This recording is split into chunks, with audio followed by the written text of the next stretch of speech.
At Bend on the Going to the Sun Road, the Sayee Bend shuttle stop marks the transition point between higher elevation subalpine vegetation and the forests of the east side.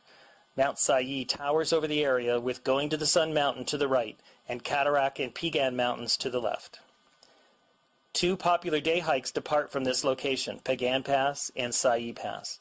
A portion of the trail over Piegan Pass to Mini Glacier is visible from the road. This long, 12.8-mile but rewarding hike passes through many ecological communities and has fantastic panoramic views, including spectacular mountain summits, Piegan Glacier, and Morning Eagle Falls. The 10.3-mile Sayee Pass Trail climbs through wildflower-carpeted Preston Park to the rugged saddle of Sayee Pass, with views across the St. Mary Valley as well as peaks south along the Continental Divide. The descent into the valley of Bering Creek begins with views of Sexton Glacier and winds through grassy slopes and stands of Douglas fir. The trail ends at Sunriff Gorge and another shuttle stop.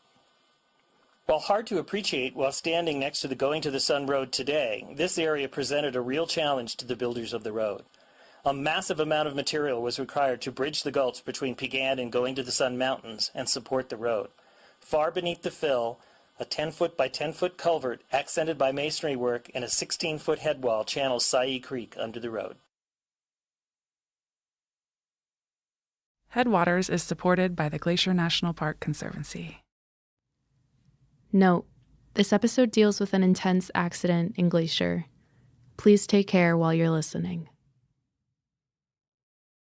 I remember this distinct feeling of getting off that hitch and having that weekend to myself and just being completely content with life. I remember that moment of just like, oh, I am so happy. And I feel so good with where I am and who I am right now. So what happened on the walk back? I was on an incline, and when you walk on an incline in snow, you kind of like lean in, kick, kick, kick, dig, kick, kick, kick, dig. So I had kicked into the snow, but there was enough where I had kicked in and exposed it that I actually kicked in to ice. And I stepped on it, and it just took me out immediately. You fell. I did. You fell off the High Line. I began to slide. Yes, I fell off the High Line. Every community, a high school, a workplace, a national park, has its set of stories. Local legends, colorful rumors, and cautionary tales told in hushed whispers. They come and go, as people do, but I think some of these stories are etched into the fabric of these places. When I moved to Glacier last year, I started to learn the stories and characters of my new community. From the stories we've told on Headwaters to the old, locally famous characters I see referenced everywhere, like Joe Cosley, the notorious park ranger and poacher, or Josephine Duty, the moonshine mogul. One of these stories is that a trail crew employee once fell from the Highline Trail onto Going to the Sun Road and lived. It's almost beyond belief, and it felt a little taboo to know this about one of my neighbors. To know it happened, but not know them. To know what felt like their secret, but not their telling of it. This year, I became friends with that person. And I quickly realized that they don't see it as a secret. This story that I saw as a dark piece of their past was something that they brought light to. And in doing so, brought light to so much more. You're listening to Headwaters. I'm Gabby. This is a show about how Glacier National Park is connected to everything else. In this episode, we talk about how one event can change a life. This is the story of Morgan Bell's relationship with Glacier, a career on trail crew, and how a single day, a single step, changed everything.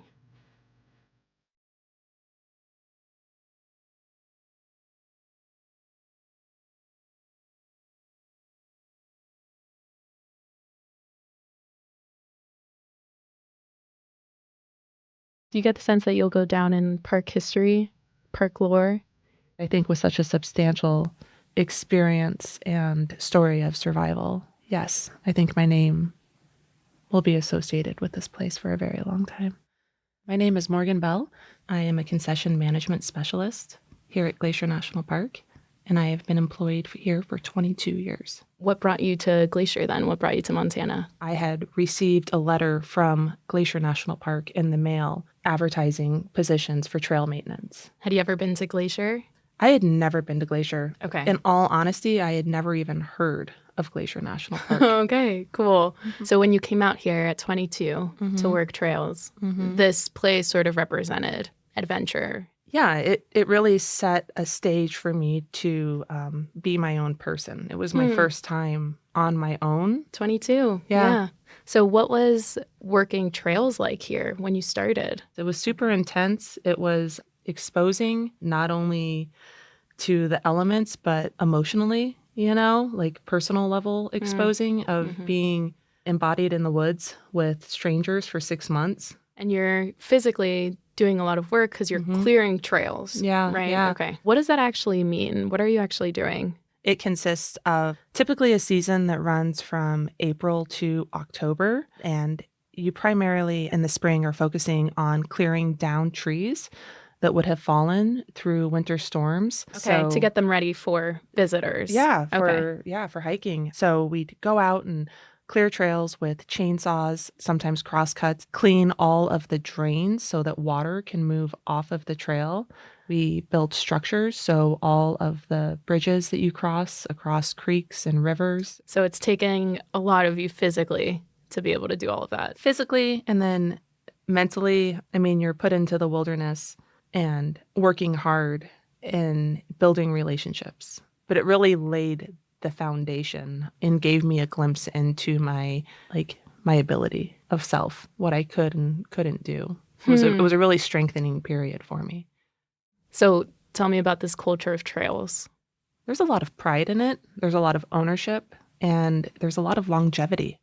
If you're a newbie, it's like, are you going to stick around? Are you going to stick around? Yeah. Are you going to be what do trail people call themselves? Trail dogs? Trail dogs. Okay. Yeah. Trail dogs. It's a right to become a trail dog. You have to work for it. It's a sense of pride to become one. Yeah. To become part of the pack. There was an authenticity to the relationships that you could build with individuals in such extreme environments. It was a community that provided instantaneous support. It was a wave of experiences with each other. We have 10 days where it just pours rain on us. Everyone's unhappy. Everyone's unhappy. Yeah. But that somehow connected us, and we still got the job done. We still had fun. We still made our meals together. Yeah. So moved here when you were 22, started trails. At some point, you became crew lead. Yeah, so typically each crew, depending on the district, is made up of anywhere from 4 to 6 individuals. My crew that year was myself, the crew lead, and then I had a maintenance worker, and I had 2 laborers. I was very excited and had a lot of pride to be a trail lead. How old were you when that happened? 32. I really started to see how Glacier had shaped me into the individual that I was becoming. I can hike a trail. In my mind, I can envision a trail without being on it because I've been on it so many times. That makes me think of knowing our homes in such an intimate way. And so these trails are sort of, like a home where It is home. I have a favorite tree. I have a favorite rock. And I have and I have memories built in certain areas, right? There's those keynote moments that are kind of ingrained in my being. I became very integrated with Glacier. I identified with it. And there's an intimacy of how I connected with Glacier. My literal blood, sweat, and tears were put into the ground. From working trails. Trails exposed me to the deepest parts of myself. It built a level of strength and identity within me to understand myself. It was like a level of intimacy. Who would I be as an individual if I wasn't shaped by trails? It solidified that this was where I was supposed to be. I'm all about universal signs. And there was a moment before I came to work here. I was working in a physical therapy office at the front desk, and there was a calendar that I had. And one of the photographs I really admired. And so once the month had passed, I tore that page out and stuck it on my wall and would just look at it. Fast forward, and I'm standing at the top of Logan Pass, and I look around, and I was like, oh, this is that picture. And so that was a pivotal moment for me where I was just like, this is where I'm supposed to be. Logan Pass is the highest place you can drive to in Glacier, home to the Highline Trail. The Highline is cut steeply into the mountainside and parallels Going to the Sun Road for several miles. When I hiked the trail, I was surrounded by bear grass and other colorful wildflowers in bloom, and I was sweating as the warm summer breeze hugged me. When Morgan and her crew were there on that day in 2012, it was still spring, gloomy and snowy, and her cheeks were pink from the cold mountain air. She was there to get the trail open, clearing it of snow and debris to get it ready for the thousands of eager boots that hike the Highline every summer. This is no easy task on any trail. But now imagine one with drop-offs so steep that it feels like every butterfly in the world made its way to your stomach. As if that weren't enough, add snow and ice to the mix. The morning had started July 3rd, 2012, but it was raining and it was like a low cloud cover. Definitely still spring, summer in the high country. Historically, trail crew is responsible for blasting snowfields on trails of high use. So we walked out, got to our destination, the last snowfield we needed to assess, and then we geared up and began our walk back to the trailhead. One of my trail members was in front of me. I was second in line in the group of 5, and him and I were just chatting up a storm. We were just like having really good conversation, and we had crossed a number of snowfields by this point, and we had approached our last one that we needed to cross. I got pretty far across it, and I could see there's a seasonal water. This section of the trail, seasonal water flows. What had happened is that water had froze and created like an ice layer. I was on an incline, and when you walk on an incline in snow, you kind of like lean in, kick, kick, kick, dig, kick, kick, kick, dig. So I had kicked into the snow, but there was enough where I had kicked in and exposed it that I actually kicked in to ice, and I stepped on it, and it just took me out immediately. It was fast.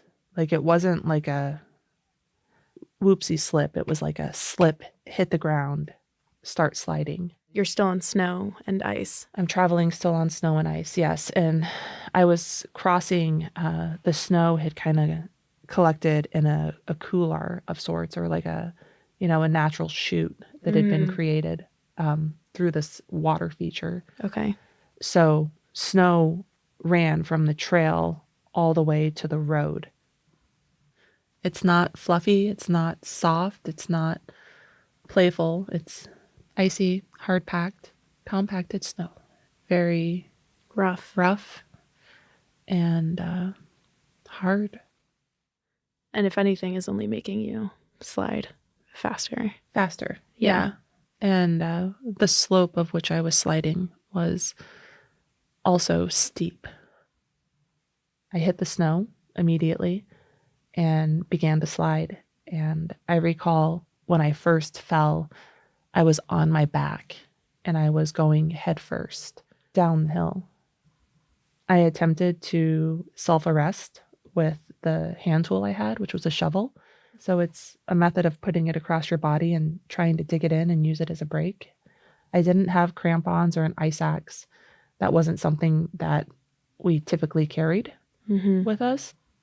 I was able to like spin myself around with my shovel, and then I was feet first going down, trying to break. So now you're seeing Now I'm seeing the ground. and where I'm going. But I'm like laying on my back still and trying to use my shovel. At some point, my shovel was ripped out of my hand and I lost it. And I remember in that pivotal moment, it was so fast, but everything was like so slow in that moment. And I remember just being very aware of what was happening, but extremely like methodical in my actions. So once I lost my shovel, I flipped myself back onto my stomach. And so now I'm traveling feet first on my belly. And my only attempt to slow myself down was to expand. So I put my arms out, starfish, essentially, put my arms out really far, began to dig in with my hands and my nails. My feet started to like kind of really push my toes into the snow. I remember like the sensation of my face dragging on the snow and the sound of it, the speed of it, and like the snow that I was gripping and moving across, like flying around me, and like screaming. It was incredibly loud, really, really intense, primal fear, like loss of control, and completely terrified. What my crew members experienced as well is that they heard me yell, "I can't stop." So they're hearing you while they're still standing on the High Line. Yes, and they're watching me. They can see me sliding down. At a certain point, they lost sight of me and didn't know what the outcome was, but knew that I had made it to the road. Because from the High Line, they could see the road itself, but they could see vehicles going around. Something. On a slippery patch of hard snow and ice, Morgan slid 350 feet from the High Line. That's more than the entire height of the Statue of Liberty. Then she free fell another 12 feet onto unforgiving pavement, onto Going to the Sun Road. I remember a majority of the slide, and at some point, I lost consciousness on the snowfield. And I came to on the road. I don't know the duration after I fell, like if it was seconds, minutes. Remember like being on all fours, on my belly and just kind of like lifting my head and seeing blood everywhere, like pooled up on the road, all over my face. I was like, oh my gosh, okay, I'm on the road. And at that very moment, it was like these little black shoes came running up and came within my view.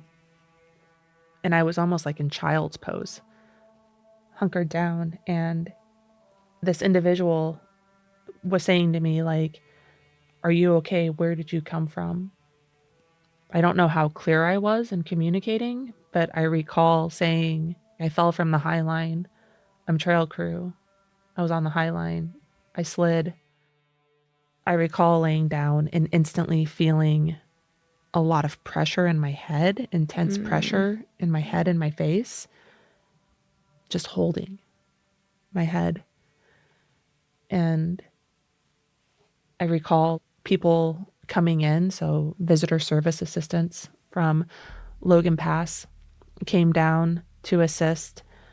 They started performing an assessment on me of my injuries and stabilizing me, my C-spine and everything like that. The individual who had come upon me on the road was actually a registered nurse from Billings. From what I understand, rangers got on site and Alert, which is an emergency helicopter, was called and took off immediately to come life flight me to the hospital. And so I was put on a board and put in the back of the shuttle bus and transported to Big Bend. And once alert was on site, they put me in an induced coma and got me in the helicopter, and we took off.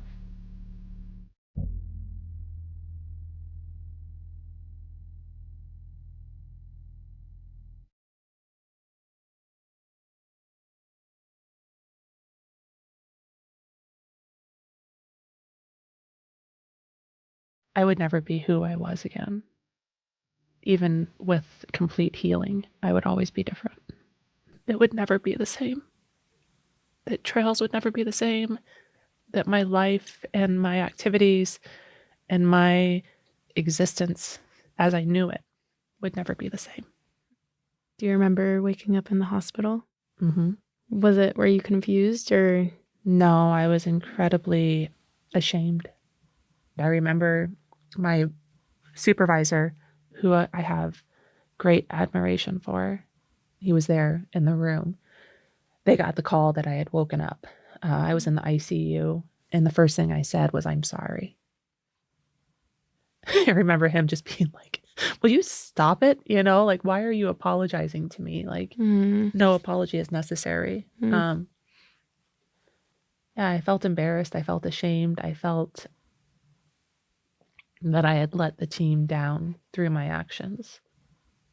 Because I understood the consequences of what had happened, not only to me, but to the program as well. In the days following, the park halted all trail crew operations while they investigated the accident. For the next season, there were new safety guidelines in place for snow travel. And every year since, trail crew does mandatory snow and ice safety training, where they practice using ice axes and crampons and setting up fall protection. Morgan's accident changed the trails program and the culture of snow safety throughout the entire park. Heads up, Morgan is about to describe her injuries. If you're not interested in listening to the details, you can skip ahead 2 minutes. So, when you woke up at the hospital, what were the physical injuries? Starting from the top, traumatic brain injury. So I had swelling of the brain. So to stop that, what they had done is shaved my hair, just the top portion of my scalp, front portion, and created a laceration from my right ear to the apex of my head. Like they cut that open? They cut that open. Wow. And essentially peeled that down and drilled 3 holes into my skull, which alleviated the pressure of the fluid building up inside of there. And while they did that, I had also sustained multiple fractures to my face. And one of the more sustainable fractures that I had was completely shattering my forehead. So they went in and pieced it together with metal pieces that ironically are called dog bones. I broke my nose. I lost my front tooth, chipped it. I had multiple lacerations on my face, the most extreme being my upper lip, which had been torn off. In my cervical area and neck, I had a bilateral dissected carotid arteries, which essentially is the bands around my carotid arteries had exploded. I then had a right dislocated shoulder and a lacerated liver. So majority of the injuries were head and neck. Every single one of them was life-threatening. Did you feel like you looked different? Like it was a different person that you were looking at after the accident? Yeah, and that was really hard to look at myself. Really hard to look at myself after the accident. A lot of sadness for what I had done. It was just hard. It was hard to like, I don't feel myself as vain, but it's hard to look at yourself with in a different context when something on your face changes or on your body changes. Essentially a stranger. The shell of me had changed. I had identified with myself for so long as someone in the mirror. And then to be looking and seeing the holes in my head and the scar on my forehead and the abnormal angle of my nose and the shift of my eyes and all of it, the missing tooth, the shaved head. So there is this reckoning that you're going through with identity. There was a reckoning of the identity, not only like physically, but a reckoning of the loss of my identity of self and who I presented myself as, what I did. Yeah. Who I was. It was wiped clean in one fall.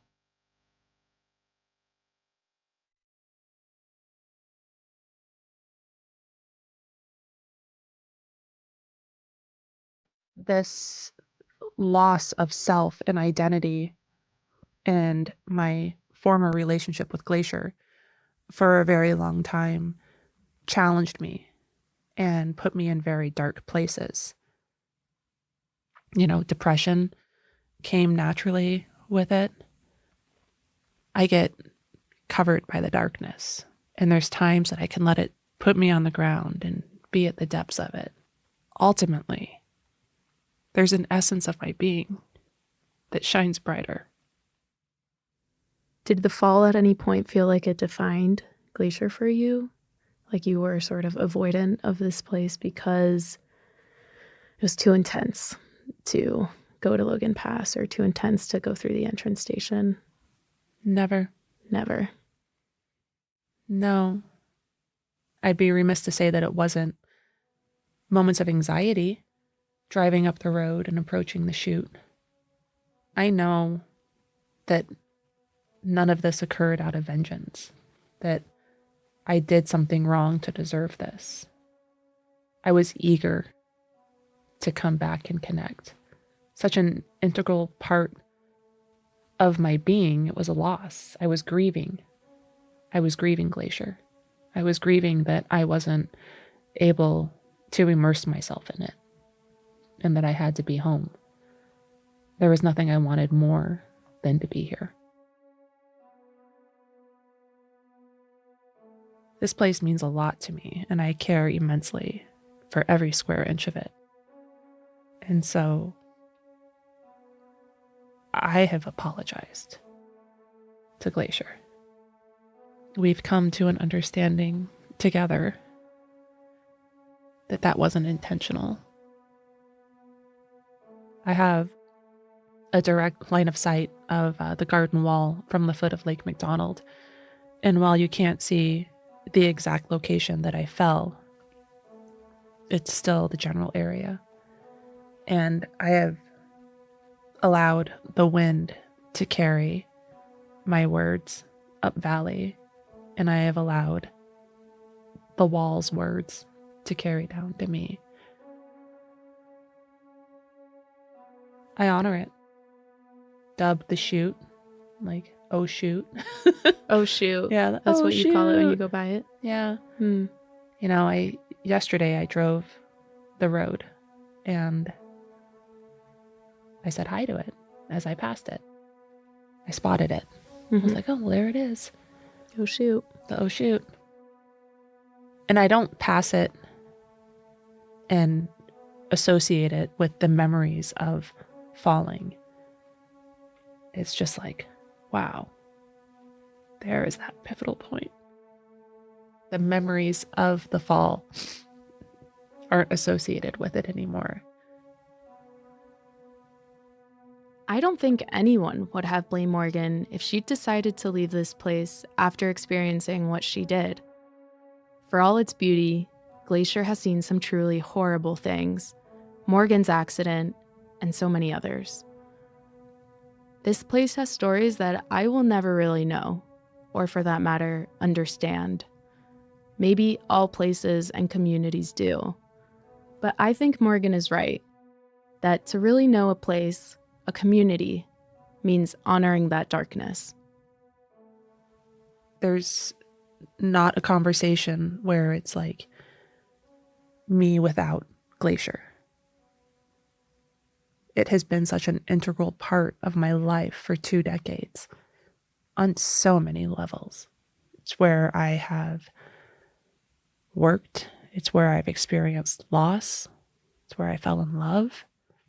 It's where I've raised my daughters. It's where I have some of my closest relationships and life memories embodied. It is here. The epitome of a trail dog is like strength and tenacity, you know? And I was exemplifying that like tenfold by surviving. It was just the circumstances. Right. It was ice. It was ice. It was an accident. It was an accident. Yeah. I sometimes ponder with the idea of like, was it intentional? Did it have to be me? And did I get to survive for the purpose of what I am now? It was supposed to be me. Yeah. So it's really curious. Like, where would I be? Yeah. Where would I be without this experience? Where would I be without this place? So I appreciate you guys. Thank you very much for letting me share my story. Well, we love you. I love you guys too. Thank you. Thank you so much.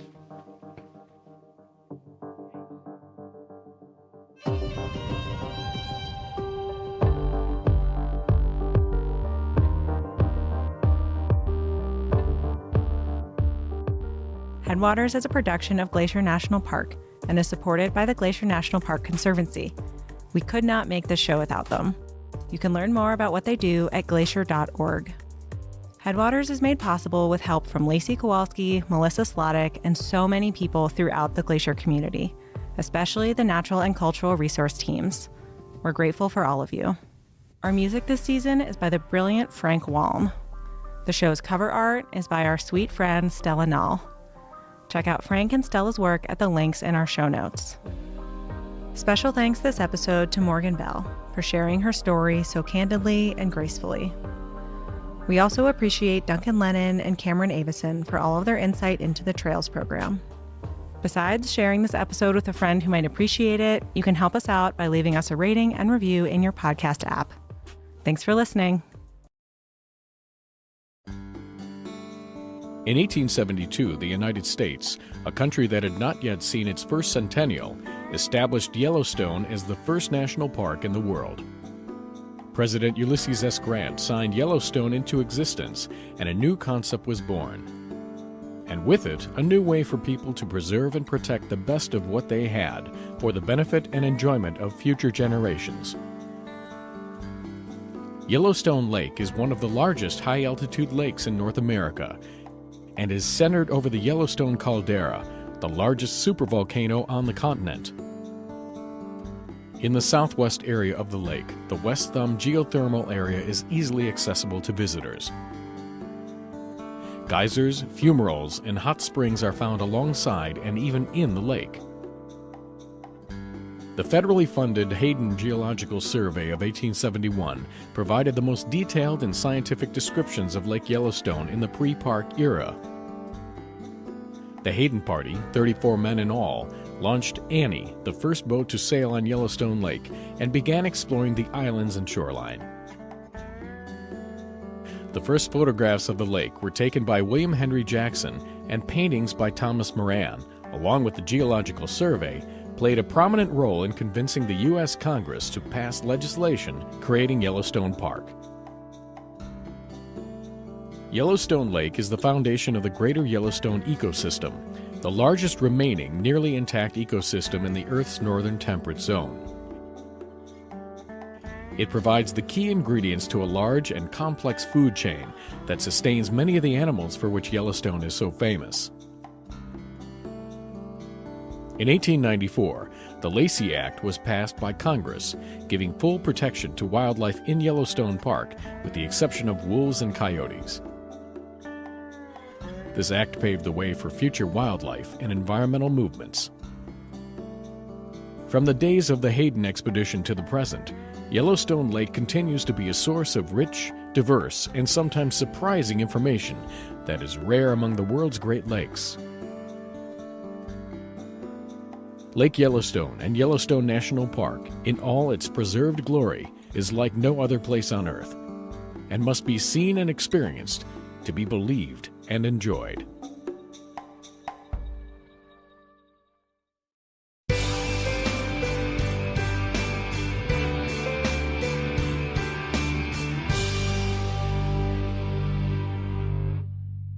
At Sunrift Gorge Shuttle Stop, a short 200-foot trail leads to an overlook where Bering Creek makes a sharp 90-degree turn after exiting a magnificent 800-foot-long, 80-foot-deep, narrow gorge. This shady, moist gorge creates a microclimate that supports a variety of different plants and animals than those found in the drier forests surrounding Sunrift Gorge. Watch for the dipper, or water ouzel, in the stream below.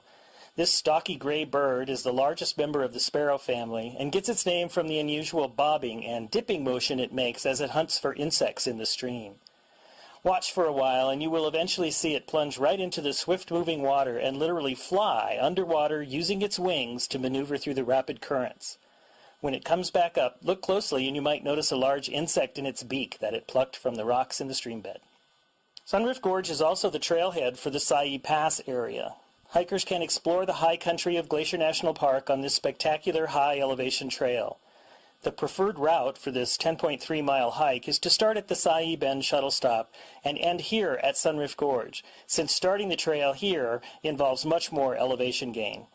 Hikers may also wish to venture up this portion of the trail for views of Bering Creek, abundant wildflowers, and later in summer, some great huckleberry patches. Just remember that grizzly bears love huckleberries too, so be cautious and always make plenty of noise on the trails. An impressive architectural feature of the Going to the Sun Road, the Bering Creek Bridge, spans Bering Creek here. The bridge was constructed in 1931, and many people consider this the most beautiful of all the structures built on the Going to the Sun Road. It was designed to blend into the landscape using the same red and green argillite that adds color to the mountains and color to the streams throughout the park. The bridge was also designed at a time when horses were the dominant mode of travel in the park. It is high enough and long enough to allow riders on horseback to travel comfortably underneath on their way from Sayi Pass to the chalets that were located at Sun Point. Part of the old horse trail is now the Sun Point Nature Trail, and a short quarter-mile walk down the trail leads to Bering Falls.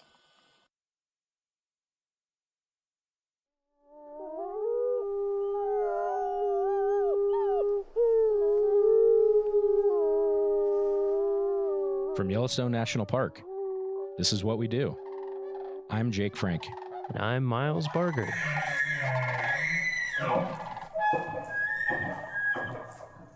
Miles, how's it going? Going great. Yeah? How are you? Good. How's your drive to work today? Very short. Yeah. How are the roads?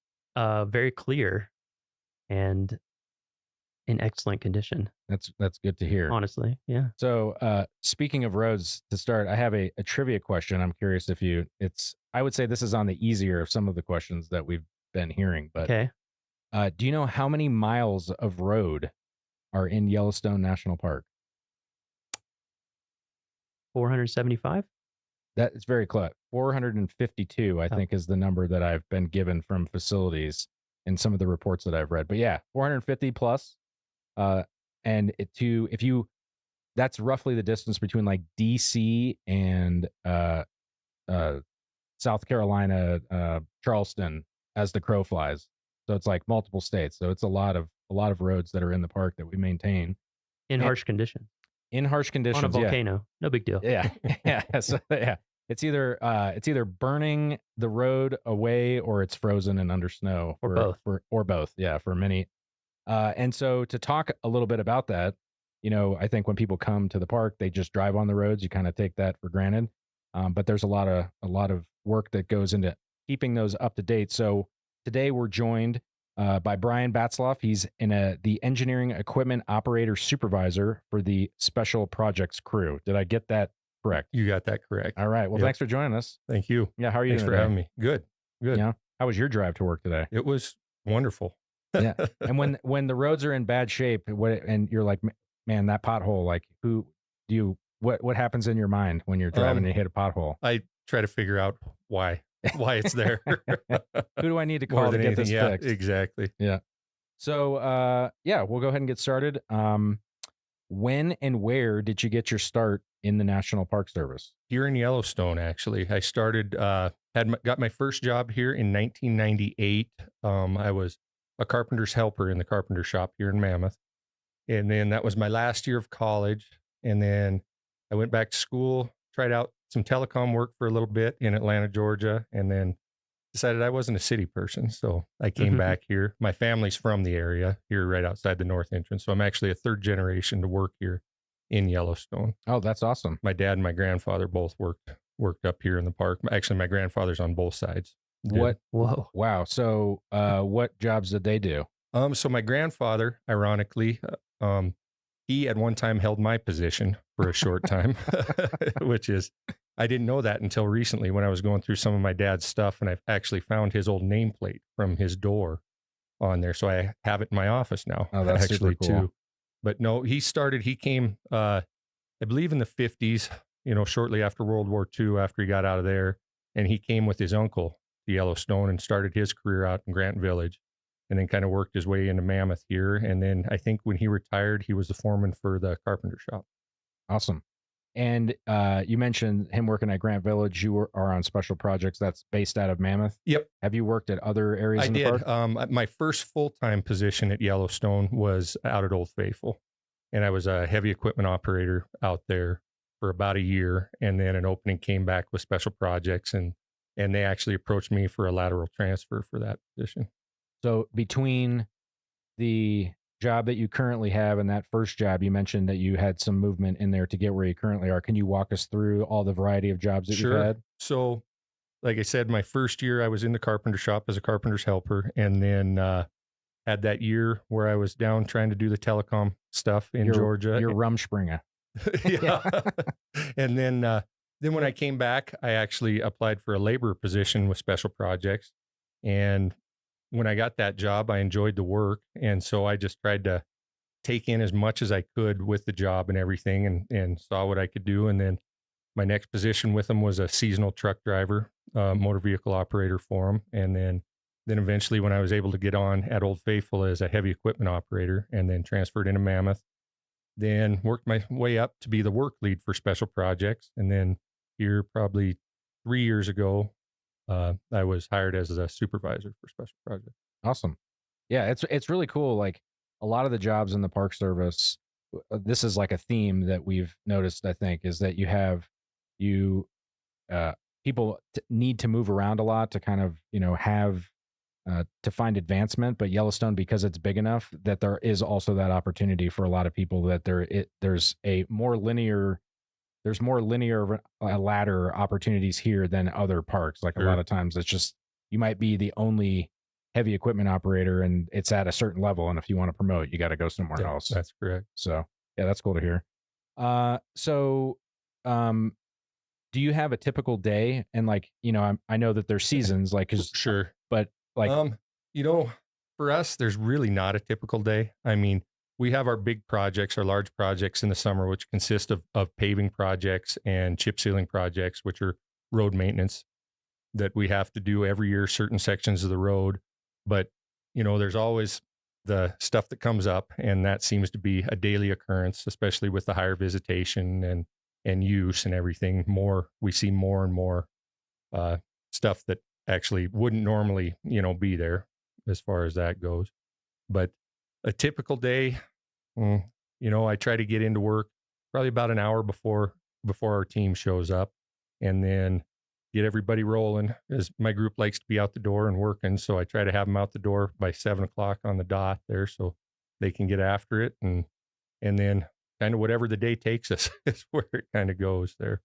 So if not a typical day, do you have typical seasons of the, you mentioned a summer Sure. season. So like what sort of projects do you guys do in different times of the year? So like for the summer season, like I just mentioned, basically the chip seal and the paving projects. And unfortunately, it's the time where we hinder the most with the public and the visitors. But with the way our work is, it's depends on the weather. I mean, we can't work in the real cold temperatures. We can't do this work if there's a lot of moisture, so unfortunately, July, August is when we're the busiest, and we do create a lot of traffic problems out there in the park, but it is for the betterment so that they can have nice surfaces to see the park on. And then in the fall we start winding down a little bit, and we actually start gearing up for spring opening, for opening the park in the spring, because that is it takes us about 3 months to do all of our plowing. We start to open the park after snowmobiles in March, the first week of March. And we typically don't get done until about, usually it's Memorial Day weekend is what we shoot for, but the first week of June, a lot of years. Wow. And that's because we have to cover also the Beartooth Highway, which is outside the park, but it's 11,000, about 11,000 feet, I think, is the elevation up there. So there'll be snow 30, 40 feet deep up there in early June. So for somebody who's interested in, getting into this line of work, is there a skill set or something that that is the most important to have for like a lot of it's just you got to be willing to work hard, and put in the time, because our groups put in a lot of time. We use a lot of project money. So in the summertime, we have the ability to have overtime, and it takes the overtime to get these jobs done. But it'll be typical when we're on our projects. We'll work 12, 13, sometimes 14-hour days, 5 to 6 days a week if we need to, for 2 or 3 weeks at a time. And then, as we jump to the next project. So you've got to be willing to, put the time in and everything, but it pays off in the long run. So speaking of overtime, I know that your crew was responsible for the, when we had the flood in June 13th, 2022, you guys were basically the first responders, more or less, to the road that is now paved. Like Sure. It was an old dirt road. What, your crews did that? Like how much time and effort did you guys Oh man, that Seems was like you worked around the clock. just is about my memory. Just about. We were, Yeah, we for started. people who don't remember, for people who don't remember the flood, the one developed road between headquarters and the rest of the world basically just got wiped out. So I remember you guys were on it. Seemed like instantly. Yeah, they gave us the okay. I can't remember the exact date. I believe it was 2 days after. And we needed to get the old wagon road from Mammoth to the north entrance in Gardner shaped up to where we could get access, because basically Mammoth was cut off, to everything. And at one point, both Gardner and Mammoth were cut off to everywhere, because Highway 89 was also flooded out at Yankee Jim Canyon. And so, we started on and, talking with Cam and everything. It's like, do what you got to do to get it done. So we started on 14 hours a day, 7 days a week. And we just hammered it out until they kind of got things in place to have a contractor come in and kind of take it the rest of the way to final completion. But yeah, you guys crushed that. Thank you again for all of that. No problem. Us that live in Mammoth, I think we can't thank you guys and your team enough. That was really awesome. I couldn't believe how fast it was. Yeah. Just if anyone had been on the OGR before that, it was basically like, if it rained a little bit, you couldn't ride a bike. It's ice. Yeah. It wasn't ice, but it was just the way the dirt is around here. It was just so slippery. And so to see it go from that to passable in a passenger car, you definitely wouldn't recognize it now. If, you wouldn't realize what was under there before. It's amazing. For sure. Yeah. So, what's your favorite part of the job? That's kind of a tough question. There's a lot of things. Of course, when you've worked here as long as I have, there's so many different things you could jump into. But I just like,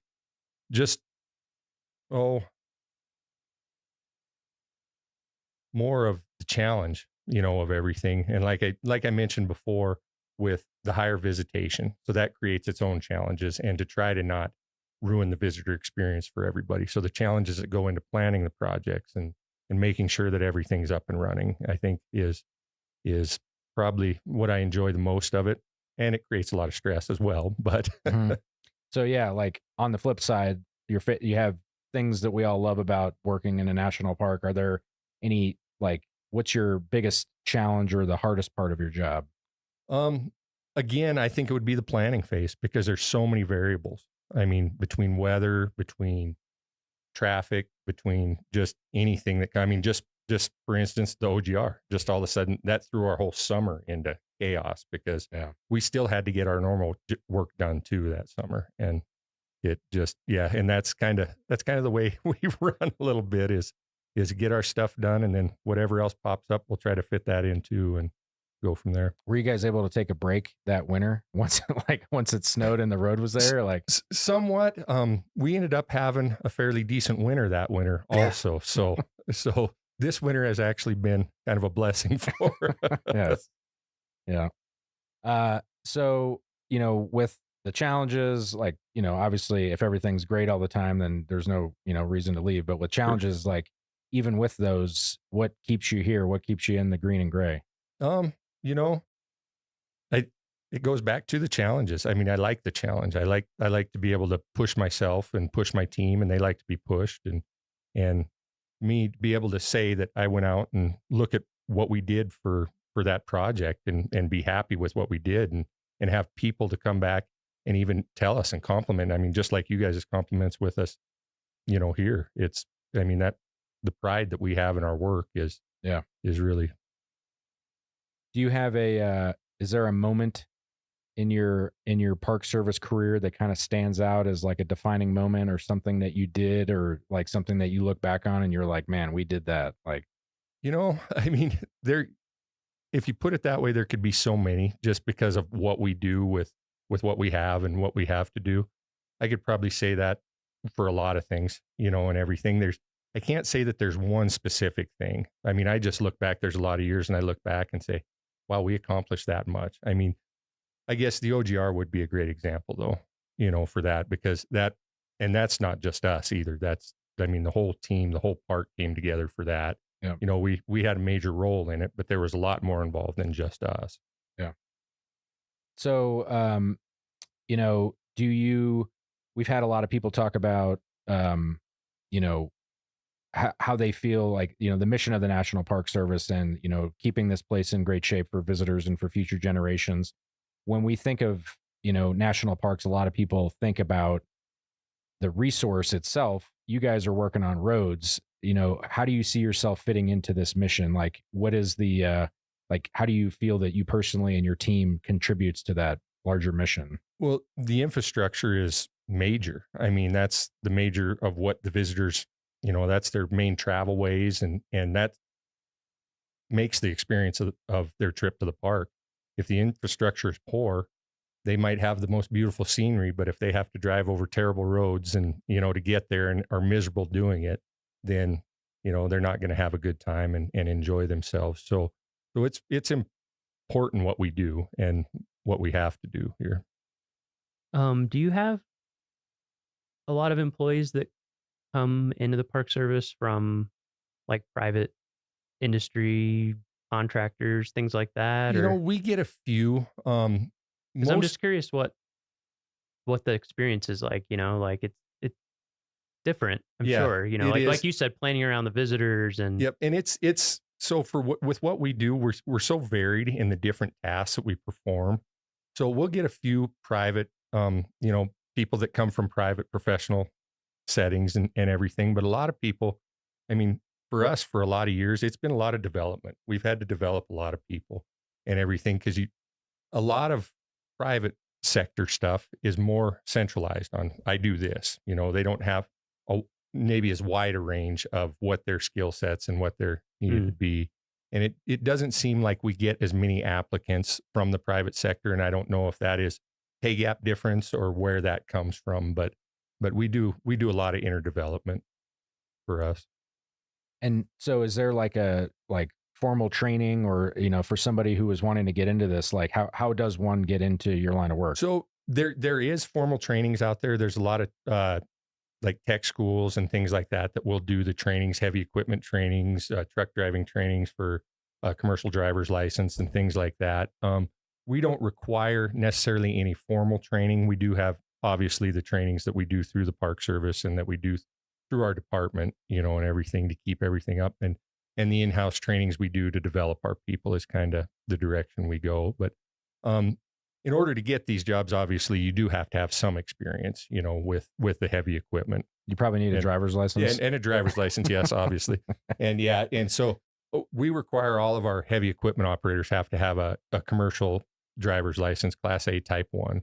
And so they have to be able to maintain one of those licenses to perform the duties. But other than that, for the most part, no formal training is necessarily required for it. Gotcha. So this is, you know, for the people that are listening that are interested in this type of career, and if they were to go on USA Jobs and look for this, what is the series of your job like? And the people that work for you, do you have that? I believe you actually. Yeah. I wrote it down because I don't remember it off the top of my head. Well, and we're laughing with ourselves because it's like this. It's so in the weeds. You apply for it, and then you're like, I forget what my job was. Yeah. So the series is actually for the equipment operators is 5716. We actually do have a couple of other series that are for our seasonals, and I think 3502 is one, and that would be kind of our entry level positions there, and those are seasonal positions. And then I think 5703 is for our seasonal motor vehicle operators that drive our dump trucks and things like that. And what grade are those entry level positions? So the entry level for the labor positions are WG5s, and then our seasonal truck drivers would be WG8s. Gotcha. Cool. So, you know, do you have any advice for somebody other than, you know, obviously have your grandfather work in a park and Sure. you're born into it is, you know, not everybody can do that. But Right. now that you've been in it, you've been doing it for a while, for somebody who is, you know, looking at, you know, transitioning, getting out of the city and wanting to come drive a truck in Yellowstone, what sort of advice? I would say, first of all, get your license. Yeah. Obviously, your commercial driver's license, and apply. You know, just apply. Get out there and apply for multiple jobs. You know, I mean, see what you can get, because there's different things. What we do might not be best suited for what you want to do, but you don't know till you get there. Mhm. You know? How like, you know, I think I've heard that Yellowstone has one of the largest fleets of vehicles out of like every park. We have like 1,200 or something like that. How many heavy equipment machines do we have that you guys run? You know, that's actually a really good question. We have probably just of heavy equipment. This isn't counting our dump trucks, our tractor trailers, our pickups, and our utility trailers and things like that. We have over 70 pieces of equipment just for special projects. Wow. Different piece of equipment. So for for all the 5-year-old boys that are listening that want to know all the different pieces of equipment, can you rattle off some of the ones that you guys have that you use? Yeah, I can. So we use road graders. We actually have 5 of those just on special projects. We have front end loaders, bulldozers, rotary snow plows. That's usually everyone's favorite. I got to ride in one with you. Yep, Yeah, that was yep. awesome. Yeah. Yep. And those are pretty amazing machines. The ones we have right now will move, I think, 3,500 tons of snow an hour. Oof. And yeah, and we have 7 of those. Wow. Because as like you were saying before, we have over 400 miles of road in the park, and as what we plow in the spring, we have to plow over 300 miles of that in the springtime over packed snow that's been groomed all winter and packed down like concrete, basically. So, and we have basically 2 months to get that done. Yeah. So, Yeah, that's crazy. Have you seen the operation before, Miles? Like, have you ever seen like in person? I haven't seen the full operation. I was just wondering I've seen pictures, but I was wondering what the full cadre of vehicles is. It's pretty, if you get a chance, I think if you can look on YouTube and look up Minute Out in It. Yep. I think is what it's called. And that gives a pretty good show. It's a pretty good video of most of the equipment working. And that's our park plowing here, which that operation is a little different than when we're up on the Beartooth Pass, because snow conditions are a little bit different. But in that operation, we have one grader that has a V plow on the front of it, and we hook 2 bulldozers to the front of it, and we have to pull it through the snow, Whoa. break up the snow. Yeah, it's And crazy That's to wild. see. Yeah. And then you got the cleanup crew that comes in behind Yep. and widens And- it. and you got- widens everything out with the. Do you have a mechanic with you? We run 2 mechanics with us the whole time out Wow. there, and then we have 2 actually separate rotary plows that run in the areas when they get out in the park. So they'll split off from the main crew, and they'll work in the areas, and they'll have a mechanic with them so that we can open up the areas while we're still opening the roads.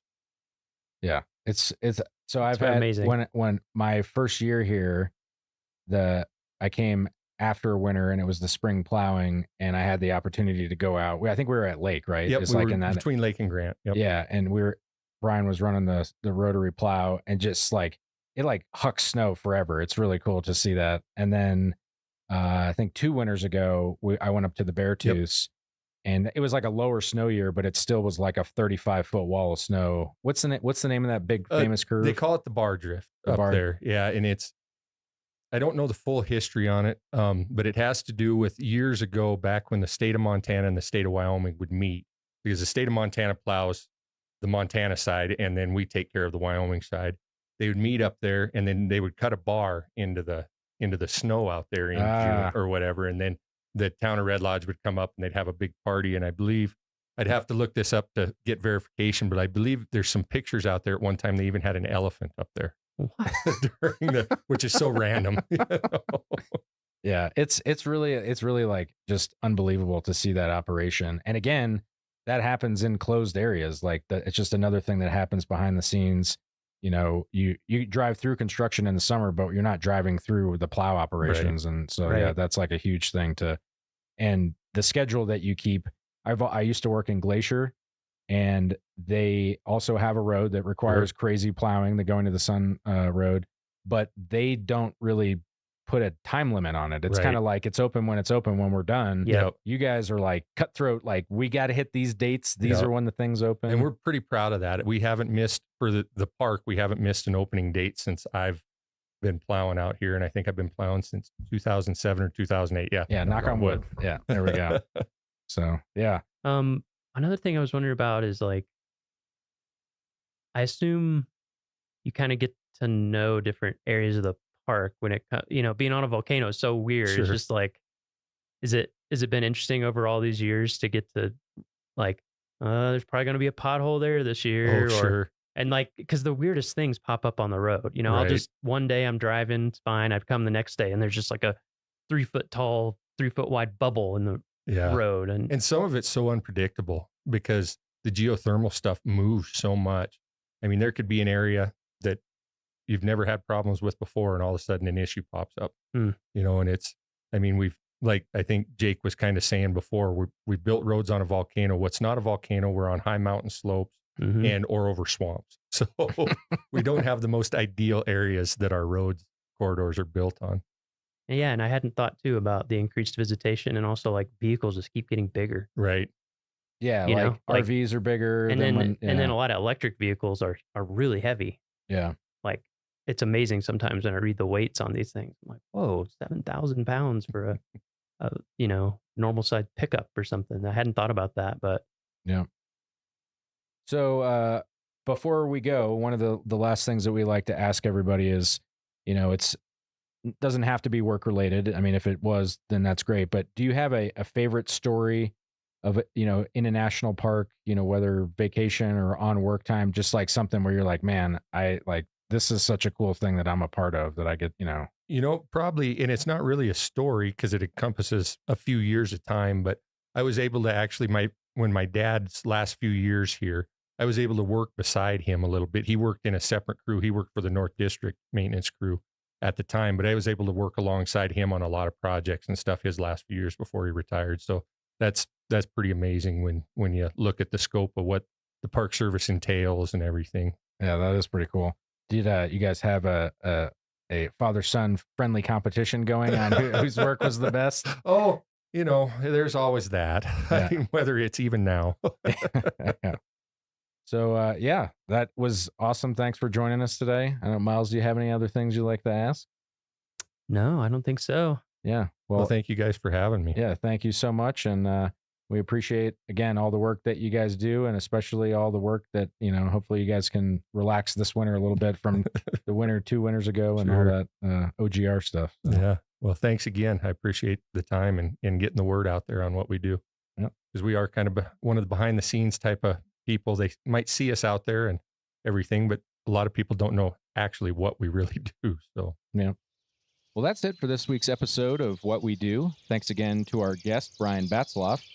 If you like what we do, rate and review the show wherever you listen, because every positive review helps new listeners find the show.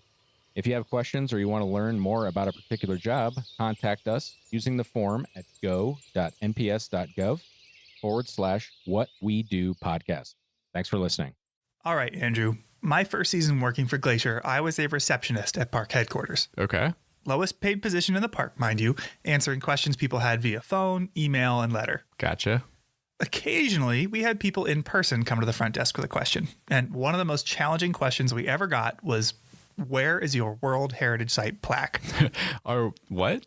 We are a World Heritage Site, recognized by the United Nations for protecting natural and cultural resources that are important to the whole world. And every World Heritage Site gets a plaque to commemorate this designation. Okay, I don't think I've ever noticed this before. Where was it? Well, that's the thing. Nobody knew. I told them I'd never heard of it, and neither had my coworker. So they described to us a 2-foot by 3-foot bronze plaque, and we started asking around. We asked our boss, who coordinates exhibits around the park. He didn't know. We asked facilities management. They didn't know. We asked the superintendent. Nope. We asked everyone in headquarters and started calling all over the park to see if anyone had any idea where it might be. And then it turned out it was in Canada. Oh, that explains it. Glacier National Park's northern boundary is the 49th parallel, also known as our border with Canada, and right across the border in Alberta is Waterton Lakes National Park. And the World Heritage Site plaque was displayed at a pavilion in Waterton. So I wanted to call up somebody who works there. You know, that's a great question, and I don't know that I fully know the answer to that. We've recently redone the pavilion in Waterton, so I don't know if that plaque is actually still visible there or not. That's something I'll have to go look for now. Exactly. That's Natalie Hodge. My name is Natalie. Who works for Parks Canada, the Canadian counterpart to the NPS. I am the interpretation coordinator in Waterton Lakes National Park. Waterton, a literal stone's throw away, has been Glacier's neighbor since the very beginning. Yeah, Waterton was actually created in 1895, and it was originally titled the Forest Park Reserve. 2 years before Glacier was established as a forest preserve in 1897. Wow, that's really early. Not to mention that Parks Canada, the Canadian counterpart to the NPS, also beat us to the punch. Parks Canada was actually founded in 1911, and it actually became the world's first national park service. Predating the National Park Service by 5 years. The two parks, administered separately in their respective nations, oversee a contiguous landscape that doesn't recognize the political boundary that separates them. There's many jokes about animals not needing a passport in order to go back and forth between the two nations. We've seen black bears go back and forth across the border with no issue. Sometimes same with moose as well. Now, that elusive plaque that I mentioned, yeah, if you manage to find it, wherever it is, it wouldn't say Glacier National Park on it. So we refer to our park, each of our parks, in kind of abbreviated names: Glacier National Park, Waterton Lakes National Park. But what is the full name of our parks together? The full name of our parks together would be Waterton Glacier International Peace Park. Our two parks share more than an international border. Waterton and Glacier National Parks agreed that this incredible landscape deserves our cooperation, setting aside political divisions to cooperate in the management of everything from invasive or endangered species to wildland fires. For example, if there's a fire in Waterton Lakes National Park, often fire crews from Glacier will come down and help, and then vice versa. And while there are over 100 international or transboundary parks and protected areas today, back in 1932, we were the first ever international peace park. Which, on top of signaling management cooperation, was a symbol of goodwill between nations, a statement of unity that in 1932, in between two world wars, must have been refreshing. With a passport, Waterton is just a few hours away from most places in Glacier, and there are a lot of ways to experience it. Yeah, there's some remarkable hiking opportunities in Waterton that range from short trips to all-day outings. And a personal favorite of mine is to visit some of the phenomenal restaurants in Waterton town site. Yeah, we don't have quite the same variety down here. But Natalie leads what I think is the coolest way to see the place, a way to really experience the international part of our title, the International Peace Park hike. I have definitely been fortunate over the years and have been able to lead that Peace Park hike, and it's probably one of the coolest elements of my job working for Parks Canada. The hike is unique really in the sense that participants start out hiking in Canada, get to cross an international border by foot, and finish the hike in the United States. And our audience members are generally quite excited about the opportunity to be able to hike in 2 countries in one day. It's so cool. They even hold a little hands across the border ceremony. And this is where participants line up on either side of the international border, and they shake hands as a sign of peace and goodwill with those across from them. And this is a long-standing tradition of the hike, and it's been ongoing since the creation of the hike in 1978. The International Peace Park hike, or IPP, is 14 kilometers long, or just over 8.5 miles. You essentially walk the length of Upper Waterton Lake to wind up back in Glacier, where you'll finally catch a ride on the International, a 200-passenger boat that's ferried people across Waterton Lake since 1928. Yeah, and from having taken that ride myself, it really stands out as one of the most unique experiences anywhere in either park. Yeah, I agree. Even just looking into the other country, let alone getting to hike or boat into it, is powerful. Now, again, you do need a passport to visit Waterton, and you need a reservation to ride the International or to join the IPP. But no matter what you do on your visit, seeing both sides of the border will only enrich your experience. So the next time you come to visit, make sure you visit our sister park. Keep that spirit of goodwill alive, and maybe, if you're lucky, you could even find that plaque.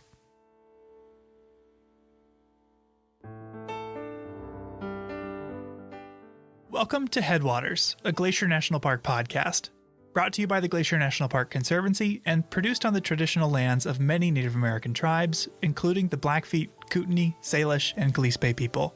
We're calling this season The Confluence, as we look at the ways that nature, culture, the present, and the past all come together here. I'm Michael. I'm Andrew. And we're both rangers here. Now, we've mentioned so far that Glacier has a lot of titles. National Park, World Heritage Site. But today we're going to focus on just one of them, International Peace Park, an agreement between the NPS and Parks Canada to cooperatively manage our shared resources. And no place better represents the International Peace Park than Goat Haunt, one of the most remote and least visited regions of Glacier. Okay, real quick, what's with the name? Goat Haunt? Yeah, it's kind of an archaic term, but a haunt is a place where someone or something hangs out. So essentially, Goat Haunt is a place where the mountain goats like to hang. Oh, I see. Well, odds are, even if you've been to Glacier before, you probably haven't made it to Goat Haunt, and for good reason. Yeah, there are no roads leading to it, and the shortest hike to get there is 22 miles. Shortest hike from the US, that is. So you could either backpack for a few days south of the border, or you can drive to Canada. Yeah, Goat Haunt sits at the southern tip of Upper Waterton Lake, one of the largest lakes in either park, which stretches across the border into both Canada and the US. Meaning Goat Haunt is just about 3 miles from the Canadian border.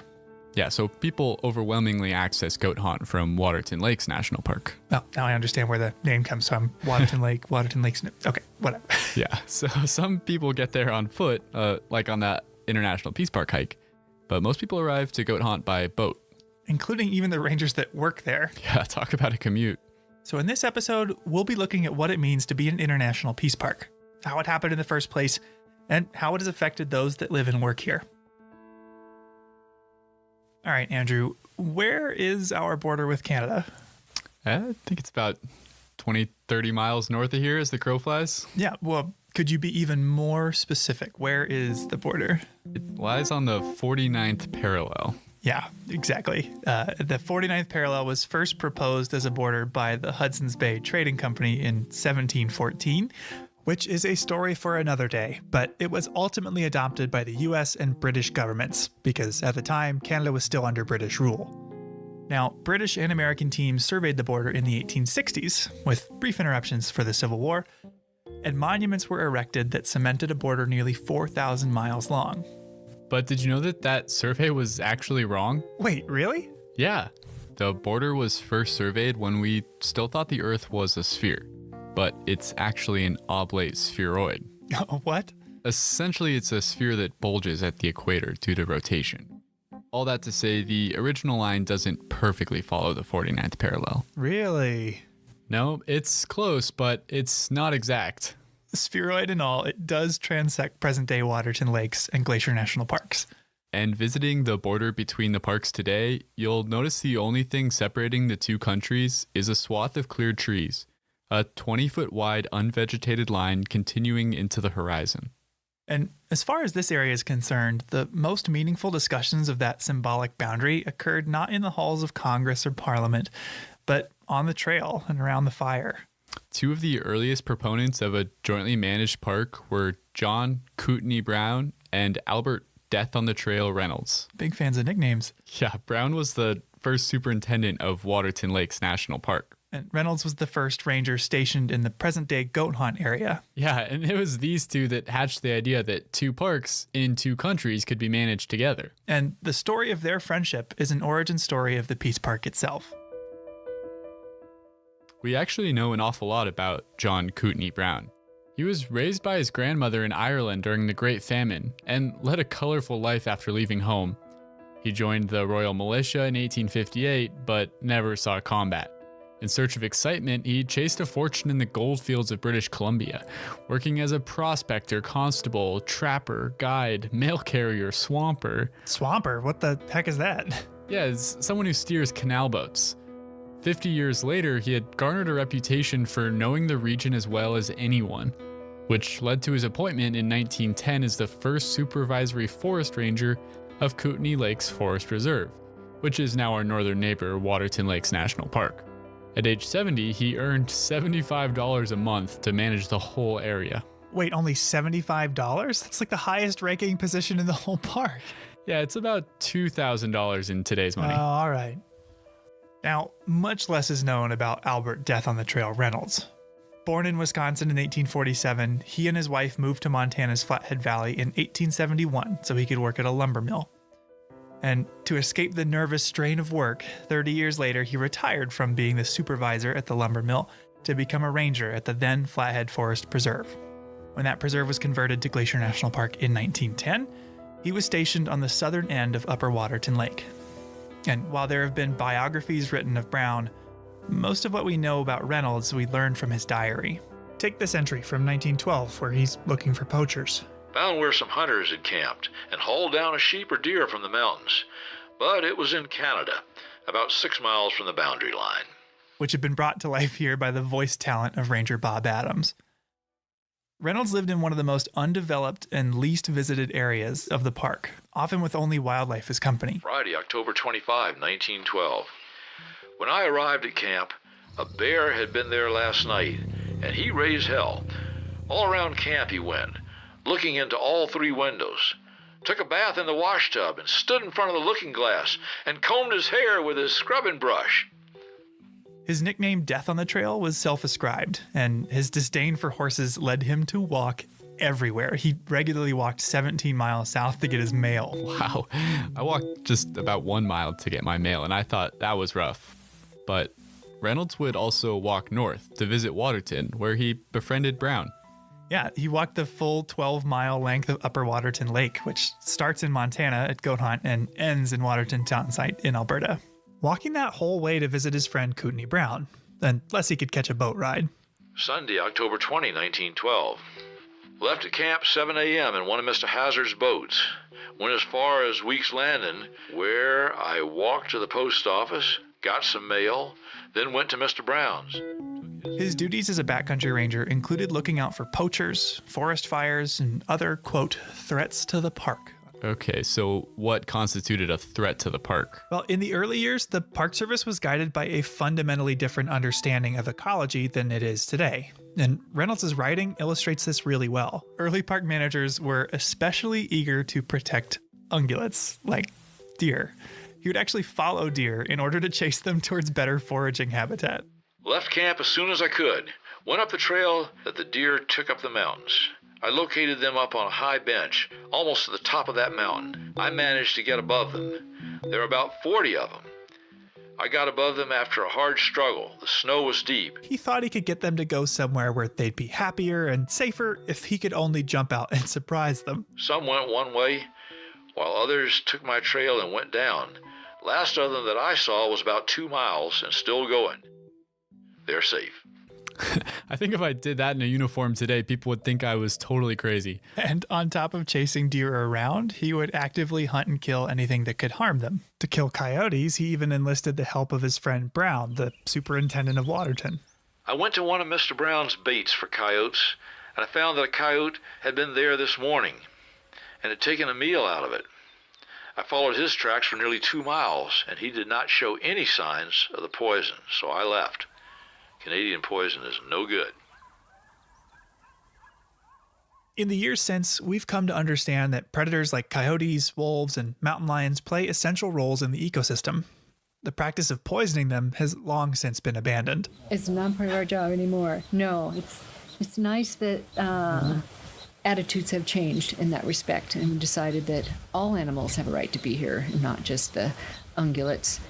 That's Tracy Weiss. Yeah, my name is Tracy Weiss. I've been working here at Belly River for the last 16 summers. The Belly River Ranger Station where she works is one of the northernmost in the park. In fact, to hike in to meet her, I parked at the Canadian border, spitting distance from the customs office. And while Tracy and her husband Bruce work here in the summer, Reynolds worked and lived near Goat Haunt year-round with only a wood-burning stove for warmth.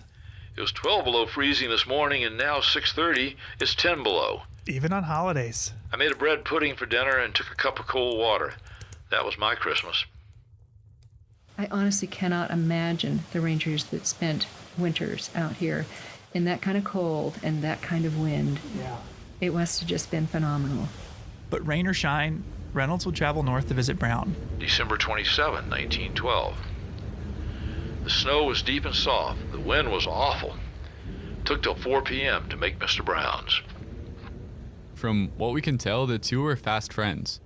Even though Brown, who wrote poetry and spiritual musings, never seemed to write much about Reynolds.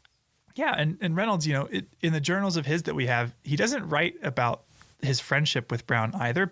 His journals are really utilitarian, the simple summary of what he did that day, often signing off with the number of miles he had traveled. But even still, Reynolds wrote often about his trips to visit Brown. Wednesday, December 4, 1912. Left camp 9:15 a.m. with Mr. Brown. He went as far as Weeks Landing with me to see if I got safe over the river. I had to break ice about 100 feet before I got into the main stream, but I made it okay. They collaborated for work, they shared notes, they sought one another's advice, and they socialized. And as you know, Andrew, the winters here can be pretty drab. Yeah, cold, gray skies, socked in. Which, by all accounts, gave them plenty of time to discuss the philosophical facets of their jobs, like the artificiality of the lines separating the two parks they were sworn to protect. One person who met Brown and Reynolds was Samuel Middleton, an Anglican reverend in Canada. And after meeting the two rangers, he wrote about their discussions of the boundary. Emblematic of the trouble with dividing the two parks was Upper Waterton Lake, which lay partially in the United States and partially in Canada. Reynolds suggested that geology recognized no boundaries, and that as Waterton Lake lay in its glacial cirque, no man-made boundary could cleave its waters apart. It'd be better then to accept nature's creation by removing the boundary line and acknowledging one park, one lake, in its own territory. And Brown agreed. He said that since the lake could not be physically divided, it was senseless to divide its management. This was a powerful idea at the time. A subtle suggestion, through the lens of a landscape, that a political boundary could not divide us. This idea of theirs to jointly manage the two parks would not come to fruition in their lifetimes.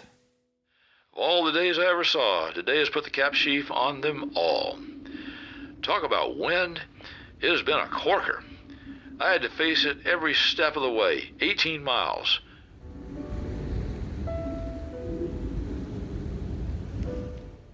"9 p.m., fearful storm raging. Don't know where from and can't open the door to look out. Snow drifts all through the house."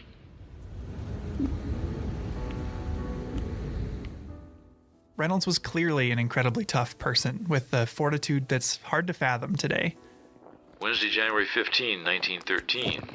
Went up to the lake. Had to use my snowshoes. It has snowed hard all day. It was so soft, I sunk in above my knees on snowshoes.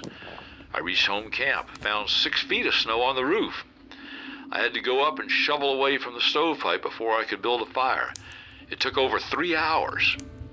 Did not get it nearly all off. We'll finish in the morning. It was 10 below zero all day and snowing hard. Distance 6 miles and 1 frozen toe. But as tough as Reynolds was, the winter of 1913 began to catch up to him, and he caught a cold he couldn't shake.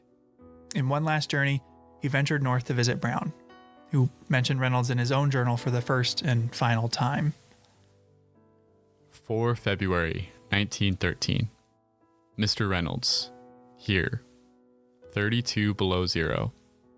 Rode and snowshoed west side of park to pass. Miles 20. Reynolds very sick. Up all night with him. 4 days later, Reynolds died. And 3 years after that, Brown passed away as well. Over the course of the next 20 years, the parks remained under separate management. A new Waterton superintendent was appointed to replace Brown, as was a backcountry ranger to replace Reynolds. Visitors came, people enjoyed the parks, and life continued. But Reynolds and Brown's idea of an international park lived on, because in July of 1931, the local Canadian Rotary Club called a get-together of Montana and Alberta Rotarians to discuss for the first time the creation of an international peace park. And while Reynolds and Brown had entertained the notion, it had never before gained traction. In fact, this would be the first international peace park in the whole world. Yeah, and this new idea was drafted in a resolution by the newly inaugurated president of the local Rotary Club, Samuel H. Middleton. Who just so happens to be the same guy we quoted earlier, who had interviewed Reynolds and Brown about their thoughts on the border. The very same. Now, it's worth noting that Middleton first came to Waterton in search of a summer camp for St. Paul's Indian School, of which he was the principal. One of many schools of its kind that sought to suppress native culture, taking kids from reservations away from their families to boarding schools where they were taught, more or less, how to be white. This policy was called at the time, "Kill the Indian, Save the Man." Yeah.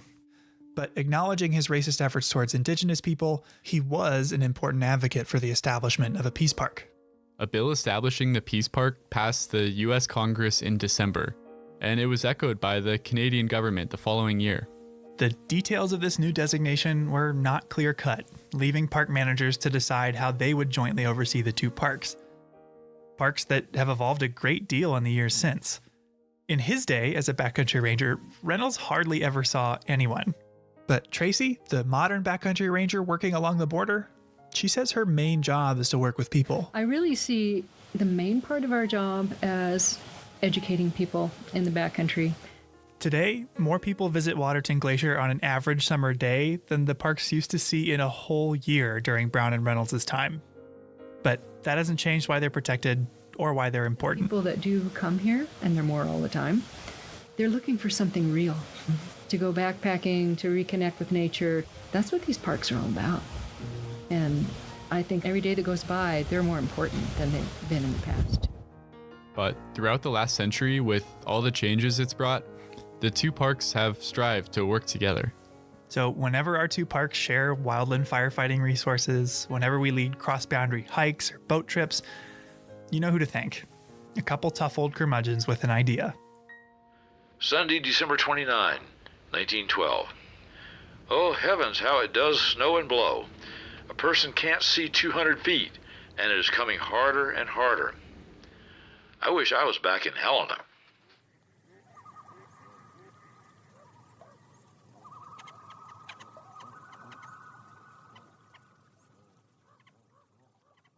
So, Michael, we've been talking about the International Peace Park today. What does Waterton Glacier International Peace Park mean to you? Selfishly, it makes for a pretty awesome place to work. You know, I've got to hang out with a lot more Canadians than I ever did. And the coolest visitor center around here is the Alberta Visitor Center. I feel like Wilson from Home Improvement, like peering over the fence at my neighbors, because from a lot of trails in the park, you could actually see Canada. So I think it's pretty unique to be part of that symbol of cooperation as an employee and as a visitor.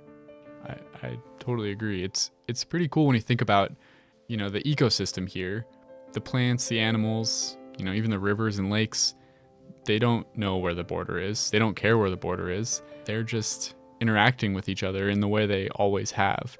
And to think that we can overcome the challenges of the border to manage this place jointly and to take care of this ecosystem as a whole instead of as two separate parts that are divided, just by a line on a map is a pretty special thing, I think. Yeah, two countries, two parks kind of choosing to work around or to work through a political boundary for the joint management of a place like this is neat. Yeah. And on that note, I think we should move into our next story about how scientists from two different countries came together across the border to study some important animals that spend time on both sides of the international boundary. Yeah, but always look back in there. Back in there. Yeah. And you're good at recognizing ducks. So It's 7 a.m. and Lisa Bate is thinking about ducks. And every year, the weather channelizes things differently. But usually this is really deep on me, the path, go through. Are they talking about walking through that water? Yeah, duck science, as it turns out, involves a lot of water. So I don't think you're going to be able to do that for safety reasons. So then you just exit and come out. Today we're doing a brood survey, where we'll review the river to see if any of the female harlequin ducks there have new chicks with them. And Becca, since you're going to have to wait for a while, what you could do is just walk up the boardwalk and look for ducks on Avalanche Creek, and then when you're finished, come back down here. Lisa Bate is a wildlife biologist here in Glacier National Park, and one of her projects is to study the park's harlequin ducks. Observing these birds takes a lot of eyes, so Lisa enlists a ton of volunteers to help her collect that data. It's a pretty fun project to be involved with, and as it so happened, all of us in the podcast somewhat independently got involved with it. This year, Michael and I and producers Daniel and Alex have all gone out with Lisa to study the ducks. Michael even ended up pretty wet from his experience. Yeah. If you want to hear that story, you got to go to the Mini Glacier episode. Before we get into the study I did that morning, there's a few things you need to know about harlequin ducks. First, the name.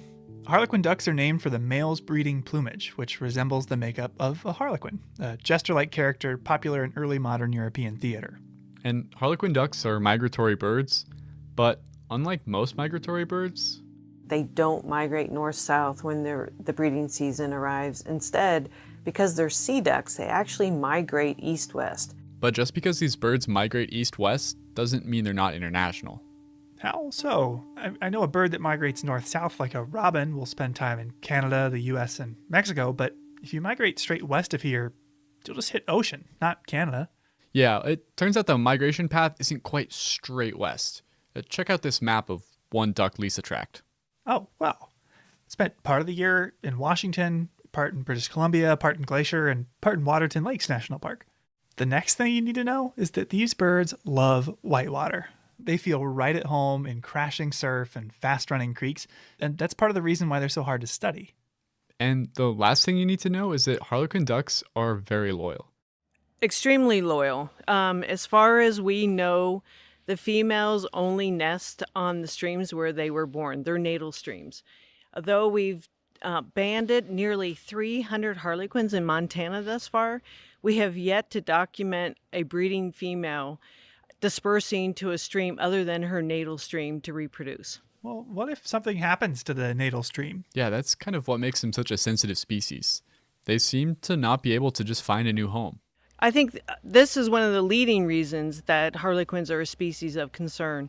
Their range has shrunk. We used to have harlequins in Colorado and many streams in Idaho and Montana, and we no longer have for a variety of reasons.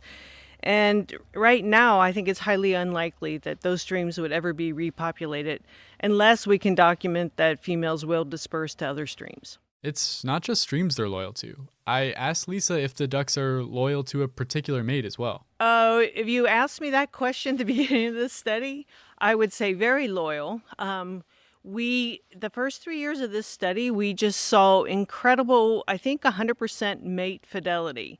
Since then, we have seen some so-called divorces, but I'm working on a paper with some Canadian biologists, and they just documented a female with a certain mate 1 year, the next 2 years with a different mate, and then in the 4th year, she returned to that original mate. So we know that sometimes things happen, we don't know why. And if a duck's mate dies? We've documented times when the female died, and the males have already migrated back to the coast, but the following years, those single males will come back here looking for those females. And we've seen 3, possibly 4 males return looking for their females. I assume that's what they're doing. And we have one male who I know now has returned 3 years in a row, always single, never with another female, and never with the original female.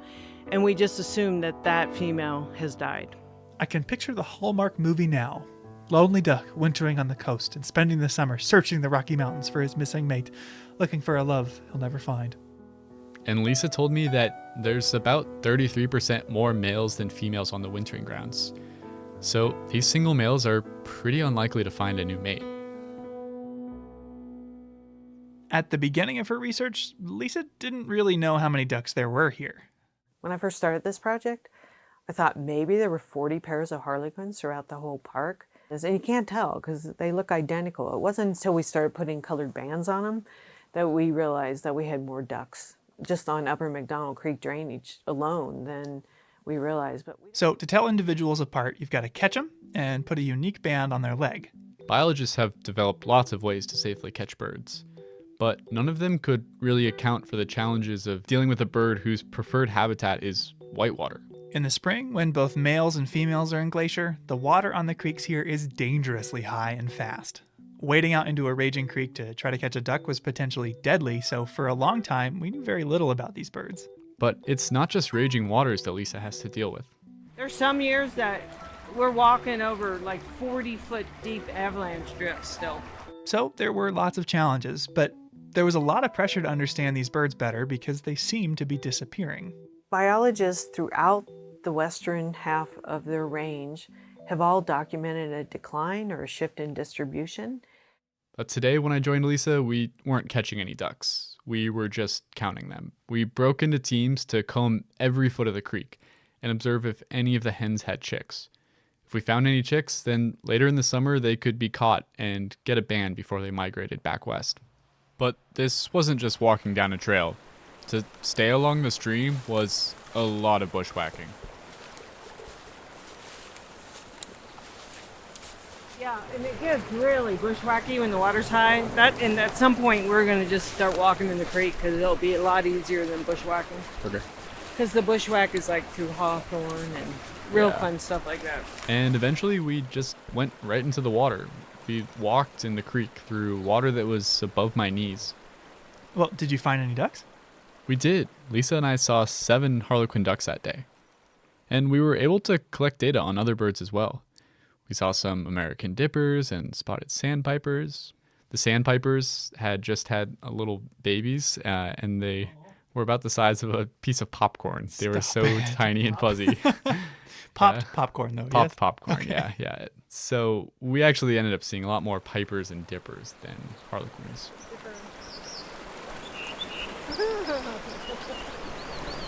What is that? Yeah. Great. The dipper just flew downstream singing. Hear it? Yeah, that sound. Yeah, it's unusual to hear them this time of year. They're more like February, March, and April when they're really singing up a storm. Flying and singing. Andrew just saw a spotted sandpiper. As far as harlequin ducks, we had seen 5 single females so far. Is that a lot? I don't know. It sort of depends on what they get down low. Yeah. Like I said, like a high count norm would be 12, so we still have a long ways to go. So how did this research get started in the first place? At first, Lisa just wanted to figure out if the ducks were even successfully breeding here. And I was like, okay, well, to do that, we'd need to find the nest and monitor them. And so we started looking for nests, and we never found one. I think in 20 or 30 years of surveys here in the park, only one had accidentally been found when someone almost stepped on one. They were walking along the shoreline. So I'm like, well, how are you going to monitor nests if you can't find them? Luckily for all of us, we're not just in Glacier National Park, we're in Waterton Glacier International Peace Park. Waterton Lakes National Park and Glacier National Park, every year we have Science and History Day, and we A also full-day science conference where experts from both sides of the border present what they've been working on. here. In my first year as a biologist here, I met Cindy Smith. She's the retired conservation biologist in Waterton Lakes, and I knew that she had done research on harlequin ducks in Banff National Park. So I was lucky enough to meet her and introduce myself, and I was like, hey, I'm thinking of doing some research on harlequin ducks and trying to find their nest. I said, we just aren't having any luck. I was like, how did you do it? And she's like, telemetry. You have to put radios on them. And she was totally right, because when we first started trying to find their nest, even with radios on, I mean, I think it'd be a 1 in a billion chance trying to find those nests because they're so cryptic, they're so hidden. And some of them literally were like 2.5 miles up off of another drainage and on a cliff and a burned habitat. I mean, But to put radios on them, first you have to catch them. So Lisa and Cindy, an American and a Canadian biologist working together, developed a mist net method of capturing harlequin ducks. So that must have been what I saw. Yeah, do you remember how it worked? Well, Gerard Bird, who joined us on the Grinnell Glacier hike in the Mini Glacier episode, and a friend of his paddled an inflatable kayak full of a couple people and a pole across the creek. The pole had a rope attached, so there was the near end and the far end, the one that stayed on shore and the one that went across the creek in the boat. And when the crew on the far side of the creek got out, they pulled the net taut. Oh, that makes sense. So no one had to be in the water. No, that you floated across, but you stood on either side and pulled it tight.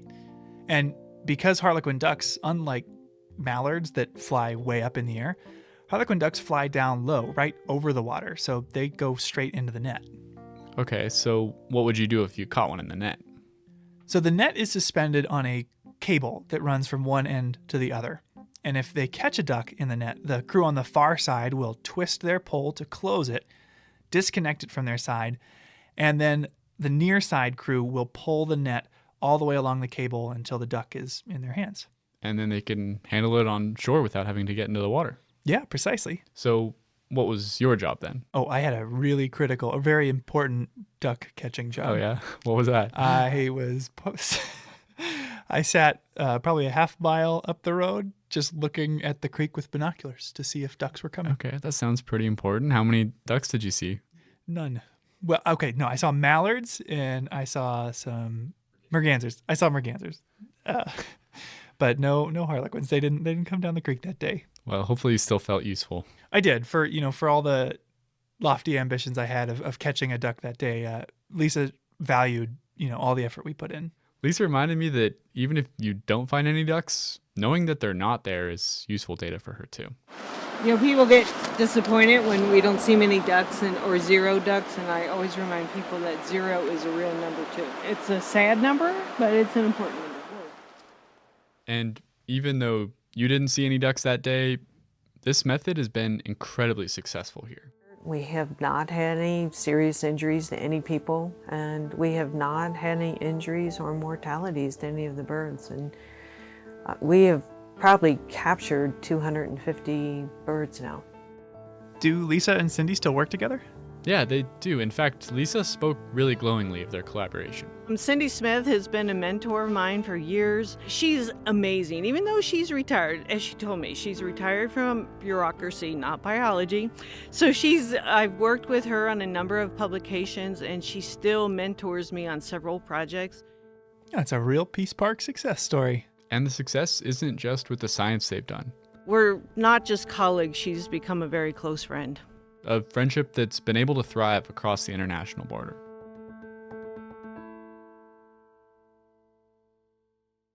Each episode, we seem to cover at least one thing that, like this podcast, wouldn't be possible without the support of the Glacier National Park Conservancy.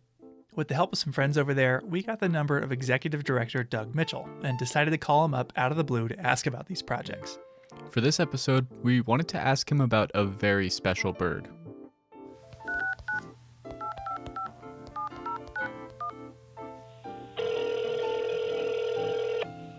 Glacier Conservancy, Doug Mitchell speaking. Hey Doug, it's Michael and Andrew. Hey fellas, how we doing today? We are doing great, but we have a question for you. Are you much of a birder? I am not much of a birder, but I am anxious to learn. Okay, well, we've got a great little bit of audio trivia for you. We're going to play a bird call and want to see if you can guess who that call might belong to. Okay, I'm up for it. I'm ready. All right, here we go.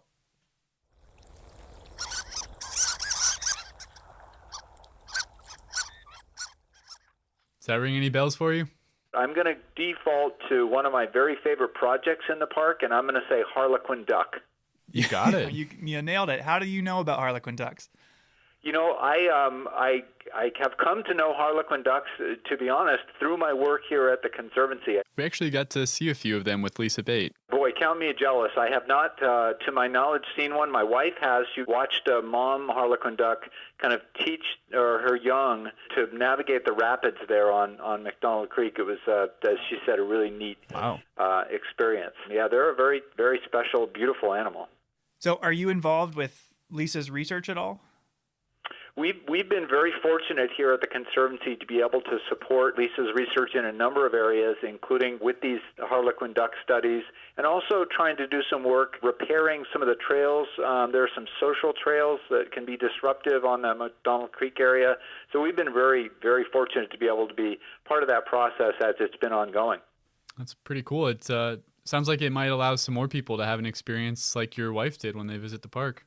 Yeah, I think that would be great, right? That's what we're all about at the Conservancy, is preserving the park for future generations to enjoy, and to be able to think about being able to protect this species and have people later on be able to enjoy that is really a special thing to be able to think about, right? That's work worth doing. Absolutely. Awesome. Well, thank you for taking some time out of your day, Doug. We'll talk to you later. All right. Thanks, guys. Take care.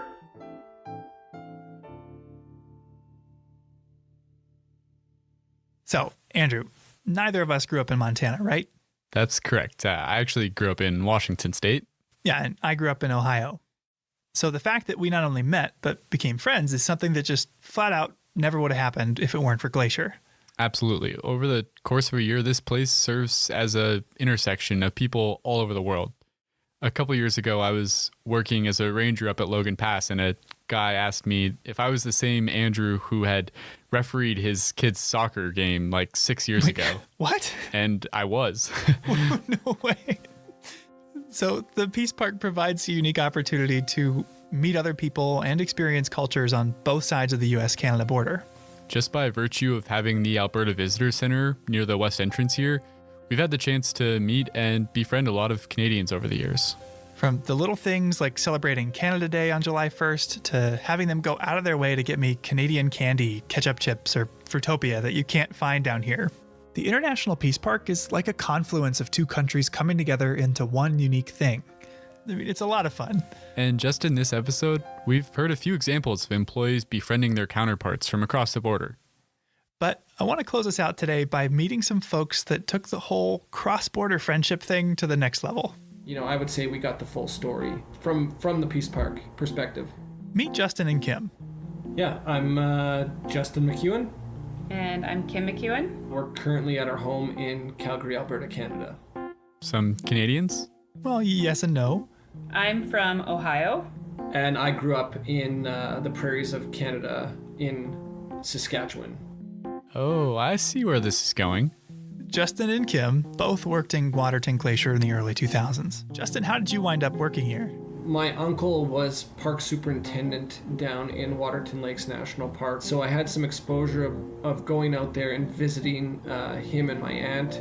It was a job and lifestyle that appealed to me at sort of a younger age. Appealing enough that around the time he went to college, or university as they call it up there, he got a job with Parks Canada. Started at Elk Island National Park and then moved down to Waterton Lakes. What did he do at Waterton? He was an interpretive ranger just like we were, leading guided hikes, campground programs. You know, I can probably look back on it and say it was like the best job I ever had. And Kim, how did you wind up working here? So my dad decided to come out and play park ranger from Ohio. I missed him and I came out to work for the boat company in 2003, the year before Justin and I met. What was the name of the boat that you captained? What is the name of the boat? The Morning Eagle is on Lake Josephine, and on Swift Current Lake is Chief Two Guns. Oh, so she worked at Many Glacier. What is memorable specifically about the job of being a boat captain? If I think back now, like it seems like it should have been a more difficult job than it was. It didn't feel difficult to drive these boats, and I really enjoyed like giving the talk on the boat, and I liked making people laugh. You're getting sometimes to show people bears for the first time, and the hotel there employed a lot of young people, and so you're just around a lot of other basically university age people. It's like summer camp for adults. I think they call it college down in the United States, dear. And Canadianized. And they actually met at work. We actually met on the boat dock at Many Glacier. It was one of the other boat captains that was like, he's cute, you should go for a hike with him. Justin, a Parks Canada interpreter, was milling about in Many Glacier in the first place for his job. Yeah, so this would be part of a long-standing exchange within the Peace Park whereby a Parks Canada interpreter would go down to Glacier National Park and deliver a program every Friday evening, and then a counterpart, an interpretive ranger from Glacier National Park, would come up to Waterton to the Falls Theater to provide exposure to each other's parks within the International Peace Park. But work wasn't the only reason he wanted to go to Glacier. Pretty soon after, I think I invited myself to come for a hike with Justin in Waterton. And yeah, after that first hike, it was basically like, it was a thing. It was the start of a relationship. Well, that's adorable. And not your typical workplace romance. The two parks brought them together, but they're from two different countries. Long distance is hard enough without a border in between you. How did that even work? Well, as you can imagine, it did make it tough, but they were able to find a way. So how long did you do the distance thing? We dated cross-border for 7 years. Kim worked as a teacher on the Blackfeet Reservation living in East Glacier, and Justin could find year-round, off and on work in Waterton. Okay, that's only a few hours apart. So relatively close, but they still crossed the border a lot, to the point where Customs and Border Patrol got to know them by name. I'm wondering, when you started seeing each other, how normal in your brain was the idea of dating somebody from another country? It became quite normal. I mean, it definitely took a while, like figuring out the differences between the two countries in the early stages of dating. I remember at one point making Justin a little paper dictionary, translating Canada speak into America speak. And then Justin made me like his edition. So I think I had put things on there like, it's a beanie, but you call it a toque for a winter hat. And I don't remember that, to be honest, but I know you've so mentioned there were this before. lots of things like that. And eventually it just kind of melded into like, this is normal. Like my Ohio accent kind of became a Canadian accent, although in Canada for a long time, they still thought I talked like an American, but my American family would like make fun of me when I came home because I was speaking like a Canadian. Yeah. So they made it work for years. But as time wore on, crossing the border to see one another grew more and more cumbersome. We sort of recognized the fact that we were dealing with an international border, and it was really cramping our relationship style. Yeah. And one way to remedy that would be to put a ring on it. And plans were afoot. You know, I realized like I wanted to ask this girl to marry me. Somebody was kind of getting impatient at some point in time. They're not thinking it was actually going to happen. So we went out on a hike some evening, sort of on the shoulder of Galway Mountain in Waterton. So it's up the Red Rock Road, and sort of found this little offshoot. Had a great view of the valley. You know, asked Kim to marry me, and obviously she said yes. So they found a local justice of the peace that liked hiking, and they hiked up Avian Ridge in Waterton with a few friends and got married. We have that date. That's our proper wedding anniversary, and we have that date stamped on the inside of our rings. And yeah. The following year, they had a full-blown ceremony in Waterton with family coming from all over. Although it was September in Alberta, so the weather was a bit of an adjustment for some. My grandmother actually came from Florida, and the wedding was in the fall, and she like moved to Florida because she does not like the cold, and my uncle as well, so he kind of had brought her. And I know that he had to go to the drugstore in Pincher Creek that morning and buy her long johns that she could wear under her dress clothes because she was too cold in Canada. It was like 50 or 60 degrees. It was a nice day as far as we're concerned, right? And I, for one, learned a thing or two about Canadian weddings. Yeah? Like what? So they ask a family member or close friend to preside over the event instead of a DJ or MC. And they have something called midnight lunch, essentially a full-blown late-night snack. People eat at the reception, then they get up for dancing and drinks, and then a little while later, bam, poutine. Okay, that sounds really good. Yeah, but what Kim and Justin did the best, I think, was the dessert. We didn't have cake at our wedding, we had pie. We had like a variety of pies, but our wedding pie that we cut into was apple, Saskatoon, huckleberry, and it was apples to signify Ohio, and Saskatoon berries to signify Saskatchewan, and huckleberries to signify the Peace Park. And so that was the kind of pie that we cut into as like our ceremonial cake cutting. Oh, that's something else. Today, 16 years after they met at the boat dock in Many Glacier, Kim and Justin are raising a family together in Calgary. So not too far away. Right, close enough to visit.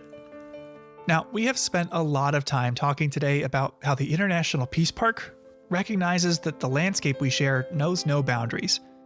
But as this story shows, neither does love, friendship, or camaraderie. Waterton Glacier International Peace Park is an invitation to see ourselves in one another. A much-needed reminder to see not our differences, but the things that we share. Justin and Kim lived this firsthand in a way more dramatic than most of us ever will.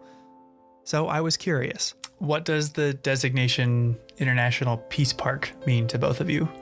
I think it is a place that you can sort of leave jurisdictions and politics behind to some degree or another and focus on this sort of contiguous landscape. I don't know, to me it means family, you know? If it wasn't for the International Peace Park, we wouldn't be a family. To see what the International Peace Park means to you? Well, you'll just have to come find out.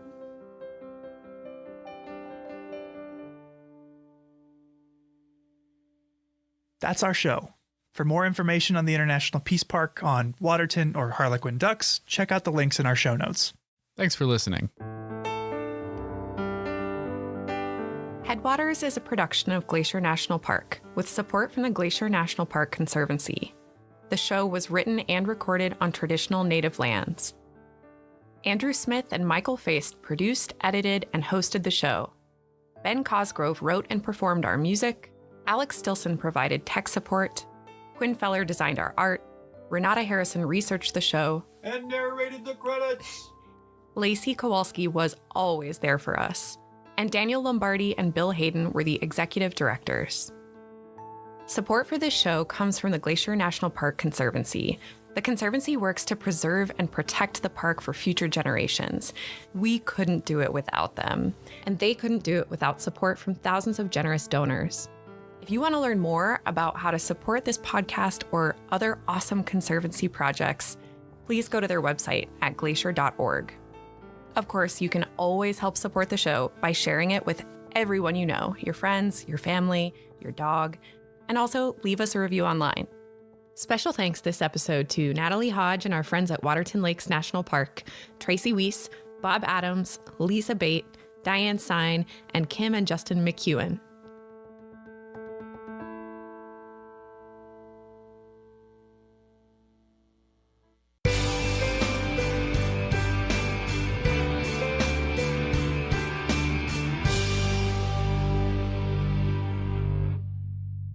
The St. Mary Visitor Center is the eastern gateway to Glacier National Park and is a main orientation point for many visitors, with rangers on duty throughout the summer providing trip planning and other information about the park. If you find yourself on the east side of the park and you have a question about something you've seen or heard while you were here, this is the place to stop and find the answer. This is also the place for backpackers to obtain their backcountry permits for exploring into the depths of the wilds of Glacier National Park. Exhibits in the building explain the park's cultural and natural history, and a 15-minute film plays every half hour. Rangers present evening programs throughout the summer in the auditorium. The building itself has an interesting story to tell. In the 1950s, the National Park Service embarked on an ambitious 10-year program called Mission 66 to upgrade facilities throughout the country's parks. The St. Mary Visitor Center remains a classic example of the architectural style prevalent during this program.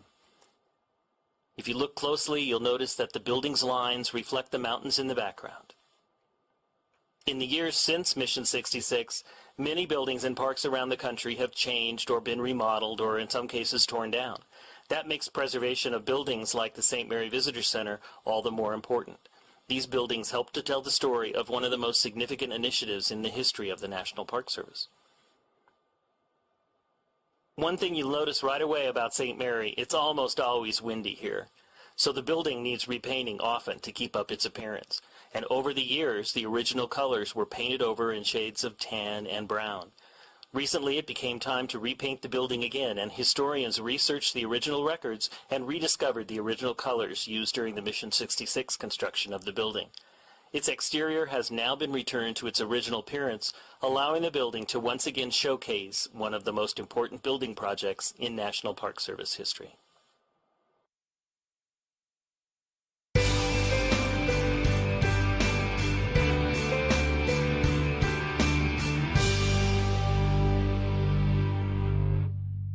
Surrounded by carpets of wildflowers in the summer, Lunch Creek flows down a natural rock staircase from the striking backdrop of Pollock Mountain. It was named for its popularity as a lunch stop for early visitors to the park and remains a popular stop on the road today. No formal trails exist here, so please enjoy the area from the paved parking. Over time, park visitors have continued to venture off the road and up the creek, exploring the area, and in the process have created a network of social trails into this sensitive and fragile habitat. In order to protect the area from curious feet, Glacier National Park has performed extensive revegetation work to rehabilitate Lunch Creek and eliminate the traces of trails by replanting native vegetation. Please notice the signs marking these rehabilitated areas and do not venture in them. If you're interested in the process of revegetation, plan on visiting the park's native plant nursery at the headquarters area in West Glacier. Each year, as projects are identified, native seeds are collected prior to the disturbance, grown in the nursery, and then returned to the disturbed sites when the plants are mature enough to survive on their own. This helps to maintain the genetic integrity of specific locations around the park and provides the plants with the greatest opportunities to survive in the wild. Every Tuesday throughout the summer, tours are conducted at the Native Plant Nursery at 10 a.m. Join us at the nursery for this interesting look at an important aspect of Glacier's natural resources preservation program.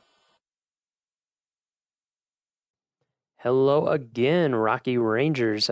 2 quick announcements before we get started with this week's episode. They might sound familiar because they're the same as last episode. We still have a big pavement preservation project going on in the park. That's going to be creating delays and closures over the next week and change. The biggest impact? Alpine Visitor Center and Old Fall River Road will be completely closed on Thursday, August 17th. Other impacts are too complicated to cover in detail here, trust me on that. But you can get the full deets on our website. Point your browser to nps.gov/ROMO. Look for alerts at the top of the page. If you're on a mobile device, it'll be hidden in our little menu. Find the alert related to pavement preservation and click more.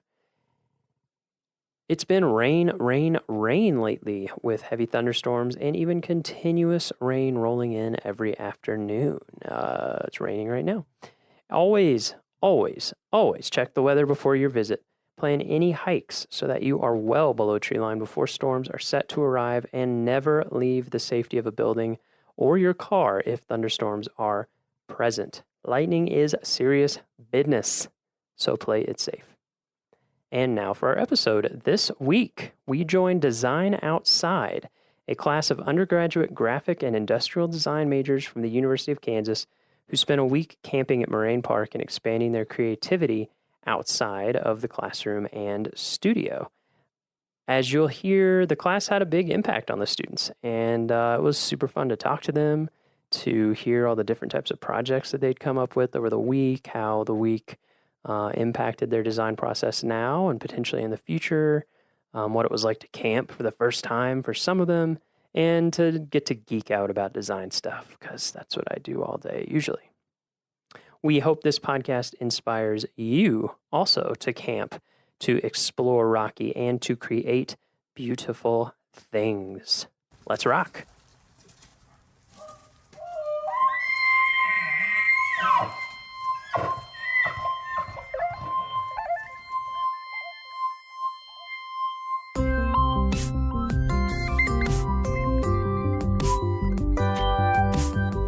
How's it going?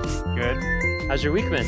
Very good out here. Thank you very much. Yeah, you're welcome. So, how about you introduce yourself?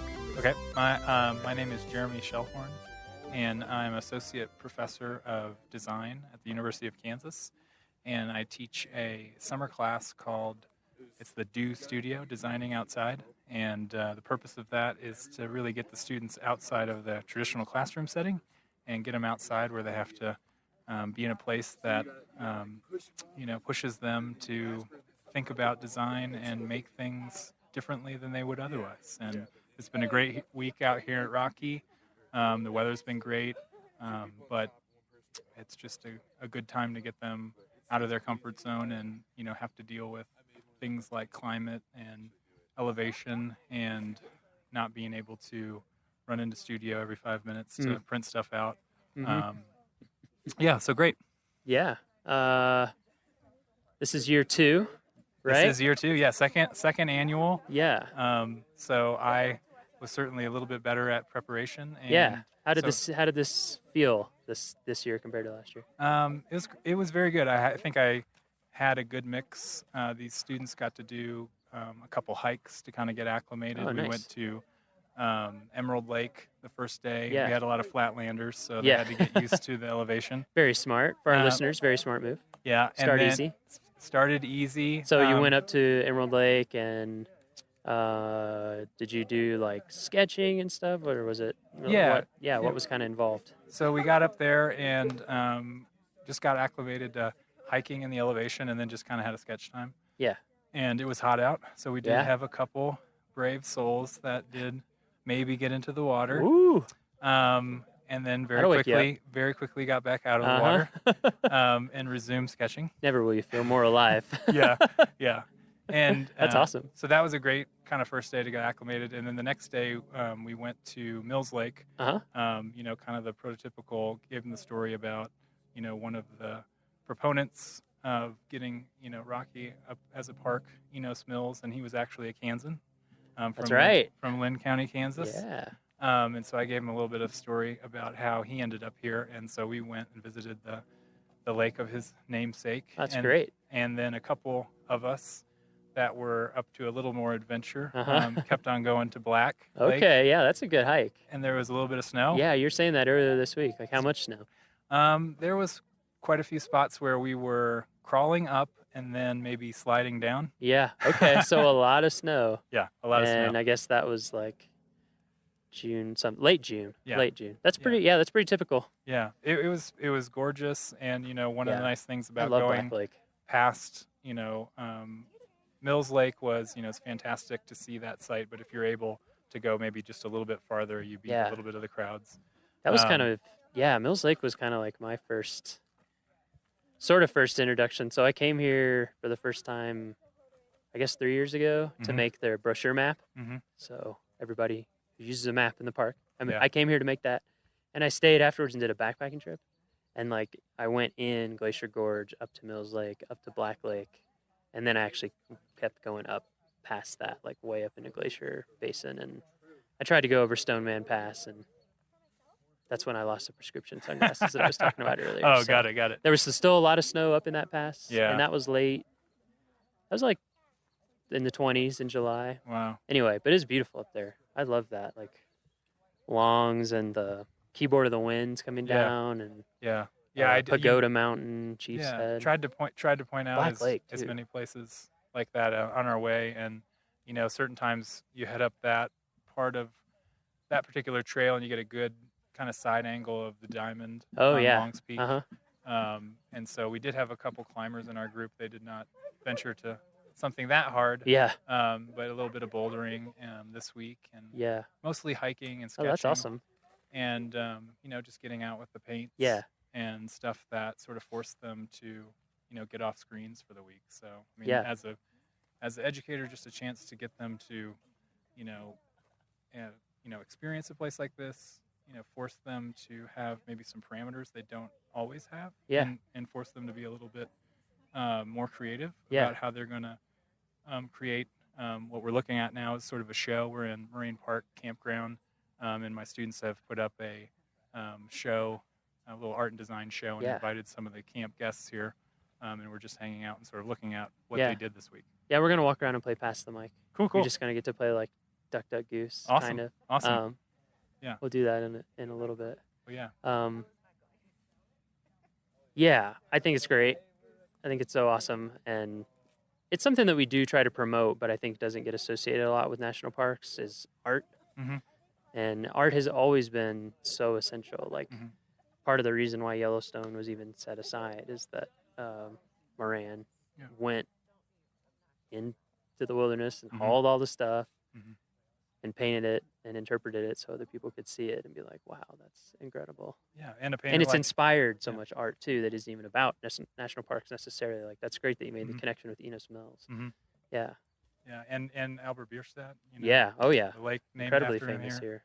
Same kind of deal. If you didn't have a photographer to send out, you had, paints and Yeah. drawing. And I think for these kids, they know how to use those tools, but this really sort of forces them Yeah. to do it. And camping all week too. Yeah. It kind of gets you in a different Absolutely. headspace. Absolutely. Especially Slows after them the down. first couple, like after the first Yeah. 2 or 3 days when you're Yeah. like really in it, you're really embracing the new shower routine. Yes. Or lack thereof. Yes. A couple cold showers, mornings and a couple Uh-huh. solar showers Yeah. that maybe we didn't set out in the sun. Yeah, completely. long enough. Yeah. But you tried. Yeah, yeah. That's good. You're Yeah. preparing for our solar future. Right, yeah, It's that's- smart. Yeah. But rather important in the sun. Yeah. Should we walk around and play tag? Absolutely. Yeah. Let's do it. Let's just walk around. We Okay. can just drag the mic cables. It doesn't matter. Fantastic. They're strong. Let's talk to these. We have a couple of junior rangers that are. Oh, maybe new a little- junior rangers. Oh, all 3 of them right here? Yeah, wow. All 3 of our junior rangers. What a treat. Well, they said it was 9 and up for the activities, so. Yeah. There's no age limit. It's actually, I think, a growing in popularity. We'll probably have to pass the mic around a little. They're pretty specific to where they're held. All right, we have our 3 junior rangers. Yeah. Yep, we're here. Whenever people want to talk, we Oh, can just yeah. pass the mic around. Tell us your name. My name is Alex. And Alex, where are you from? I'm from the University of Kansas. University which of is everyone, Kansas. yeah. But Yeah. yeah, from Kansas. From Kansas? Yep. Where in Kansas, in case we have Kansas listeners? Just outside of Kansas City. Okay. In a suburb of Kansas City, so Nice. yeah. Yeah, why don't we go down the line? I'm Gracie. I'm from Lawrence, Kansas. I also attend the University of Kansas. And then my name's Dagny. I live in Denver, but I go to the University of Kansas. Oh, nice. Interesting. Maybe I'll ask you more about that. 2 of us study industrial design, and then 1 of us graphics design. So Nice. How did you enjoy the Junior Ranger program? It was amazing. I learned a lot actually from Really? it. Yeah, That's some great. really great activities. Yeah. The ecosystems, I think, was the most interesting part. Yeah.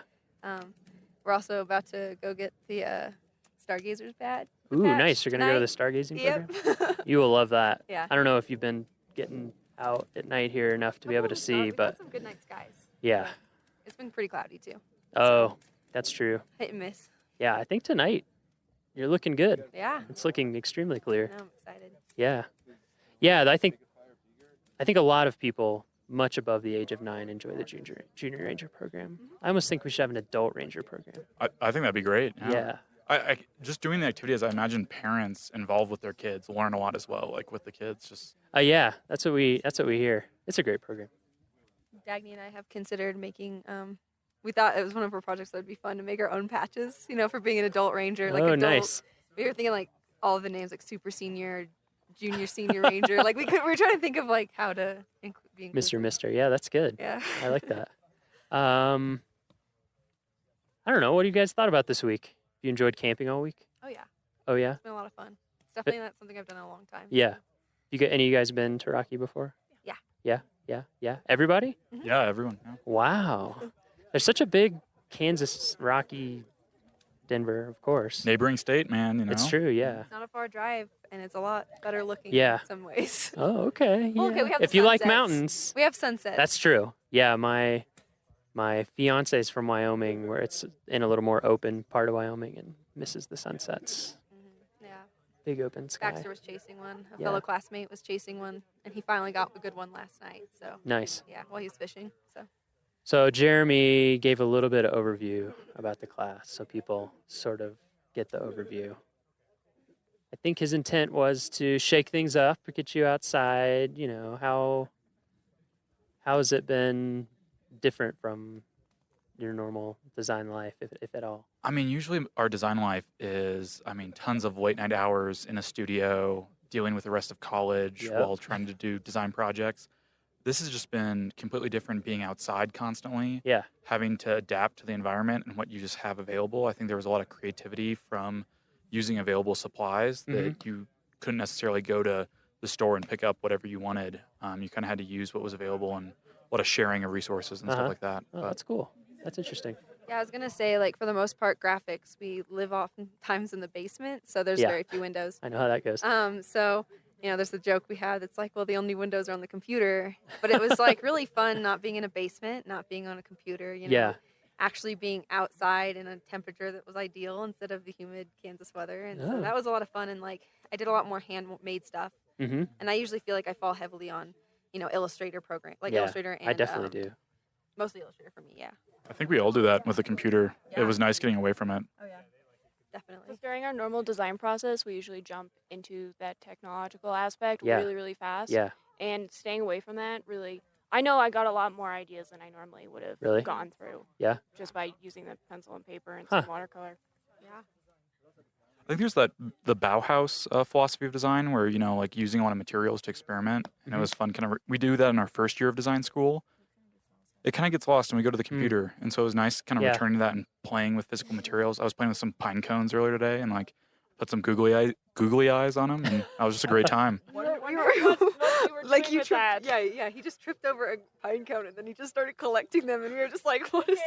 I just picked it up and I looked at it, and it looked like a face, and I was like, this would be a great character, and so I just put some eyes on it. It's like cabin fever, but with a van in your case. Yeah, just with a van. Yeah. We watched The Shining last night, so Oh, man. we're all thinking about In that. that little ranger. Yeah. Little ranger section. Have you been? That was amazing being in the ranger station. My favorite thing was looking at how they store hats there. Oh. Yeah, you saw the hat holders. I geeked out about that a bit. Yeah, I'm trying to think how to describe it for people. It's just like like two pieces of thick paper with kind of a circular cutout in it, so that you can slide the brim of the flat hat down into it. Yeah, It's so the hat pretty- yeah. sits flat against the wall. Yeah, and it keeps it in a flat. It keeps the right shape and all that stuff. Everyone had their name next Yeah. to their hat, which was just really cute. Yeah. It was awesome. Like, going to class, hanging up your hat. Yeah. I really want to make one now. Yeah. Just because I have so many floppy hats. For kids and mini uniforms. I was gonna say that was the cutest thing. We went to the Alpine Ridge Visitor Center, and they had all those like mini junior ranger, or like just ranger outfits for like kids. And Yeah. I don't know. We've been enjoying a lot of the mini outdoor gear that is out there for children. Oh yeah, and actually, I'm pretty sure the Junior Ranger badge is bigger than the actual badge. Yeah, no, so. I actually have to agree with that. Is yours made out of plastic though? No, they are metal. That is different. Dang. Actually, I don't I have feel a badge right now. I feel cheated. Because I'm also often in the office and on Illustrator and in Photoshop and in InDesign, and I find the same thing. Even being here, sometimes it's hard to remember to get just like sketch stuff. Yeah. It's also can be so much more time saving, I think, too, to just get stuff out. You know what I mean? Like, when you're really proficient in Illustrator, you can do some things. You can be fast, but I just think there's something cool to just. I feel like sometimes you get to your result almost a little too fast Yeah, and miss out on the exactly. creative process. Exactly. Because I think a lot of the fun I had today, like this whole week, was just like playing in my sketchbook, because I haven't really used like markers and ink or gouache all that much in like recent years. Like I love like those like just illustrating by hand and stuff. And so that was a lot of fun, just like experimenting with layering and how those Yeah. look and interact with each other. And so it's like kind of a fun. I really didn't do anything graphic design wise. I just was like illustrating all week, and it was Yeah. like really cathartic. Yeah. Really fun. Sounds great. Yeah. Is your all's stuff? What's your all's stuff?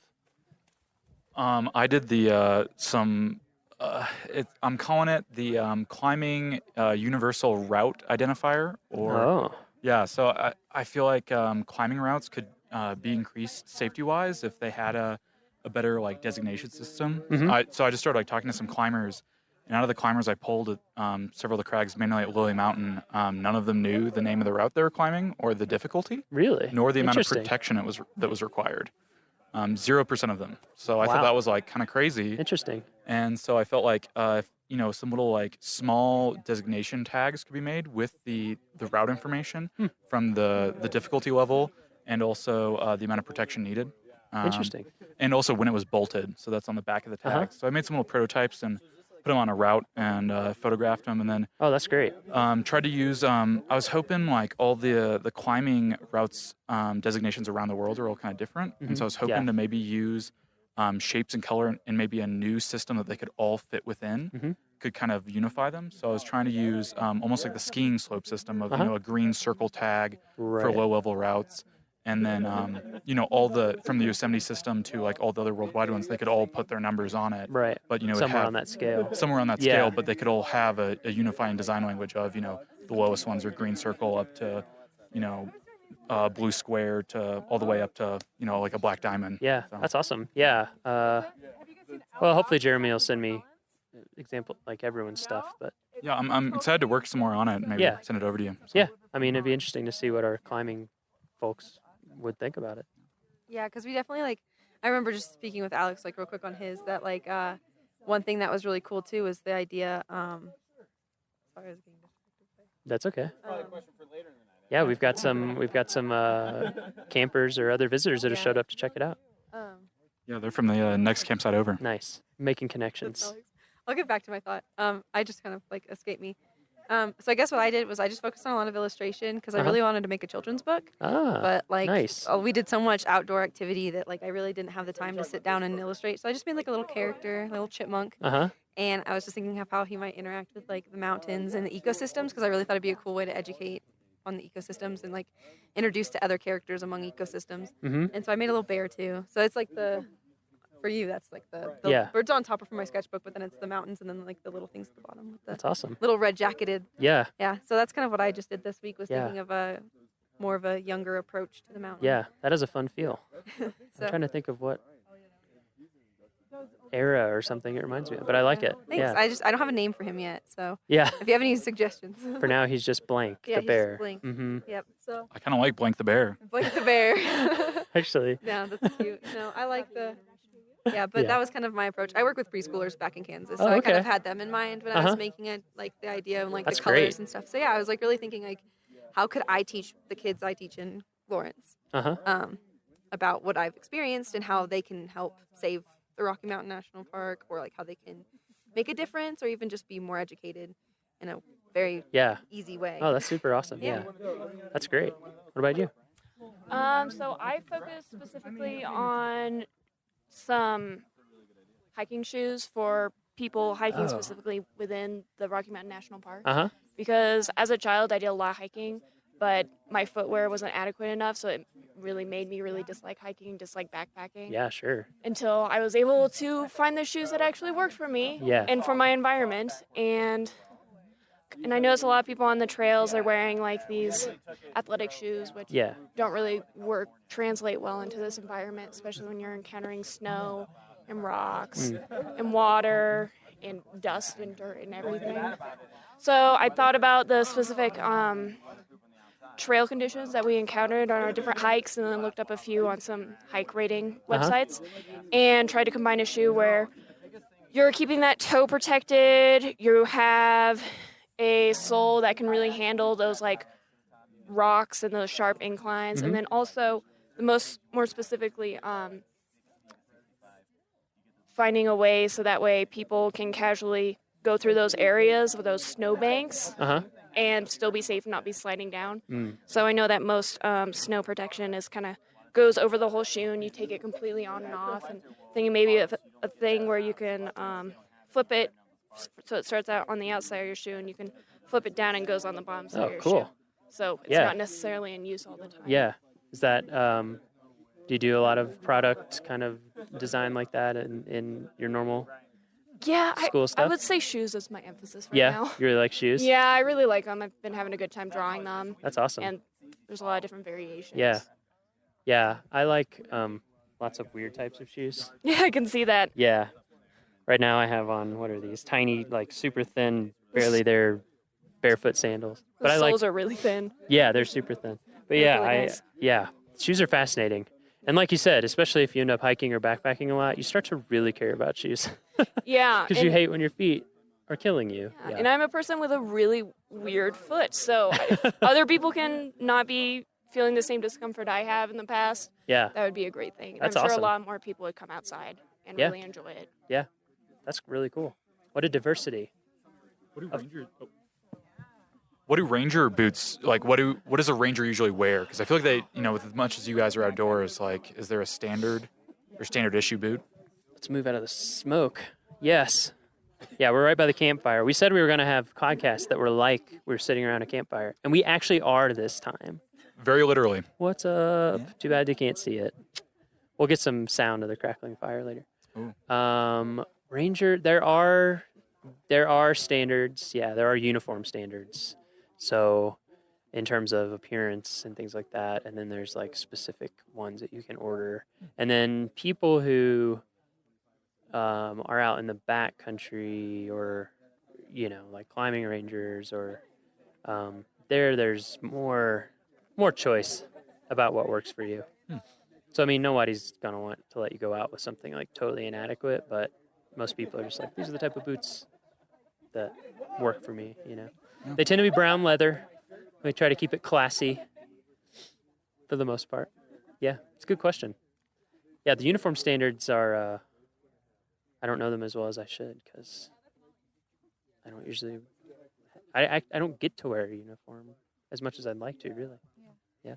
Actually, Alex and I recalled what you were going to say about the tags. And Yeah. It was just the fact that we thought, like, how is there a way national parks could be a part of that? Because you wouldn't, I think you actually, did you see how much that cost for rescue? Well, I just tried to look up some data on rescue, and from what I could tell and some brief sources, it looked like climbing rescues were the most expensive rescue operation that the park can have. I was reading stories about helicopter rescues, and I found just one bill, like one cost, which was, I think, a little over $30,000 for one rescue for a climbing operation. So I thought, man, if there's anything we can do to make those routes safer, which I feel like knowledge is power. So if you can equip people with more knowledge about the climbing environment and the route, that possibly you could reduce the number of climbing rescues you need. Yeah, because that's what we were thinking too. Is like yesterday was actually my first time rock climbing, and Alex was like looking for the specific route he had picked out for us because like I couldn't climb anything harder than I think it was a 5.2 that we might have found. But yeah, I couldn't have climbed anything probably harder than that. I mean, I'm that was already your first time. Exactly. And so like thinking about like, that kind of also like if maybe you don't know what to look for and you get misled. So like thinking about how like that icon like really, really could save, because people then might also realize like, oh, I can't quite do this one yet. And like think about that. It's very interesting. Yeah. I don't think we found the right route because we were using a guidebook, which I thought I had the most updated guidebook, but I guess we were trying to, climbing routes are designated by, it's the third bolted route from the left side of this rock feature.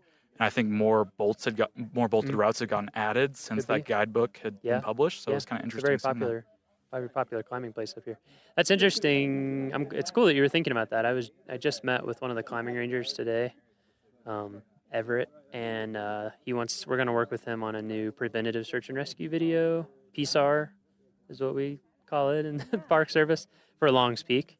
For exactly what you're saying. Like, number one, we don't want anyone to get hurt ever, obviously. And then number two, whenever someone needs a rescue, you're putting people's lives at risk. I mean, that's what they do for a living, but still. And then, the cost is incredibly high. So I think something that everybody forgets, whether you're new to it or old to it, that usually looks a little easier from the ground. And I think, and this is what we're going to try to convey in the video for people with Longs Peak, is that it kind of has a reputation as a climb or as a hike, and it's not a hike. Yeah, we went up to the visitors center. Oh, really? Up there, and we're like, oh yeah, Isn't this that is cool? very intense. Yeah. We had some cool shoes up there. Yeah, that's true. They give you. We met some llama rangers. Nice. Yeah, I'm going to go out with them soon, sometime this summer. We're going to do a podcast with them. I'm glad. The Longs Peak Ranger Station is really cool. It really apparently gives you a feel for it. I haven't climbed yet, but I'm going to a week from next Thursday because we're going to go up there to start getting some shots and for me to scope out places where we can get shots and just getting that message out there to people of like, take it seriously. Because it's a type of thing once you get past the keyhole where if you fall, you'll probably die. You'll at least be very badly injured and need intense rescue. So I think people go not realizing that. Anyway. We had a lot of fun. We went out as a group, and also this is a different segment, but you encourage or through Jeremy encouraged us to look at the wayside signage. Yeah. We had a lot of fun looking at that and kind of seeing I bet. The design of those and how they designated or showed information to visitors. It was really interesting looking at those. We tried to do. We kind of talked about one as a group as like a see-through wayside sign, so that you could maybe etch the outline of the mountain with and the then peak if you information. Get to the right level. You get to the right level and look through it and see the that's interesting. the kind of mountain range. Right. It's like it's a perspective point. Yeah. Because the one thing that we noticed was like you had to look, and compare before you really kind of saw what parts of the mountain were where. But I could, and I always thought like it was kind of evolved from the idea of like maybe an app, but then we realized service is so non-existent up on those mountains. But like, that idea that you could use GPS and like hold it up and kind of like those constellation apps that show you where constellations are, it could show you the peaks and you could just like tap these little hot spots and it would give you that information. So something. Yeah, as we talked about earlier this week, that's something that I would love to see happen is an app for a park. That'd be amazing. I think. And I've seen some prototypes for a couple parks, and basically the way they work is that when you're at home, when you download it, they say, do you want to download all the content for offline use? So that way you can, when you're at your hotel or visitor center, before you get there, you can have it all. And then there's one like that for the National Mall in DC. Oh, really? Yeah, so you can hold it up and just move around, and it'll show you like where all the museums and monuments and things like that are. Yeah. I like that interactive aspect because it's almost like virtual reality. Yeah. Or augmented reality, where it kind of like transposes something computer generated on top of something real, and I think that's like a really cool interactive way to like learn more information. Yeah, to learn more. Yeah, I think that's we're all any way that we can let people learn more stuff. Oh yeah. I think that's why I like the Junior Ranger program so much, is because it was so informative, and I was kind of like, it was funny going into the station like, oh yeah, we're here for our Junior Ranger badge, and they're like, how old are you? You know what I mean? But I think that like having something like that, just like we're over 9. Yeah, that's all you need to know. Yeah. If it says up, sir, up. We just happen to be up. Exactly. The Junior Ranger program actually ended up leading us around the park a lot. Yeah. And I feel like I got a more fulfilling visit from this time, even though I've been here a lot in the past, being someone from Denver. Yeah. Than I ever had before, just because it's a lot more information and you feel like you have more of a mission. Yeah, because like we were like, oh my gosh, is that a bird in our handbook? And we were like, what bird is this? And we were really into it. And then like Dagny and I had we had to run back to our campsite because we needed to grab something before dinner.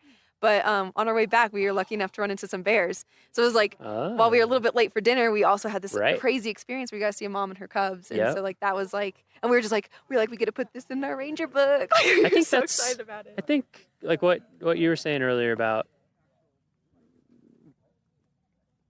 like being more creative, having more ideas come to you, that kind of thing. That's exactly like when you're outside all day, basically. More stuff happens that is unusual. Oh, yeah. Your life is much less planned. And so, it's like, oh, we were a little late, and then we saw bears. Yeah. And if you'd been a little earlier, you wouldn't have seen them. No, not at all. Because, like, Dagny saw it first, but, like, last time I was in Estes was August, and I actually stayed at a cabin here. And I feel like I spent so much time, like, at the cabin, not really thinking about, like, how much I wasn't experiencing the outside, whereas, like, I've been outside all week, and, like, counting down the days for a shower and stuff, like you just like, and we've been able to witness like deer walking through our campsite and like just like, and we had a bear spook that spooked a couple campers and stuff like that. So I mean, it's just been like a fun experience that I couldn't have had if I was in the safety of 4 walls. There's one right now. Right next to that other. Is that mule deer? Oh yeah. Yep, mule deer just a little ways out from the campsite. Man, it's such a nice evening. It's too bad we can't transmit temperature. Would you really want to, though? We want you to come here. That's true. We do want you to come I here. hope VR doesn't get that good. Yeah, me neither. No, I don't think so. I don't think it'll ever become like 4D. But I was going to say that like, I think what's craziest about being here is like I'm used to like 90-degree, 60% plus humidity, and like coming here has been like a dream. And I was like, I had to go buy a hat. Like I was like, I'm going to go back to Kansas, and I am not going to be able to use this hat. Like, I remember the first time I grew up in the South and kind of the Midwest, so humid for sure. And they don't get to choose who talks on mic next. We choose them. Oh. It's like Duck, Duck, Goose. They just have to accept it. Those are the rules. Yeah, so I lived in Mississippi, Iowa, Kentucky, places that are hot and humid in the summer. And then I went to Yellowstone for the first time, and I worked there for a whole summer. And I lived about this elevation, like 8,000, almost 8,000 feet. I was at Canyon. And then I came home, and I was just like, oh my God, I can't handle that. Like, it's almost like I never noticed it before, and then it ruined it for me. I think that's why it's a lot of people. We get a lot of people, just for it's so refreshing and cool. Love that dry air. Yeah, exactly. My lips gives me life. Never been more chapped. I already have gone through my chapstick. It takes actually, that's something that we try to tell people in our visitor information. So we're telling you now in visitor information that apply chapstick before you arrive. As you drive towards Colorado, the closer you get, the more chapped your lips get. Yeah. That's how I can tell when I'm going to get home. Yeah, it takes you a while to get used to it. Who are we going to pick next on Mike? Thanks so much for talking to us. Who's next? I'm stepping on my cords. Does anyone want to? Because if not, then you're going to be assigned. Yeah, hop on mic. We'll pass it around. Yeah. Sorry, I didn't come prepared. Yeah, lay down. I thought I did, but let's get like 16 bars. I'm just kidding. Yo, my name's Blake. We'll give him 16 bars. Now I just have 16 ain't enough in my head. Have you heard that? No, I have not. Oh man, Andre 3000 just destroys on it for like 3 minutes straight. Anyway, what's your name? My name's Blake. Blake, where are you from, Blake? St. Louis, Missouri. St. Louis. Yeah. I have family in St. Louis. Really? Where? I think Webster Grove. Oh, yeah. Webster Grove. Yeah? I'm also from St. Louis. Yeah? Yeah, one of my uncles and 3 cousins and my aunt. St.Louis. Whole family. Yeah, basically. and then my uncle's still there, and Kansas City, I've got my cousins in Kansas City. all right. So, yeah. Yeah, it was hard making the switch from St. Louis to Kansas. Yeah? Yeah, I was a Mizzou fan. I don't know if you've heard, but we're all KU students. And, for my whole life, basically, I was a Tiger fan, and I was like, that was hard, huh? Everyone else likes Mizzou out here. I'm gonna like something else. Nice. So, have you been to Rocky Mountain National Park before? I have not. This is your first time. Yep. I've been to Yellowstone though. I've been all over the country. So, yeah. What'd you think about this park compared honestly, to some others that you've been to? Some of the most beautiful sights I've ever seen. Really? I mean, I've been, like I said, all over the country, and the mountains are my favorite part. Yeah. Of it. Me too. I guess. Yeah. Any natural setting. Yeah. So. It's kind of my thing as and well. And plus, I took a geology class earlier this semester. So. Oh yeah, it must be really cool to be here with all this exposed rock and think about how different things formed. Yeah. Did you go up on Trail Ridge Road at all? Yes, I did. Did you see Lava Cliff there? I don't. It's a pullout there. It's a thick layer of rock that was from a big volcanic explosion from the Never Summer Mountains, which are to the west. Yeah, it's pretty cool. I didn't see that. It's easy to miss. There's a lot to look at when you're on Trail Ridge Road. Yeah, I mean, my eyes. Yeah, what'd you think about that, Trail Ridge Road? That's one of the things that I had think. trouble breathing on my way up there. I was short of breath. Yeah. And like there was this one point where there was a parking spot before the visitor center. There was like a parking area and a walkout, and you could see like a whole bunch of different peaks. Oh yeah. I'm not sure what that area was called, but as I was walking downhill and out of breath, getting to the scenic. It surprises people. Yeah, I know. There's a lot less oxygen in every breath up there. Yeah, you're right. And I mean, I saw someone smoking a cigarette up there. I was like, oh my gosh. Yeah, their lung capacity must be incredible. Yeah, exactly. I want some of that. They're superhumans. Sometimes I've been up there at Alpine Visitor Center, and did you go to Alpine Visitor Center? Yes, I did. Yeah, that's a cool visitor center. Yeah. You got to see both gift shops. That's the highest elevation visitor center in the National Park Service. Really? The entire National Park Service. 12,000, like 13,000. It's just under 12. Okay. Yeah, it's just a little bit under 12. Actually, I should know the exact number because it's on our podcast that we just put out today. It's like 11,796 or something like that. It's close to 12. Yeah. It's the highest one. Right above the tree line. It was really cool just coming up from an area where there's heavy forest, Uh-huh. and then it just cuts off, and there's Yeah. nothing. It's like a completely different environment, It but at is. the same time, it's just it goes together. I can't explain how many things are running through my mind. Like, how is this?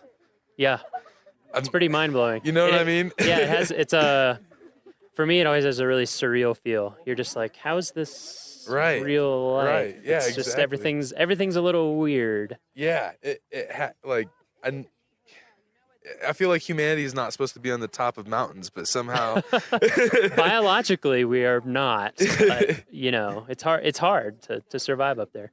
Definitely. And that road's only open a little bit of the year. Right. I saw those giant sticks on the side of the road. Mm-hmm. Well, those are for the plows, right? Exactly. How big is the plow that goes up on that road? They're huge. They're actually not plows. They're rotaries. So they're like a giant snowblower. So on the front like of them, a fan, like a blade. Yeah, they're like a spiral blade on the front. That's like 4 feet tall or maybe more, and then it basically eats the snow in, and then spits it really high out the back. Because if you plowed it, there wouldn't even be anywhere to. But it doesn't shoot it back onto the road, right? No, right? yeah, it shoots it at an angle, Okay, like over the side of the road. All right. Yeah, the snow is so deep that they have to take multiple passes with that thing. Yeah, I figured it's as pretty much. crazy. Yeah. And this year, they had it all clear. We were like almost ready to go, maybe open the road a little earlier than expected. And then we had, like here where we're standing, 3.5 feet of snow. This was like right here in this camp. This is like mid-May. Are you serious? Yeah. I was gonna ask. Like, I guess snow stays up there until like a couple weeks from today. Yeah, right? if you'd been here a few weeks ago, there would have been a ton of snow up there. Oh my gosh. It's just that once the sun starts getting really intense and the days get long and it gets clear, the snow melts incredibly fast. But like I went up there. You should go on our Facebook and look. I went up there and took some 360 photos, and it was like May 22nd, and it's I have on a up huge on top coat. of Trail Ridge Road. Yeah, I have on a huge coat, and the snow is like incredibly deep. Oh my God. Yeah, it's pretty crazy. I still can't imagine the snow in the summer. That blows my mind. Yeah, that's the other thing is the snow sticks around here a really long time. Coming up from St. Louis, it was probably 70 to 80 degrees a day. And then I've been wearing a sweatshirt, doubling up on the sweatpants every night. It's crazy. And it's like it's July. Yeah. Yeah, exactly. So this is about as warm as it gets. Yeah, just about. It's crazy thinking about. I got a chance to go to San Francisco. It was the same thing. Yeah, in the summer it's chilly. Quite chilly. But as Mark Twain said. So what kind of design do you do? I'm an industrial designer. Okay. It's my senior year. I'm getting ready to enter the real world. Yeah. I don't think I'm very prepared. Well, you are and you aren't. Right. I'm 32. There's definitely a learning curve. Right. It's good though. I mean, because it's a lot of it's the kind of stuff that you can't learn until you do it. You just have to exactly. do it. It all comes with experience. We'll figure it out. Like I never would have thought I would have ended up here in this job. Right. When I was a senior in college, never could I have imagined. So. I know my passions are going to lead me where I want to exactly. go. I've been drawing since first grade. Yeah. So what's it been like being here? So I mean, normally when you're probably designing on the computer. Yeah. Constantly. Yeah. Like all of us do that do design. Coming out into this environment, having no studio. Yeah. It's a totally different game. Yeah. I mean, granted, I did cheat a little bit. I went to Kind Coffee, and I had an opportunity to sit down and work on my computer for the necessities. But for the most part, I was doing a lot of drawing, sitting right outside of my tent. Yeah. And the environment is just so peaceful, and I mean, you really get an opportunity to hone in on what's going on in your head and what you want to put on the paper. And for me, it's like a new kind of piece and an upgrade in my creativity. That's awesome. So I really love it. And I mean, hopefully there's ways you can find to bring that in the future. Right. Yeah. I mean, it can be challenging, but you're right. But it's testing new things. Yeah. And experiencing things that you otherwise would not have. Yeah. That help you grow. Is your stuff up here? Yeah. Let's walk over. Sure. Check it out. Yeah. Oh, nice. This is me. Oh, that's super cool. I was wondering who did that. I made a raincoat, and that's awesome. doubles as inside of the sleeves come off, they button to the chest portion, and inside of the sleeves you can store rain chaps. Oh, yeah. But it also doubles as insulation. That's pretty awesome, actually.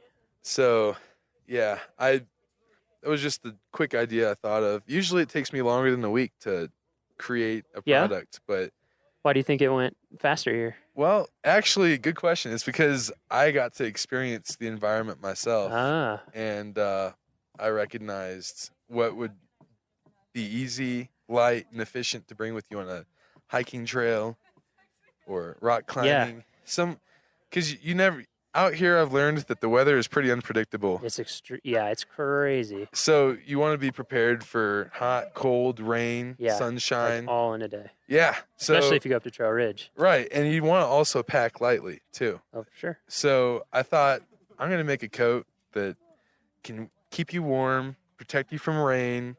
There's a ranger style cap that actually, I see that big wide brimmed cap. That's actually that's a really cool idea. And it like slides into the hoodie, so it. Oh, whoa! So if you see here, it's like a drawstring. That is super cool. If you ever seen like one of those wire frisbees that just folds. Yeah. It's kind of like that. So it protect. Yeah. It's like a sunlight. Sure. Yeah, I mean, you need sun protection here as much as rain. Right, exactly. And it goes back and forth. Because I've gotten sunburnt, and I've also been shivering. So it's all part of the experience for me, and it's invigorating. Right, exactly. Yeah, it is interesting. When I'm a big hiker and backpacker, and like, I think you just tend to get interested in gear stuff. Like, I mean, you definitely to the point where people who aren't into it almost think you're a weirdo. But it's like when you're freezing cold and not thinking very straight and it's you can't see and whatever, like you care about how nice a zipper is, how nice a zipper pull is, things like that. If there's a need for it, there's a market for it. And if there's not a market for it, that's an opportunity to make one. So what kind of stuff do you normally do in terms of design? Is it all over the place, or do you focus on particular types of products? My specialty is computer-aided design, CAD. So this last semester I created a computer mouse. And it was more of a task mouse. It vibrated, and it like had an LED light on the bottom that would pop up, say blue if it was social media, green if it was a work-related email, or red if it was a text. So when you're designing that in CAD, are you going into like the tiniest detail? Like, to what level do you have to go? Basically, from start to finish, I'll decide who I'm going to be designing for. I decided in this case I was going to make something for a person in an office-related environment. So I researched what that person does on a daily basis, what they need, what can make their job easier. So once I figured that out, I did 100 to 200 sketches of just quick product, quick mouses, getting the form right. Then I took those sketches and I brought them into CAD, and I made a model, and I made probably 6 or 7 different models until I got my form right. And from there, I moved it into KeyShot, which is a rendering program. It's what a lot of car companies do to put their car in an environment like this without bringing the car actually out they here. just render it into the environment. Put your light sources and a few things. Exactly. They choose the angle of the light. It makes it look real, as if you just took a photograph of it. So after that, then I'll put it all together, wrap it up, and put it in Photoshop and whatnot. And label my process and clarify my steps along the way. That's super cool. So So do you think that this trip or anything that you learned or experienced here is going to translate over into your design? And definitely, what this trip has taught me is how important it is to understand what the user needs and experiencing on a personal level what it means to research your audience, I guess. And I actually did it backwards. Well, I guess the right way. I researched my audience by hiking and doing things outside in the national park, which gave me the idea to create a coat. So, I mean, it's a natural step I learned Mhm. that I really think will be valuable for me in the future. That's when awesome. I'm testing out products for other people, and I That's want to great. understand what it's like in their shoes. Yeah. So, yeah, I love it. That's great. I'm glad you had a good first visit. Yeah, yeah. I mean, we're always here. I'll be back for sure. We're supposed to be here forever. So as long as the United States is a country, which we also hope is forever, we're supposed to be here. So, we'll be here. Yeah. Well, I'm excited to come back and have my next experience here. It was a wonderful time, and thank you for having us. Oh yeah, my pleasure. Yeah, it was. Yeah, when Jeremy approached me last year about it the first time, he was kind of like, "Do you think we get a campsite?" And because housing is really tight here. Yeah. Like we don't even have enough houses for our own employees, and so it's hard. But he was like, "Oh, we'll camp. It'll be great." That's exactly what I want. Right. Because it's going to put people in a different in that environment, where in a they're different forced- headspace, where they're forced to use different tools, or they're forced to like make art despite physical discomfort, or or whatever. experience it from a different from a process to shake things that- up. Yeah, exactly. And I think, I mean, maybe this doesn't happen for everybody, but I definitely relate to what you said and what other people. It's just like being outside day after day, all day. It takes a few days, but after a few days in, you start to kind of get in a different Right. space. Getting used to the altitude, definitely. Yeah, and that was definitely probably takes the time. hardest Did you have part. headaches or anything? I didn't have headaches. I had breathing problems on the first day. Yeah. So I had to call That's it not short. uncommon.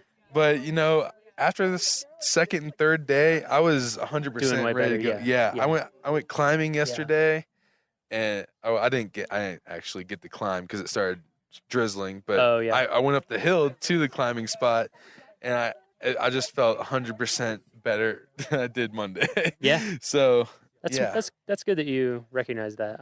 Some people don't even realize necessarily, and they keep pushing it, and then they feel real bad. Right. Yeah, I get headaches. I live here, but when I was first adjusting, it usually takes me a couple weeks to feel like pretty. Right, like you're in a natural environment. And the actual to become some people never become 100% acclimatized, which is Really? interesting. Yeah, quite a few Is it people. like smokers or? No, it's not really understood why, number one, different people adapt to altitude differently, and number two, this is what makes it confusing, is the same person on different instances will react very differently. So you can have someone who's acclimatized a bunch and never had a problem, and they're in great shape and blah, blah, all the Yeah. things, and then just one trip, they'll just have huge problems. Wow. Or Well, I had a part friend. of that might be because they're used to the extreme. It could be. One of my friends, I've had multiple friends who are backpackers who are just like in incredible shape, and they even went early and took the time to acclimatize, and they'd had other trips where they were fine, and it just like shut them down. Yeah. Like almost to a dangerous level. I mean, so it's pretty interesting. The crazy thing is I think I hiked 7 miles my first day, and it didn't feel like 7 miles. It was just the fact that I was going uphill the whole time. Yeah. That I think it was almost a mental thing for me. Like, like you need to chill out, breathe a little bit more. And it's like a challenge. Yeah, exactly. I don't know. I just wasn't expecting it until Jeremy said it, and I was like, wow. I guess I really do have to let nature figure itself out. For sure. Yeah, So- I think that's one of the things that's kept me loving national parks. I think, and just what we facilitate, the experience that we're trying to let people have, like the experience that you had, which is to have that opportunity to like experience nature as it is without control, with as little control as possible. Right. And just to see that and like you said, learn how to like embrace it, be ready for it, Right. be safe, be smart, And be creative. be creative. Exactly. Yeah, I think that's a huge part of it for sure. That's Yeah. awesome. This is a great experience, and I really appreciate you having us out here again. Glad to Rock hear it. Chalk Jayhawks.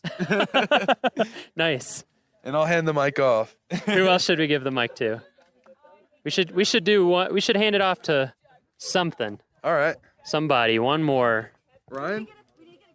We're gonna get a group picture. Oh, okay. Group picture. Oh, the smoke. Anyone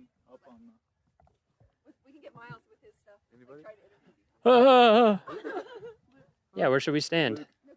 Oh man. Oh, you've been chosen. You can pass it. You can't call camera shy because it's a microphone. That's true. We thought that would help. All right. I don't know. We're going to get a group picture first, though. Saved by the Can bell. we continue the interview during the picture? Yeah, we can do the interview during the picture. Everybody say I mean, cheese. the worst thing that'll happen is I just have to spend half a second editing it out. So I would never edit you out. I hope you do that. That's the thing. Just be really boring. We're gonna have all the tall. Just be really boring. Yeah, exactly. We'll cut you right out. Yeah, sorority squad. Sorority squad!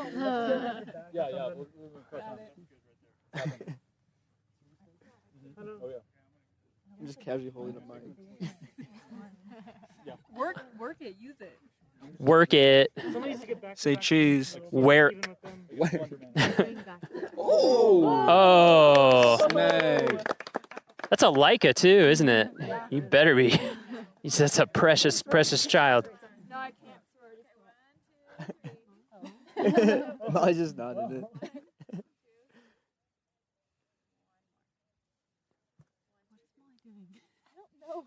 Why didn't we stay right here? Wow. Memory card full. It was meant to be. Oh, phone picture. All right, here we go. Am I not spotting this? Thank you. Nice. I think the memory on the recorder's full too.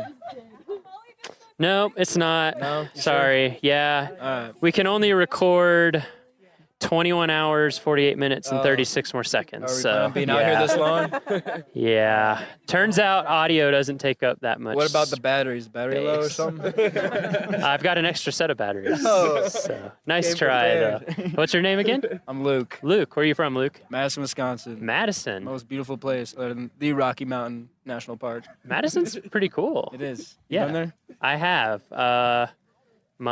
Two of my best friends from college both went to University of Wisconsin in I Madison. wish I could have gone there. They liked it. Yeah. Yeah, they liked it there a lot. I think the winter's not as much. No, once you're used to it, it's not too bad. Right. And it makes everywhere else feel. If you're from there. Yeah. Yeah. Yeah, we're just cold. I actually, a lot of the times, wish the winter here were colder, but less windy. Yeah. So the No, winters that's the thing. here, it's surprising here. A lot of times in the winter, it's above freezing. Yeah. But the wind is Mhm. like brutal. That's what makes like Kansas winters almost worse than Wisconsin. Like Wisconsin will be 10, 15 degrees Yeah, colder, exactly. but like not wind. Yeah, So, I would gladly take like 0 degrees and calm Yep. over like Oh, for sure. 35 and windy. Yeah. Yeah. They Uh, get that more on the west side of the park. They get the colder, stiller, Yeah. deeper snow, 'cause then you can cross country ski. Yeah, I bet. About 2 years ago, Wisconsin was colder than Mars. Parts of Wisconsin. It's like negative 130 degrees wind chill Oof. in like the eastern part of the state. Damn, that hurts. Like you go outside, like your eyelashes and Yeah. your nose just like all freeze up. People are like, you get like boiling water and you throw it outside and it just turns Yeah. to snow right away. Yep, I've done that. That's insane. I lived in Alaska for a while. Yeah. Yeah, it gets You gets pretty cold. Yeah, you gotta find some ways to have fun out there. Yeah. You can't. I like deep cold, but Yeah. some people hate it. Yeah, I can do it. I dig it. Yeah, Taylor doesn't like it. No? Taylor was complaining all day today, and it was sunny and maybe 70 degrees. She's bundled up. Where's Taylor from? Oh, okay. You're from Clearwater. Kansas. Yeah. She says Wichita 'cause she likes to be a city girl. Dang. We're getting real. Getting real. Nice. Have you been to Rocky Mountain National Park before? I have not. No. No. Okay. My mom lives in Golden though, so Oh, okay. I'm in the area. So you've been around. I've been in Colorado before. You but go to the mountains much when you're in Mhm. Colorado? Yeah. Oh, okay. So Yeah. you've been up in the mountains, just Yeah. not in Rocky. skiing. Yeah. How does what do you think? I love it. It's like I didn't know what to expect on this class, but Yeah. I have already like planned a trip to come back like with Really? my friends. Yeah, we went to Door County up in Wisconsin last year. We were camping like on Lake Michigan. Uh-huh. And I was just thinking about like road tripping out here with them. Like That's awesome. there's just endless things to do out here. Oh yeah. Beautiful. Yeah. Do you guys want to be on mic? We'll pass it around. They're just waiting for it. Oh, and what kind of design do you do? I'm in industrial design. Another industrial Yes. designer. Yep, and so are these two. Awesome. This is cool. Yeah, handing off the Tay-Tay. We'll just pass it around. Tay-Tay, is that your legal name? I'm just kidding. What's your name? Taylor. Taylor. Yep. And you're from Kansas. Mhm. Where in Kansas? Clearwater, Kansas. Clearwater, Kansas. Just, we probably have a lot of podcast listeners, we hope, from Kansas. Yeah. So they want to know. They're curious. Do you do industrial design as well? Yes, I do. And have you been to Rocky Mountain National Park before? I actually went on the trip last year. Oh, and I really? liked it so much, I'm taking Oh my it gosh. again. Yep. I'm sorry that I didn't recognize you. How's it been different this year versus last year? I feel like this year the projects are a lot better. Uh-huh. I don't know. I knew I had more like expectations last year. I didn't really know what to do, but I came into it this time Yeah. wanting to do outdoor gear, which is why I came. Nice. And so sleeping in the hammock, I have Uh-huh. lots of ideas Oh, of how cool. to improve that for camping. I bet. So Yeah, it's you been should. helpful. I don't know how many companies you researched, but there's some interesting. There's a big world of hammock campers. Yeah. Yeah, Which- like people get really into it. Yeah. They do some stuff like they design them Oh, with yeah. with foot pockets so that you sleep off the bias so that you can lay flat. That's a Oh, big thing with yeah. camping hammocks. And then the other problem, as I'm sure you found out, was staying warm. Yeah. Yeah. Yeah, that's cool. Yeah. That's a neat. Actually, someone I went to college with owns his own hammock camping gear company. Mhm. Yeah. I actually got inspired polar stuff out of Portland. Uh-huh. They have a lot of like casual camping stuff, Mhm. which I kind of want to get into more Yeah. because a lot of the stuff that I found for like camping with hammocks, it's super expensive and like Yes. really specialized. So Yes, that goes for a lot of backpacking and camping gear. yeah, so I'm trying to do like simpler stuff that you can like add into a hammock you already have and like turn it into a tent. That's So, really cool, actually. Yeah. Yeah, I think that's something that I'm not an industrial designer, but just kind of tangentially interested in. Because with backpacking, it can cost so much money Yeah. to get into. And so Yeah. I feel like it can prohibit a lot of people just based on that, and it shouldn't. Yeah. So that's really cool. Yeah, because last year I was like, I've never really been like Yeah. camping, and I was like, I'm nervous. Like, what if everyone else is like has all this high tech stuff, and I have no idea what I'm doing? So Yeah. it's been pretty interesting. Like, Yeah.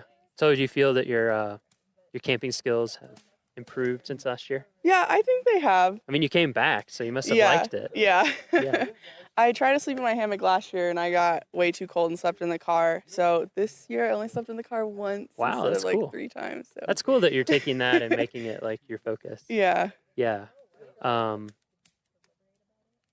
Yeah, I've noticed quite a few people with doing kind of different gear, like footwear, clothing, Yeah. stuff like that.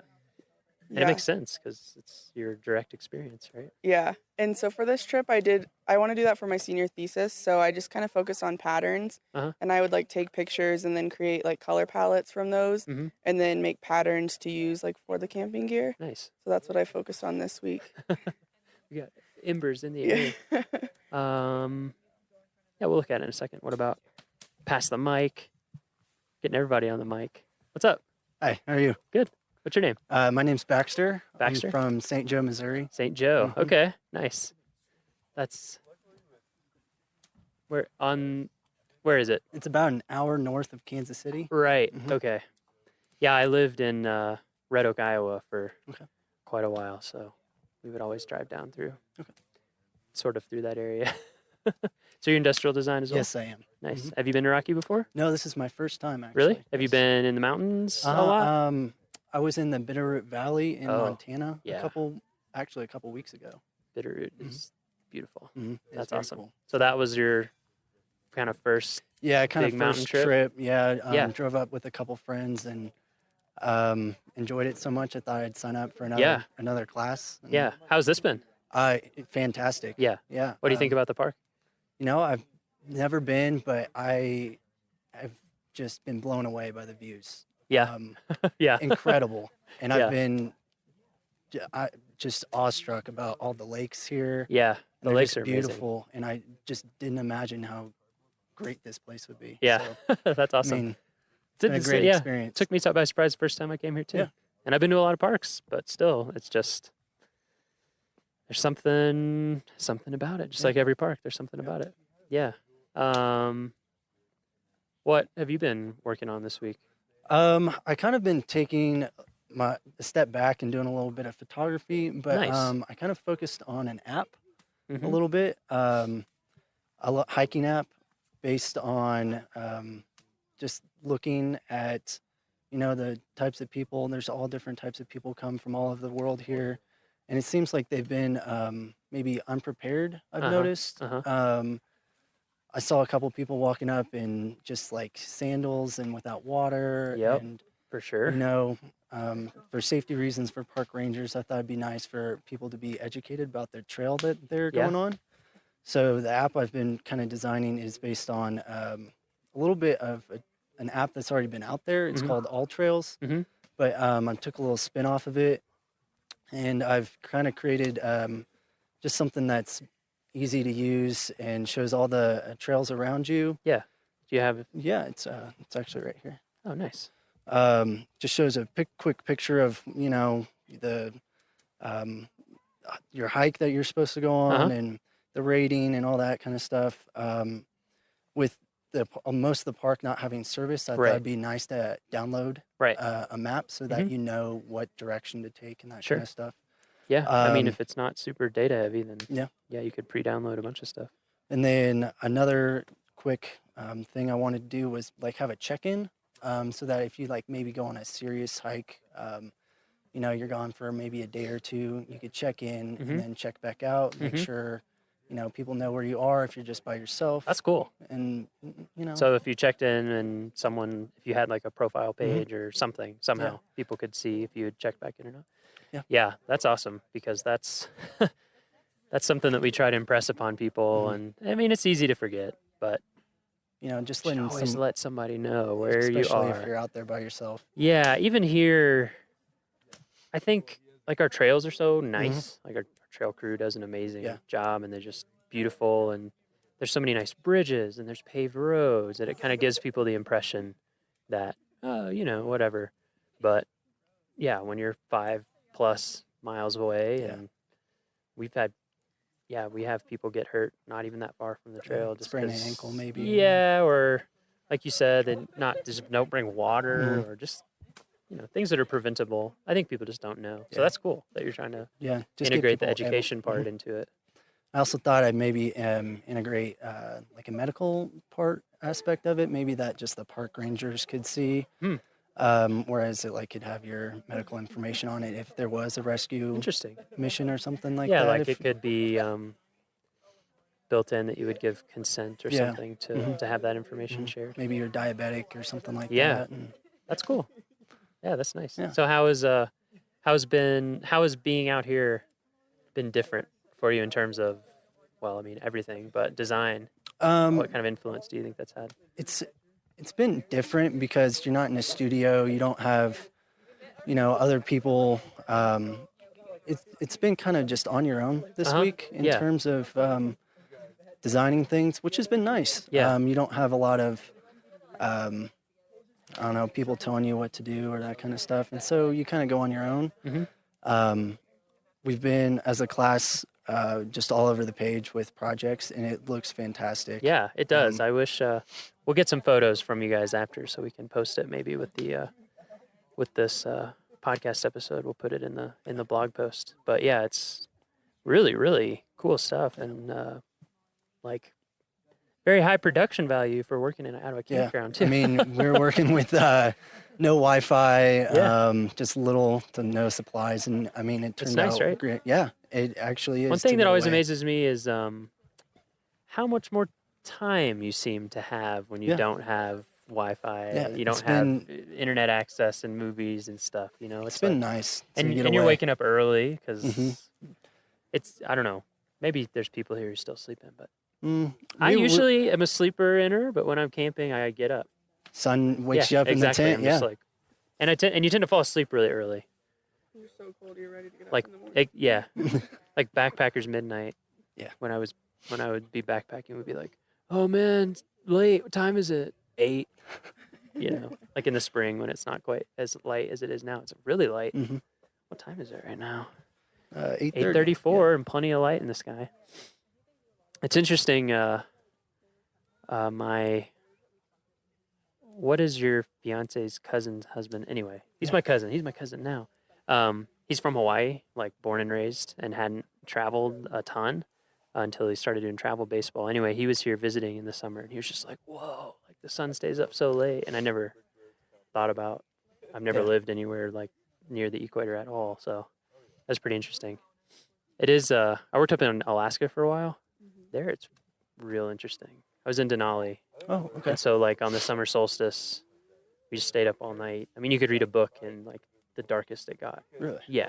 Which was, like the sun sets at 12:40 in the morning. And it comes back up at a little after 3, I think. Or maybe no, earlier than that. Anyway. Yeah, it's super nice out. Yeah, that's cool. It's been interesting to hear from everybody how it's influenced their design. What kind of things do you normally design? Do you normally do app development? No, it was not really. We've been kind of all over with our industrial design class back at KU. But we've been doing electronics. What else? Tiny homes. I mean, pull toys. A lot of That's different really stuff. cool. Shoes. But we haven't really been doing apps or anything like that software-wise. Yeah. So it was kind of nice to explore that. Yeah. And see what ideas I could bring. Yeah. Yeah, industrial design is something that I know like nothing about, but it sounds pretty cool. Yeah. I've always done flat stuff. 2D. Yeah. I wish I could be graphically, but I'm not really. Really? Yeah. That's interesting. It's interesting, how like I feel like there's such a huge range of different types of people in design, and you can be effective in such different ways. Yeah. Like one of my best friends that I worked in Alaska with him, he can just draw like anything. Like he can kind of, he's just incredibly visually original, and I'm not like that at all. But I'm really good at like I'm going to come up with a structured newspaper template and like the relationship between all the typography and that kind of super logical stuff, or photography where I can capture it. But when I just have to put it down, I'm better than that in music, I think. That's really cool. Yeah. So, gonna come back? Yes, definitely. I don't know about this class because I'll be graduating, but I will definitely be back to Rocky Mountain National Awesome. Park. And were you backpacking in Bitterroots at all? No, we did a little bit of hiking, Okay, but nice. not a lot. Yeah, that's kind of it takes a little, like we were talking about, it takes a little bit of gearing up. But if you ever have a chance to do that here, it's like next experience level up in some ways. It was nice not having to worry about grizzlies or That's mountain true. lions or anything like that. It is very different here that way, Yeah. because I worked in Yellowstone and Denali, and it's a different feel. Yeah. Yeah, it has its pluses and minuses, I feel like. It makes you not worry too much about wildlife, but at the same time, you kind of still have to be aware of your surroundings. Yeah, that like kind the of thing. wildlife here, as long as you're intelligent about it, they're not, Yeah. I mean, people sometimes aren't. Yeah. Sometimes get a little close, but it's nothing like, like I went backpacking in Yellowstone all the time, and it's just, you just kind of accept that at some level, even if you do everything right, there's something out bad, there that if it chose to, You're not at the top of the food chain. yeah, exactly. So it's a very different feeling, and I agree. I think that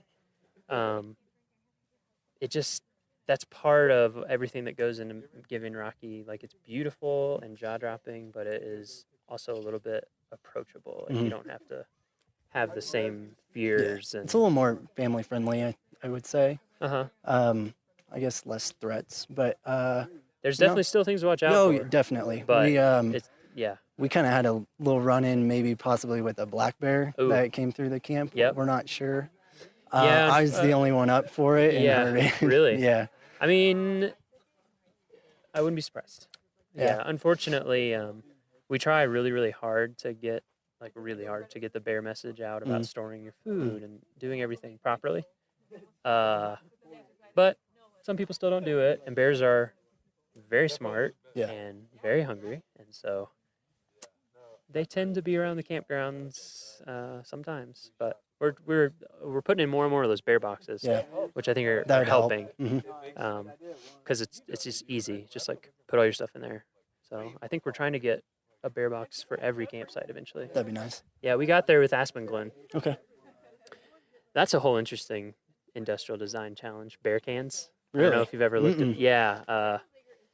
So when you're backpacking, obviously there's not bear lockers usually, and so you have to carry something with you the whole time to keep your food in.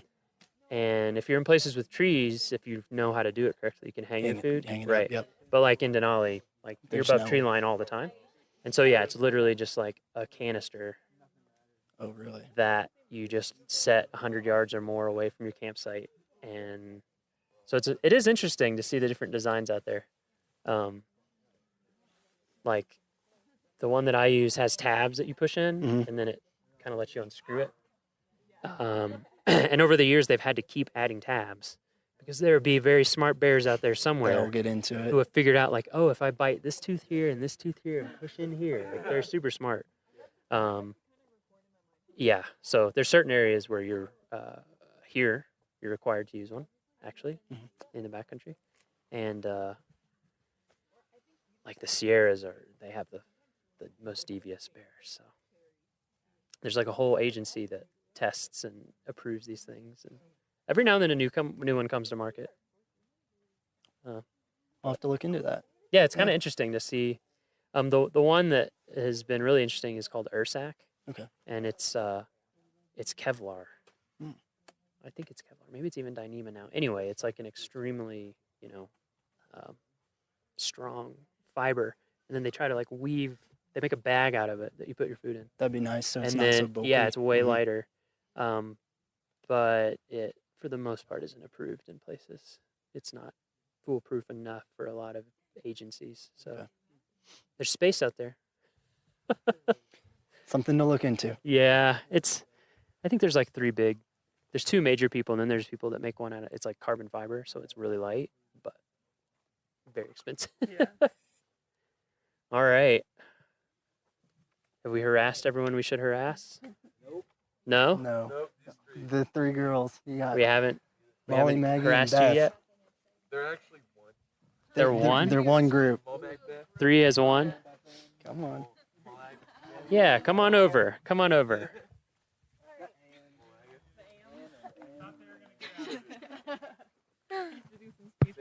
Nice. Check, check. Check, check. Check, check. Hello. How's it going? Good. Why don't we introduce? You can start with yourself. Yeah. Okay. What's your name? My name is Molly. Where are you from? Minnesota. Where in Minnesota? It's called Woodbury. It's like 5 minutes from St. Paul. Oh, okay. So yeah. You know, I just figured there'll be podcast listeners who know exactly where Relate that is, to Minnesota. so, Yes, we're trying Woodbury, home of the Royals. to- yeah. What kind of design do you specialize in? Graphic design. Graphic design. Yes. Okay. Me too. Yeah. All these industrial designers. I'm like, I know. that is I super think cool. I don't know anything Well, about it. there's 4 of us here, yeah. Oh, okay, nice. So it's interesting to be around a bunch of ID kids because we really aren't after a freshman year. Yeah. What do you think is? I've never interacted with With ID? Yeah. They think a lot more 3D than us. Uh-huh. They can see like physical copy a lot better than we can. It's a Ah. little hard for us. We see pretty flat. Yeah, I digital was just things. I was just talking about that actually. Yeah. With Baxter. Oh, yeah. Yeah, about like I was like I'm in the 2D world. Yeah. That's how my brain works. I feel like a lot of their projects too were a lot more like practical and like used where we just made cool things. So Mhm. Yeah. Yeah, it's I mean there's lots of different ways of graphic design. For us in the Park Service, for me, it's like just how to communicate with people well. Basically, how do we make something that has that nice balance, of like that kind of nice tension that you always want that makes a good design, but is also really clear. Because that's a big thing for us is that, people are on vacation. There's crazy stuff going on. They're seeing all this crazy, Yeah. and we want to teach them stuff, but we don't want to like get in the way of throw the book at them. So yeah, kind of learning how to use design to do that, super important. Yeah. How about you? What's your name? My name is Maggie. Where are you from? I'm from Kansas City, Missouri. Oh, nice. Yeah. I have a cousin in Kansas. Two Oh, yeah. cousins in Kansas City. Yeah. Yeah. And you graphic design as well? Yes. Nice. Yeah. Okay, we'll finish introductions and then we'll just Yeah, talk. I'm Beth. I'm from Wichita, Wichita. Kansas. Yes. Okay. Yeah, so we do have a lot of Kansans and some upper Midwest people. Mhm. Wisconsin, Minnesota. Nice. Yeah. So have any of you guys been to Rocky Mountain before? No, I think this is the first time No? for all of us. Yeah. You guys been in mountains before? Yeah. I've been to Colorado and Yeah? other places, just never the park Yeah, before. I went to Vail. Mm-hmm. and Okay. I've been to Estes, just never really to the park. Okay. Yeah, so you've seen some mountain stuff. So what do you think? What do you think about Rocky? It's awesome. It's beautiful. Awesome. Yeah? Especially with what we see every day in Lawrence. It's very flat. Yeah. Right, very Geographically different. a huge contrast. So it's nice Mhm. to see everything. And we went hiking a lot, especially the first day, and kind of Elevation yeah. We That hits you, right? Yeah, we decided yeah. the first like 15 minutes Yeah. are the hardest, but once you get to the destination, it's always so Yeah. worth it. Totally. Yeah, I'm my body's especially stubborn, so for me it's like the first 1 to 2 hours. Yeah. Especially if it's really early. I'm like, Yeah. oh man. But yeah, every time once you get into it, you're like, I'm so glad I'm doing this. Yeah. This just feels so good and engages your mind in a different Yeah. way. Yeah, how is it's been interesting hearing from different people how the camping and hiking and being outside all the time has affected lots of things. But Yes. your design, Mhm. how is that? What do you think the benefit has been there? How has it been different? I mean, because a lot of people have said and I'm the same way. I'm on the computer Yes. all the Yeah. time. I'm pretty Mhm. much in, Illustrator and InDesign and Photoshop and Yeah, I think I was going to say, having not as much technology at your fingertips all the time was a huge thing for most of us. Mhm. It's also just, I think this week, specifically in my project, and I guess in all of ours, we pulled a lot more from the environment around us and stuff that we don't normally see. So if I hadn't have been here, I wouldn't have known what this stuff looked like, and I wouldn't have been inspired to do that kind of thing. So Mhm. it's just kind of a different environment, helps you pull different ideas and things that Yeah. you would never normally see. If I was in Kansas, Yeah. I wouldn't be looking at the same things and making Yeah. the same things. So That's that was super a big. cool. Yeah, one thing that I don't know, this is my own personal pet theory, but national park visitation has been going up for sure the last few years, at least like at Rocky it has hugely, incredibly. And I think part of it for me, and you guys would know even more because I'm 32, so but I've had I had the internet and stuff for a long time, and like you have to be here. You know what I mean? Like you're saying, like you have to be here and have the Yeah. experience. Mhm. It doesn't really translate any other way. It's not really reproducible. Even in pictures, like it's just Exactly. Not the same. Yeah. So it's something that it's cool that we have these places, like experiences that are here set aside specifically Yeah. for you to be able to like have a genuine experience that you can't have anywhere else. That's cool. Yeah. What about you guys? How did it? Yeah, I think the biggest thing was not being able to rely on outside sources.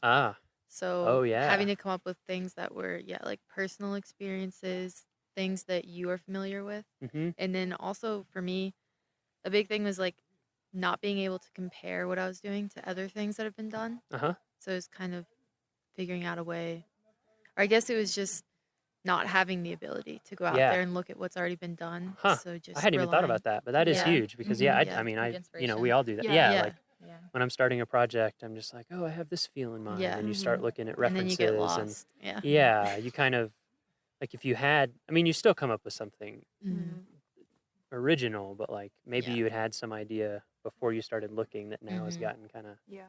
drowned out, maybe. And then I think the comparison thing is huge too, Yeah. because I know for me, like I feel like in everything in life, like you do best when you aren't self-conscious about it. Yeah. But it's Yeah. really hard when you have like the world of design Yeah. and you're like, oh my God, I can't do this. But it's like, yeah, well, they're one of the 10 best designers of all time. Yeah. Yeah. But at the same time, I thought like it's been a really long time since I've been told make whatever you want. Like there's no like guidelines or prompt or anything. And at first it was like, oh my gosh, like what should I do? I can Yeah. do anything. Uh-huh. And like just this pressure to make something awesome. Yeah. Because you have the 1 week. Sure. And So- everyone here is so talented too, and seeing everyone's Yeah. together.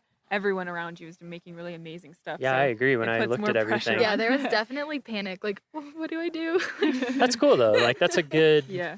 that's a good group dynamic. I Yeah. think when you have a bunch of people together who are who are good at something, Yeah. it makes everybody Mm-hmm. kind of step their game up. Yeah, Yeah. that's true. Yeah, I love a lot of this stuff.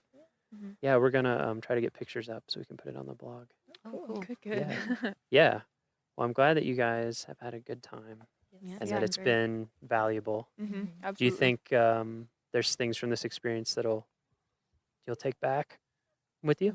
Yeah. Getting smoked. I in the feel mud. like I'd be more likely to go visit other parks now. That's Yeah. awesome. Yeah. Yeah, that's Yeah. really good. I think especially aside from the design and just the camping aspect of being here, none of us have ever camped for an entire week. Yeah. So that was really tough at times, but Right. now, yeah, I think the longest I've ever camped is really a night or two. Right. So Weekend. yeah, a weekend. So Yeah, I think 12 it's that hours. day like 3 to 4 Yeah. where the game Yeah. starts to That is right. change. Yeah. Yep. Mhm. Yep. Yeah. Because you're like, wait, there's nowhere for me to Mhm. go. Yeah. I live here. Mhm. Yeah. But after this, I Yeah. think I'd be a lot more willing to do stuff for longer periods of That's time. great. Yeah. Yeah, it's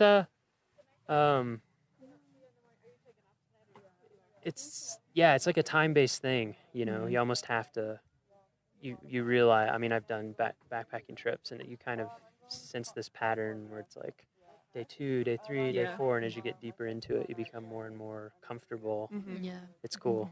Get your mind in a different Yeah. gear. Yeah, but we've also heard a lot of people around camp saying like this is the nicest campsite they've been to, and like how all the facilities are really close and Estes is right there. So it'd be really Mhm. interesting to even go somewhere more remote. Oh, yeah. where we like can't go Actually, to Estes for actually, that's a showers. really good point. Yeah. I've talked about this with people before, like those of us who work here. It's very unusual Yeah. to have a park of this size and type, but then to have a real community Yeah. right at the doorstep, and then an airport an hour and a half away. Yeah. Mhm. Because when I worked in Denali, and even there's some stuff compared, but like there's no grocery store. Although I heard that they're building one, but there's no grocery store. So we would drive to Fairbanks. So it's Mhm. 4.5, 5 hours round trip for Jeez. groceries. Oh, wow. Yeah, and so it's and so you're right. There's a whole realm. Yeah. Also, what I would encourage you to do, there's 417 units in the National Park Service system. Wow. So there's national parks, which I think there's 59 or 60 of now, but then there's a whole bunch of other stuff, and like national monuments. Mhm. Oh, yeah. We run a lot of those. Forest Service and BLM run a lot more. There's historic sites. Yeah, anytime you have the chance. The job I had before this, I went to all sorts of different parks and made brochures for them. It just, so many places are really cool, even if you wouldn't think Yeah. to stop there. Like little Revolutionary War battlefields and Civil War battlefields. Yeah. And oh man, I'm blanking on the name right now. It's a Congaree National Park, which is a swamp area, kind of right on the border of the Carolinas. Like, it was incredible, and I'd never heard of it. So Yeah. that's cool that you're more interested now. Yeah, Yeah. definitely. Yeah, you can go if you go to findyourpark.com, or if you go just go to nps.gov. Like, we have maps of every park unit. Cool. Yeah. Cool. Keep it up. Future park visitors. Thanks. All right. Thanks. Yeah.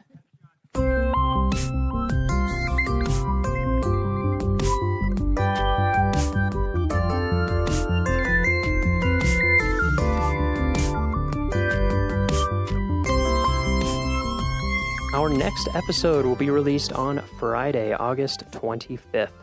For show notes, transcriptions, and to learn more about our show, visit our homepage at go.nps.gov/RMNpod.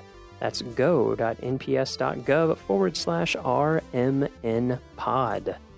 The Rocky Mountain National Podcast is a product of Rocky Mountain National Park, one of 417 units of the National Park Service that preserve America's heritage for all, forever. Bye for now.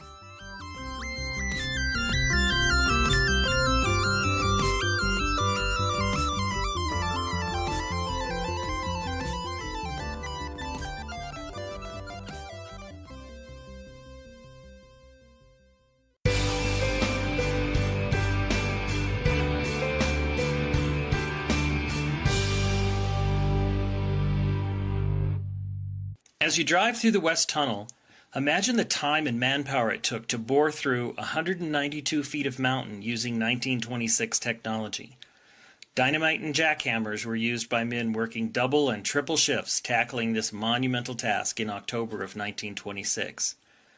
Finally, winter temperatures of 32 degrees below zero forced workers to stop working and come back in April of 1927 to finish the job. Two interesting and impressive features of the tunnel are the observation windows that were created to offer spectacular views of Heaven's Peak and the upper McDonald Creek Valley. A sidewalk lines the tunnel and allows access to the window ports within. Please use extra caution as you walk inside the tunnel, as drivers passing in vehicles may not be able to see well in the reduced light inside the tunnel.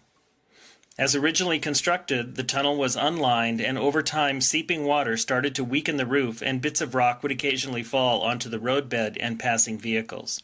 Its current smooth inner lining was installed to prevent damage to passing vehicles and help stabilize the roof. I know I had a number of moments early on working over at the St. Mary Visitor Center. As you kind of get to the edge of the building and the building is no longer blocking the wind, I've had things that just got sucked right out of my hand. That's Debbie Smith. She's in charge of, among other things, the St. Mary Visitor Center. You know, it's also funny, we'll often get these high wind warnings. I think it was for 40 to 50 mile an hour gusts and maybe even as high as 85. And I've told people that don't live around here that that's our weather forecast, and they're like, oh no, that can't possibly be right. You know, you couldn't possibly have wind that high, but we do. How does wind affect people's experience when they're visiting the St. Mary area?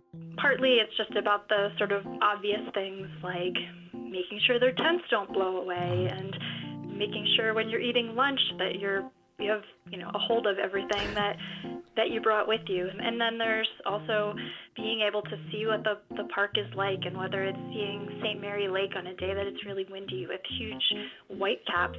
Even sometimes at the St. Mary Visitor Center on really windy days, we'll get the spray from the lake hitting the windows on the side of the building because it's just blowing it that far. And the visitor center is not right on the edge of the lake there.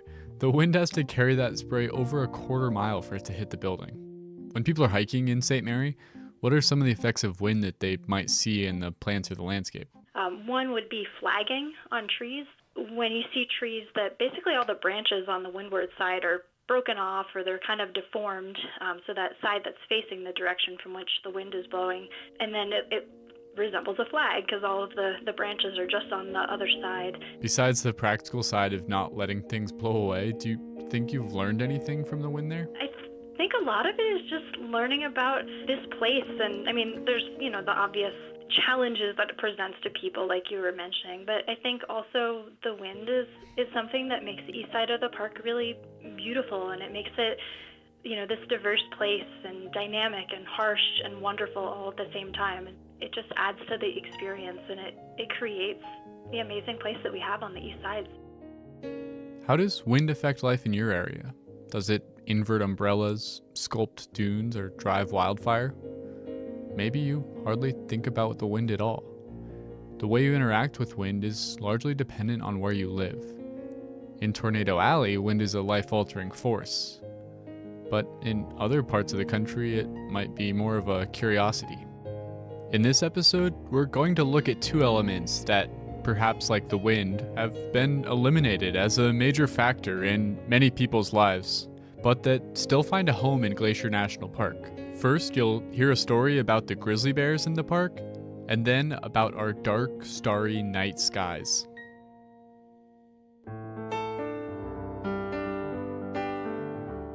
Welcome to Headwaters, a Glacier National Park podcast, brought to you by the Glacier National Park Conservancy and produced on the traditional lands of many Native American tribes, including the Blackfeet, Kootenai, Salish, and Kalispé people. We're calling this season The Confluence, as we look at the ways that nature, culture, the present, and the past all come together here. I'm Andrew. I'm Michael. And we're both rangers here. In this episode, we'll be in the St. Mary Valley. St. Mary Lake is the second largest lake here and home to some of the most breathtaking scenery anywhere in the park. mean, the view from Wild Goose Island overlook is even on Montana State driver's licenses. It's so beautiful. Really, it is? Yeah, I mean, look at your own. It's like the shimmering thing in the background that they... Oh, yeah. There it is, Wild Goose Island. So we're headed to St. Mary because it is a great place to look for experiences that, over time, have grown harder and harder to find anywhere else. Yeah, Glacier is in many ways the last best place for experiences that the rest of the world may once have taken for granted, but have since faded away. Today, we're going to focus on two of those experiences. One that it helps to get up early for, and one that it helps to stay up late. Yes, something for the early birds and the night owls. Now, one thing that makes Glacier special is that we are home to an abundant and diverse range of wildlife. We have 71 species of mammal, 276 different birds, 6 amphibians, and even 3 reptiles live here. And I'm curious what your experience has been, Andrew, but as an interpretive ranger, it seemed like half of the questions I got from visitors were logistical, like where should I hike, is this campground open, etc. And the other half was about wildlife. Do you have moose here? Yes. Where can I see a mountain goat? That sort of thing. Definitely. You could make someone's whole trip by just pointing a spotting scope at a herd of bighorn sheep. But that excitement for wildlife encounters can go both ways, because some people are thrilled at the prospect, but others are actually scared. Glacier's home to predators like mountain lions and wolves, but the critters most people think about when they're here are bears. We have a lot of bears here. Both black and grizzly bears. As of 2018, the population of grizzly bears for the whole Northern Continental Divide ecosystem, of which Glacier is a small part, was estimated to be about 1,050 individuals. Of these, about 250 to 300 would live in Glacier. Wow. Some bears are going to spend part of their lives in the park, part of their lives outside of the park. And the black bear population in Glacier was thought to be about 600. I've heard that that's more grizzly bears per acre than anywhere else in the lower 48. But how do we even know that? This place is huge. It's like finding 1,000 needles in a million-acre haystack. Yeah, it was actually a pretty big undertaking to get those numbers. I actually talked to Tabitha Graves, the scientist who was involved with a lot of this research. Hi, I'm Tabitha Graves. I am with USGS. I'm a research ecologist. Not only is it a massive area to survey, you have to figure out how to distinguish individual bears so you don't just keep counting the same ones. And I know with birds, in these sort of situations, biologists will catch them and mark them with a leg band, some other animals with ear tags. Yeah, but capturing and marking hundreds of grizzly bears would be super expensive and time-consuming. Sounds very dangerous and would probably seriously disturb the animals. So the scientists used some really cool technological advances to measure the bear population in a different way. Back in 1998, my predecessor in my job, Kate Kendall, started doing research using genetics of bears. She put out strands of barbed wire around some trees in the woods with some stinky lure in the center of it, and found out that grizzly bears would go in to smell that. When they did that, when they walked over or under the barbed wire, a few strands of hair would be pulled out. And in that hair, there's DNA in the hair follicle, and from that you can identify individual bears. With the DNA captured in a hair trap, you could tell how many distinct individuals were around. This initial experiment proved the concept, and then they did a much bigger study in 2004. Before we got a population estimate, it was the first population estimate that had good confidence intervals and was fairly precise. That was 765 animals was the point estimate in 2004. From there, they took the survey even wider, and I cannot overstate how big of a project it is. They were monitoring a ton of hair traps across the whole Northern Continental Divide ecosystem. Michael, do you want to take a guess at how many rub sites they were monitoring for bear hair? Well, I imagine they tried to put them all over the park in the different regions. I'm going to say maybe like 500. We had, across the whole ecosystem, there are around 4,000 rub objects per year. 4,000? Yeah. Holy crap, that's a lot. Yeah, and Tabitha told me that this genetic data is useful for a lot more than just those population surveys. That's the cool thing about having genetic data is that you can not only identify individual bears, but you can actually see who's related to who. For instance, they found that one male grizzly bear that had 101 descendants. So that included his offspring, his grand cubs, and his great-grand cubs. So how's the population doing now? It actually seems like it's still growing, even in Glacier National Park, which Tabitha said is good news. Well, we were actually surprised that the population was still growing in Glacier Park because the protections have been so strong here for so long. We thought it was possible that it would just be completely stable. Because bears have larger home ranges, it could be that changes that are going on the Blackfeet Reservation or the Whitefish Range are also influencing the number of bears here. Wow, that's amazing. But it makes it all the more frustrating that I haven't seen any in the park this summer. I saw one really early in the spring, but once summer started, I just haven't been able to find them. Have you been out looking for them? Yeah, I've driven all over. I did a ton of biking and day hiking. I've gone backpacking collectively for nearly 20 days so far, and no bears. Wow, that's pretty bad luck. So as a last-ditch effort, I thought I'd go to St. Mary.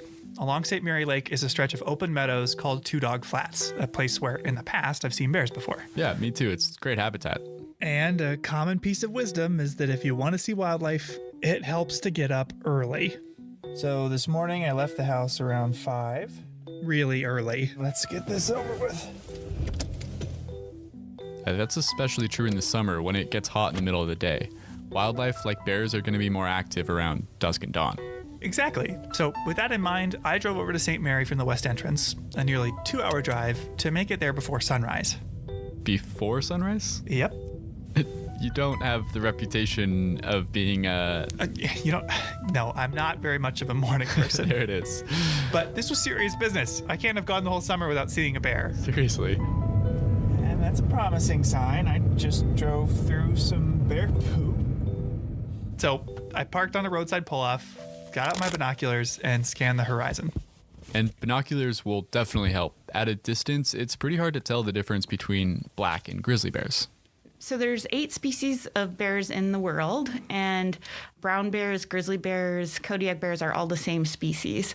Grizzly bears and black bears are different species, and some of the differences between them are grizzly bears are more oriented towards digging. Black bears climb trees more. One of the most common misconceptions is that black bears are all black and that grizzly bears are all brown.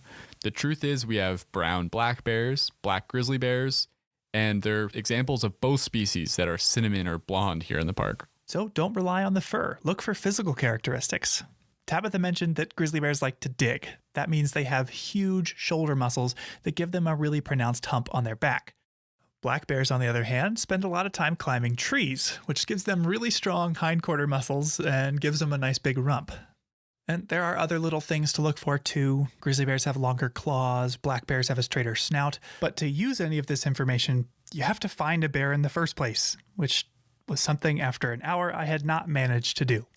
Well, the first thing I've seen that isn't a bush is a deer bounding through the field. You didn't find any bears there? No. How long did you wait? 3 hours. Oh, wow. I'm parked on top of a pile of bear poop. So I know that they come through here, but there's been nothing. But I didn't want to throw in the towel that easy. Just a few miles away, the trail to Otokomi Lake started, a trail I've also seen a bear on. So I decided to try my hand at seeing a bear while hiking. And with very high hopes of seeing bears earlier in the summer, I interviewed one of Glacier's resident bear experts. Could you introduce yourself? Sure. Well, Michael, I'm Bob Adams, and I have been here in Glacier as a seasonal ranger for specifically 44 seasons before this. Bob is a legend in Glacier. After serving in the military, he came to Glacier on a whim in 1966, went on a day hike to the Sperry Chalet, and wound up meeting his now wife, Carolyn. And I did a lot of hiking up to Sperry. In fact, I packed a half-gallon ice cream solid with dry ice and packed it up to Sperry. I think that's the only reason that Carolyn and I ended up together. I don't know. That ice cream? The ice cream, you betcha. More or less, he's been here ever since, wearing a variety of hats. He's staffed entrance stations, campgrounds, done law enforcement, but has spent most of his time as the lead bear management ranger in Many Glacier. I haven't counted up exactly the number of years, but it's been about 25 to 30, I would say, as bear management ranger at Many. A job that often entails direct contact with bears, even deciding if a trail needs to be closed for bear danger. But to hear him say it, the job is mostly about people. My emphasis is in meeting the public and trying to educate the public every day on the trail about bear safety, certainly, and safety around large animals, and safety in regard to other environmental hazards of the park. I figured he'd be the perfect person to ask about how to safely see a bear on trail. The ideal situation, in my estimation, for seeing a bear, black bear grizzly, is when it's way more than 100 yards away from you, up in a hillside or down in a valley. It's a pretty exciting experience to get that chance and have a few minutes to stop and look and get out your binoculars. Seeing wildlife from a safe distance is obviously the best scenario for all involved. Seeing animals up close can be a different story. Moose are very large animals, maybe 1,000, 1,100 pounds with a brain the size of a walnut. I mean, nothing could go wrong, I'm sure. So, anyway. If you're in its personal space, any animal, or person for that matter, will respond more dramatically. So, keeping wildlife at a distance is step one. In fact, park guidelines state that you should stay 25 yards from herbivores like deer and mountain goats, and 100 yards from predators like bears. Which is easier said than done. On a lot of trails in the park, it's pretty rare to be able to see anything, let alone a bear, from 100 yards away. Twists and turns in the trail mean trees and rocks can block your view. Exactly. And while it's never ideal to be up close and personal with a bear, the worst case scenario is to surprise one, something you can easily imagine happening around a blind corner. So the best thing to do while hiking is to regularly let them know you're there. To minimize the likelihood of encountering a bear or surprising a bear is to make noise when you travel. That means using your voice to call out. It's not conversation. People say, oh yeah, we're talking. We go, okay, sometimes your conversation carries quite a distance if the wind is blowing, but usually it does not. Coming through! Bears have an incredible sense of smell. They are believed to be able to smell things from over a mile away, but their sense of hearing is about as good as ours. I, in Glacier Park, am just obnoxiously known for my presence, I guess. Every 50 yards or so, I'll shout out, especially around a blind corner where there's high noise from wind or waterfall or stream nearby. You want bears to know you're in the area because bears' natural inclination is to move away from people. Even though they're accustomed to our presence, they have no interest in really getting up close and personal with us. So give them that opportunity.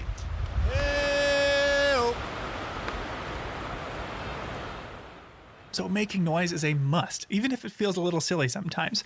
Making noise has helped me avoid surprising bears, but it won't always prevent you from running into them. You're right. Sometimes even if they know you're there, you might still see them. We get reports all the time, every summer, every week, in the visitor center. Oh, bear was coming toward me. It was charging me. It was lots of different things in their perception, but the bear usually is just walking toward them, and they are petrified, and you and I can understand how that might be if you've never been around a bear, maybe even in a zoo. Yeah. This is daunting. And if the bear, for example, is walking on the trail toward you or it's coming up behind you on the trail, and that's when they really get excited because they are sure the bear is after them. It's very personalized. Yeah. It's not the case. The bear is moving where it wants to go. The trail is the easiest way for the bear to travel. One time, a few years ago, I was leading a ranger hike up to Avalanche Lake, and we were all stopped talking about the trees, and someone very calmly tapped me on the shoulder and said that there was a black bear coming down the trail. It made total sense. Why would the bear want to bushwhack through the brush when there's a trail that's clear right there? Precisely. And Bob has advice if you ever find yourself in that situation. What we as visitors and hikers should do is move slowly away from the bear, back up slowly. And if you find a spot on the trail that's safe for you to get off on the downhill side of the trail, not over a cliff, but where you can walk down 5 or 10 yards and just stand still, the bear is going to walk past you. That's what the bear is going to do. It may turn and look at you. You may feel more comfortable, and it's perfectly okay to get out your bear spray and have it in your hand, but do not plan to discharge it at the bear. That's just going to stir things up. There's no need to do that. That's how it's happened in my experience. Just moved my group off as far as we could, and the bear just strolled right past us and kept minding its own business. But he also mentioned bear spray. He did. Bear spray is the #1 recommended deterrent for diffusing or preventing bear encounters. Easier to use and shown to be even more effective than firearms. But what is it? Well, it would be a dangerous mistake to think of it as a repellent, like mosquito repellent. You do not want to spray it on yourself. What it is a high volume, high concentration, high pressure can of what's essentially pepper spray. And having been on the wrong end of an accidental discharge, it is not fun to deal with personally. The stuff is very effective if used properly. Emphasis on if you use it properly. Because most people do not take the time to learn a couple of things about bear spray. One is when one should use it and how. So if you're visiting the park, you should get bear spray, but you should also head to a visitor center to learn how to discharge it. Yeah, during the summer, we would lead twice daily bear spray demonstrations at the Apgar Visitor Center, using a can of inert spray that doesn't have the pepper in it to show people the ropes. There are some basics like knowing you've got 5 to 7 seconds worth of spray in there and knowing where to aim. You just have to aim it correctly. You want to aim it down so that it hits the ground in front of the bear that's moving toward you, so it rolls up into the bear's face. You don't want to aim it straight at the bear's face because it comes out in a cone-shaped pattern. Half of that bear spray will go over the top of the bear's head. You don't want that. And you don't want to do this when the bear is 30 yards away or 20 yards away. It is not effective. Armed with that knowledge, you can prepare for an instance when it would be needed. If you surprise a bear, which is the most likely scenario for getting hurt by a bear, especially a sow with cubs, coming around a blind corner, and you have not been making noise or whatever, it didn't work, you're at 20 yards from the bear or less, and suddenly that bear comes at you. That bear is moving 44, 45 feet a second. I mean, you don't have time to think about this. While you are aiming at the bear's chest and at its paws, you're going to discharge that spray. You can give it a short burst as soon as you get that out of your pack. Give it a half second or so if the bear is at 20 yards. Within a very short time, it's going to be on you. Discharge the whole thing in its face. I mean, just hold it down. With a face full of bear spray, that bear is going to scamper off in search of a quiet place to wait out its new whole head hangover. In a little while, they'll be just fine, and you'll be long gone. The stuff just works. You have to have that bear spray somewhere where you have actually gone through the physical motions of putting your hand on that spray and ripping the Velcro. You should be able to get that out in 1 to 2 seconds. It can be done, but you need to practice that. I have never once needed to use my bear spray, but even still, I had Bob's advice in the back of my head on the way to Otokomi Lake, making plenty of noise, being observant, and keeping my bear spray handy. But I still hadn't seen any wildlife. That is, until I rounded the corner, got to the lake itself, where all of a sudden, just 20 feet from me, a fish jumped and splashed in the creek. Oh, come on. Kind of scared me, what? You knew what you were implying had happened. Okay, believe me, I was disappointed too. I ate lunch there for 30 minutes, eventually started down to the car with my proverbial tail between my legs. I didn't see any wildlife on the hike out either. Only a few other hikers going the other way. Well, don't beat yourself up too much. Yeah, well, something else Bob had said was reverberating in my head the whole hike out. No matter how badly I wanted to see a bear, most people are going to walk up any given trail at Mini Glacier or elsewhere in the park, and they're not going to see a bear, either a black bear or a grizzly bear. They just aren't. Just because they're more common here than elsewhere doesn't mean you're going to see one. And even if more times than not you don't see one, you always have to be prepared in case you do. Because normally, you see them when you least expect to. I see people stopped. Sure enough, I had given up all hope as I began my long drive back home. I mean, I'd been out for nearly 12 hours.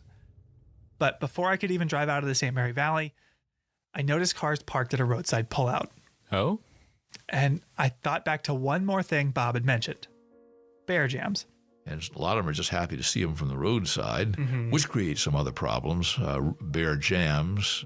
And not jam like jelly, right? No. The piling in of cars along the road. And seeing a lot of cars parked in the road or at a pullout with no trailhead is usually a sign that somebody spotted an animal.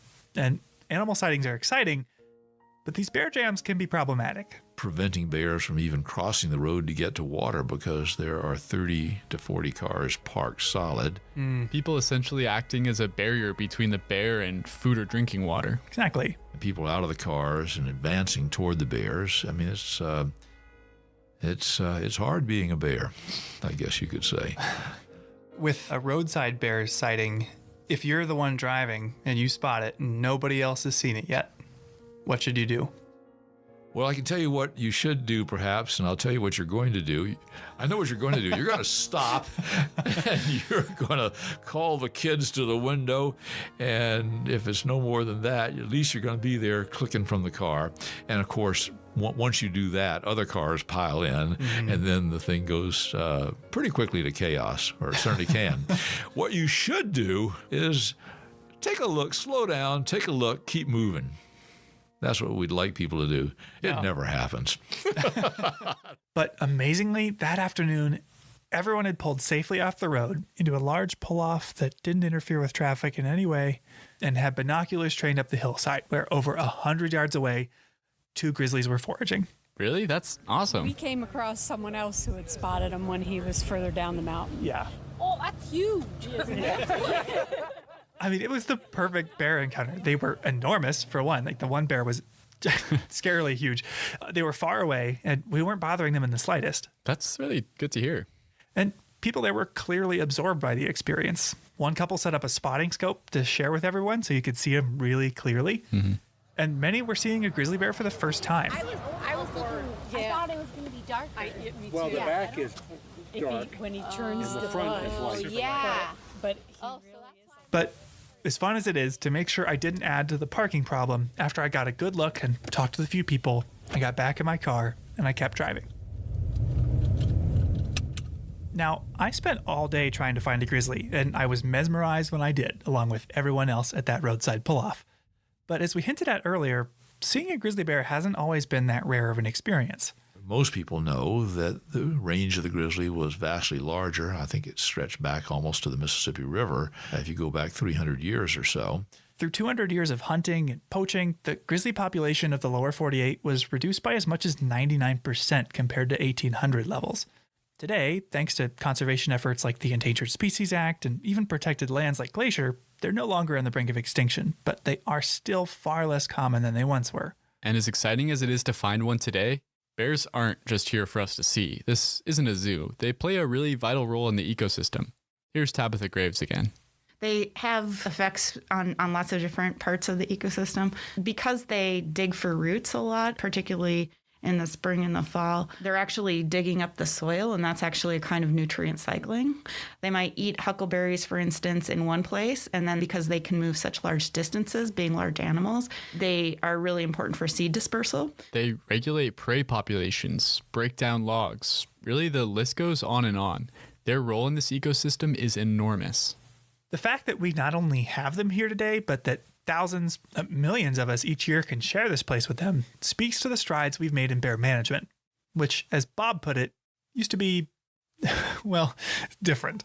Oh, bear management has changed quite a bit. Oh, will you indulge me in a little story here? Go right ahead. A story from Bob's first season as an employee in 1967. We road patrol rangers, would cruise through the campground in the evening because they invariably had bear problems. Because there were no bear-proof cans, garbage cans. They just had regular 50-gallon galvanized cans, and people left their gear, their stoves, their food, their ice chest out. So bears could get into these things and learned that they had food in them. You can find out where the bear is because you hear people shouting and banging on their pots and pans. Hey, bear, hey, hey, hey, bang, bang, bang, bang. So we know where the bear is, so we cruise up. And we had a really fun tool in those days. Crazy, we could have died using this, but we had a shaved-off wooden baseball bat behind the back seat. We'd jump out with a baseball bat and shout at the bear and run up and whack it in the butt. I'm not kidding you. With a baseball bat, a black bear, when it's sitting there at the table, going through somebody's ice chest. Yeah. And wail on it, and that bear would take off like a rocket. And go up the nearest tree. And we'd say, okay, job done. We're moving on. Guess what? 15 minutes later, bear's down working the campground again. Now, that was bear management in 67. Holy cow. Yeah. No way. That's crazy. I lost it. But this technique of bear management is dangerous for more than just the ranger carrying the bat. Visitors were injured or killed by bears that started to see us as a source of food, and more bears had to be euthanized too for this behavior. Understandably, things are different now. We've definitely changed quite a bit. Bob covered a lot of ways that we can alter our behavior in bear country, but how can we affect bear behavior? Yeah, well, thanks to the research of Tabitha and a lot of other scientists, we understand bears a lot better today than we did during Bob's story 50 years ago. Yeah, we did a study that we called Nature versus Nurture. And it used that same genetic data that we discussed earlier. We were trying to understand how grizzly bears become habituated. What we did is we looked to see whether their mothers also had a history of conflict and whether their fathers also had a history of conflict. We found that offspring who got into trouble were more likely to have mothers that got into trouble. And this is consistent with what we know about bear life history. Young bears stay with their mothers for a couple years. So there's an opportunity for them to learn how to get into trouble, basically, or how to learn those associations of humans and food in their early years. Okay, so let me get this straight. Cubs with habituated fathers who get into food, etc., they don't become habituated, but the cubs that have habituated moms do? Exactly. And what this means is that since a bear's father doesn't raise it, its only contribution is genes, the behavior isn't inherited.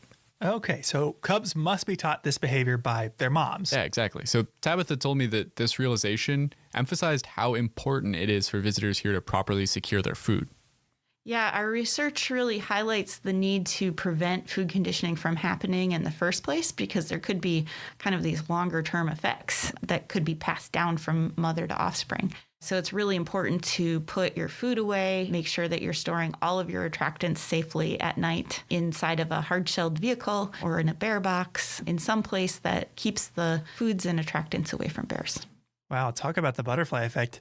I knew it could affect our bears today, but if it gets in the hands of or the paws of a female bear, she's going to teach it to her cubs and they'll teach it to their cubs and so on. So it's really important that we always secure our food and trash. It can affect generations of bears. So as we've learned this information over time, the park's bear management policies have evolved. Given the same situation this summer, you probably wouldn't use a shaved off baseball bat. No, we wouldn't use the baseball bat. Absolutely not.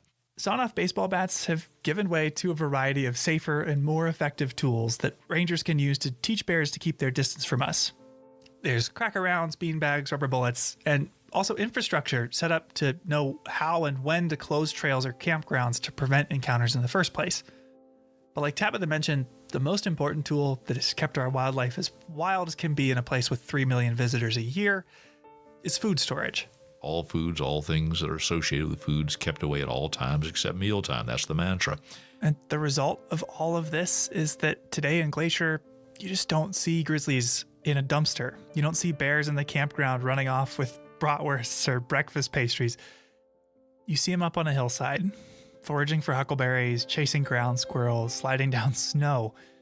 And that difference is important. Oh, that's huge.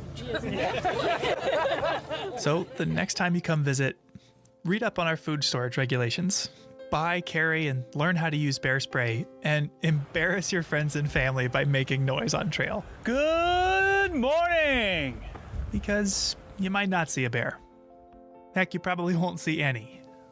But what if you do? After all, where's the fun in a guarantee? After the break, our final story.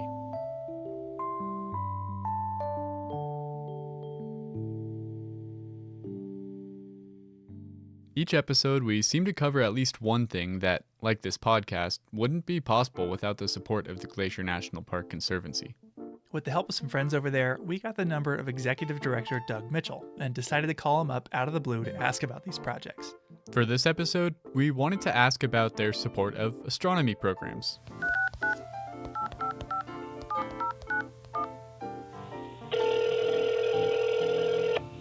Glacier Conservancy, this is Doug. Hey Doug, it's Andrew and Michael here.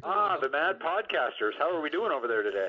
We're doing pretty good, but we've got an issue. We were hoping you could help us settle it. We've been arguing all day about whether the morning or the evening is better here in Glacier National Park. All right, well, Michael, make your case. Okay, so I think that the evening is better because there's nothing worse than having to get out of bed early in the morning, and it's a lot easier to stay up late. And the sun doesn't even set, seems like, till 10 p.m. at some points in the summer, so that's why I think it's better to stay up late. All right, very good. Andrew, counterpoint? Well, I've got to say the morning is the best time to be out in Glacier National Park. You get out early, the sky is all lit up with the sunrise. You really can just get going on your day and enjoy all the beautiful scenery. In the evening, it's cold, you're sleepy, can't see much. So, in my opinion, you got to get out early when you're in Glacier. Wrong. Michael, you are the winner. No doubt about it. For those of my age group, that is a Saturday Night Live ripoff. But we love the evenings here at the Glacier National Park Conservancy because there's so much programming that goes along with the night skies. So evening is the right answer. Woo! Told you.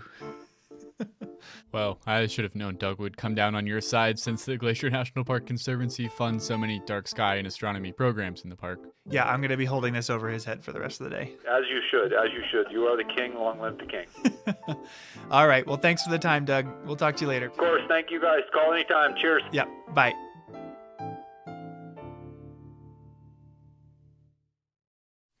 And we're back. One of the things I think is so unique about this place is that people have a chance to interact with wild animals that are in their natural habitats. It's an experience that would have been really common for our ancestors, but to most modern people, it's just really not part of life anymore. That's interesting to think about. For thousands of years now, knowing how to interact with large carnivores that could kill you would have been an essential skill, but at some point it just stopped being part of most people's lives. Yeah, it's so interesting to think about these situations that were part of what it was to be a human for hundreds and hundreds of generations. So long that knowing how to respond to them is literally inscribed in our DNA. One of the amazing things about national parks, in my opinion, is that they connect us to universal ideas of what it means to be human. Visiting a place like Glacier National Park allows you to see and feel the same things that millions of other people have seen and felt here over thousands of years. I think another example of what you're talking about is looking at the night sky and the Milky Way. For millennia, the Milky Way was just what the night sky looked like. Humans that looked up at the night sky saw the stars and planets and galaxies. In fact, when our nation chose its flag, stars were used because no matter where you lived in the United States, the night sky was a universal experience. But since then, for most people, that experience has faded away. So I think you should check that out. Well, I have been wanting to go stargazing since the night skies are so well preserved here, but I'm not sure I can really get myself to stay up late enough. I mean, it's worth it. The park has an observatory even now, so there's more you can see. You won't regret the missed sleep. All right, I'll do it.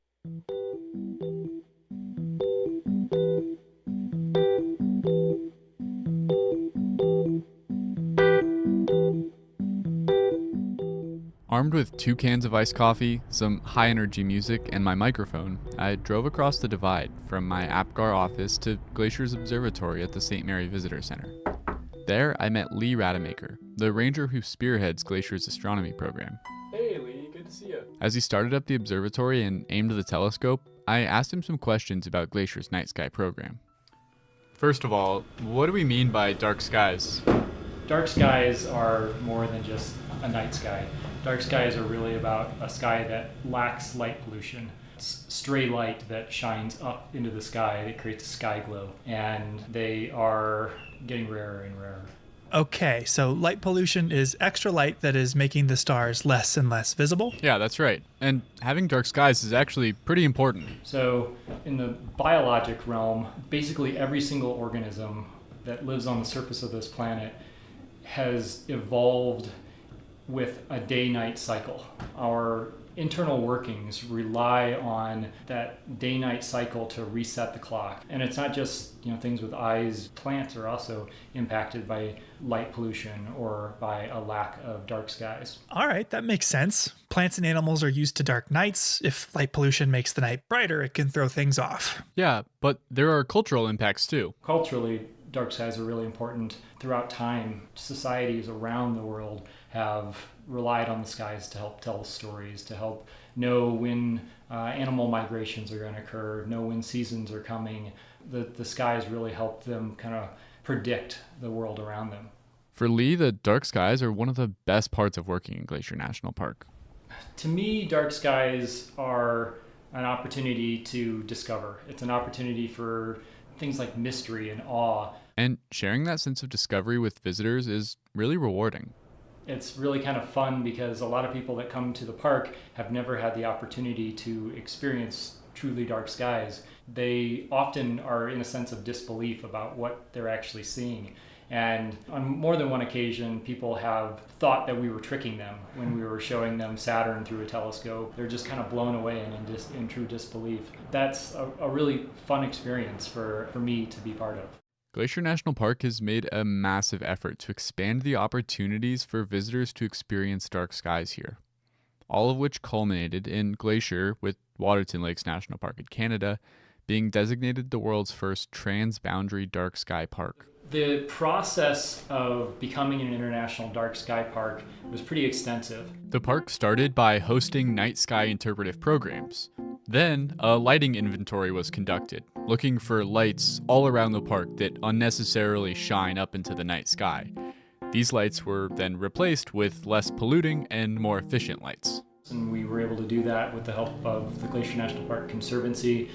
In the midst of this process, the building we find ourselves in right now, the Dusty Star Observatory, was constructed. We're inside a SkyShed PodMax 12-foot dome observatory. So it's that kind of classic observatory shape that you've seen in pictures. And in the center of the building is a big steel pier, and sitting on top of the pier is the telescope mount. This mount controls where the telescope points. As a dark sky park, Glacier has a lot of astronomy programs for people to attend, mostly in the months of July and August at the Apgar and St. Mary Visitor Centers. And we have astronomers set up that can help people experience the night sky using telescopes, binoculars, and other, even just kind of, sitting out on a lawn chair and looking up and having an astronomer point different objects out to you that you might see with your naked eye. As we talked, the skies darkened, and by about 11:30, the Milky Way emerged, and stars began to carpet the entire sky above us.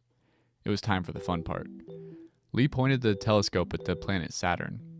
I should note that the telescope in the Dusty Star Observatory is a type called an astrograph, which is a fancy word for a telescope that you typically don't look through with your eye. And it focuses its light down through the back of the scope, where we have a camera that is able to project or send these images off to the computer.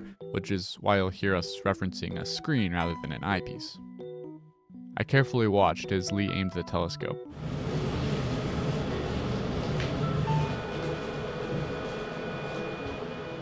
So right now, Saturn has popped up on the screen, and right now it just looks like a really bright white oblong shape.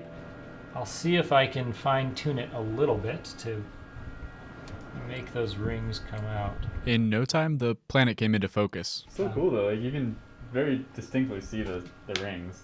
While Saturn was super cool, I was really hoping I could convince Lee to show me the comet Neowise, which was at its most visible the night I was out there.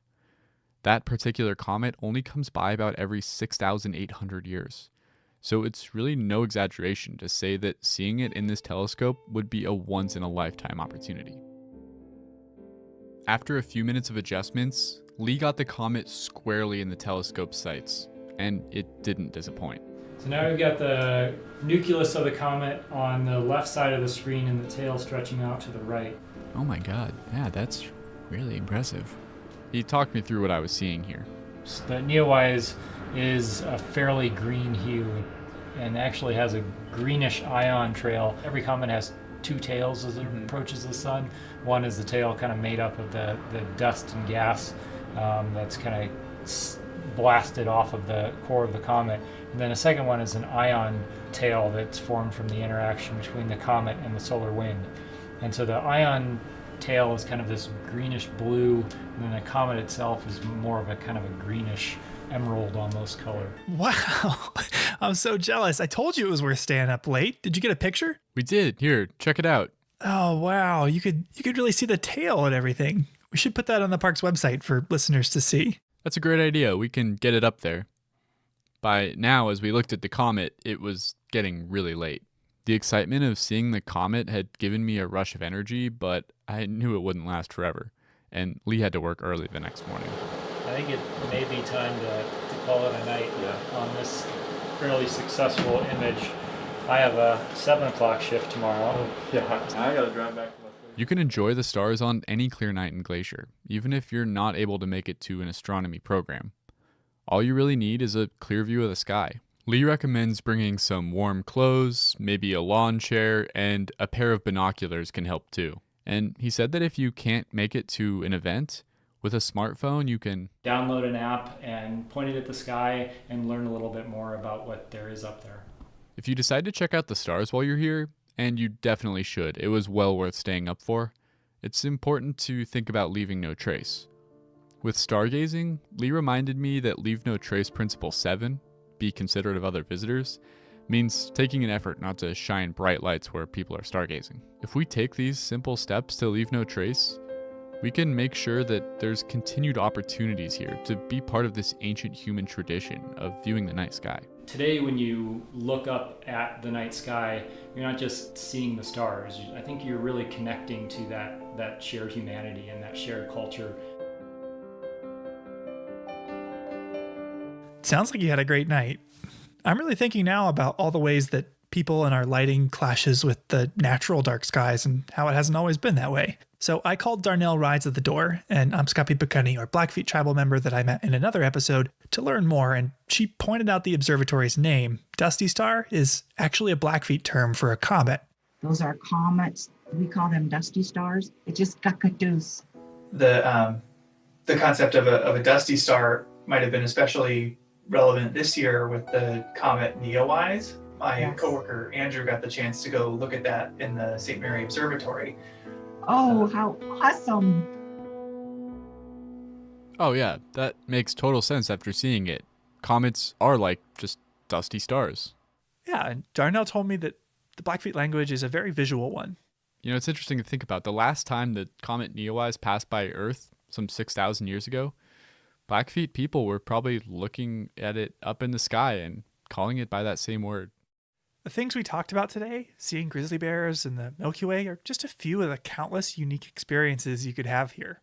Yeah, you can also find here some of the last alpine glaciers in the contiguous U.S., endemic plants that occur nowhere else in the world, and opportunities for solitude and quiet that are becoming increasingly rare. I mean, heck, if you could prove there's a better place on Earth to pick huckleberries, I'll eat my shoe. These are opportunities for people to connect with the natural world that may disappear forever if we're not careful. So it's our collective job now to make sure the types of experiences we talked about today, like seeing a bear or viewing the stars in the night sky, are possible for people for another 6,000 years. I think that if we can learn to come together as a community, we can do it, but it's going to be a big job. Yeah, but I think we're up to it.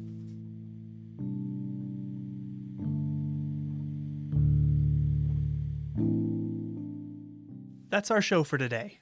If you're interested in learning more about bear safety or astronomy programs in the park, you can find links in the show notes for more info.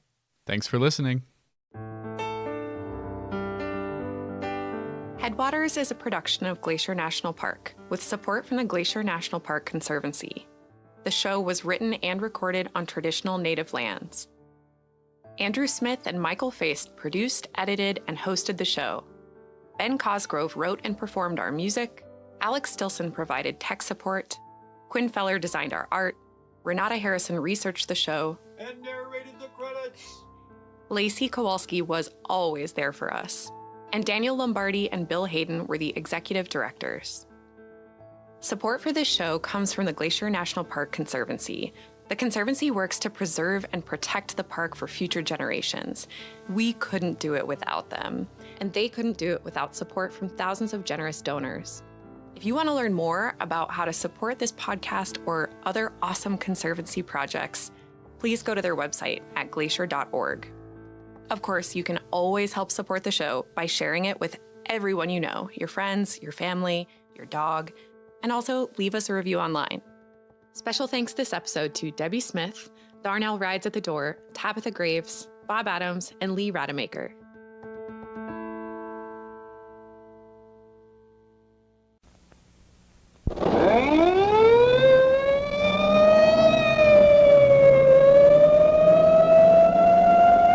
Ranger Bill, his mind alert, a ready smile, unswerving, loyal to his mission. And all this in exchange for the satisfaction and pride of a job well done.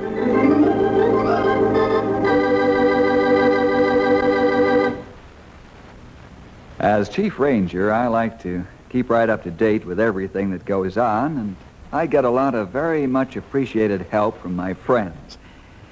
I'm very fortunate this way.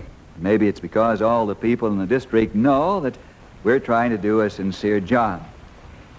One of my friends is Tad Coates, who owns and runs the barge line on the Shady River. The Shady River is becoming more important every year as a main line for freight, especially since there's so much national defense effort going on here in the district. Uncle Sam is making great underground facilities, of which I'm not at liberty to discuss. But the Shady River figures in as a most important artery for barges loaded with cargoes of every description. Tad invited Stumpy and I down to Central City to see a new towboat.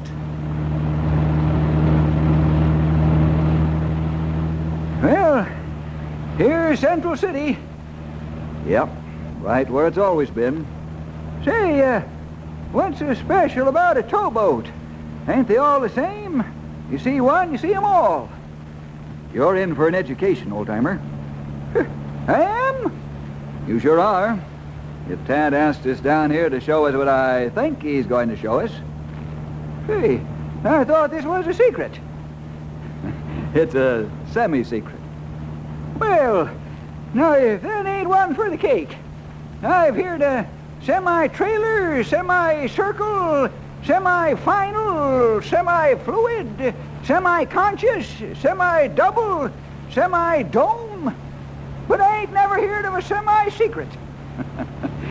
A semi-secret is a half-secret, Stumpy. How can a secret be a secret if it's a half-secret?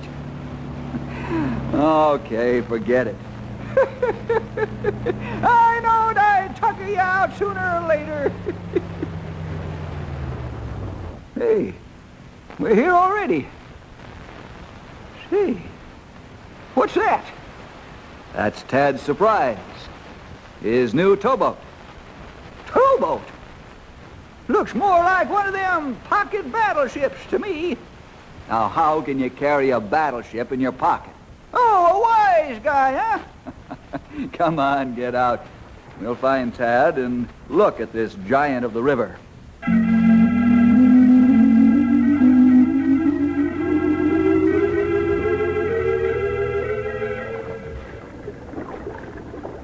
Well, how do you like this towboat of mine, fellas? It's a beauty, Tad, a real beauty. What kind of a handle did you fasten onto it? A handle? Oh, you mean a name? Yep. I named it the River Giant. Very fine, Tad. And man, it is a giant. Yes, this towboat weighs 350 ton. All at one time? Yes, all at one time, Stumpy. Give us more of the vital statistics, will you, Tad? All right. The River Giant has 5 decks, 10 rudders, 4 diesel engines that generate 8,500 horsepower. Whee! That's a lot of horses, Sonny, a lot of horses. You said it, Stumpy. But the River Giant is going to need all those horses to push an integrated tow up the river. No, wait a minute, young feller, wait a minute. Now what did I say wrong? You said this towboat is going to push a tow up the river. How can a towboat push a tow? Ain't a towboat supposed to pull the tow? It looks like he's got you this time, Tad. I know it sounds peculiar to say a towboat pushes its load of barges rather than tows it.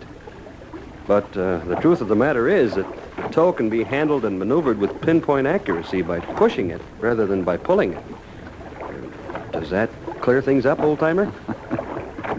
Come on, Stumpy. Stop pulling his leg. Okay, young feller. Now stop making you think I don't know what's going on the river. Well, I seen many a towboat pushing instead of pulling. Feller's got to have a little fun, you know. Say, how much much did this river giant cost? $1 million. How much? $1 million. Where'd you get $1 million? Your old uncle didn't leave you that much. Unc didn't leave me $1 million, and this towboat won't really be mine for many years. Now you have got me puzzled. Here, look at this plate on the bulkhead. What's it say? Property of the Central City National Bank under Equipment Trust Certificate. What's that mean? Well, it means that the Central City National Bank lent me the $1 million to buy the River Giant. In fact, several banks are working together on this. It's kind of like a big mortgage. You have to pay interest and some of the loan back every year till the whole thing's paid off. You see, old-timer, not many companies or individuals have $1 million that they can put down cash on the barrelhead. That is, especially to buy a lot of expensive equipment. So they borrow the money, and then the company pays off the principal and interest. Whew. Yeah, Bill, you was right before. I was right before when? When you said I was going to get an education. Whew. This has been a rough course. Say, how about relaxing on the River Giant while I take you for a cruise down the river and back? Do I have to get one of them there trust certificates? No. All you have to do is get on board and we'll get underway. Good. I need a rest after all that education.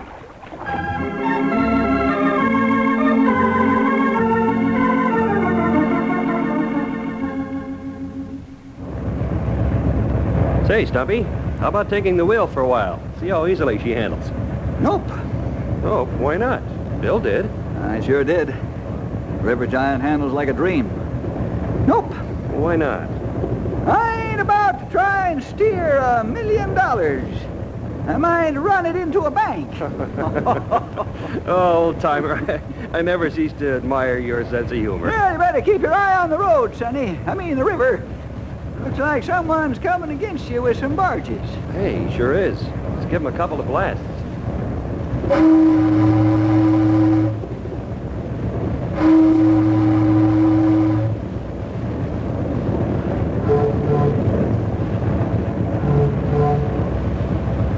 That Mark's a good man.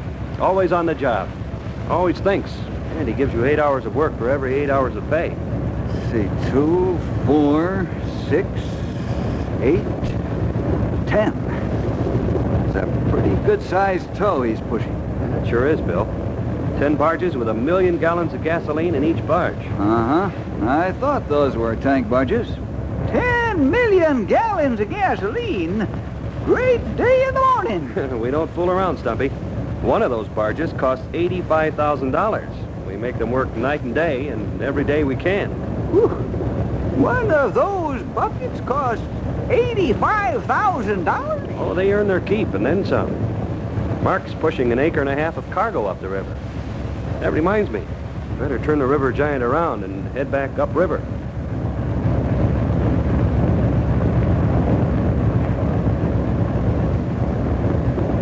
Say, that was some turn you made, Sonny. Does this thing bend in the middle? No, Stumpy, but with 10 rudders and 4 screws, we can turn her pretty well. Screws? Propellers to you, old-timer. Why didn't you say so? Each screw works independently, as well as together. Yes, sirree, Bob. You named this here towboat right. It really is a river giant.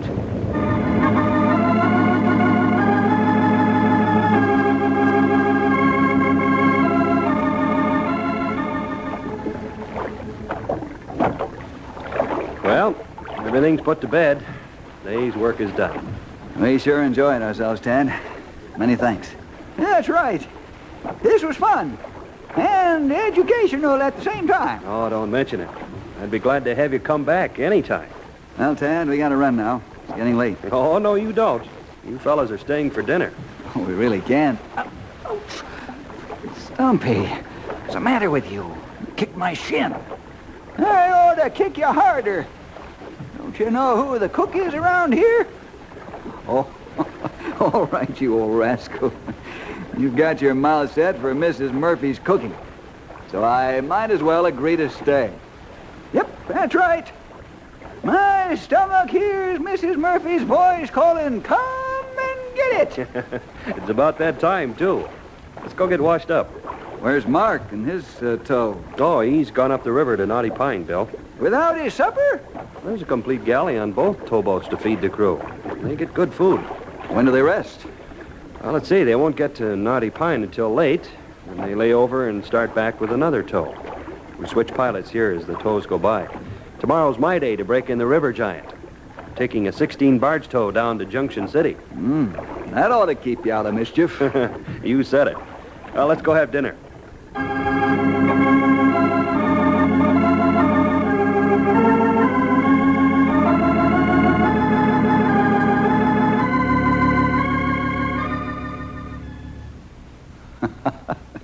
What's the matter, old-timer? Lost your appetite? Lost it? I think I got rigor mortis of the stomach. How can you have that, Stumpy? My stomach's so full I can't move. When you can't move, you got rigor mortis. Well, that's only when you're dead. That's what I think I did. You did what? Killed my stomach with Mrs. Murphy's good, delicious food. Don't let him fool you, Tad. He's got room for more apple pie. Don't you be fooled, Sonny. The only part of the apple pie I could get down right now might be one apple seed. Oh, Stumpy, you killed me. Oh, don't say that. Say, by the way, fellas, if that alarm bell goes off suddenly, don't head for the fallout shelter. Something new? Yes, Bill. That bell's wired to the radio. Quite frankly, I got tired of constantly watching for the red light to go on when I'm in the house. It's awful noisy, so don't drop your teeth when it goes off. Well, Ted, beginning to look like us two stuffed birds are going to be very poor after-dinner guests. If you said it, young feller. Yeah, that makes 3 of us. I do it every evening after dinner. A cat nap is a good thing for cats and people. Yep. Oh, there she goes. Oh, what a time to have to get up and move. Where's the radio? It's out in the office, Bill. I'll answer it. Be right back. Well, that's fine by me. Yep. Me too. Yes, Mark. What's up? Tad, I'm on fire. You're on fire? Makes sense, man. What's on fire? A barge. A barge is on fire. I don't know what to do. Help me, Tad. Cut it loose. Cut it loose. I'm on my way with the River Giant. Cut the burning barge loose. Do you read me, Mark? Mark! Mark! Stumpy, get down to the River Giant and call the Knotty Pine fireboat. Yes, sir. Bill, we've got to move fast. Mark and his boys may have to jump ship, and 10 million gallons of gas is loose on this river.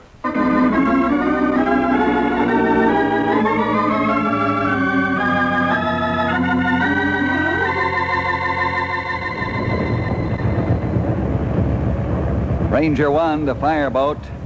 Come in, Casey. Casey to Ranger 1. We are proceeding downriver at full speed. We can see the fire.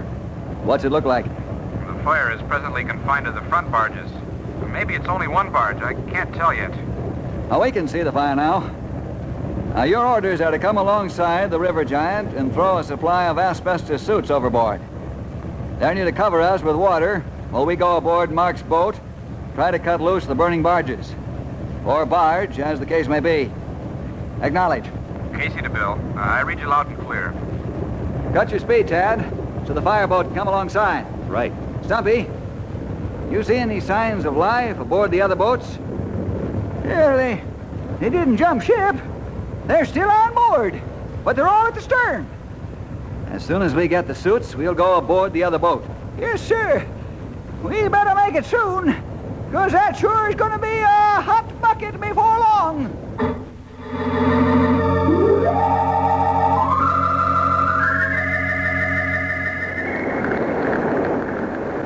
I'm afraid, Bill. I'm afraid. I can't help it. Get me off of here before it blows up. Get me off. Mark, can you handle the River Giant? Yes, I can handle it. But I gotta get off of here. I gotta get off of here before it blows up. Get up to the wheel and tell Tad I need him. Yes, sir. Right away. What's your plan, Sonny? I got the axes, Stumpy. Yep. You better get cutting soon, too, or that barge is gonna blow. Let's go, fellas. I'll back the tow off as soon as you cut the front barges loose. Both barges? Yes. The heat will start the other one any minute. Let's go. Bill? Yeah? I'm going to back away and let the burning barges go downriver. That's all I can do right now. You catch them with the river giant. Right. Come on, old-timer. Let's get rid of the fiery furnace.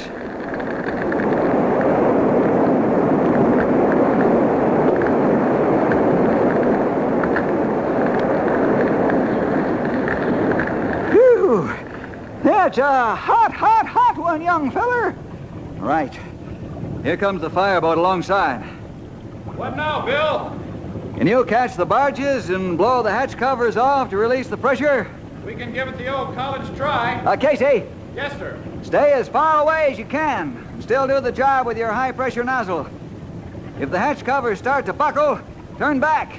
That's an order. Aye, aye. I'm going back aboard the River Giant. Stay with your radio. Aye, aye.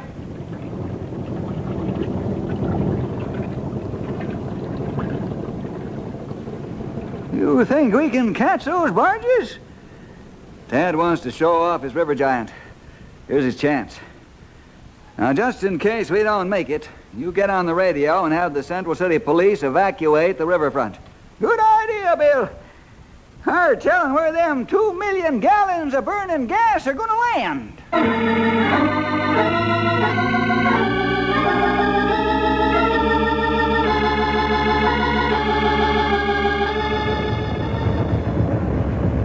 Bill, I know you've got a lot on your mind right now, but I've got to talk to you. Go ahead, Mark. I've got time to listen. Well, this will only take a couple of minutes. I'll be done before we catch up with the barges. Go ahead. Say what's on your mind. Bill, am I a coward? What makes you think you are, Mark? Well, I panicked when the barges caught fire and left the wheel and almost jumped ship. I was scared to death. Scared stiff. Was this the first time you've had a fire like this? Yes, I've never had anything happen like this before, but you're not answering my question. Am I a coward? Mark, why do people call the fire department when their house is on fire instead of trying to put the fire out by themselves?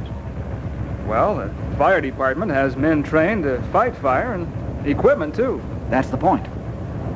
I know you wouldn't have panicked if you had been through this experience before or had firefighting training. Boy, that's a load off my mind. But I've still got to prove myself. Let me tell you a secret, Mark. Yes? When I went out to cut the burning barges loose, I was scared to death, too. You wouldn't kid me, would you? We're not talking about joking matters. Well, where'd you get the courage and strength to go out and cut the barges loose? When I stand in fear and trembling, I get my help from the Lord. He gives me the strength to do what I am supposed to do. Now, don't look at me, Mark. Don't marvel at my courage and strength. Without the Lord's help, I would have run the other way.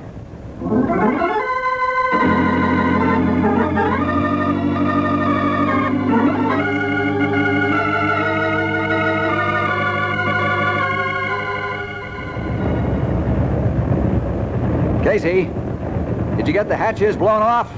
Yeah, and we did it without getting ourselves singed. Good boy. Now try and cover the River Giant with water.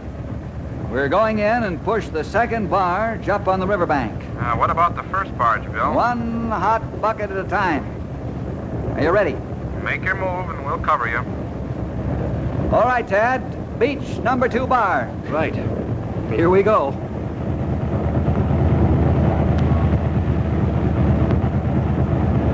Wow, you can feel the fierce heat from inside the wheelhouse. Casey, where's the water? We're moving in close now. We'll be in nozzle range in a few seconds. Well, hurry up, before we suffocate from the heat. The water's on its way. Good shot. Keep us sprayed until we beach the barge. You can get back and cool off. Wait, hold on. We're heading for the beach. Ram it aground with all you got, so it'll stay until it's burned out. Hold tight for the shock. Engines are full astern.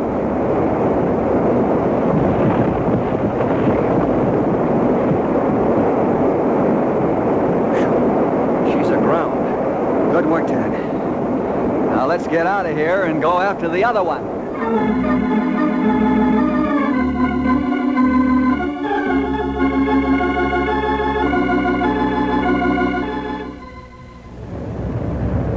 Say, Ed, how are you fellers coming with evacuating the waterfront? Well, we'll have both sides of the river evacuated in about 10 minutes, Stumpy. How's it going up there?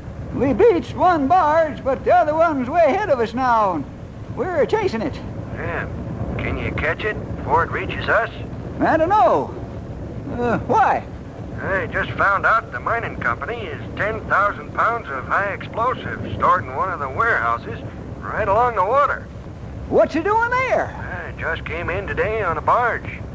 They haven't had time to move it except into a warehouse under guard. You've got to stop that hot barge or boom, Central City will just be a memory.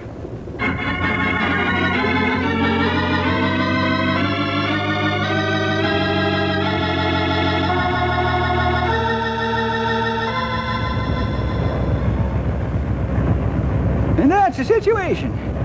We got one headache on top of the other. Tad, how much more can you push your engines? I'm at top speed now, Bill, except for a small reserve. Casey, have you got any reserve speed left? None. I'm having trouble even keeping up with you guys. My engines are for pumping water, not running a speedboat. Stumpy, call for a helicopter on the double. Come on, Mark. We've got work to do.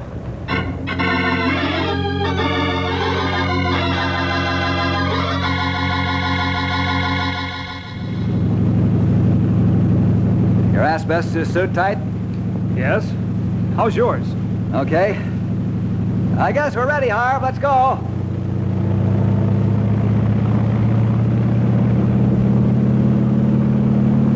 Now, do you understand the plan, Mark? Yes.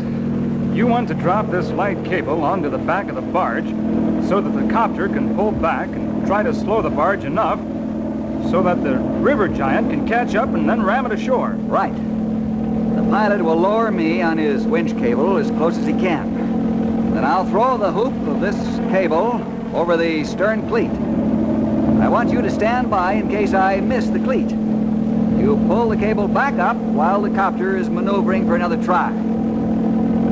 Do you understand the plan, Harv? Yes, sir. Now there's the barge. Well, the river giant has about 5 miles to go to catch the barge, and it's about 15 miles to Central City from where the barge is now. All right, we haven't got time to jaw. Lower me when I give the signal. No, you don't. This is my job. Huh? What are you talking about, Mark? Like you said, there isn't time to jaw. Lower away and pay out the thin cable. Okay. You're on your way. Bill, are you sure it's all right? Does he know what he's doing? Will he be strong enough to throw the cable over the cleat? Don't worry about him, Harv. He is drawing his strength from the unlimited source.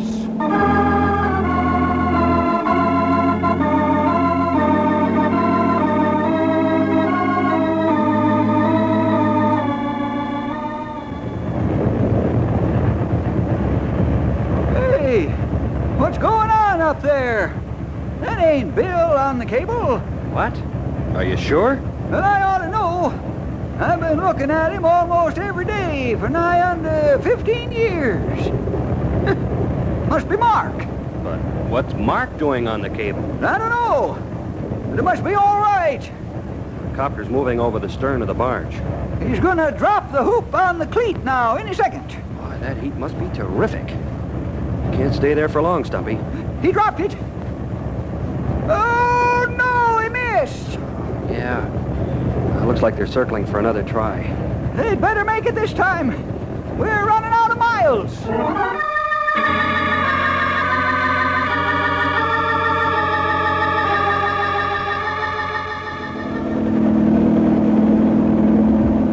What do you say, Bill?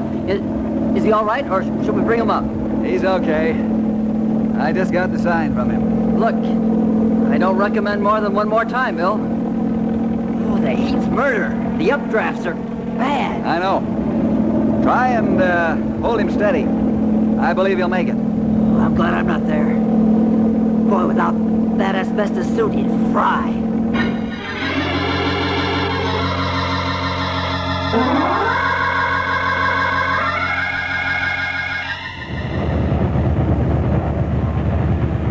Push this boat, Ted. All you got. We're wide open now. They're going in again. They've got to make it this time. They've got to. The copter is over the stern cleat. What's taking so long for the drop? He'll fly. Mark seems to be taking measure and aim. He dropped it. Good shot. They're hooked. Now they can slow the barge down enough so as we can catch it. Look, Stumpy, it's working. We're gaining like crazy. Stand by and hold on tight. I'm going to beach that barge with all engines wide open.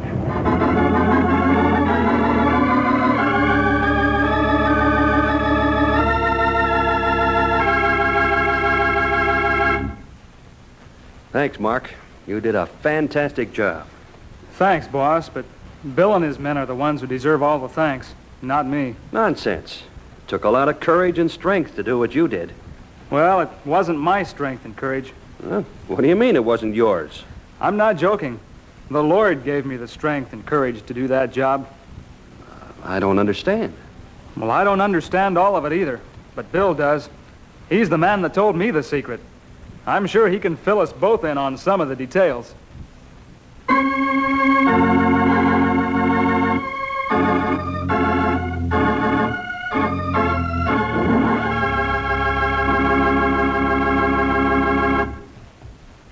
They that wait upon the Lord shall renew their strength. They shall mount up with wings as eagles. They shall run and not be weary. They shall walk and not faint. Well, see you again next week for more adventure with Ranger Bill!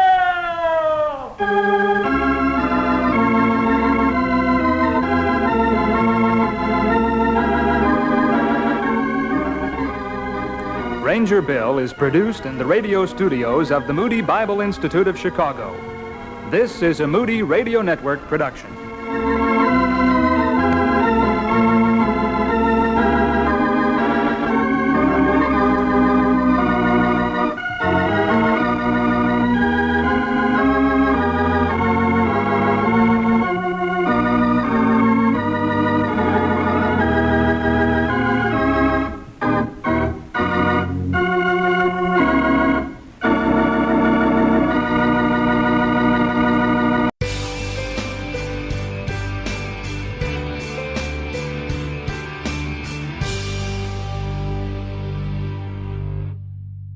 Nestled among the hemlocks and cedars on the northeast shore of Lake McDonald is one of the smaller and more intimate of Glacier's campgrounds, Sprague Creek.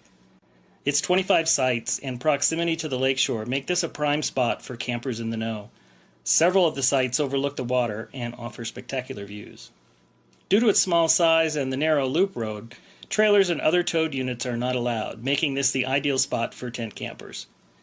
Its proximity to the Going to the Sun Road might allow for more noise during the day than other campgrounds, but nighttime traffic is minimal. A picnic area next to the campground provides day use access for those just passing through. It's a great place to stop, enjoy a snack, and play on the lakeshore as well. Directly across the lake from the campground is Howe Ridge. In August of 2003, Howe Ridge was the scene of one of the most spectacular fires in Glacier's history. Pushed by high winds, the fire raced up the lakeshore in a matter of hours and threatened to continue on up the valley. Firefighters used a procedure called a burnout to stop the fire at the base of Stanton Mountain. And a burnout is pretty much just what it sounds like. A controlled fire is purposely set in a specific location to burn out all the potential fuel for an advancing fire. The burnout on Stanton Mountain took place at night and offered an amazing view from the lakeshore, just below the campground. You can still see the dead trees across the lake today, and if you look closely, the strip of dead trees going up the mountain that contained the fire and stopped its spread up the valley. Glacier's new free shuttle system stops here also, so leave the car at the campsite and hop on the shuttle to enjoy an evening program at Lake McDonald Lodge, dinner at the restaurant, or a car-free day in the park.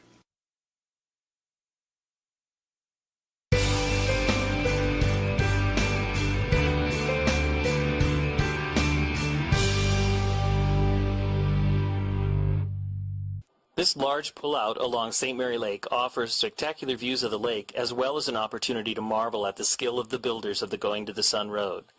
One thing you'll notice as you approach from the east is the impressive wall of cliffs here. These limestone cliffs posed a significant challenge to road builders. In order to construct the road along the cliffs, workers blasted rock out of the mountainsides to allow for a wider road and to provide stone for rock work. The large retaining wall is 550 feet long and almost 30 feet high. It was built in just 5 weeks in 1933 and was one of the first improvements to the road after it opened to traffic in late 1932. Across the lake, the Red Eagle Fire area is visible. Just last summer in August of 2006, this fire, of undetermined cause, burned over 32,000 acres in the park and on the neighboring Blackfeet Indian Reservation, despite immediate efforts to extinguish the fire.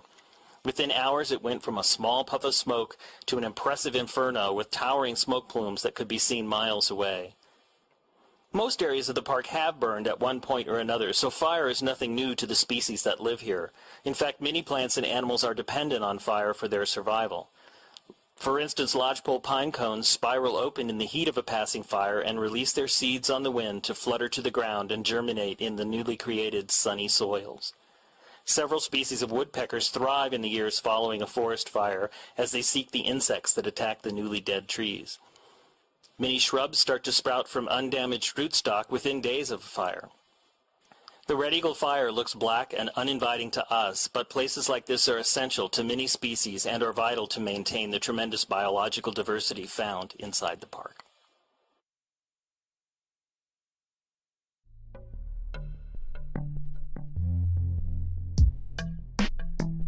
Welcome to Headwaters. This is a science and history show from Glacier National Park. I'm Daniel. And I'm Perry. This show is brought to you by the Glacier National Park Conservancy, as always. And this is a bonus episode for those of you planning a trip to Glacier sometime soon. So not so much as a deep dive as much as a shallow... A dip. A quick dip. Okay. We're going to talk about place names. I think the place names around here can be a little confusing. I remember when I started here and people just were throwing out like Mini Glacier and the North Fork and the Middle Fork. It's very confusing. There's a lot of forks. This is true. So, first of all, we're talking about Glacier National Park in Montana. There is also a Glacier National Park in Canada and also Glacier Bay National Park in Alaska. Not those. We're talking about Montana. Okay, so just to note up front, a lot of place names in Glacier come from a lot of different languages. Perhaps least of all, English. Originally, the landscape had a lot of names from Salish, Blackfoot, Kootenai, and Cree languages. Then French trappers came into the area, and lots of other people have come here over the years with lots of different names for many of the same places. So if you're encountering a name that you're not understanding right away, it might be because it's a name coming from a language that you're not familiar with. Right, or like a direct translation from a language that is not English. I always reach for a book called Place Names of Glacier National Park. I got it right here. This is probably the best book that I know of, that it's, a few hundred pages of all of the place names from a park map, and it's got a little bit of history of all of them. Yeah, here's maybe my favorite quote from that book. It says, "Each language portrays a universe of its own, and it will often be difficult to fit the universe of one language into the universe of another," which kind of speaks to what we were talking about earlier, where all these names come from all these different languages, and they don't always make sense in translation. Yeah, I like that. That's interesting. All right, well, with that in mind, Perry, let's start really broad. Take me around the park. I know that the North Fork has nothing to do with like a spoon or a fork, but it has something to do with a river. So maybe start there. What's the North Fork? Okay, so the North Fork refers to the North Fork of the Flathead River, which splits into 3 forks. One comes down from the north along the west edge of the park. Confusing. Yeah. The Middle Fork flows along the south of the park. Also confusing. And the South Fork is not in the park. Did that help? But at any rate, they're all forks of the Flathead River, and they all come together to form the main stem of the Flathead River. Yeah, which flows west of the park towards the Flathead Valley. Right. Now, I hear people talk about the east side a lot. There's more to it than that, though. Yes. So the east side of Glacier has a series of big valleys, each with more or less confusing names. So there's Many Glacier, St. Mary, which some people call St. Mary's. It's controversial. And Two Medicine. Okay. And then there's a town called East Glacier, which is not the same as the whole east side. East Glacier also has its own history of many different names. Yeah. It at one point was called Glacier Station because the railroad stops there. And it also was called Midvale. Yeah. So in 1950, they changed it to East Glacier. And we are on the west side. Mm-hmm. We are in the town of West Glacier, which is near Lake McDonald and Apgar. Yeah. Okay. Yes. West Glacier, according to the Holterman book, was formerly called Belton. And then they changed the name just so it would be more friendly to tourists, I guess. Or more confusing. Maybe. So it used to be called Belton, but today it's called West Glacier. And again, it goes without saying probably that indigenous people have their own names for these places. The Kootenai have a word for the Belton area that means something like spotted foot mountains. Okay, so 3 of the main entrances to the park are West Glacier, East Glacier, and St. Mary. I feel like we probably confused people even more about those, but... Well, let's zoom in. What's in between West Glacier and St. Mary? Going to the Sun Road. That's what everyone's here for. This is true. So it's... The road to the sun. Yes, going to the Sun Road is not between East Glacier and West Glacier. That's Highway 2. But between St. Mary and West Glacier is going to the Sun Road. Now, Jack Holterman here has a little bit of history on the name Going to the Sun Road. You would expect nothing less. I would not. Okay. This most unforgettable name in Glacier turns out to be a bit disappointing. Well, at least if we follow James Willard Schultz, who bluntly told the Geographic Board of Names in 1929, quote, "I myself named Going to the Sun Mountain. There is no Indian legend in connection with its name." But then Jack Holterman goes on to explain that there actually were a bunch of different indigenous legends associated with that mountain and with similar names. Okay, so James Willard Schultz is a big character that pops up a lot in Glacier. In early park history. Yeah. And something that I learned just a few years ago is that when you look at the map in Glacier, you see a lot of names that you might think are native names for things like Going to the Sun Mountain or Rising Wolf Mountain, all of these places. However, James Willard Schultz actually applied those names to all those features that probably already had different, much longer standing indigenous names and probably many different ones from many different tribes. So in some ways, some of these names are kind of a blending of Euro-American early trapper explorer names mixed up with the indigenous names that existed at that time. Yeah, and confusingly, James Willard Schultz did a combination of naming things because he thought certain names sounded cool, but also naming places in honor of actual indigenous people. People he was friends with. Yeah, his contemporaries. Yeah, so I guess we've just made this all more confusing than it started. Well, I'd like to think we've sparked some interest, perhaps, for people. At the very least, all I can say is, take out your park map and ask some questions. Yeah, there's a lot of overlapping eras of history here and a lot of different cultures that have been a part of this landscape. And names really kind of capture all of that history in an interesting way. Totally. Well, this has just been a quick dive into some park names and history. We'll be releasing some new episodes soon, so stay tuned. And if you have more questions in the meantime, or if you want to try and stump the ranger, we love trivia questions. So you can send us an email. Yes, at glac_media_lab@nps.gov. We'll put that in the show notes too. If you want to learn more about what the Glacier Conservancy does, you can visit their website at glacier.org. You can also just support the show directly by leaving a review in Apple Podcasts. It used to be called iTunes, but Apple Podcasts, or You're really dating yourself. Whatever app you use for podcasts, go leave us a review. Even if you haven't listened to all of Headwaters yet, you're not sure you like it. Just give us 5 stars anyway. Yeah, and then go back and listen to the past 5 years of episodes that we have. There's a lot of good stuff out there, and we got more coming, so stay tuned. If you like the show, tell your friends about it. Thanks for listening.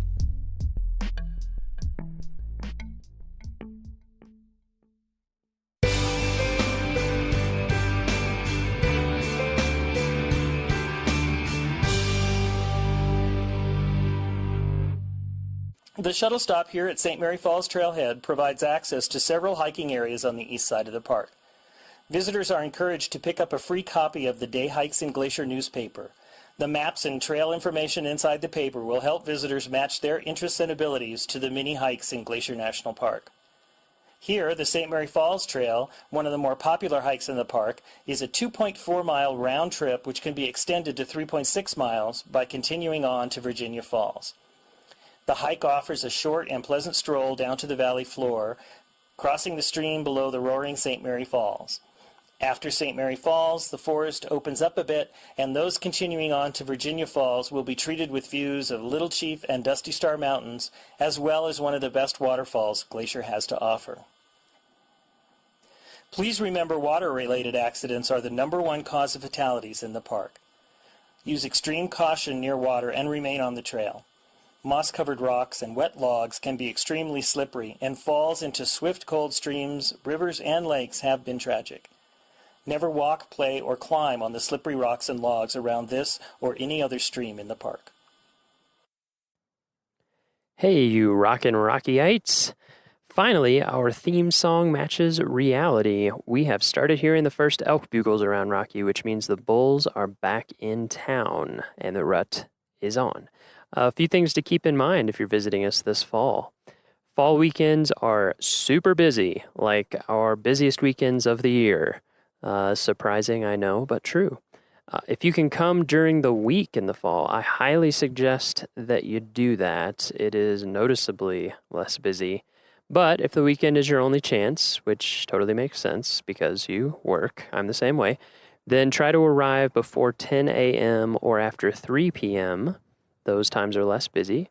And also consider using our park shuttle service. Until October 31st, our popular meadow areas are closed to entry from 5 p.m. to 7 a.m. That means you cannot be off of designated roads or trails between those times. This is for the betterment of the elk during the rut, to give them the space that they need to live their lives. They're not being taken care of. They're being protected, but they have to live out in the wild and do their thing. So that's to help give them time to have a successful rut. This closure includes Moraine Park, Horseshoe Park, Upper Beaver Meadows, Harbison Meadow, and Holsworth Meadow. There are signs posted out there, and we appreciate you for following those signs and helping our elk live the best lives that they can. And finally, do not approach elk or any other wildlife. This goes all the time. We like to emphasize it in the fall. They are big animals. They are especially hyped during the fall rut. They're looking for a fight, and they're feeling amped up, and they can hurt you. They're very big. The minimum legal distance is 25 yards. That's about 2 school bus lengths, so you need to stay at least that far away. But any distance that causes an animal to change its behavior is too close. So if an animal starts moving when it wasn't, or because of your movement, or starts staring at you, or just starts acting differently because of how close you are too close. So thank you for keeping those things in mind. It will help keep you safe, and it will help keep our elk safe. And now let's go on to today's episode. For today's episode, I hiked to Sand Beach Lake with Mary Johnston, historic structures technician for Rocky Mountain National Park, to talk about what the heck a historic structures technician does, the kinds of historic structures we have in Rocky, and the importance of preserving our past. Let's rock.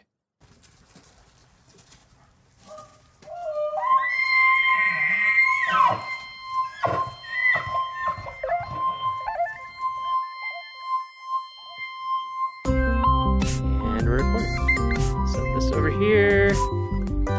Pick up some Good wind morning, and water. Sand Beach. All those kinds of things. What's that? Good morning, Sand Beach. Yeah. Good morning, Sand Beach. Yeah, so we're here at Sand Beach Lake with Mary Johnston. Hello. Mary, what are you doing here at Rocky this summer? This summer, I am the historic structures technician for the Park Service. Historic structures. What does that mean? That means old buildings. Old basically. buildings. It could also include old trails, old roads, anything that's older than 50 years is technically historic. if it meets certain requirements, like it was significant in the past somehow, then it's on our radar. And when it's on our radar, it's potentially on the National Register. And when that happens, it's we're sort of expected to keep up with them based on certain standards and protect them and hopefully continue to keep them in good shape so that the history can be passed on and future generations can come look at these and see little pieces of our history that are scattered throughout the park. So for your job, are you actually out there fixing stuff, or are you out there Not as much as I'd like to. Yeah.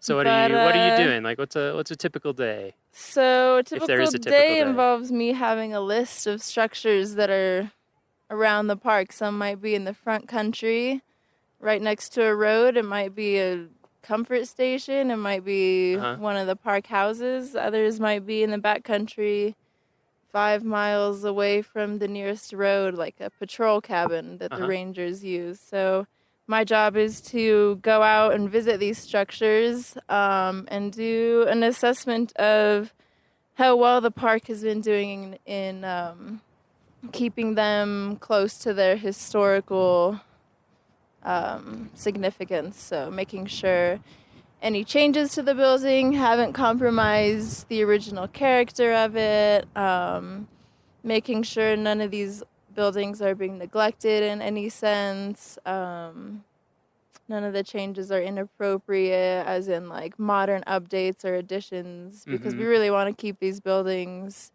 as close as possible to their original state and how they were built. So just making sure they are, not being neglected. Cyclic maintenance is taking care of the buildings, but Yeah, so we have a big database.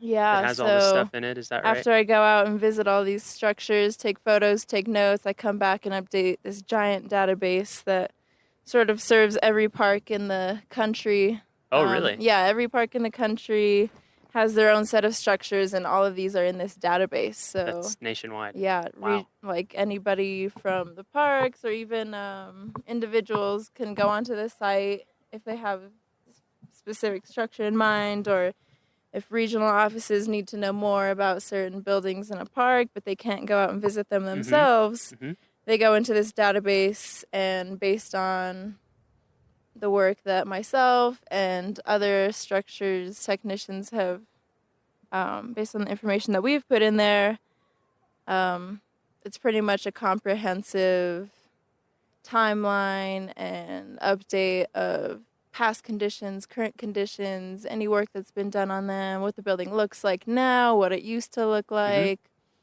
A lot of different divisions could use this as a resource. So it all goes into this nationwide database, and then anywhere in the country, anyone with access to it can see what's up. Yeah, so obviously, if you're a Park Service employee, you have a little more access to read into some of the technicalities of the building, but this is a website that anybody could go into. Oh, really? Even public? Yeah, definitely the What's it public. called?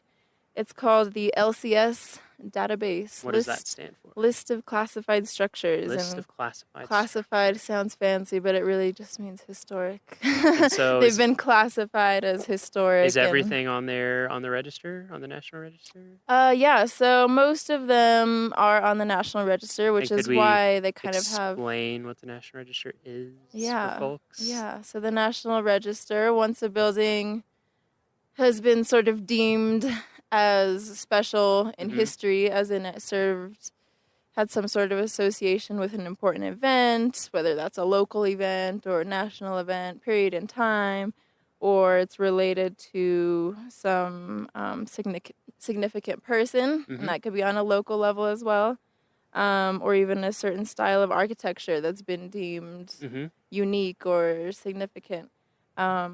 You go through a little process to have that building listed on the register, and if it retains enough of its original integrity, if it hasn't been changed too much over time, then said building or structure or road or trail is listed on the National Register. And under that, there are certain acts that protect those buildings to keep them in its sort of historical context. Uh-huh. And there are certain... So you can't just like go into an old building with beautiful wide board floors and rip them out and Yeah, put in linoleum exactly. or something like Exactly. that. And Something that would there- totally change the character Mhm. of the building, both structurally and also from an experience level, right? Yeah, exactly. Yeah. Okay. What are some examples of just buildings on the register in Rocky that people might know, or buildings or other things too? Well, one of the first ones they might see is the Beaver Meadows Visitor Center. That one's actually a national landmark. Mhm. So landmarks are kind of the highest tier Okay. of buildings listed on the register. So that's classified on the register. And like, for example, in that case, it has Mhm. historic importance, That- both in terms of the park, but also Yeah, because it was... so that one was built under the Mission 66 initiative. Which Mission 66, I'll fill everyone really Yeah, quickly. please do. Mission 66, for folks who don't know, after World War II, you had a lot of families, a lot of men coming back, some women out of different types of service, or it just shook everything up, you know. Mhm. But people were coming back. Mhm. There's the GI Bill. People were starting their families, and there was, Mhm. you know, the baby boomer. Yep, people were the doing baby better. boom. People were doing better, and one of the results of that was that national park visitation really started going up. And so there's a recognition that, hey, we really should do something to increase visitor services to handle this capacity. Mhm. And we want to get it done by 1966 because that was Yeah. the 50th anniversary Yeah, of the because National Park Service. existing park facilities were subpar. Yeah, and there just weren't enough. Yeah. You know, just the Mhm. level of visitation had grown so much. Yeah. Yeah, so for the 50th anniversary, all sorts of stuff got built. Mhm. And I don't know how we would describe it, but it's somewhat characteristic once you start seeing it. It kind of Mhm. has a 60s look to it. And Yeah. it's kind of And- angular and things. So this was built as part of that push, right? Beaver Yeah, Meadows Visitor and in Center. addition, it was designed by the Frank Lloyd Wright Taliesin West School. Mm-hmm. They Little, somewhat famous architect. Yeah, I would say. In his school, yeah. You may have heard of his name once or twice. Yeah, and if people are familiar, I mean, Frank Lloyd Wright himself didn't, Yeah, but he it was his himself firm. did not And it uses a design lot it, of his but style. Yeah, his styles and methods. And Like the high windows, the top Mhm. of the wall windows. Oh, yeah. And intaglia. give it a Google if you haven't seen it. Yeah, exactly. before. If you It's a haven't seen cool it in the little park, building give it a Google, and we have a little bit of info about where it. on you our- and I have the pleasure of working out of. Yes, we do. It is also, a lot of people don't realize this, so it is Beaver Meadows Visitor Center, Mhm. and it's also park headquarters. So if Yeah. you go to the visitor center and you're wondering what's the rest of this building, it's just Mhm. offices, pretty Yeah. much.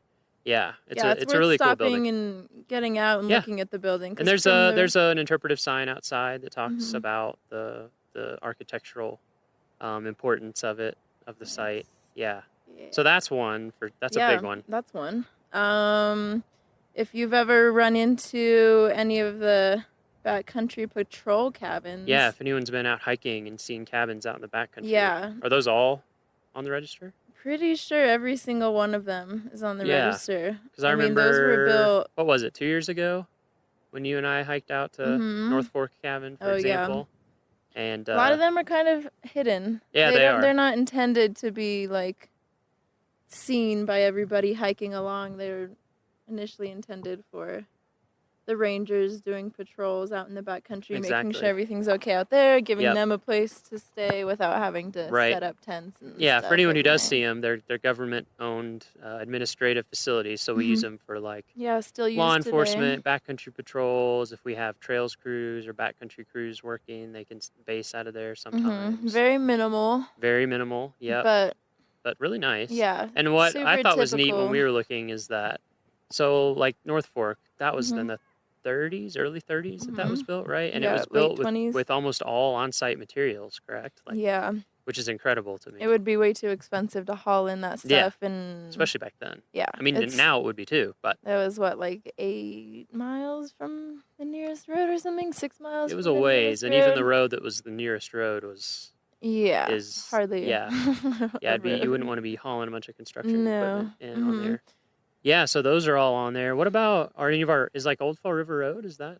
Yeah, so many of the roads that you're driving on are actually quite old. Those were built late 1800s really? to early 1900s. So, like, honestly, some of the trails predate the roads because people were using the trails to get from the west side to the east side or vice versa. There was no really They would just established they would hike route. it, or they would take horses and walk it. Yeah. And a lot of the trails were actually established because people who lived in Estes Park or Grand Lake wanted to take tours up there. Oh, they okay. wanted to take people out there. So even before it was a park. Yeah, the fact that they had people wanting to get out into the park, they're like, oh, well, maybe we should just clear these ourselves then and get out there.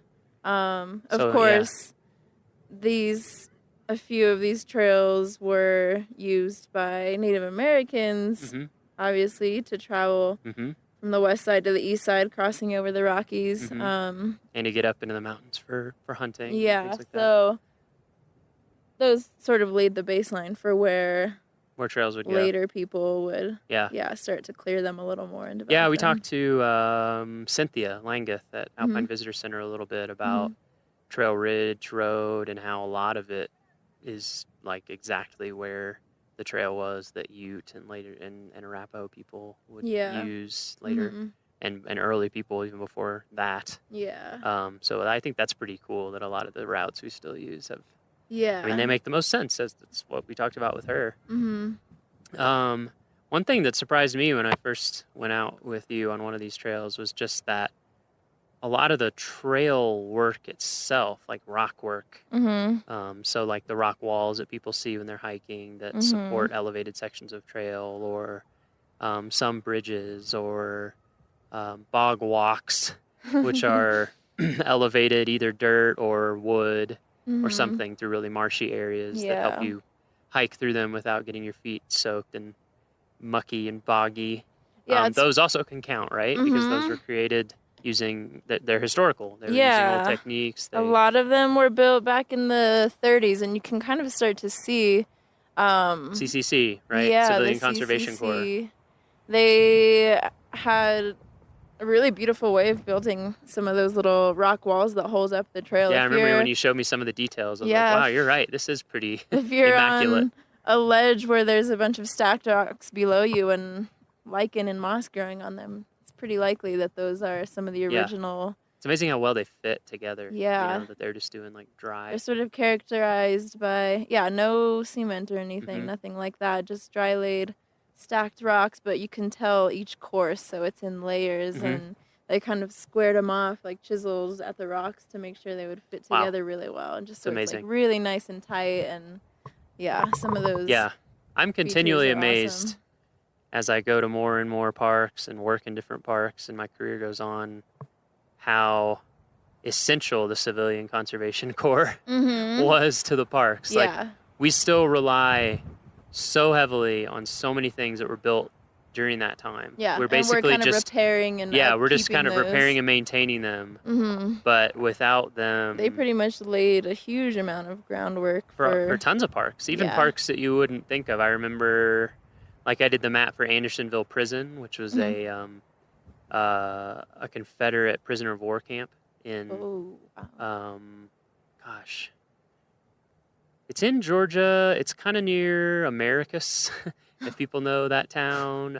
It's kind of near Plains, which is where Jimmy Carter is from and where he still lives, and he has a historic site. Anyway, it was this horrific prisoner of war camp, as most of them were at that time. But even there, we were walking around, and there were some trails and some retaining walls and some just things that had been built to kind of shore up and make sure things would last. Yeah. And there's a plaque, it's CCC. kind of amazing how long these things have lasted, considering like they were just built so the weathering and carefully. They were built with such care. Yeah. And it wasn't because I mean I don't know. I've just always figured because it was an employment program, and the whole point was to have jobs for people to do. That it was like, we're building this rock wall We want it. Yeah, you don't We want it to expect be it to fantastic be quality. so- We want it to last forever. Do what you got to do. Yeah. And they're using natural materials, Mhm.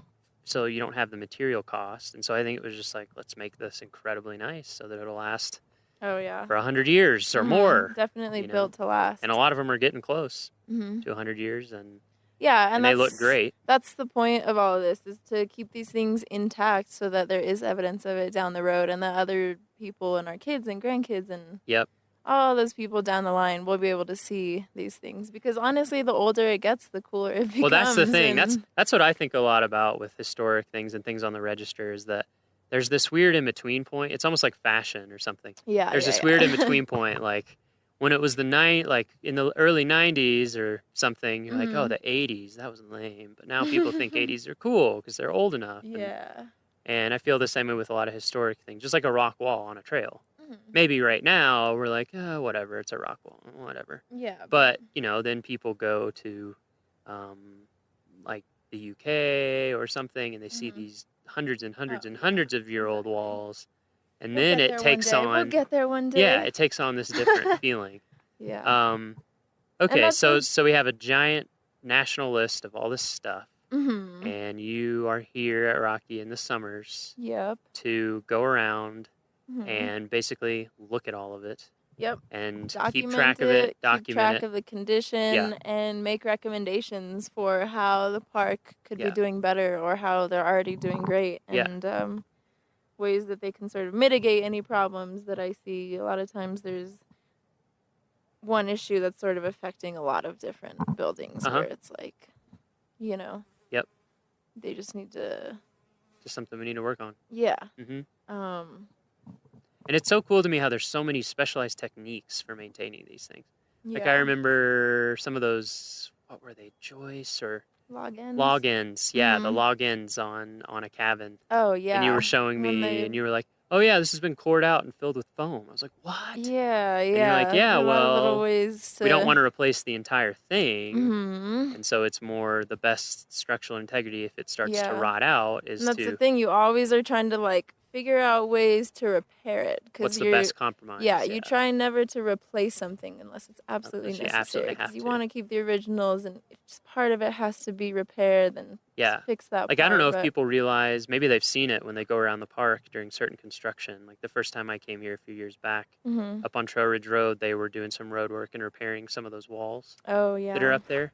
So And yeah, I don't know if meticulously. people realize, like they take those, they photograph Yeah. very meticulously, take Photograph them the apart, wall. they number every Yeah. rock. Uh-huh. And keep diagrams, and when it's Yeah. done, they put every rock back, and they use the where it same used to be. techniques. And we even have, you might know this. It's a training area and like a facility that the Park Service has that's specifically for learning techniques for Mhm. maintaining historical structures, and then Yeah. they send crews out for really hard specialty jobs. Yeah. It's called remember the what it's PAST called. program, I think. Something. Yeah, I'll have to Where, look it up. Yeah, they send different historians and Mhm. preservation crews to different parks, just so they can learn. Like, Yeah. hey, this is how we're doing this, and you Mhm. guys could learn from this and implement it in your park.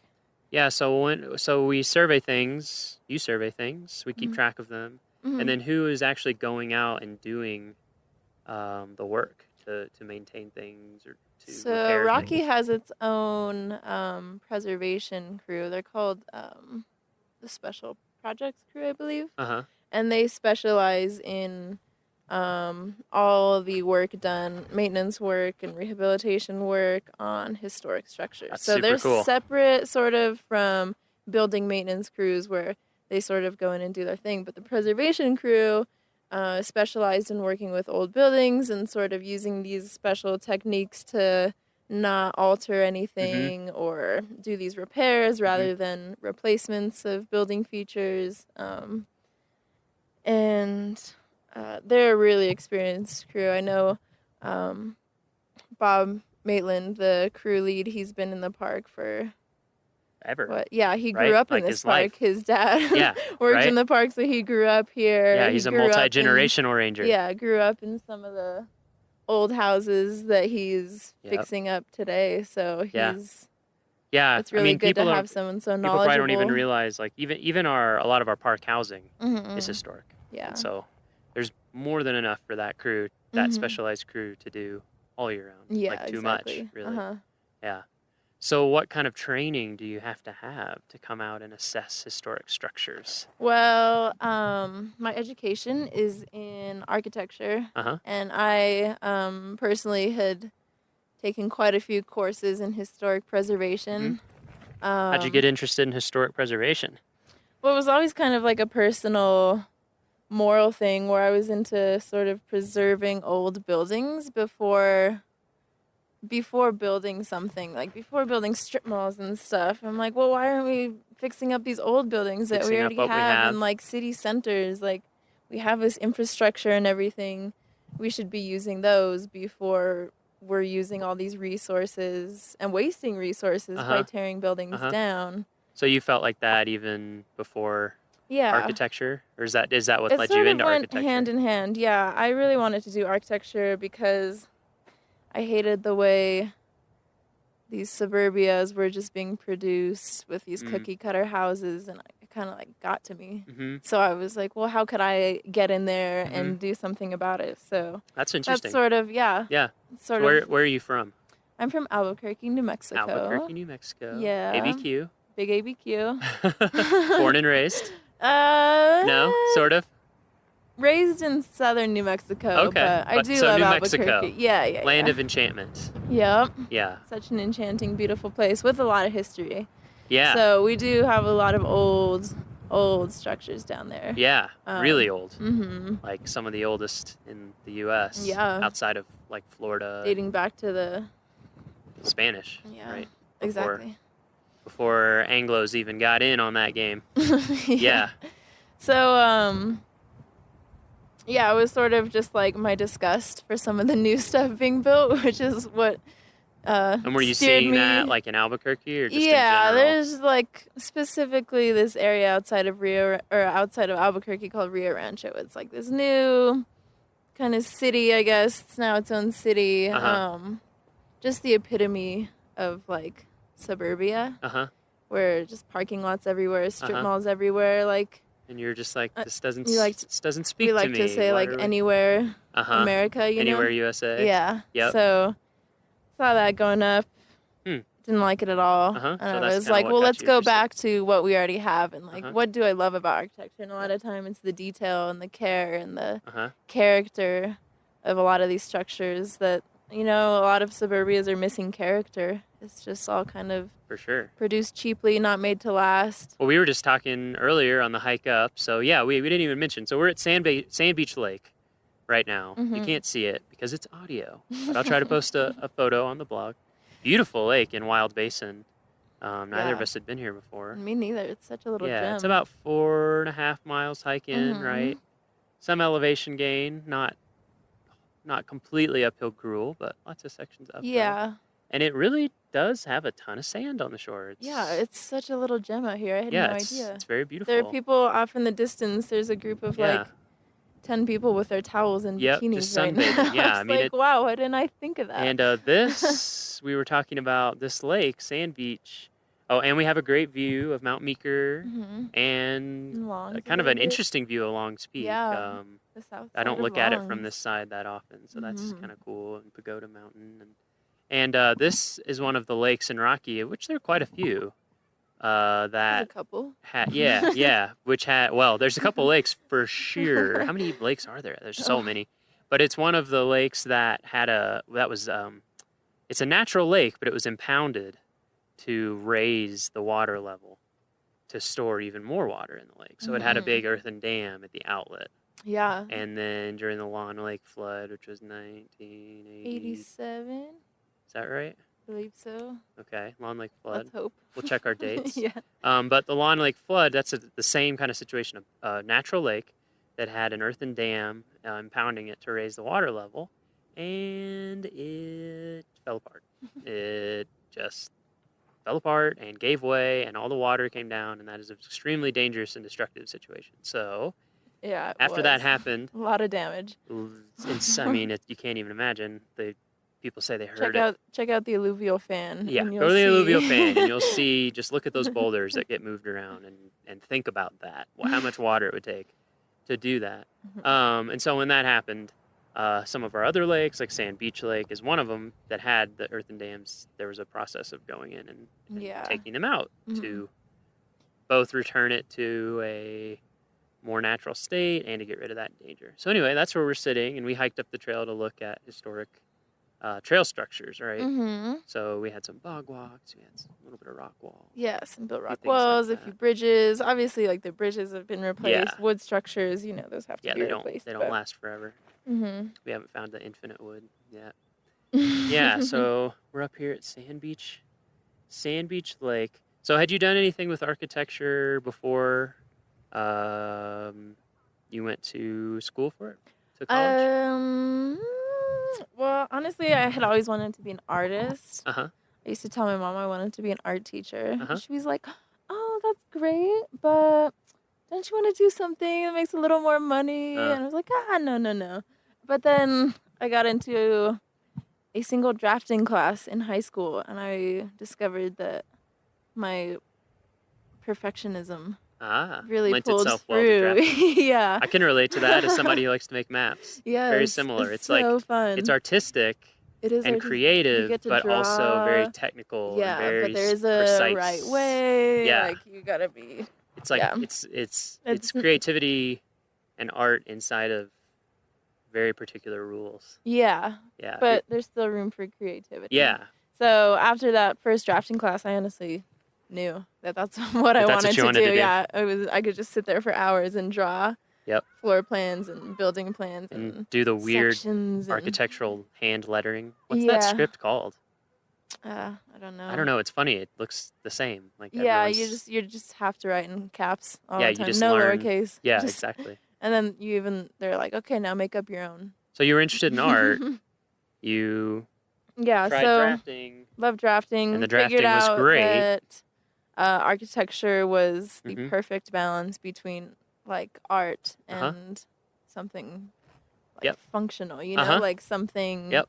that could be used and Totally. inhabited. So Yep. I like to call it like functional art, even Uh-huh. though that kind of I don't know undermines art as non-functional. I don't like to say that, but Well, I don't know. Kant might agree with me. I took this class in college called The Art of Walking, which everyone thinks is like a fluff class, but it really wasn't. It was a 3-week class, and we would walk every day, but in the mornings we would do pretty hardcore philosophy. And one of the main things that we focused on was Kant's critique of judgment. Oh. And one of the things he says is that for something to be truly just a piece of art or an aesthetic object, or at least when you're perceiving it as an Mhm. aesthetic object, Mhm. that it has to be without purpose. The there you go. translation, I don't know what the German for it is, but the translation was purposelessness. So in his opinion, only one very extremely famous and important philosopher's opinion, Yeah. that if you're thinking of something in its functional way, it isn't like It doesn't- art in the same way. Yeah. I mean, it is, but it's not the same. So Yeah. anyway, I And don't that's think you should That's feel always bad. the challenge, though, is like trying to like mesh a beautiful form with its like basic function or something. Like Well, and especially in architecture. Yeah. Because yeah, I mean, you're dealing with appearance and form and how you want it to look and Mhm. operate on an aesthetic level, but Yeah. also it has to stand up. Yeah. and be And affordable. People can't be running into each other all the be time. repairable Yeah. and be efficient. and allow for good air circulation Mhm. and heating and cool. So it is Relationship to creative. the It's kind of similar. sun and- yeah, all creativity these inside exterior of tons of constraints. Yeah. That's why when you do, and for me, when I do see a building that is like, wow, this is a beautiful building. Mhm. It's just like a work of art, but it Yeah. works and it's fun only, to be in. Only then has the architect succeeded. Yeah, it happens. It happens. Sometimes I've had the opposite too, where you're like, I see what you were going for. but Yeah, no, there's some really this isn't the most terrible pleasant stuff building. out there. Yeah. So you did the drafting. Yeah, I you got kind into of realized that was architecture it, and then you got school, an architecture school. Applied, at where? got in, went to school at University of New Mexico Still in keeping it Albuquerque. New Mexico strong. Mm-hmm. Yep. Yep. was on a budget, so Hey. in-state Yeah, was the man. way to go. No, it was a really great school, though. Yeah. Awesome professors, Yeah. really good facilities. And when was your first, is this a job that you're in or an internship now? This is a graduate assistantship. Oh, that's right. Or it's like a program. Yeah, Right? so when was the first time that you did this here at Rocky?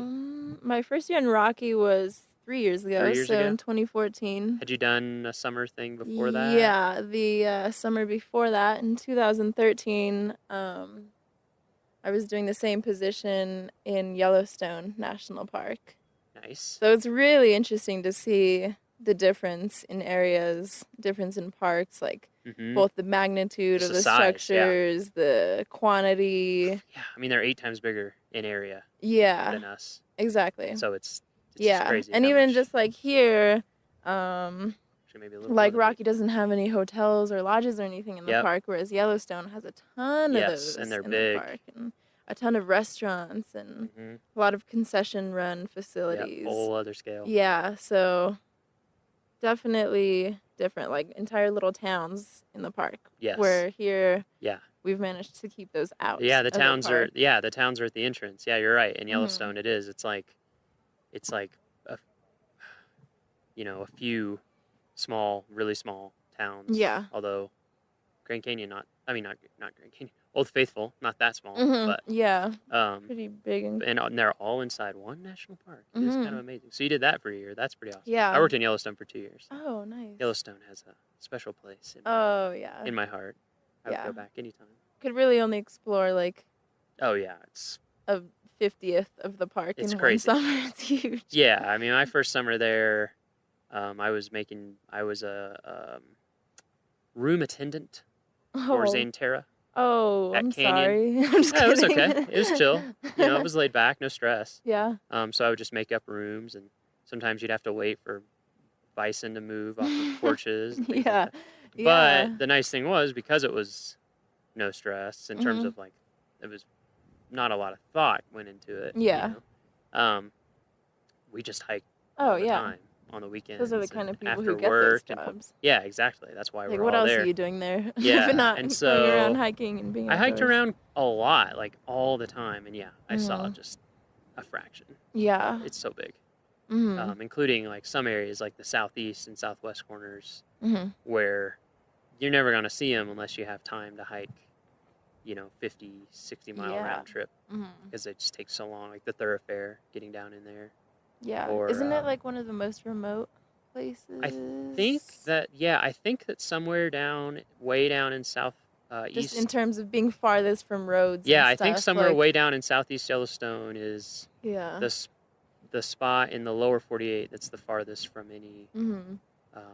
road. I don't know if it's paved road or town or something, but I think it's Mhm. by some measure the most remote spot in Yeah. the lower 48. Right. And then the one up in One Alaska, point. there's one up in the one in Alaska is on a whole other scale. Oh, yeah. It's like 300 miles from the nearest thing instead of 30, but Yeah. that, They win by a that's long different. shot. But yeah, Yellowstone's huge. Yeah. So you did that, and then you came Yeah. here, Mhm. year 2. What's the name of the program that you're in? Is it a what is the defined name? program, or was it just a No, it's relationship with like with an the university? internship through my university and Yeah. through my architecture school Yeah. specifically. Mhm.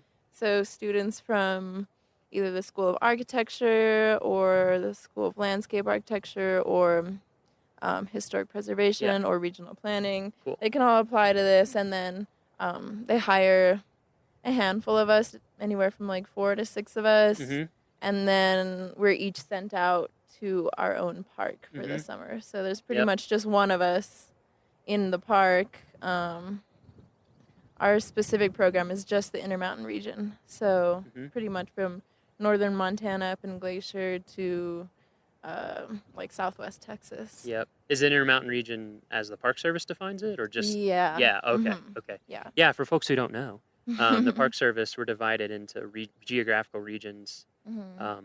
mostly for management purposes. Yeah, It's I just think and so. Intermountain is huge. I Mhm. mean, it has so many parks. Mhm. If you go online and search like NPS or National Park Service region Mhm. region There's what, map, like it'll come 8, up. 7, 6? Oh gosh, there's Northeast, Southeast, Midwest, Pacific West.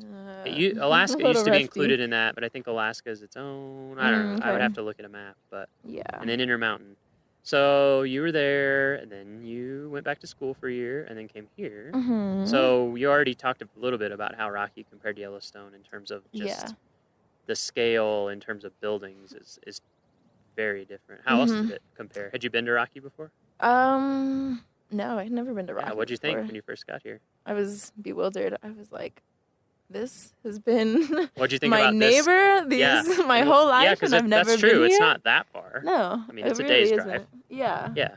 What'd you think about it compared to Yellowstone in terms of like the scenery?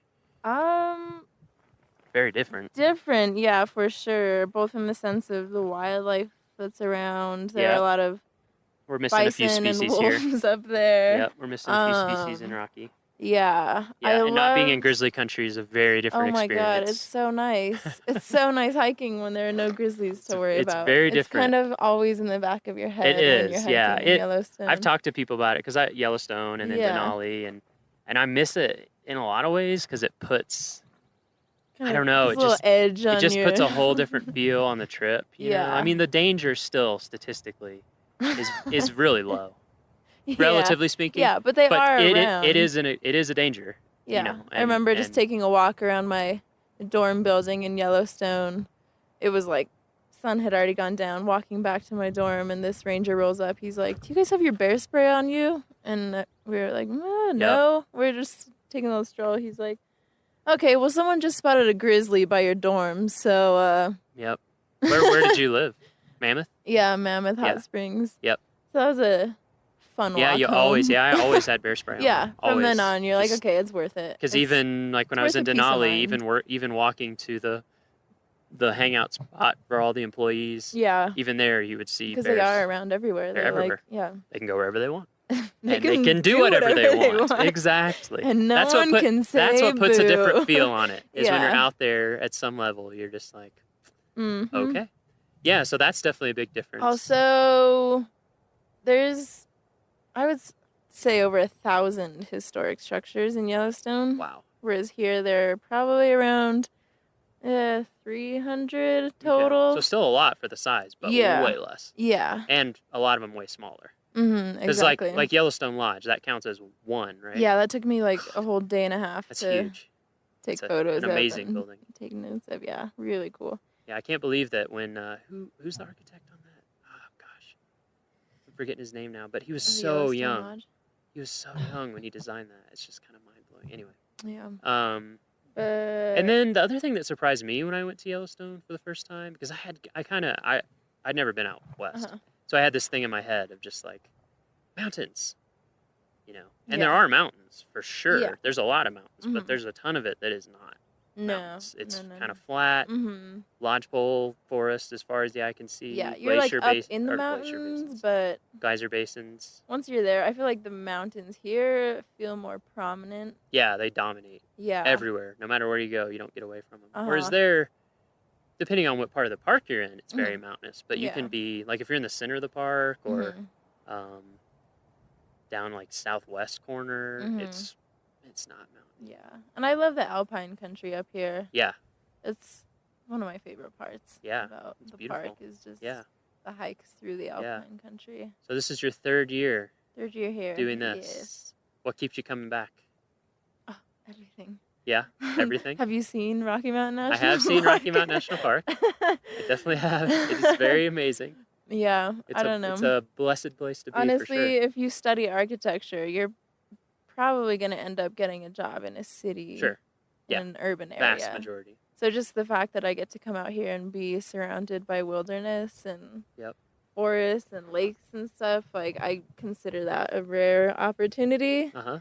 And the fact that I get to sometimes come out and look at old trails Yep. for work and go Yeah, into the yeah. backcountry and find these little cabins. Sometimes I'll go find little cabin ruins that nobody has really looked at for years just because it's not something that the park maintains. Mhm. But we sort of have to keep account of those things. Mm-hmm. Like, so just, it's a combination of all those things, and then being able to stay on this little historic ranch called Oh, that's right. Good Old McGraw. You live at McGraw, don't you? Yeah, it's this Oh, wow. historic dude ranch. McGraw is amazing. Made for, or rehabilitated for researchers Yeah. to stay in when they need to come into the park and stay for a week or 3 months or something. Forgot that you live out there. Yeah, So nice. it's so peaceful. Yeah, gives me a good appreciation for all things natural and built and just how those interplay with one another. And it's also interesting just to note that this park has really pulled back in the amount of built structures in the park. Like, I would say Good point. now it probably has maybe a third to a quarter Of what it once had. of what it once had. Yeah, I don't think There people is- realize. I didn't realize that when I came here, that there were Yeah. tons of lodges and Yeah, and real big facilities. lodges, restaurants. In Moraine Park, there used to be a golf course and 9-hole some golf course, swimming right? Swimming pool. pools. Yeah. Yep. So And over time, the park has acquired those things. and there was removed just a them. period of time too when it was, fortunately, pulling back from all of its developed areas and realizing, hey, we need to really protect this and sort of convert it back to its natural state, which is why it's so beautiful and undeveloped today.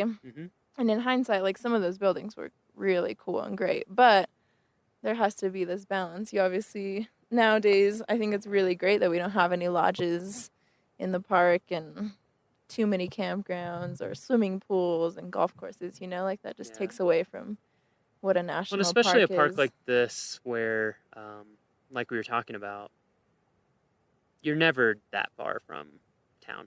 No. You're never that far from Yeah. a gateway community. So Exactly. it's And not you like have big cities around. If you Right. want to, if you want those amenities, exactly. they're close. It's not like Yellowstone, where it's like, well, if there weren't Yeah. any lodges in Yellowstone, Yeah. then everyone would be driving like Yeah. 3 hours plus a day Yeah. to get anywhere. 3 hours just to get through the Just to park. get in, Another like 2 hours and to the then nearest just city. to get out. Exactly. Yeah. Yeah. So, yeah, that is It's an interesting dynamic, but yeah, that surprised me when I first learned about that when I Mhm. came here, that so many things had been removed Yeah. over time, and that it's just one a day, decision you have to one day soon, maybe I want to make a map of all of the structures that used to exist. That'd in be the really park, cool, just yeah. so people can gauge like what it Yeah, used, what it to, used to be, be. and then what it That'd be is really cool. now. That's Yeah. a great idea. Mhm.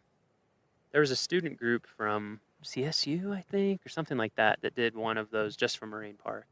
They mapped where everything had been to kind of explore the history of it, and it was Yeah. really cool. It'd be neat to see that for the entire park. It's a big undertaking, but Yes, there are a lot of definitely. like resources and places to pull from, but Yeah. not one big comprehensive. Yeah.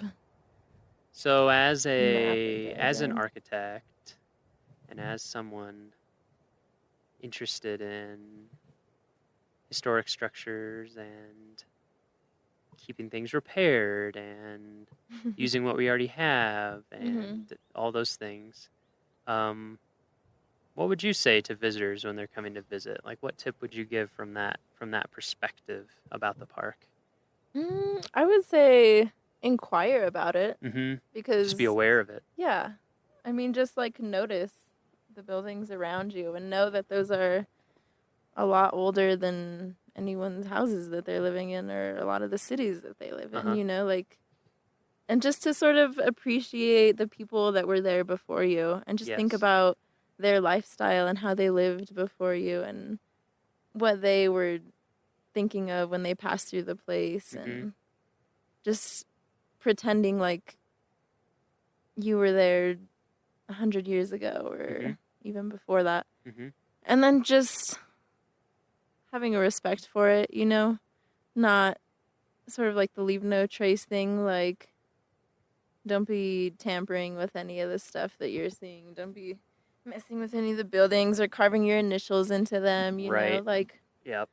it might be cool for you in the moment, but Yeah, but then it's not really everyone, cool for anybody else yeah, later it down ruins the it for road. everyone that comes after you. Yeah, exactly. That's a very good point. We just want these things to be like in the best condition possible for generations way down the road. Yeah. You know, like even buildings that you think don't look that old, well, You might be in surprised. 100 years they're They going to will be be. really cool. That's true. And people are going to be like, "Oh, I wish these were taken care of a little better in the past." Yeah. Yeah, I think that's great. I would definitely recommend that to everybody, is just remember that it's not just a park. Like, it's not just hiking and backpacking and wildlife. It is all those things for sure, but it's also a place where people come and live and work and stay. And for that to happen, there have to be facilities and structures. And, you know, even when you're out hiking, just taking a moment to think about how hard some people, a group of people worked to make that trail. Yeah. I mean, I don't think I or I didn't for a long time, have an appreciation of just how hard it is to build a mile of trail. Yeah. It's crazy. You know, it's so much work that people are doing much for respect us so that for then we can enjoy it. You know, yeah, for the trails crews they're then and unthanked. now. Yeah, oh, absolutely. Yeah, we're definitely gonna get with the trail crew and cover some of that work. Nice. Maybe in depth, so people can kind of. And definitely check out some of those backcountry cabins. If you see them, go up to them, peek in the windows. They're cool. Yeah, you can go up to them and look around. Yeah, for sure. Just, you know, don't try getting in. Don't try getting in. And sometimes there may be a ranger staying there, stationed there, and yeah, they'll let you be peek perfectly inside. happy to talk to you and check in with you and say hey, say what's up. It's really cool because some of those old cabins have log books from back in the you can read 60s. You can read like just you rangers can read way who've back. seen it, yeah. It's funny how much things haven't changed. Really puts in perspective, yeah. Yeah. Oh wow, same problems, different day. Exactly. Different decade. Especially back there where it's so you know, your phone doesn't work back there or anything, you know, so you pretty much live in the same way, pulling your water out of the creek and filtering and using the privy out back. Darn right. Spending the night with the squirrels and the mice. Yeah. Anything else you want to cover or that you want to make sure listeners know about? No, I think we've done a good job and hopefully not bored them to death. Oh, no, definitely. Definitely not. I know I get excited about it, but I forget not everyone. Our listeners don't get bored. No. And if they do, they can just skip to the next episode. Oh, okay, it's no big deal. But if no, our listeners they've are done good. Are scholars with interests that run the gamut, I'm sure. And one of the reasons why I wanted to talk to you is because I think it is just something that people, including myself, it's just easy to forget about. Yeah. The cultural side, all the resources that we have in the park, and plenty just of think natural, about like last year we had 4.5 million people come to the park, and so it is a place that it's like a destination with a lot of history. Yeah. Yeah. So a lot just of history. think about that and remember it, and think of our cultural resources folks who are out there surveying and working on things and maintaining things, so that hopefully they'll be there, 100 years from now, 200 years from now, 300 years from now. Yeah. Hopefully forever. That's what we're going for. That's our goal. You have to have high goals. Yeah. So one final question before we sign off from Sand Beach Lake. We've been asking everyone this question. Oh. It's a pretty open question. Okay. What does Rocky mean to you? Oh my God. Yeah. Like in your life or... Rocky has honestly become like my second home. I don't know if I'll be back next year because the work I'm doing is kind of getting wrapped up this year, but it's kind of where I feel... And you recently graduated? Yeah. I kind of just feel like more human out here. Yep. That's interesting. Yeah, I feel more human when I'm around less humans. I can for some reason. I can very much relate to that, and we've heard that from a lot of people already on the podcast we've talked to. They're like, I don't know, I just feel more myself, or Yeah, you just like. It's very introspective. It's inspiring. It's humbling. Just the scale of the mountains around you and the vastness of the trees and the power of the water that you see, like, really puts you in your place as a human. Like, we tend to get on our high horses and just get stuck in the bustle of the city and think that whatever we're doing that day is the most important thing in the world and nothing else is as important. But then you come out here and you're like, this is what's really important. Absolutely. It snaps you out of it. Yeah. Like you don't have a choice. If you get out in it, it's gonna happen. Yeah, and I love feeling like less powerful than nature and like I don't know, The at mountains. nature's will. The mountains are really good at that. Yeah. So Rocky has become this place that I think about all year. Yeah. Until I get to come back. And do you think that your time here, even if you don't come back, is gonna influence your for sure.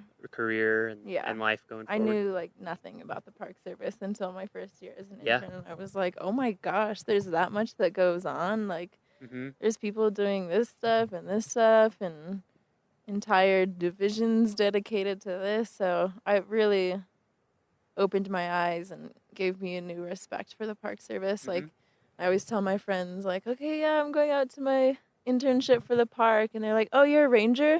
Like, everyone just assumes there's just rangers out here. And I'm like, no, that's like one little part of what the Park Service is about. Yeah, But that's one of the reasons why we're doing this podcast. Nice, yeah. Just to talk to people and let people see all the amazing folks, interesting folks doing stuff that you would never even know about. Yeah. So even if I don't come back as the historic structures tech intern next year, I'm sure I'll be back in my future. We'll always be here. Yeah. Rocky will always be here. Aw. Yeah. Great. Yep. Well, thank you so much for talking to us. I guess thanks we'll for pack having this stuff up, and doesn't look like thunderstorms, so No. that's good to go. Not Pack yet. up and head back down the trail. Yep. Great. Thanks. Yeah, thanks, Miles. Bye, Mary. Bye. I love that. Isn't it fun?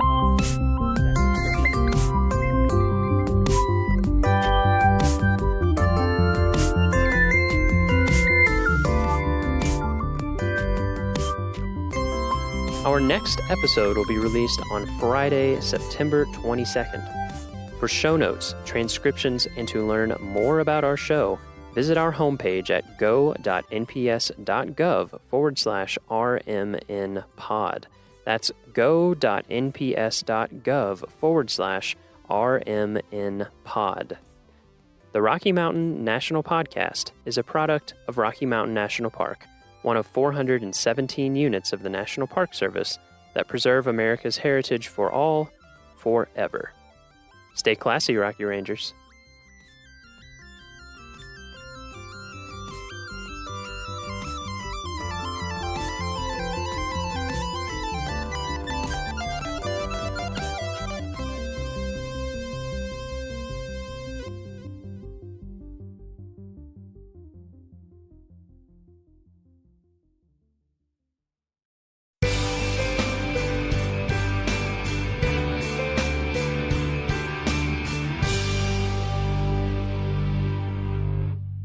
This series of waterfalls delights early season visitors to the park as they drive right by, and for westbound travelers, sometimes right through its spray.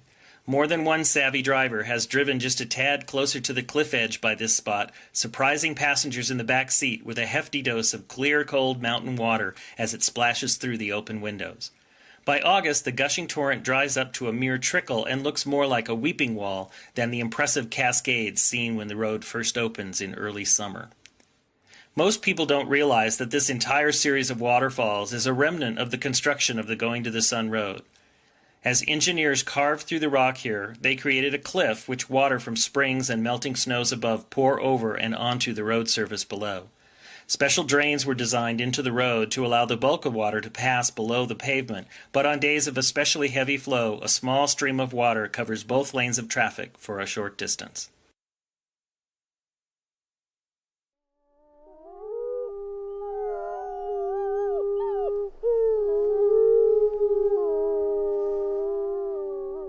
From Yellowstone National Park, this is what we do.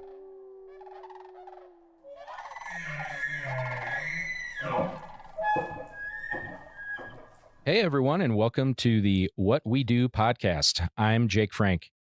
Our team of 4 will be interviewing 10 people over the next 10 weeks to take you behind the scenes to share stories from people who work for the National Park Service in the world's first national park. So first things first, hi, team. Hey, Jake. Hey, Jake. How's everybody doing? Awesome. Good. Why don't we do some quick team intros? So if we do, let's say, your name, your title, maybe your division, how long you've been in Yellowstone, what your favorite hobbies are. No, and maybe if there's any other parks you've worked at. Miles. All right, I'm Miles Barger. I'm the Publications Program Manager here at Yellowstone in the Division of Resource Education and Youth Programs. I've been in Yellowstone for about 3 years this time around. I worked here earlier in my career as well, and I've also worked at Denali National Park and Black Canyon of the Gunnison National Park and at Harper's Ferry Center. You can look that up if you want to know what it is. Brett, what about you? Yeah, so I'm the newbie here. I've only been at Yellowstone for about 2 years so far. Before that, I was at Shenandoah National Park for 12 years. And I'm the digital media specialist here, which basically deals with the website, social media, the NPS app, and digital exhibits in the visitor centers. Ashton, how long have you been here? Well, Yellowstone's actually my first park, and I've been here for about 4 years now as a digital communications specialist for the superintendent's office. So working on similar types of things as Brett, web, social media, and the like. So what about you, Jake? I'm the old guy here, apparently. I've been here a little less than 8 years, got here in 2016. I've worked at a handful of parks. I started in the Tetons and then went to Glacier, then Carlsbad Caverns, then up to Denali. Miles, me and you, whoop whoop. Yep. And then worked for Rocky, also Miles, whoop whoop. That's right. So Miles is following I've been following Jake. Yeah. And then Yellowstone, and then I got my first permanent job in Glacier doing media, and then came here permanently. I also am a digital communication specialist like Ashton. I also work in the superintendent's office with Ashton. But it seems like everybody here on the team, we're all involved in media, web, social, photography, videography, kind of a little bit of everything. Podcasting now. Our resume is getting longer the longer we're here, so it's good stuff. Yeah, so now that you know who we are, let's give you some of the highlights of the park. So as far as the employees and the money, Yellowstone has about 750 employees each year, and 350 of those are year-round permanent employees. And in addition to our paid staff, we also have about 450 volunteers that help with various things throughout the park. We have a federal appropriation, so the money that we get from Congress, when a budget's passed, is around $40 million. But it takes at least double that to operate the park each year. So I think last year it was around $81 or $82 million. And, if you're a budget person, you're like, how does it work, to run a park on 80 million if you only get 40 million? And basically we make up the difference through other revenue streams, like, when you come to the park and pay an entrance fee, or if you're a commercial tour operator in the park. And then we also have philanthropic donations. So people who donate to the park or our nonprofit, Yellowstone Forever. And all that money is not even including the major infrastructure project dollars, because some years with projects included, we spend upwards of like $125 million each year. Yeah, and let's talk about Yellowstone's resources. Yellowstone itself is a pretty big park. We're at 2.2 million acres. Not the largest park in the lower 48. I think we're second. Death Valley is 3 million or something, but we are pretty big, 2.2 million acres. And even more than that, Yellowstone is at the heart of the surrounding area, which is known as the Greater Yellowstone Ecosystem, which is, if we didn't have these made up straight line boundaries of the park, it's where our wildlife migrate and where we share a lot of our processes and things like that. So it's a huge area. Geologically speaking, Yellowstone is an active volcano, and it sits atop a cooling magma chamber. And when water is heated by the cooling magma chamber, we get hydrothermal features like geysers and hot springs. So that's, I'd say, wildlife, and those are what we're most famous for. And the geysers and hot springs are what Yellowstone was originally set aside to protect. And Yellowstone's actually home to 10,000 hydrothermal features and over half the world's active geysers. Yeah, so if the volcano goes off, we'll be the first to let you all know. I don't think we'll be able to let them know. We'll broadcast live as soon as that happens to let you guys know. So make sure that you subscribe so that you can find that out. Yeah, so Miles talked about wildlife. Obviously, if you want to see wildlife and those predator-prey relationships, Yellowstone is one of the best places in the world to see some of those interactions play out. So, we got wolves, we got grizzly bears, we got cougars, we got bison, elk, bighorn sheep, even wolverines, which I haven't seen, but hopefully, fingers crossed, I will soon. All sorts of wildlife. But it's also, this is a super special place because of the history. So, for over 10,000 years before Yellowstone became the first national park, which happened in 1872, it was a place where American Indians lived and hunted and fished and gathered plants and quarried obsidian and used the thermal waters. And even today, there are 27 tribes with historic and modern connections to the land and resources within the area that we now know as Yellowstone. Yeah, and in addition to tribal history, Yellowstone is also home to a combined 25 historic sites, landmarks, and districts on the National Register of Historic Places. There are a lot of really neat historic buildings and landmarks and things like that all throughout the park. So we have a lot of cool natural and cultural resources, and that's what brings a lot of people to visit the park. On average, we receive about 4.5 million visits every year, and about 95% of that is in a 6-month period between May and October. So a lot of visitation in the summer, not so much in the winter, but I think that's the best time to visit, in my personal opinion. I concur. Yeah, winter is pretty awesome. Yeah. A report showed that tourism to Yellowstone contributes about 6,000 jobs in our gateway communities. So those are the communities that exist just outside the park at all our entrances, and about $600 million to the local economy in 2022. That's a lot. That is a lot of money. A lot of money and a lot of people. And so we, of course, have to have all the infrastructure that you need for all that huge amount of people. And because of that, we have tons of stuff in the park. Of course, we have over 400 miles of roads. We have lots of lodging, buildings, places to eat, bathrooms, of course, trails, all sorts of stuff. And our portfolio of all that stuff totals over $4 billion worth of infrastructure. Billion, roads, like with a B? Billion with Wow. a B. That's a lot. Roads, bridges. Then there's the things you don't even think about, like water and wastewater systems. Of course, campgrounds, hotels. Then there's all the employee housing and all the facilities needed for the employees. So we're basically our own little mini state up here. Since 2020, we have invested over $1.5 billion with a B dollars into improving Yellowstone's infrastructure for you and also for future generations of visitors. And there's even more projects in the pipeline. Yeah, so that is a lot going on, and obviously we can't manage all that alone. So we rely a lot on tribes, elected officials, nonprofit groups, local communities, states, other federal agencies. They all help us to take care of Yellowstone. And when you think of Yellowstone National Park, you think of the natural features, the cultural features, but there's also really important things like hotels, restaurants, gas stations, general stores, and our concession partners run all of those.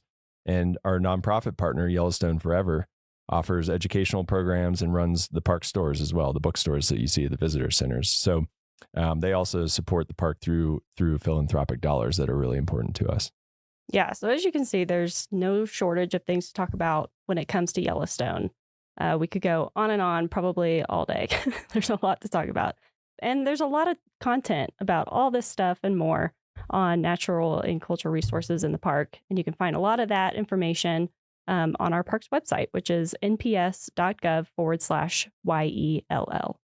Yeah. And then, with all of that great information about the natural and cultural resources, we realized that there wasn't really any content around the non-historical human resources of the park. Obviously, we have a ton of history of the people who, were here in the past, but not a lot about the people that are here right now who do the work to keep the lights on in the park year round.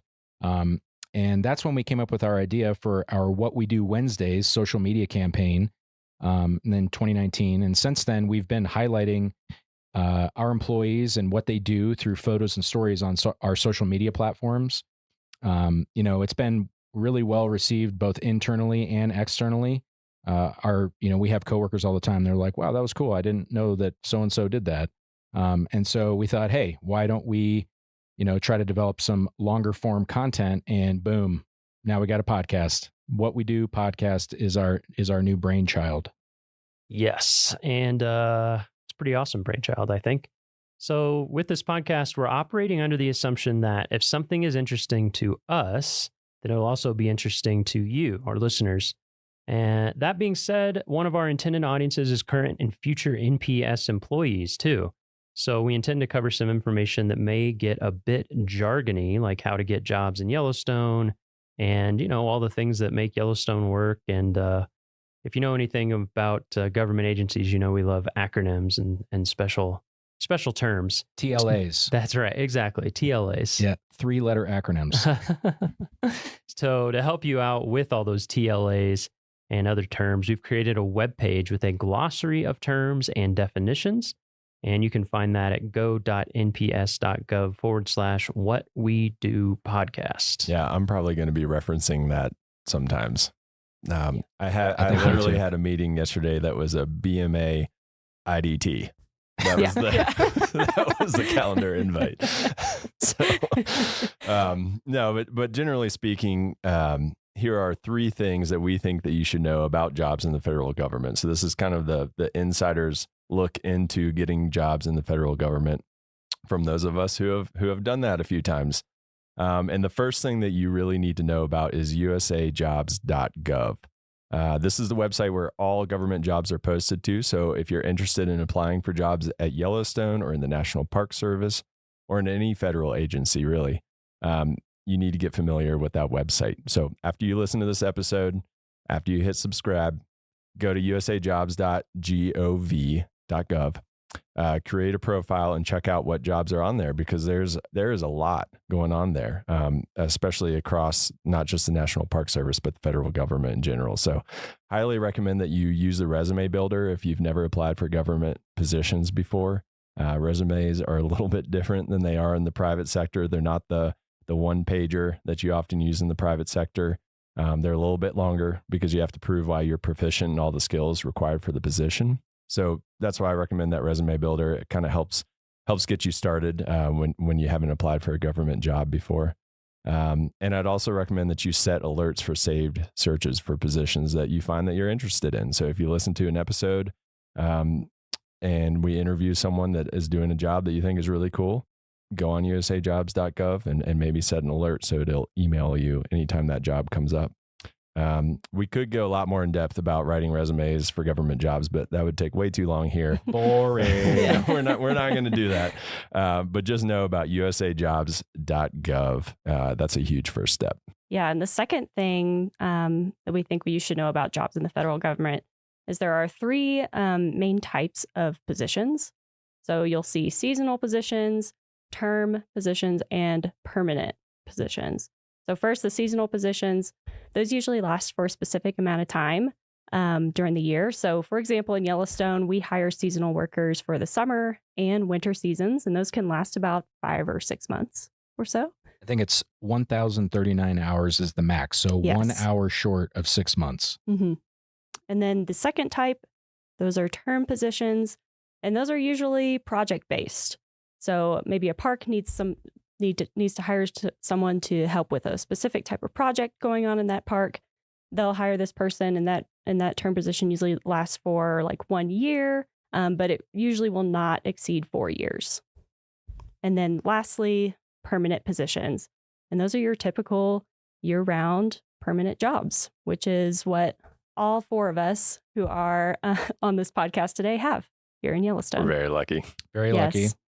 Yeah, and the last thing are pay scales. So there's 4 types of pay scales in the government. We have the federal wage schedule, the law enforcement officer general schedule, the general schedule, and the executive and senior level. So wage grade or WG, these are like our trades and our craft and labor employees. And the idea is that, those wages are connected to the wages that are in the same where the park is located. So if you're getting paid the same amount for the people that are doing the same kind of work in your area, and that's like the people who are in our facility maintenance and operations division Law enforcement officers, obviously, those are our park rangers, the ones that carry the sidearms that are in, and they're out there, protecting the visitors and the resources.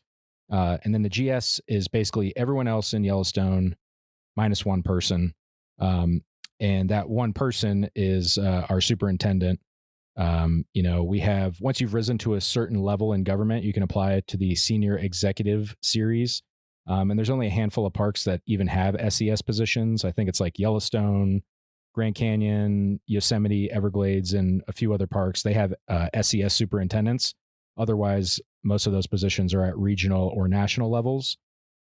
But within the first three, each pay scale, so whether you're wage grade, GS, or LEO, there's 15 grades, so 1 through 15, and then each grade has 10 steps, 1 through 10. So, for example, you might hear someone say, like, I'm a GS 11-4 or 11 step 4, and that means they're on the general schedule, grade 11 step 4.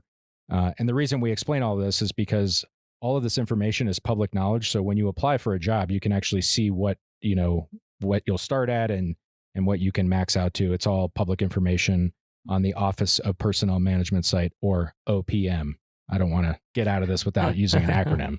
All right. So Yellowstone is a big park. It's got a lot of employees and a lot of important issues going on all the time. That's part of the fun of this podcast. Even the people who work here, we don't know everything that's going on. That is definitely true. I feel like I learn about new projects or jobs or things on a regular basis. Absolutely.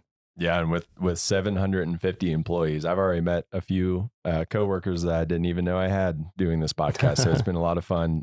We hope you enjoy those conversations as much as we have, and kind of develop an appreciation for what it takes to keep Yellowstone, this huge national park, up and running. And, maybe some of our listeners will be our future coworkers. Who knows? That would be awesome. That would be cool. Anything else, team? I don't think so. Nope. No. I think that does it. All right. Well, thank you for listening, and we hope you.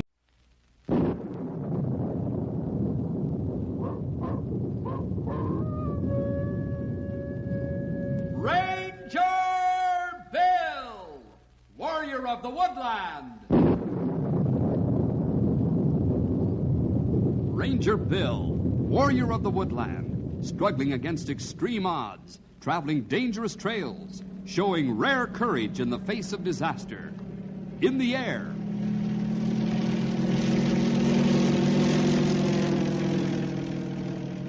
on horseback,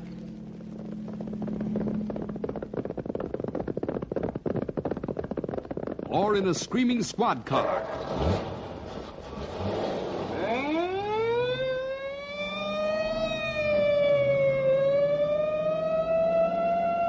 Ranger Bill, his mind alert, a ready smile, unswerving, loyal to his mission. And all this in exchange for the satisfaction and pride of a job well done.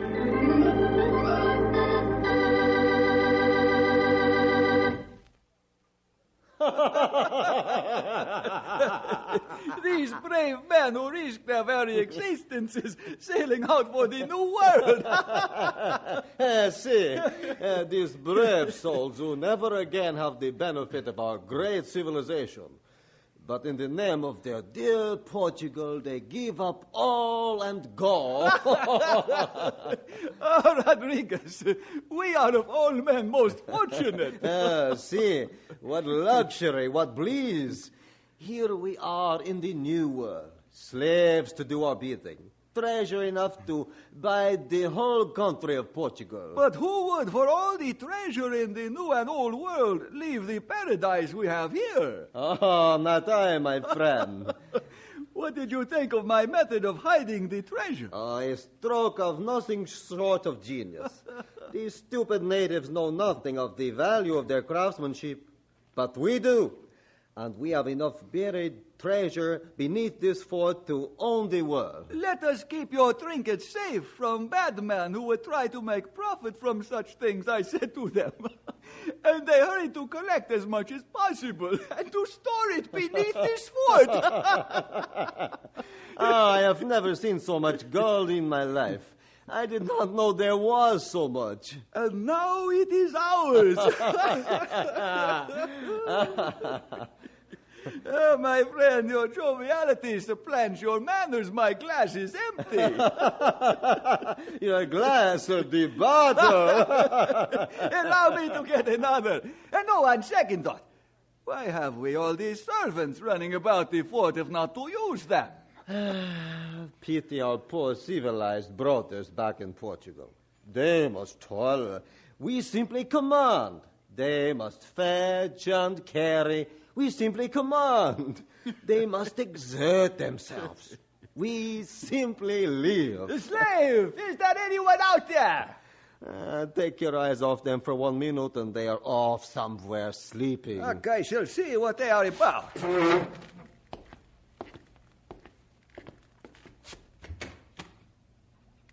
Strange. There does not seem to be anyone about anywhere. Oh?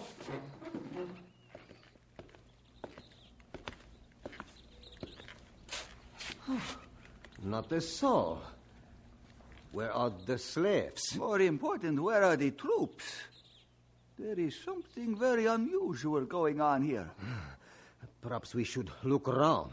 After we strap our swords to our sides, my friend. See. I could understand the slaves trying to sit down on their work, but the troops... Let's look and see if we can determine what is going on. It is as though we are the only ones alive in the whole world. Oh, the celebrating of our good fortune has fired your imagination. There is some rational explanation for this disappearance of everyone. The fort, it seems somehow forsaken, even by God. See, it has been forsaken by 1,000 natives and 3,000 troops. We are here alone. But why? That I cannot answer, my friend. What is it? My eyes, they are playing tricks. I thought I saw one of our soldiers lying on the ground. And then somehow he slid around that corner. It is the unusualness of the situation in which we find ourselves. But look, there in the dirt by the corner. There are the marks left by his feet as he slid. No, it could not be. What? What is it, Rodriguez? Oh, the natives, our slaves, they have... What is it? Tell me! My side hit a dart. The kind the natives use. See, the kind they use on us. Yes. Where are you? Why do not you show yourselves? Come out in the open that we may fight. I am waiting. Is there none of you who would match swords with me? Come out, I say.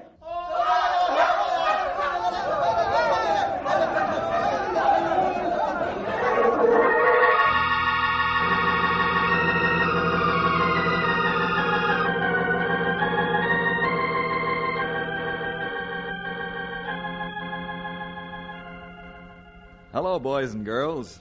As you've already heard, today's story is on the unusual side.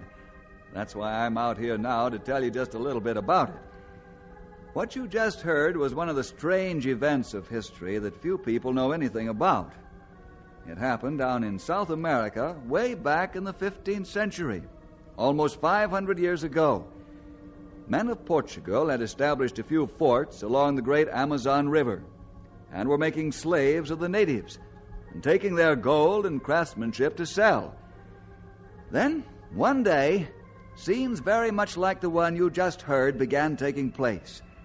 Many Portuguese soldiers and citizens were massacred, and the natives just went back into the woods, leaving the old forts to become overgrown with weeds and forgotten. Forgotten until not too long ago, when an old friend of mine was flying over that area in his small plane. Oh, it certainly would be good to get back to Georgetown. This has been a long trek. Georgetown and home. That's right. You due for a holiday soon, aren't you? No one needs it more than I do. They used to say that topographical engineers made more money and did less work than anyone in the world. But now that everyone wants exacting details for map work, well... You don't have to tell me. It sure will be good to see the States again. Going back to that little town you always talk about, what's its name? Knotty Pine. Ah, yeah. And I sure am waiting to get back there. I'm going back there, I'm going to take off my hat and just relax for 1 solid month. I don't even want to look at a map or country or anything. I'm just going to see people. I envy you, George. I'm about due for a holiday myself, and I just got back from mine. How soon do you think we'll go to... before we get to Georgetown? Well, I don't know for certain. I'm taking this new way. I hope it's going to be faster. It means flying over a great deal of unpopulated country, though, you know. Well, the plane is in good shape. Besides, if my eyes don't deceive me, there are little villages all through that country down there. I see a fire every now and then, and once in a while a hut. Well, that's all well and good. But I don't think I'd care to have to land down there. No telling how civilized those native tribes are, you know. I guess that's a point, all right. Now, the sooner we get to... Hey! What is it? Look down there. Do you see what I see? The Amazon River. It puts your Mississippi to shame. No, I don't mean that. Look, in a ways from it. About a mile. Do you see it down there? Oh, I see. I have a little trouble believing it. Looks like a fort or something of the kind. Well, let's go down there and get a better look. Okay, hang on. Here it comes. It is a fort. A bit run down, but nonetheless, a fort. A huge thing. It must be about 100 years old. Any idea how it got there? None. Unless... Unless what? Well, I'm not sure about this. But it seems to me I remember reading somewhere that just about the time the North American continent was being opened up, the Portuguese were starting operations down here in South America. Along the Amazon, if I'm not mistaken. That would make that fort somewhere around 500 years old. If she's a Portuguese fort, I suppose it would. Well, let's swing back around. I'd like to get some pictures of that. Well, all right, but this is probably making my shortcut twice as long as the usual way.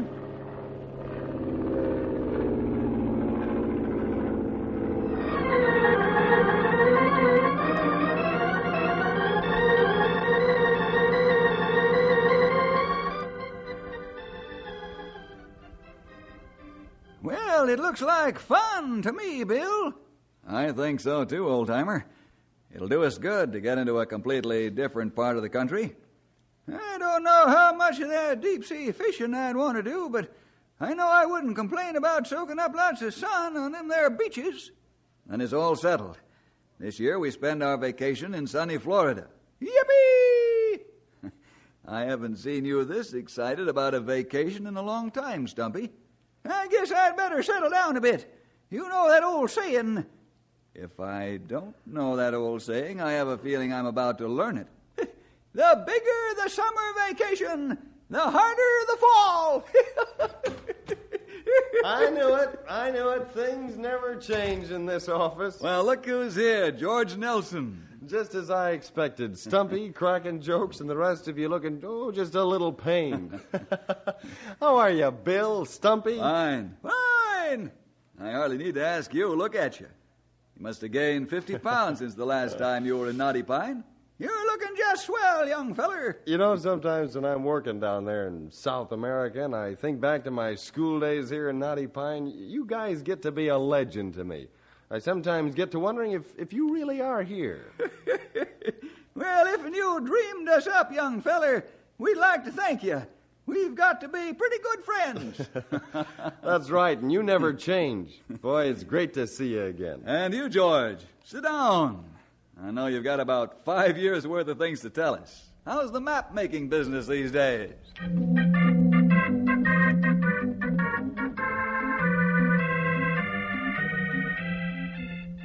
And that about brings us up to this moment. Phew, when you lay it out, the whole thing looks pretty big. I've been doing lots of things these past years. I'm even a little impressed myself. Well, it sure sounds interesting, seeing all that country and all. After a while, you think if you see another area from the plane, you'll go crazy. It all looks the same. I hope you don't draw up your maps to all look alike. You know what I mean. The scenic attractions are few and far between, actually. It's mostly just trees and mountains.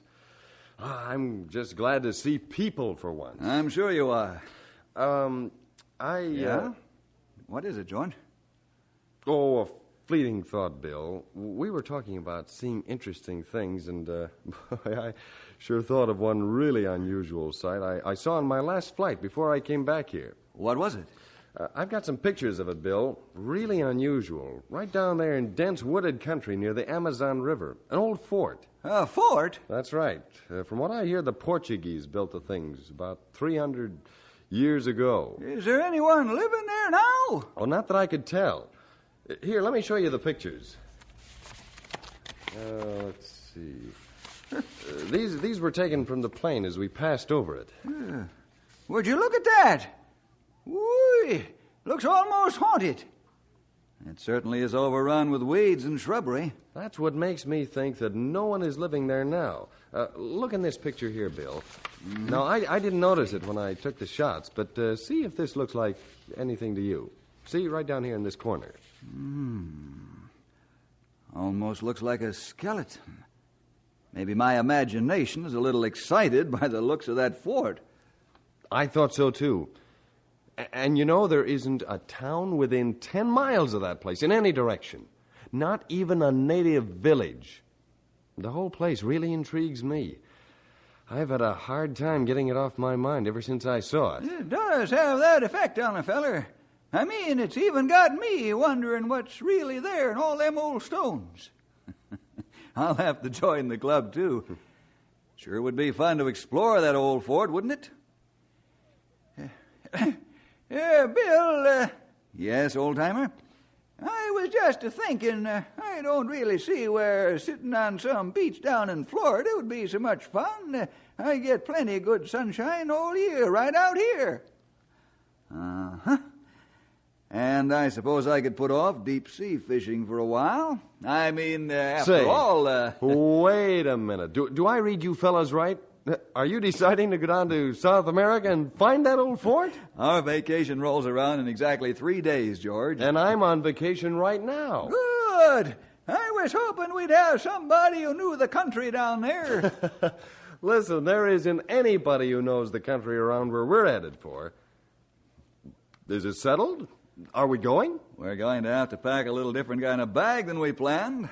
But this looks like it'll be some vacation.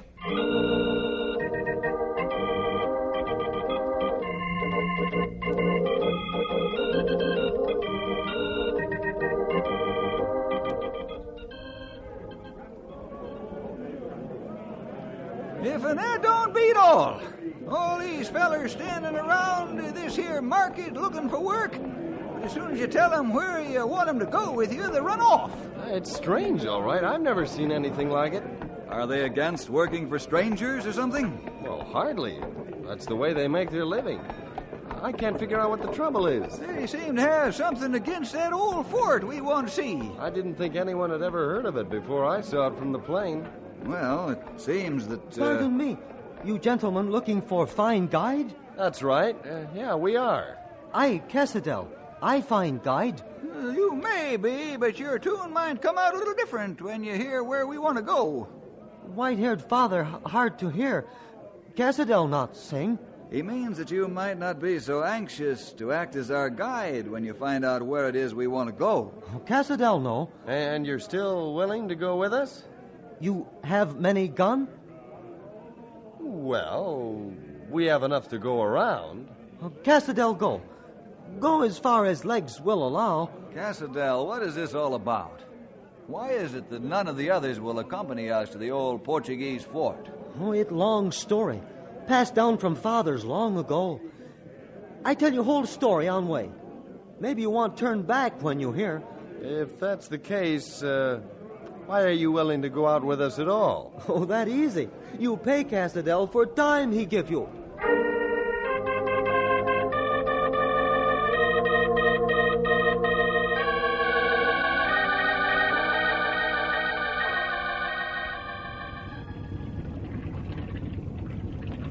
Well, we were fortunate to find this boat at such a reasonable price. We can thank Cassadell for it. He's a good man, all right. He seems to know what he's doing.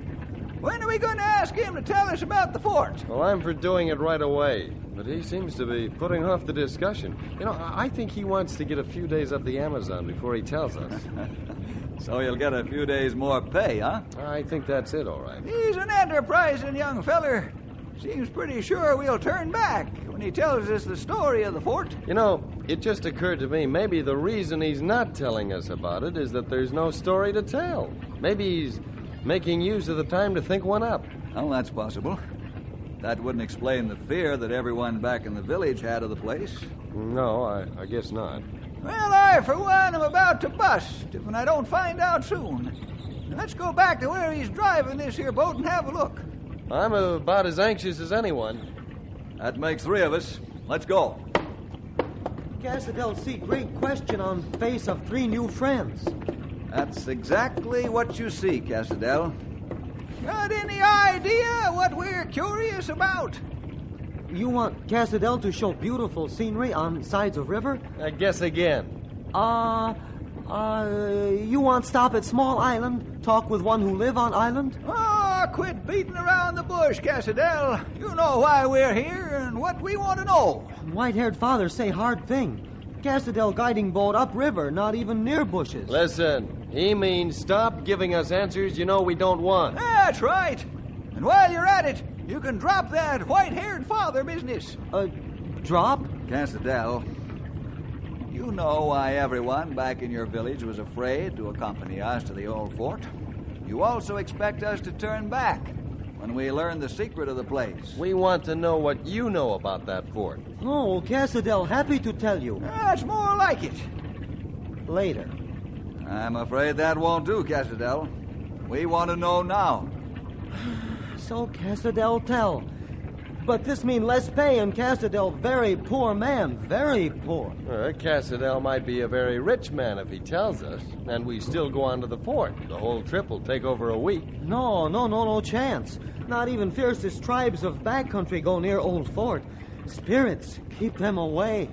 Spirits? This is story.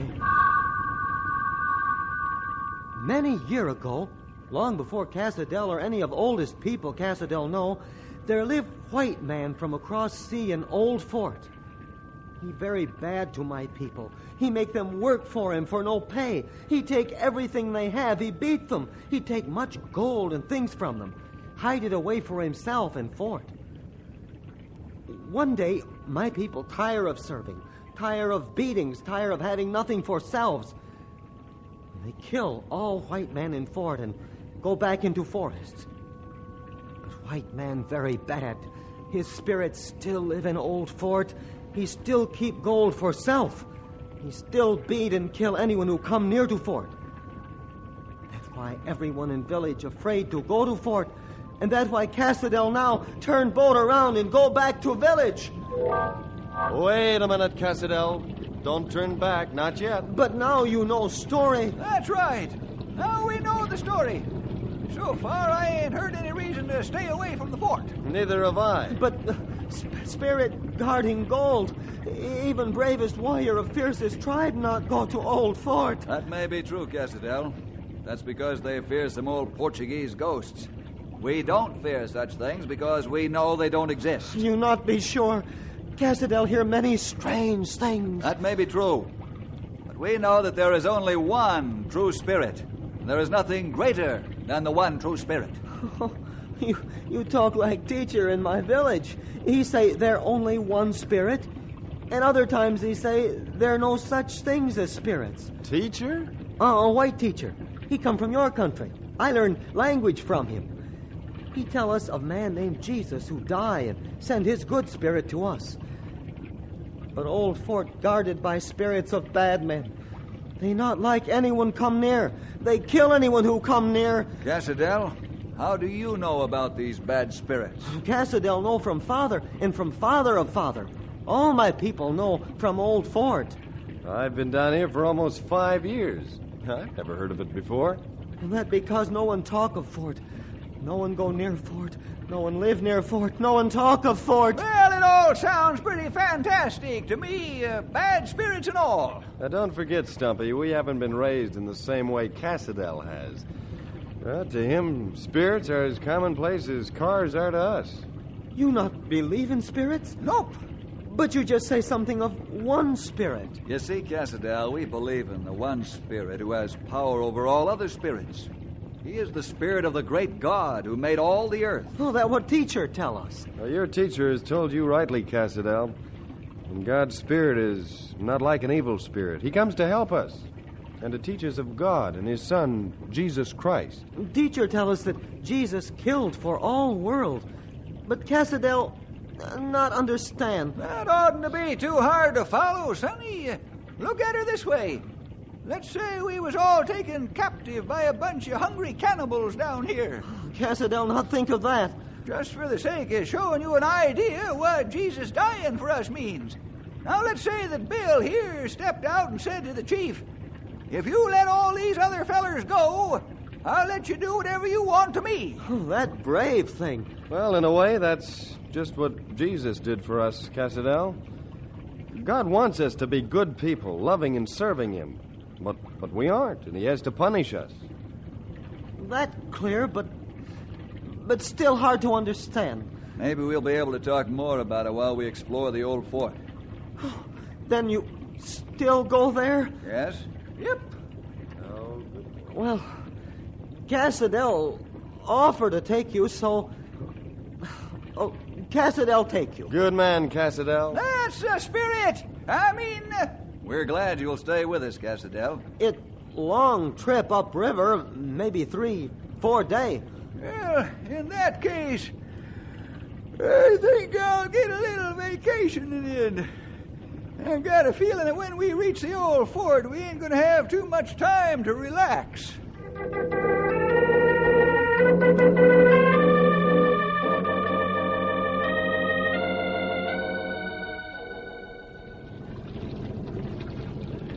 Okay, Cassadell, cut the motor.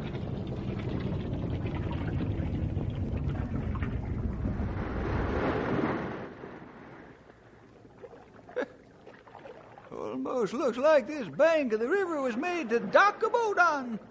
Probably was a long time ago. It's kept the same general contour. Now, as near as I can figure, the old fort ought to be approximately 1 mile straight south from this point. Well, if a map maker is sure, so am I. Let's set out. Are you sure you want to go to fort? Cassadell sure it not good idea. No, take it easy, sonny. You just stick with us and everything will be all right. But signs along bank, they tell of danger. Signs? See? There and over there. Are you talking about them pretty red flowers along the bank? Oh, they not flowers, white-haired father. They warnings. Red cotton ball mean death to anyone who go farther. Who put those warnings there, Cassadell? Nearby tribes. They come no near to 4th and River and put up cotton ball warnings all along bank. You know, George, this little excursion gets more interesting by the hour. Legends, ghosts, even treasure. I'm really getting anxious to see that old fort. I was thinking the same thing. Let's go.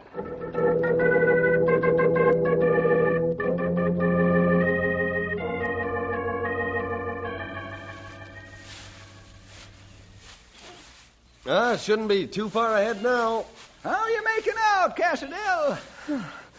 Cassadell's legs very wobbly, but able to walk. We'll be sitting down soon. I'm sure there are benches and things like that inside the fort. Cassadell, not sure he want to sit down once we're there. Might set in... Oh! What's the matter? Look, under bush over there, a hand. Great horny toads. Looks like the whole skeleton is under there. That's what it is, all right. And I'd say by the looks of it that it's been out here a long time. We turn back now? I don't see why. This might be one of those Portuguese soldiers who was massacred when the slaves rebelled. You think that skeleton is that old, Bill? I don't know for certain. I don't see any reason why we should turn back. Well, neither do I. Let's keep going. Say, We've been looking at the ground too much, fellers. Look up ahead. What? It's the old fort. Look at the size of it. I had no idea it was so large. Big fort. Hold many evil spirits. Soon we all look like men of bones here.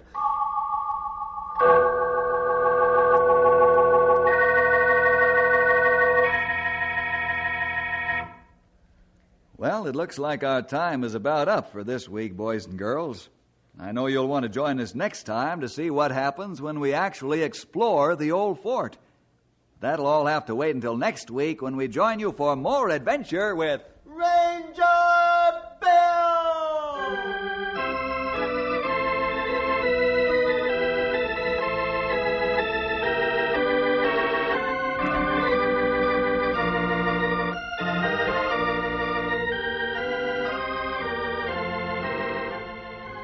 Ranger Bill is produced in the radio studios of the Moody Bible Institute in Chicago.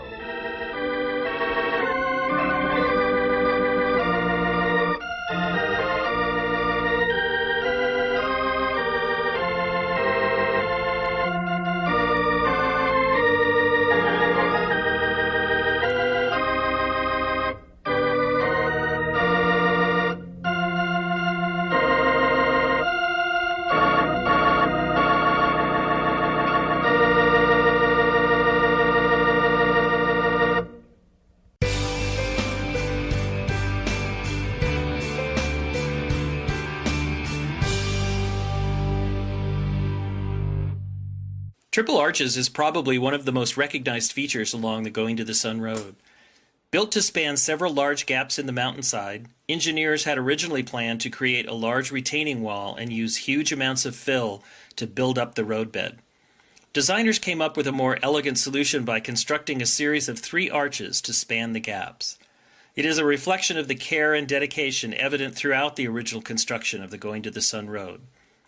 Probably, as you've been driving the road, you really didn't notice most of the bridges, guardrails, and structures along the way. That's because the original designers of the road worked hard to create a road that blended with the environment rather than competed with it. As you continue on, however, give them a second glance. Even simple culverts in many locations are beautiful creations constructed of the same multicolored rock from the surrounding mountains.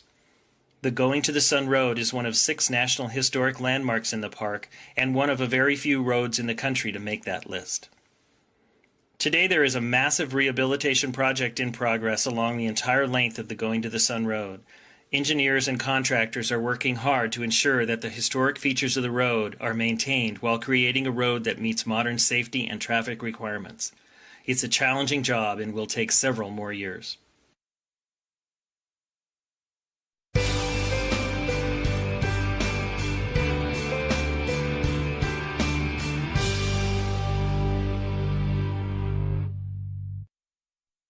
Welcome to Apgar Village. Apgar sits at the foot of Lake McDonald and is the hub of activity on the west side of the park. You can find all services, with the exception of gas, in Apgar Village. There are several gift and souvenir shops located in the village, and Eddie's Restaurant offers casual dining. Looking to spend a night? The Village Inn has cozy rooms overlooking picturesque Lake McDonald, and the Apgar Village Lodge offers cozy rooms and cabins.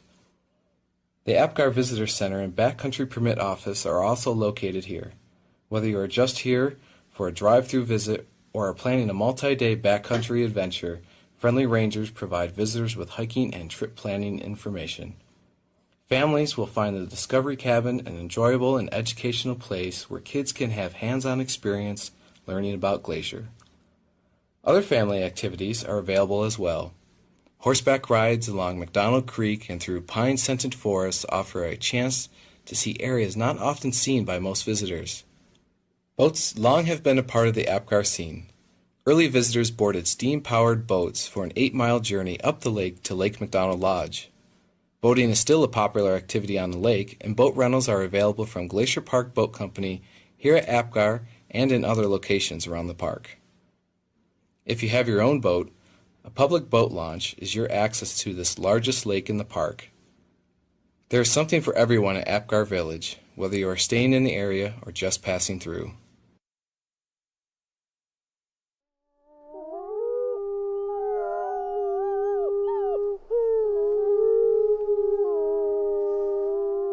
From Yellowstone National Park, this is What We Do.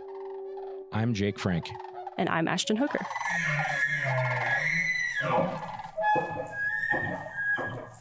Ashton. Hey, Jake. How are you? I'm doing pretty good. How about you? Oh, we're in Yellowstone. Life is good. It's another day, another great day in Yellowstone. Did you by chance happen to see the email that we got about the edits to our spring newspaper? I did, actually. Did you get your edits in yet? No. All right, well, It's on my list, though. Make sure to do that. Yeah. Speaking of publications, do you know how many publications that Yellowstone National Park manages? Ooh, it's got to be way more than I even think. It's a big number. It's not like a ridiculously big number, but it's probably more than you would think. Yeah, I'm going to say 40. Double that. Oh, wow. 80? 80 publications, yeah. So some of the big ones we have are like the park newspaper, but then there's a lot of site bulletins. There's basically all the information that you could want behind the visitor center desk. There's a ton of information to hand out to people if you come to Yellowstone. And speaking of publications, today we're joined by Miles Barger. He is the Publications Program Manager in the Resource Education and Youth Programs Division. Miles, how you doing? Oh, doing pretty well. Beautiful day out there. It is a beautiful day. So for our listeners, some of you may recognize the name. Miles is actually one of our hosts, but you're on the other side of the microphone today. So how does that feel? Feels great. Multi-talented. Yes. Yeah. He's ambidextrous. There you go. You play offense and defense. That's right. Yeah. Special teams. Yes. So how did you start working in national parks?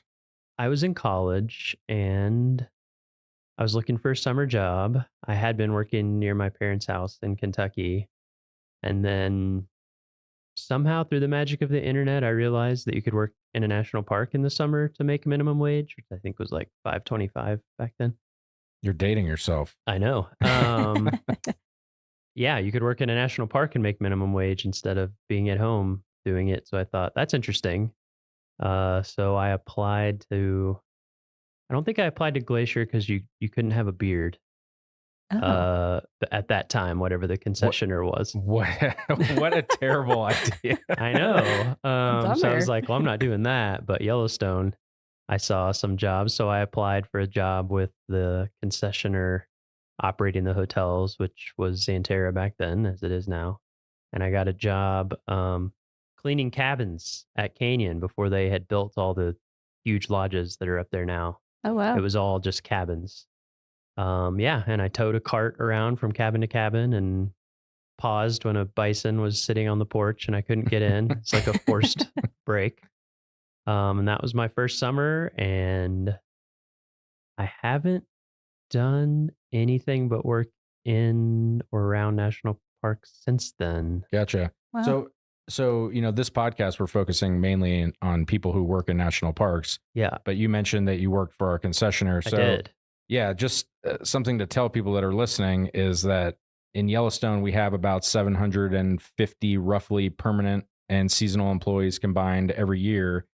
But what's that number in Xanterra? It's like over 3,000, right? I actually was just looking at this number for one of our publications. It's about 3,200 seasonal concessionaire employees in the summer. So many more. Yeah, it's like 5 times more employees. Yeah. So for people who want to, if your main goal is to, like what you were, is to live in a cool place. Yeah. In addition to Park Service jobs, there's the Xanterra, there's Delaware North. If STGI runs our clinics, and then Yellowstone Forever. So it seems like all of those different entities. A lot of my jobs were with nonprofit partners. Like I worked for Alaska Geographic. Yeah. I worked for Denali Education Center, places like that where they're not a National Park Service job, but you're affiliated with the park, working with the park. Yeah. So how did you make the switch? How did you go from one to the other? I was working in Denali in Alaska, and I noticed that a lot of the people who worked there year round had master's degrees. So I thought maybe I should do that. Yeah. And I didn't have anything to do in the off season anyway. So I started applying for master's degrees programs in environmental studies / environmental science. Got in at University of Oregon, started doing my master's, I took some GIS classes because that seemed helpful. And also I'm a nerd and it seemed cool. And then there was a project called the Atlas of Yellowstone. And I said, oh, I know about Yellowstone. I worked there for a little while. And I got in on that. And then a job opened up in the Park Service being a cartographer for the Unigrid brochure program. Those are those glossy folded brochures you get when you go to the entrance of any national park. And so it was They're highly sought after. Highly sought after. Yeah. And it was the first time that job had opened in like 15 years, I think, was the last time someone had retired or moved on. And I applied figuring I wouldn't get it because it was a permanent, full-time, higher graded job. But I had the skills to pay the bills, I guess. It was just a very specialized area that I happened to have had a knack for. Yeah, right and place, I got that right job. time. Yeah. Right place, right time. Mhm. Exactly. Yeah. I'd done SCA internships. I'd worked at Yellowstone. I'd pieced together enough stuff over those seasons that combined with the cartography and design skills and writing, I could, make a pretty good case that I had the love for the game and the skills and the knowledge about the Park Service and all of that, and ended up getting the job. So your first Park Service job, what was your first seasonal one, I should say? That was in Alaska? Or did you go from... I never had a Park Service job. You never had a season. So your first Park Service job was permanent. My first Park Service job was a GS-12 visual information or cartographer. Way to just like come out swinging. Yeah. I definitely didn't think I would get the job. So. Yeah. And that's like really awesome. That is, everybody that we interview, they'd have like a different backstory on how they started. And I would say, that is atypical, but Ashton, you kind of had a similar thing too, right? Like you didn't, how did you get your start? I started it was Geoscientists in Parks internship program. Now it's called Scientists in Parks internship program. And I got an internship here in Yellowstone for a summer. And then this position opened up shortly after and applied thinking the same thing as Miles. I was like, I'm not going to get this job, but got lucky. And now I'm here. So I would like to say that, you guys are 2 in a million. Yeah. That's not the typical thing. Yeah. But it can't happen. And I think that's, just right place, right time, being willing to just get, the background that you need so that when the jobs present themselves. So you were a cartographer. Where was that? Harpers Ferry Harpers Center. Ferry. Okay. So it's the kind of graphic design center for the National Park Service. I would say that's becoming more distributed over time, but things were super spread out in DC, is my understanding, in like the 50s and 60s. And then there was a push to consolidate everything somewhere. And Senator Robert Byrd was very good at getting things built in West Virginia. And so, Harpers Ferry, West Virginia is literally as far east and close to DC as you could possibly be in West Virginia. So it's right on the corner. It's like the lowest elevation point in West Virginia. It's a beautiful spot. It's where the Shenandoah flows into the Potomac. Yeah, but I've sat on the confluence there and had lunch. It's very pretty. And so it's a building full of people who do. That's where the brochure program is. Waysides, exhibit design, AV, all sorts of stuff. So between that job, your first Park Service job, and now the publications program manager, did you have some things in between, or did you go from I did. I was there as a cartographer for almost 4 years. And basically I missed being in the Western US and I wanted to get back into a park and operations. The cartographer job was cool because I got to see like the breadth of the Park Service and how many different types of parks there are, and worked with every kind of park you can imagine, from like a tiny Civil War, not even Civil War, tiny Revolutionary War battlefields, all the way up to huge parks. And there was a job in Rocky Mountain National Park as the visual information specialist there. And I applied for that and got that job. So I moved to Estes Park and worked for Rocky for 5 years. And then this job came open and I applied for that. And came here in 2020. It was basically during the pandemic when the job opened up. Yeah. Well, so kind of getting more into your current job now that you're here, do you have a typical day or a season? Like what's your workload look like? I definitely have a typical day, which is come into the office and sit down at my computer and work on my computer. Can you expand? Yeah, so being the publications program manager here, I'm in charge of not all the printed stuff, but the majority of printed things for visitors and for staff, like internal and even concessioners. We make stuff for them as well. There's approximately 100 products when you add up all the site bulletins, which are, the folded black and white things that you get at visitor centers. Oh, so I was off, Ashton. I said 80. So that's a lot. It's something. Maybe it's 80. It depends how you count things. Yeah, and also do you count all the different translations as separate things, or not? Right. Yeah. It's a lot of things. So yeah, depending on what the time of year is, I work on those. I would say my seasonality is kind of the inverse of a lot of people in operations, which operations is like, the front line, people who interact with visitors and are busiest during the summer, which is obviously when we're busiest. But I have to write, edit, get reviewed, and get ready for print, which printing takes a lot longer than putting things digitally. Anywhere from 6 to 8 weeks, you have to submit something before you're going to get the printed version.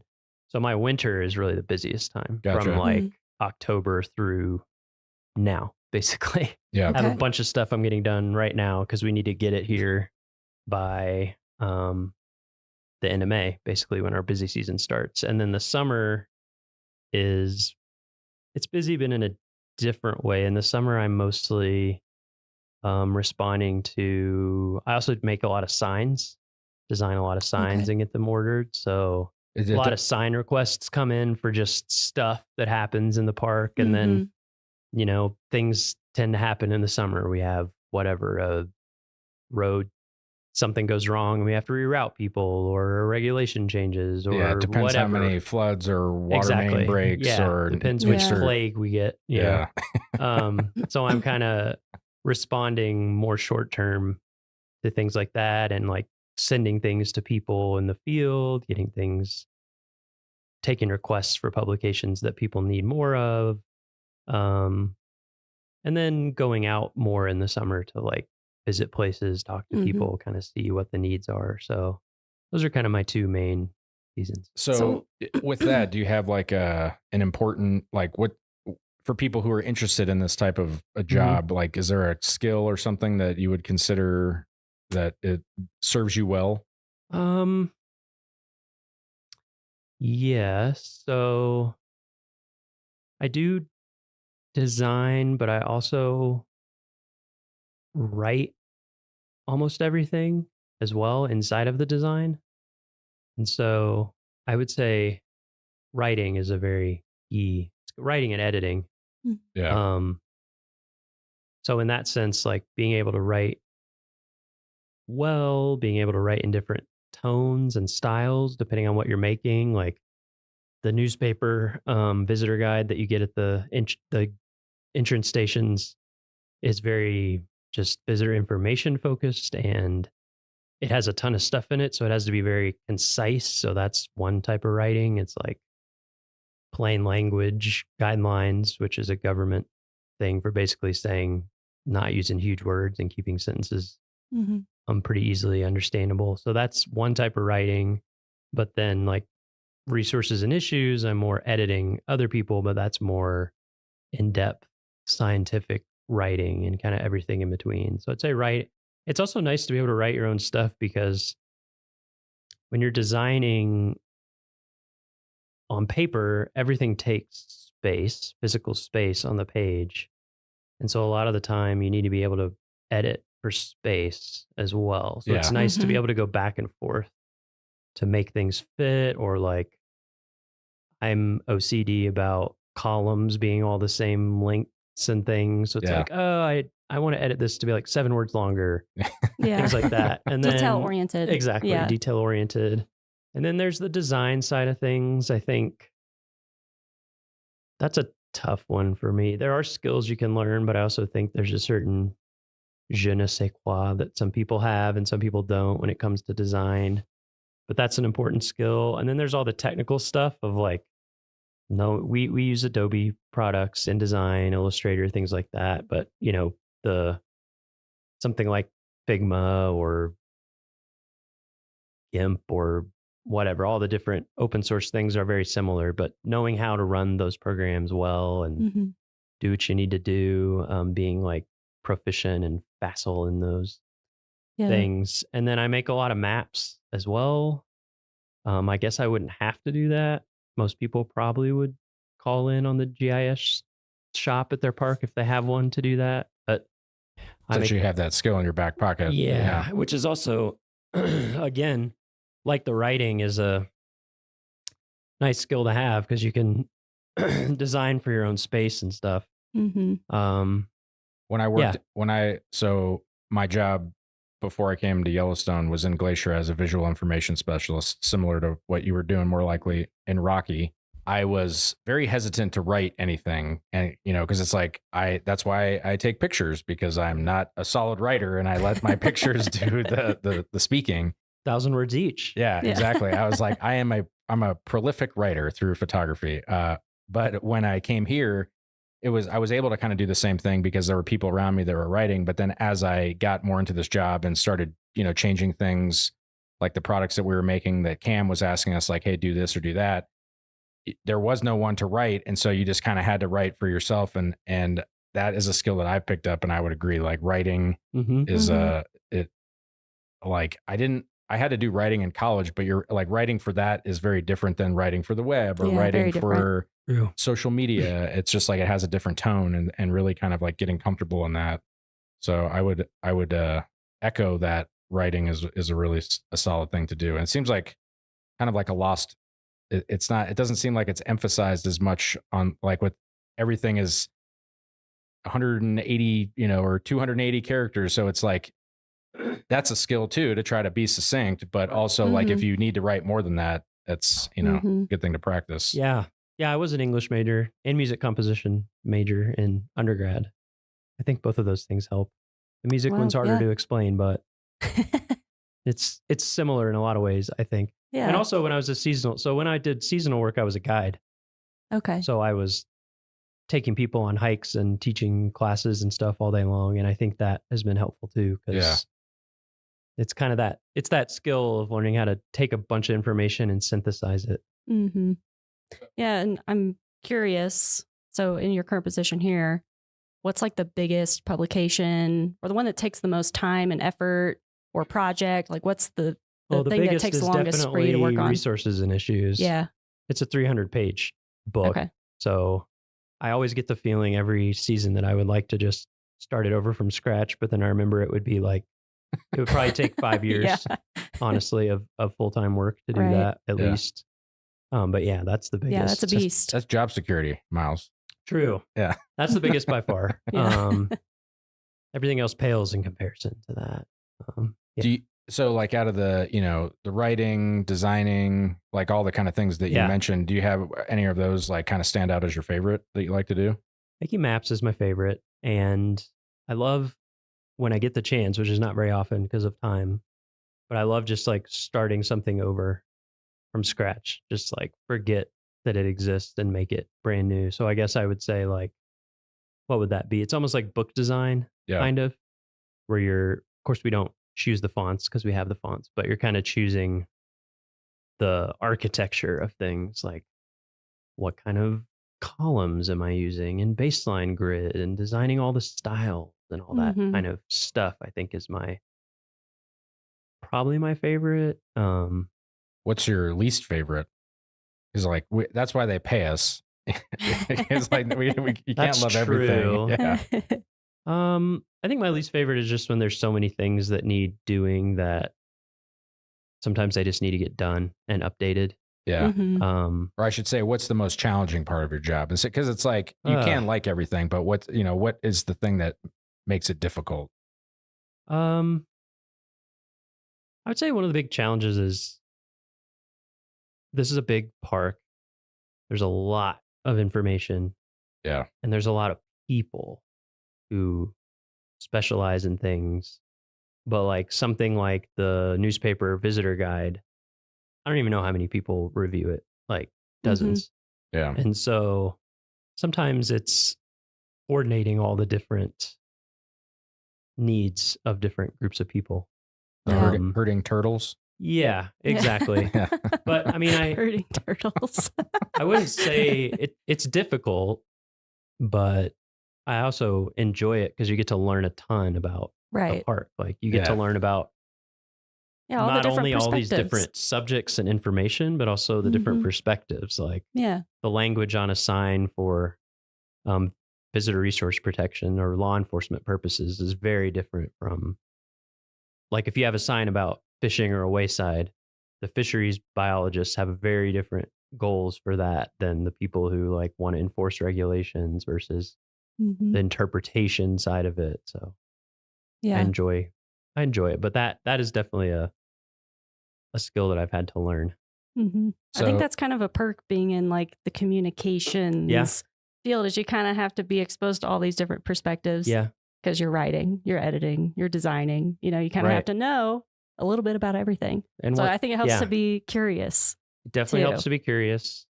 I also think that there's a lot of things about my job that I've had people say, like, how do you stand that? Or I'm making a thing and there's going to be 200,000 copies printed of it. Pressure of that. And to me, I'm like, whatever. So I think, but there's other people's jobs that seem super stressful to me. And they're like, oh, I love it. Yeah. It's just whatever you're used to, it seems like. Yeah. And like what you enjoy. So I would say that's one tip, is like find the things that you enjoy that other people don't. That's a good niche for you. Find your niche. Yeah. Yeah. Like play, instead of trying to improve the things you're not good at, like play to the things that you're naturally into. Murph, he said he likes pumping sludge. Yeah. Exactly. Yes. That is pretty niche. Yeah, when we said, what's your favorite part of your job? And Murph said, pumping sludge. Yeah, you're like, all right. Yeah, okay. Job security. You're in the right job. So how do you feel that your job contributes to this larger mission that we have here? You don't get to interact with people on a one-on-one basis, but do you kind of scratch that itch? Yeah, sometimes I have to remind myself, because I am sitting in front of a computer mostly, and it's a little abstract. As opposed to, when I used to guide 15 people on a hike and you get that immediate person-to-person feedback. But then I remind myself, like, 4 point whatever million people are going to come here every year, and probably they're all going to interact with something that I made. So I think it's safe to say like almost every person is going to see something that you made. Yeah. So it's almost like my ROI is a lot higher. Yeah. So you like your job, things are good. Do you have a defining moment, would you say, like in your career, or something that kind of stands out as to like, ooh, man, this is like, I made it, or that was a cool thing that you got to make or do or be a part of? Good question. Thank you. Jake coming with the hard-hitting questions. Yeah. The first time I drove into Kantishna, which you can't do right now because the bridge is they're building a new bridge. But my first summer in Denali, I was a guide and we had to get out to Kantishna, which is at the end of the one road. Literally, it like turns into an airstrip right after the place that I worked back there. That was pretty mind blowing. Yeah. It was a clear day. We're on the road with nobody else. The mountain was totally out, and I was just kind of like, oh, like, I had the same moment. Like when like an out of body experience. I say that there are three things that have like changed me as a person, that so far, I mean, obviously there can be more, but the first time going to Stony Overlook on a clear day and seeing Denali like in the distance, I was just standing there like mind blown. Yeah. And then the first time I saw the Grand Canyon, because that was also, I was younger and I was like of the age where I was starting to appreciate things. And I was just like, it's just like unfathomably big. Like you can't imagine like being the first people to show up and be like, oh, how do we get across this? And then also seeing the Kilauea volcano under the Milky Way at night. I remember going there and it was like glowing up into the sky on a clear night. You had the Milky Way like arching over it. And again, just like one of those, like, this is so cool. And it's cool that national parks, like they were all in national parks. Yep. Like, you know, like out of all the cool things that I've seen, that it's just, I mean, it's cool that we get to do this. Yeah. I mean, that's what makes it hard to choose is I've had so many over the years, but I mean, when I did the seasonal job for fun, and I think I tried to live a normal life one time after that for a few months, and I just couldn't do it. Yeah. So, not that there's anything wrong with it. I just for me, I got hooked. Yeah.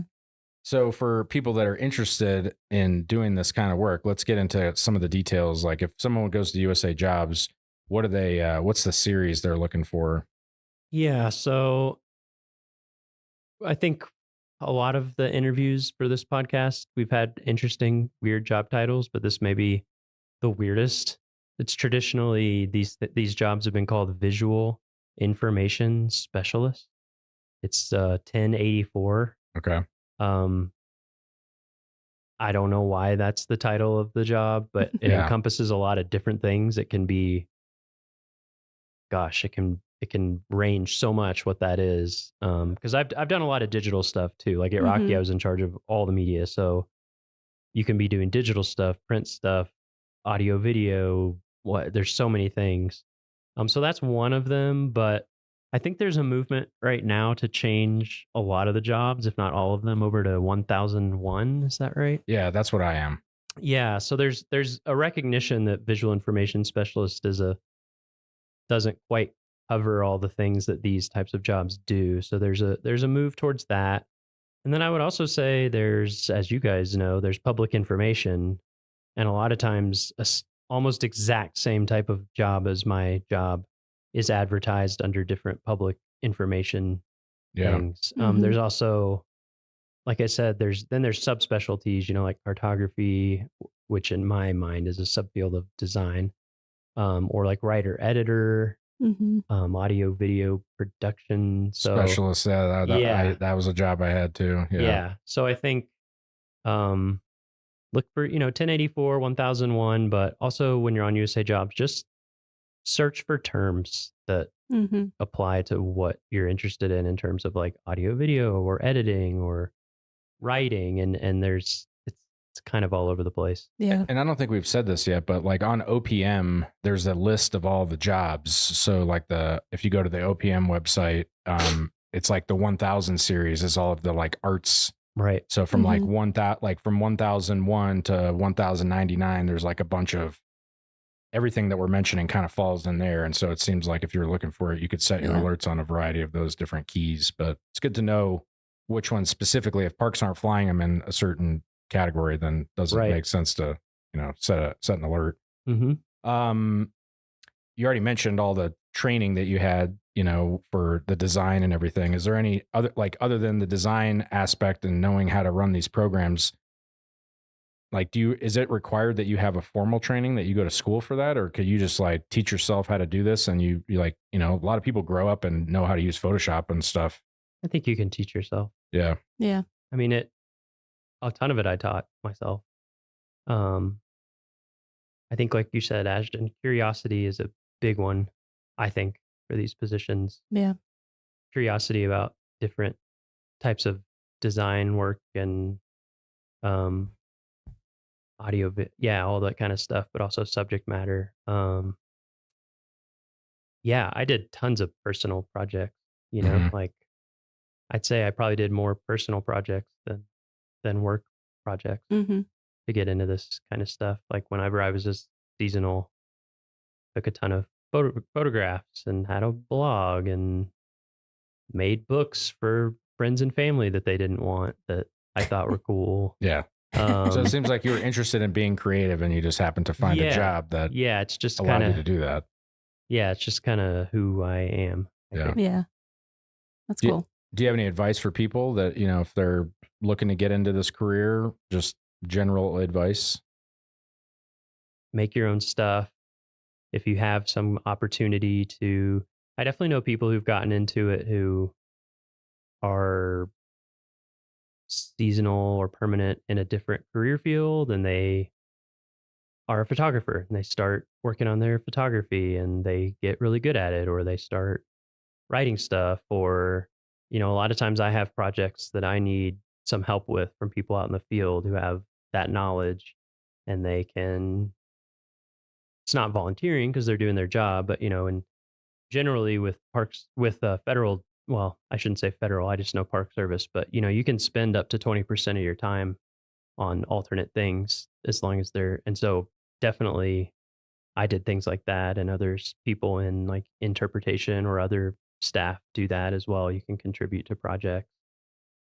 It's always hard for me to give advice because I just kind of, it is a winding road. Yeah. I just kind of did what I was passionate about or interested in, and got lucky and it worked out. So it's hard for me to give it specific advice, but well, yeah, not so much like advice on like how, like what did you do that somebody else could replicate, but just like what are the things that are going to set people up for success. Yeah. And it seems like the things you just mentioned were I also would say I have a lot of print knowledge. I don't know how much I would invest in that moving forward for people. But if there is something that you can learn that is a little less known or technical in a specific subfield, that can be helpful. Yeah. I would definitely say from now moving forward, people focusing on digital is really a good idea. Yeah. So not that we write much code or anything, but just like how websites work, thinking about user experience in addition to all the other things, apps, app design, and working with databases and things like that is very helpful. So we like to end these with on a high note. Like, what's the fun thing? Do you have a favorite story or memory in Yellowstone or some other park? Like, we kind of already touched a little bit about going out to Kantishna was the first time that kind of blew your mind. Is there like a my first non-work related thing maybe? Yeah. My first summer here, I got really lucky my first summer here because Xanterra had overhired.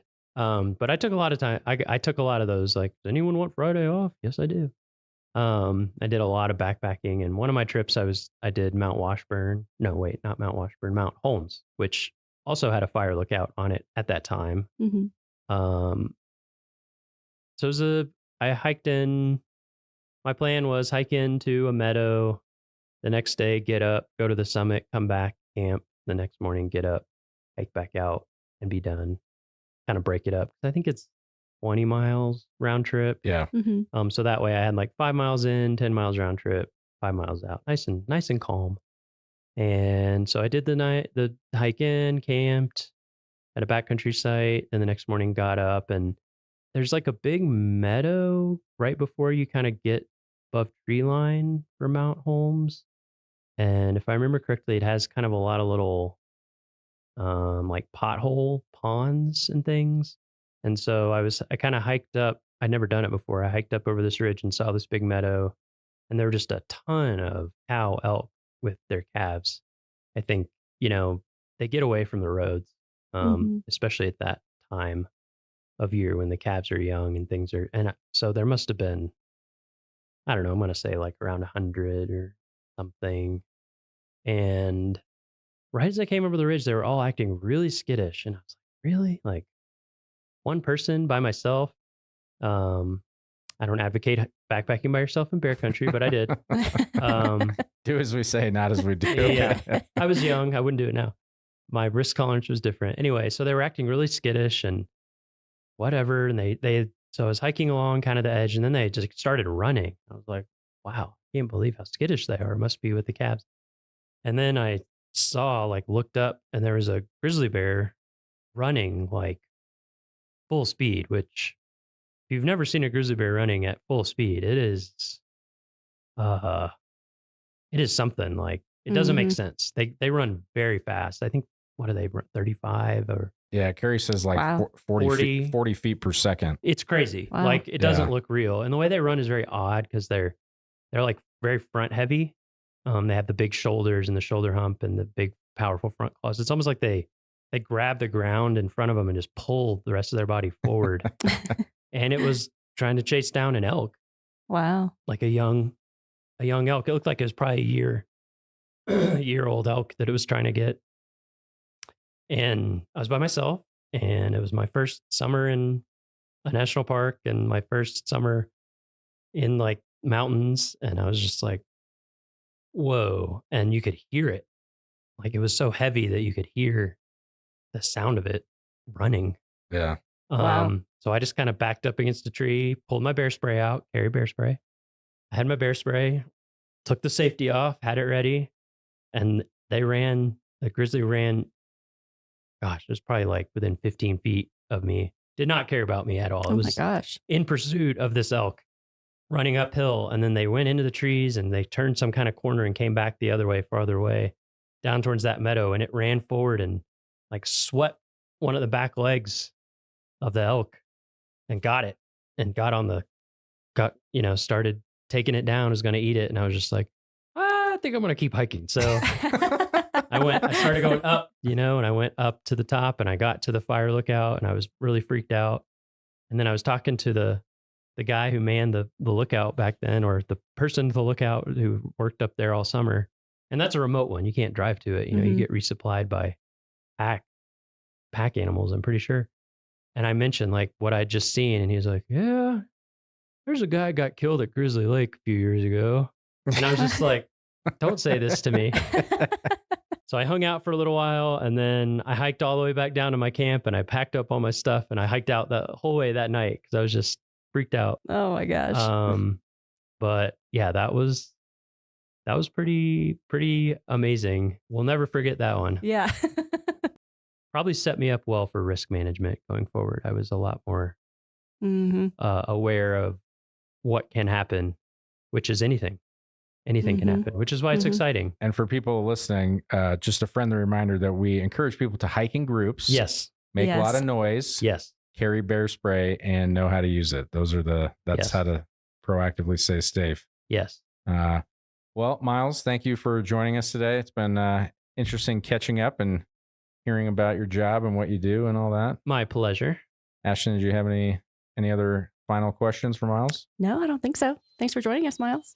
Anytime. Well, that's it for this week's episode of What We Do. Thanks again to our guest, Miles Barger. If you like what we do, rate and review the show wherever you listen, because every positive review helps new listeners find the show.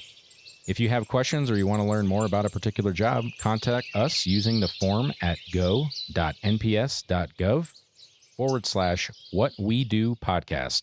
Thanks for listening.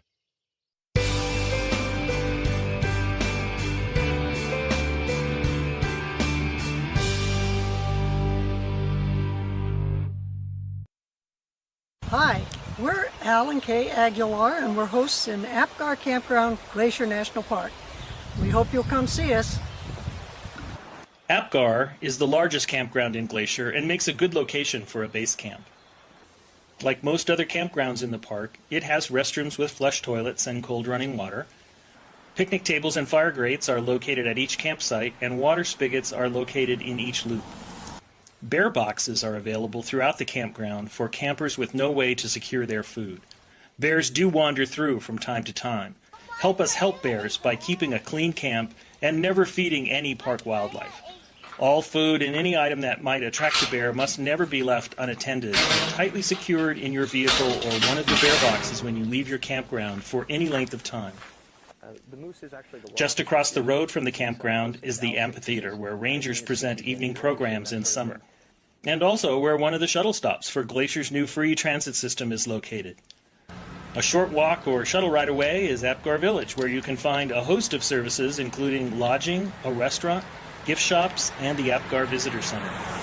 Stop in at the Visitor Center and let one of the park rangers help you plan your trip as you discover this magnificent national park.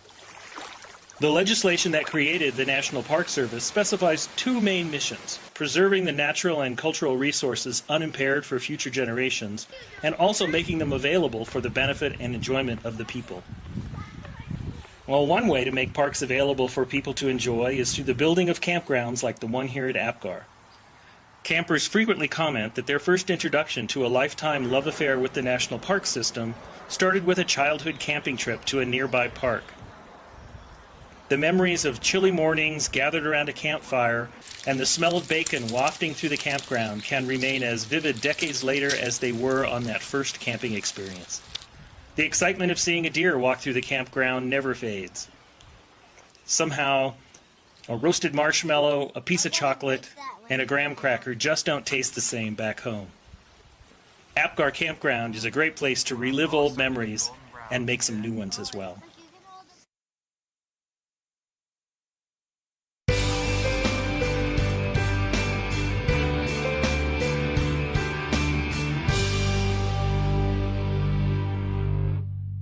Big Bend is a wide, sweeping curve about midway between the Loop and Logan Pass. Dramatic vistas of the Lake McDonald Valley and the high peaks of Mount Cannon, Oberland, and Heavens Peak make this a great place to stop and take a break from driving. Scan the hillsides for goats and the occasional bighorn sheep, although the sheep are hard to spot since they blend into the surroundings so well. Often, however, mountain goats can be seen resting on the impossibly steep cliffs overhead. Binoculars or a spotting scope will help. As you look up the mountainside, you'll notice several huge avalanche paths. The lack of trees attests to the fact that tons of snow and ice roar down these paths every year. It presents a difficult challenge to the park road crews every spring as they begin the annual plowing operations to reopen the road. Some years the avalanches are small and the snowplows can make short work of them, but often the crews discover 30 to 40 feet of snow piled over the roadbed, and it can take a week or more to plow this one short section of road. Avalanches are a real danger to the road crew as well, and USGN's avalanche specialists work hand in hand with the park to assess and monitor the snowpack and advise the staff of conditions. Spotters on the crews stand guard to radio reports of any snow movement high on the slopes in time to warn workers below. When weather prevents adequate observation or when snow conditions are deemed unsafe, plowing is not permitted. Safety is paramount, even if it delays the opening of the road by a day or two. Headwaters is supported by the Glacier National Park Conservancy. How many animals have you walked by and never noticed? How many species live around you that you've never even heard of? Most people are kind of excited that they had no idea another thing existed, and I think it's like yet one more mystery. One of these unknown species is a rarely seen creature that most people here have never heard of. They live behind waterfalls and can travel up to 90 miles an hour. Yeah, it's fun because they're really dark and you just think it's a bat or something. So we started calling them black lightning. To have a chance at seeing them, most of the time you'll need to leave the trail, bushwhack for hours with alders swatting you in the face and mosquitoes trying to bite you as sweat drips down your face. Then those same alders lend a hand as the terrain turns steep, and you use them to pull yourself up precipitous slopes. Then the shrubs fade away, and you're clambering up a steep field of loose rock, feeling them shifting as you step, and hoping they stay put. Oh, and by the way, it's 4 o'clock in the morning, so it's pitch black. Finally, you reach the base of a waterfall, where the rocks are slick underfoot and it's loud from the pounding water and cold and damp from the ever-present mist. And this is where you find them. Black swifts.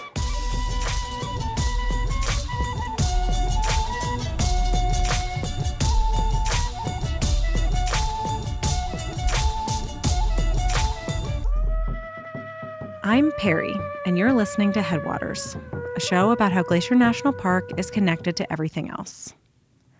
I love birds. Seeing them, hearing them, and also counting them. This year so far, I've found 242 species, and counting. But I've never seen a black swift. For a lot of birders, seeing a brand new species can be a highlight of your month, or even of your year. It's called a life bird. I've looked for black swifts every summer I've lived here, but I strike out every time. They're basically big black cigars that fly thousands of feet in the air, and they're incredibly hard to see. But today, I'm going out with Amy Seaman from Montana Audubon and her team to survey for these elusive birds, and hopefully I'll be in luck. But this isn't just a story about me going bird watching. It's a story about learning to feel comfortable in the dark and how to cherish the mysteries we may never solve. Once it shoots out, your eye might not pick it up till like out here, where it's out further from the waterfall. I think part of that's just the speed they come out. Which is how fast? So fast. I mean, That's Amy. She's an all-around bird expert, but has spent a lot of the last 10 summers looking for black swifts in a collaborative effort between Montana Audubon and the park, with support from the Glacier Conservancy. With her help, I thought it'd be a lot easier to find them, but it is definitely not easy. So the birds are basically too fast to see in your binoculars. They really are. And if you want a glimpse of them, you're going to have to do an alpine start. I rolled out of bed at 3:05, got dressed and brushed my teeth and tumbled down the stairs and had just enough time to zoom out the door into the car to then drive an hour to get here. So I'm tired, there's rain in the forecast, and it's also fully dark outside. Black swifts are early risers, much earlier than me. They're not quite nocturnal, but they aren't just active during the day either. Amy and other researchers have had the most luck looking for them around their nests at dawn or dusk. We're on the side of the Going to the Sun Road where a creek flows below the road through a culvert. And we're starting to hear the first bird songs. And we're staring at a waterfall, trying to see these little black specks moving at 90 miles an hour. Black swifts are aerial insectivores, meaning they catch and eat bugs as they fly, especially flying ants. One study found swifts regularly flying at altitudes over 13,000 feet. And they're almost always flying. When they're not nesting, they spend 99% of their time in the air, day and night. That's something like 8 months of flying. How do you study a bird that basically never stops? So how long have you been doing swift surveys? This is actually year 10, the beginning of the 10th year. Oh, wow. Yeah. Which is so fun to think that it's fun. Yeah, we have just as many questions, but we have learned a lot more. So when you started, you didn't know how many birds there were, didn't know how to look for them, didn't know what their nest sites really looked like. Exactly. But despite the things that Amy and others have been able to learn, there's plenty of mystery left. And Amy loves it. I've always wanted to know what's around me. That was a lifetime goal of like, when I'm a kid and I want to grow up, I want to say, hey, I'm on a hike and what is this thing that I'm walking near or pretty flower that I'm looking at? Then you're like, wait, there is stuff we don't know. So it was this whole full circle of like, you're a black swift explorer. I can't believe there's a bird that we found the 6th nest of in the state. That's incredible. It's a wild sentence, and it's so fun. And you're like, wait, we didn't know where they wintered till 2012? Scientists have learned about many birds' migrations through banding programs that started in the early 1900s. But it wasn't until 2012 that we started to learn where swifts migrate. Using tiny geolocators, researchers in Colorado discovered that they were wintering in the lowland forests of Brazil. But where exactly our swifts from Montana go is still a question. But we do know that they're declining. A 2016 report compiled by Partners in Flight estimated dramatic declines since 1970. Climate change, pesticides, and habitat disturbance are all pressuring these birds. So much about them, especially Glacier's population, is unknown. And I'll never forget my first year at Sperry Chalet meeting a person who had hiked here for decades and had never heard of this bird, and he could name every plant on the side of the trail. Wow. So he's like, well, what are you guys here for? And we're like, oh, actually these birds right up in this waterfall that you can look at from the chalet and we've seen for years. And then he was just floored. And Amy's been working to study swifts and spread the word about them for the last 10 years. There's enough sites now to start monitoring to a number of birds. Because, okay. of course, at some point, funders want to know, conservationists want to know, like, well, what's the number? Are we running out? Are they declining? Are they not? Personally, I'll just be happy if I get a little glimpse of just one.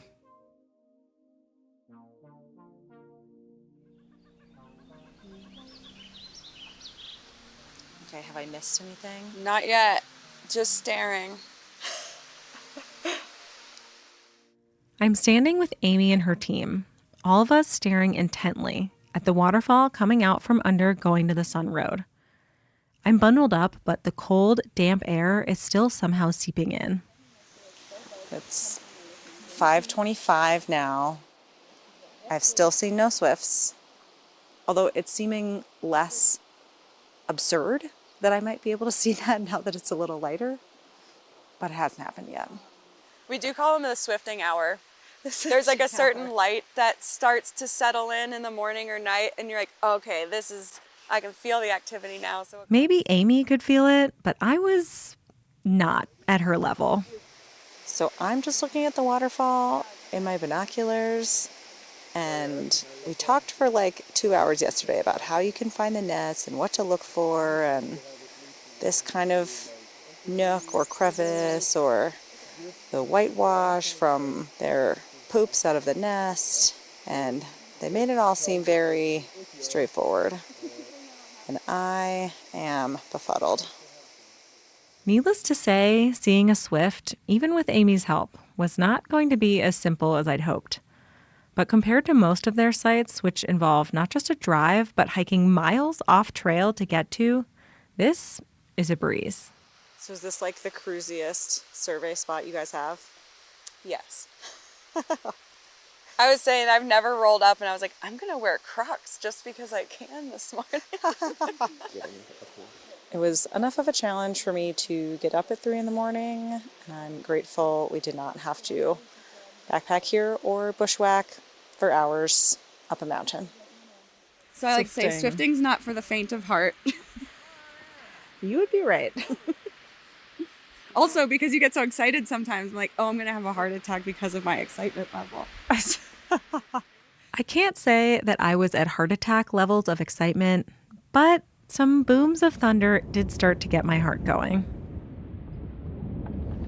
Okay, status update, it's 5:59 a.m. It's thundering quite a bit. Seeing some lightning off to the north. Still have seen no swifts. Don't know if this is looking promising. Shoot. I might just put my rain jacket on.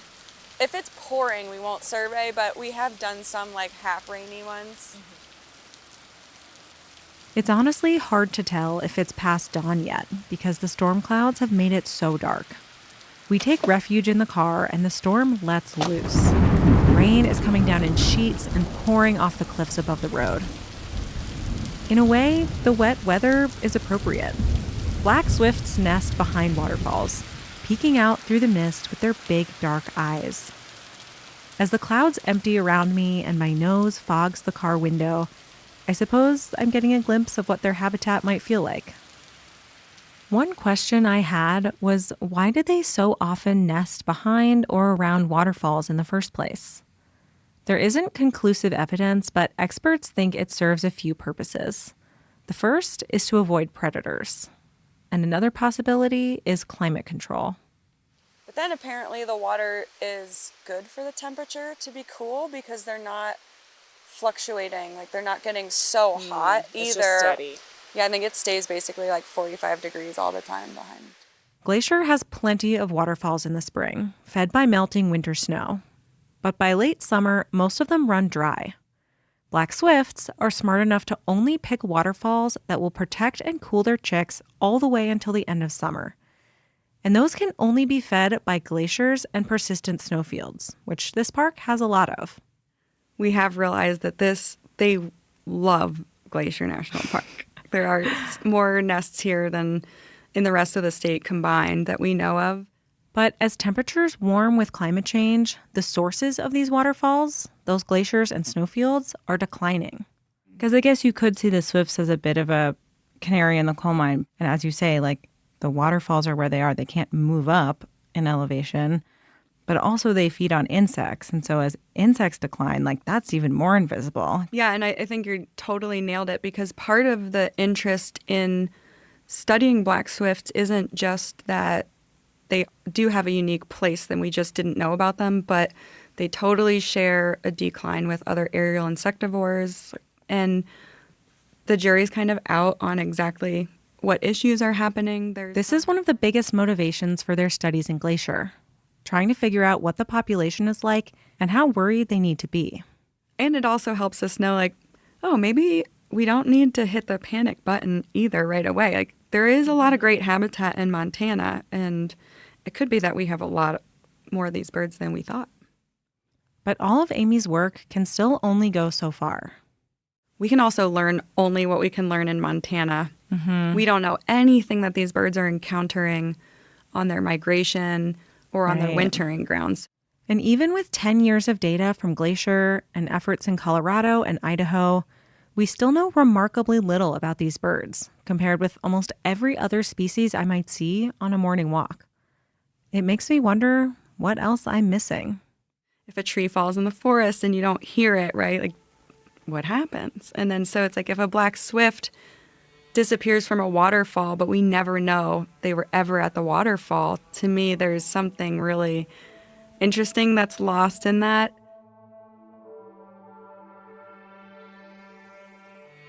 Still hiding out from the rain, talking with Amy in the car, I've pretty much lost all hope of seeing a swift today.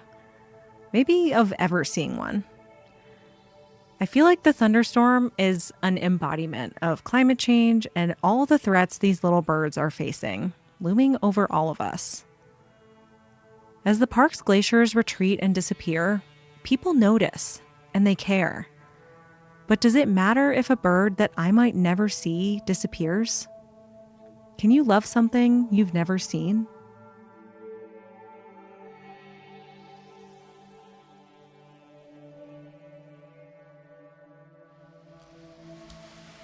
All right, it's 6:38 now. The storm has abated. There are a lot more cars now. I'm still seeing no swifts, but... So you would normally survey until 7:15, so we have another like half hour. Mm-hmm. So do you think you see any swifts? I mean, there is like a smudge back there that could be something, but it's not moving. And Right, I see a smudge, but I don't see Put that in anything. the data sheet. Smudge on nest. Yeah. I'm pretty sure this is a bird. It's a bird. There's a bird. Really? It's There's on a that bird. other little grassy. But I'll take a look in the scope and see if I can see anything of what I just thought was a blob. Was it a smudge or a blob? A mob. And it's tucked away back in this little nook. And I can see a white blob above the smudge. See, I thought I saw it move, but now I'm second guessing myself. Maybe I'm just moving. Oh! Oh, I see the tail. Oh my God, it's huge. Okay, I thought it was going to be a tiny little bird, No, that's but the it's thing. huge. Yeah. It's big. Oh. That's why they're kind of crazy, because you're like, this isn't. I was looking for like a tiny little swallow-sized bird. Oh, it moved its head. This is very exciting. I didn't notice that before. Thousands of people drive on the road past this nest site every day and would never know these birds are living their lives here. I've driven past this site dozens and dozens of times. But now I'll look for them every time I drive past. You can see it so well now. You can see its eyeball. You can see its little wings crossed over its tail. It's looking at me. It's in a really small space. Yeah. It's like it's wrapped up in its little sleeping bag of moss and rock. That black swift, perched underneath a waterfall, peering back at me from its damp ledge, felt like a glimpse into a whole part of Glacier that usually hides out of sight. It has black, shiny wings and black feathers. and I can see a little tiny bit of white on kind of the front of its face and a big black eyeball kind of looking at me. So it's like a little bit of light, but mostly dark, which was also our experience of this survey. They do a lot of things in the dark, and mostly we can't really see them during the day. And most of their lives are in the dark, but we're learning a little bit more each year and each survey. In all these years, what do you think you've learned from black swifts? I think the biggest personal change that I've seen has been sort of a minor one, but I've realized that it actually does run quite deeply into life, and it's that I really am more comfortable at night being a nocturnal person, walking around in the dark, even in my own house or in the creepy basements or in other people's creepy basements. I think it's really impacted my comfort level with, you know, trusting yourself and all your intuitions and when fear is real and when it's not real. And I think people really do have so much more than we let on to stuff, because I've gone to things like in the night and then gone back to the place and like noticed that I'm walking right by the same exact rock or something. And I'm like, I mean, I tried to go the same direction, but my body has some kind of memory. Like, I'm like, how did myself take myself to this exact place? Honestly, just operating more comfortably with less light has been a very liberating feeling. I don't know if we learn it as fear as from movies or what it is when you're little and you do have that fear of the dark thing. And well, it's very primal. I mean, we spend so much time trying to light up the darkness, whether it's our car headlights or our, you know, turning the lights on in our houses or even leaving our porch lights on all night. It's just oddly satisfying. And you're like, this just makes life easier when you take off a layer of worrying. I like that, though. It's not like you go out there and try to make the dark more light. You can just become more comfortable in the dark. Yeah, absolutely. One thing you said earlier was like, these birds love Glacier so much. And I don't know, it kind of got me thinking, like, does Glacier love these birds back? And it was like, I think that there's so much effort going into studying them. Kind of makes me maybe say yes now. I think so. I think Glacier and the Conservancy has supported the effort seriously over the years. And to me, that's just really cool, because it means these birds are impacting a greater landscape, but they need Glacier to nest and survive and reproduce, to keep having black swifts. And then I think the community of people love it, because when people are here, they're totally enjoying nature, and then hopefully passing that down. I mean, as Montana Audubon, too, we are advocates for conservation, and it really does take knowing and caring about something to advocate for, especially if it's a policy decision that will impact climate change or something like that. You do have to know the birds. I guess I'm still not sure if you can truly love something you don't know. But now I've seen a black swift, and I think we bonded. And I know I don't want to lose them. How does it feel? They're still there, and that really makes me happy. Actually, to your question of how does it make you feel when you see them again after 10 years, I don't know why, but I still get so excited, and I do love them. When we were lucky enough to see that nest today, you get that small little bit of just ultra excitement that they're still there, and just knowing that they're there, even though you don't see them all the time. It's just like, gosh, this whole life's happening and we have no idea. And that brought a lot of joy. Yeah. We've learned a lot about these birds, but can we ever know very much, or will they always kind of be a mystery to us? That type of thing is so interesting to me, and I think just because we can't exist in their habitat comfortably for much longer than a few hours, I think there is definitely going to always be the part that is just too dark for us to see.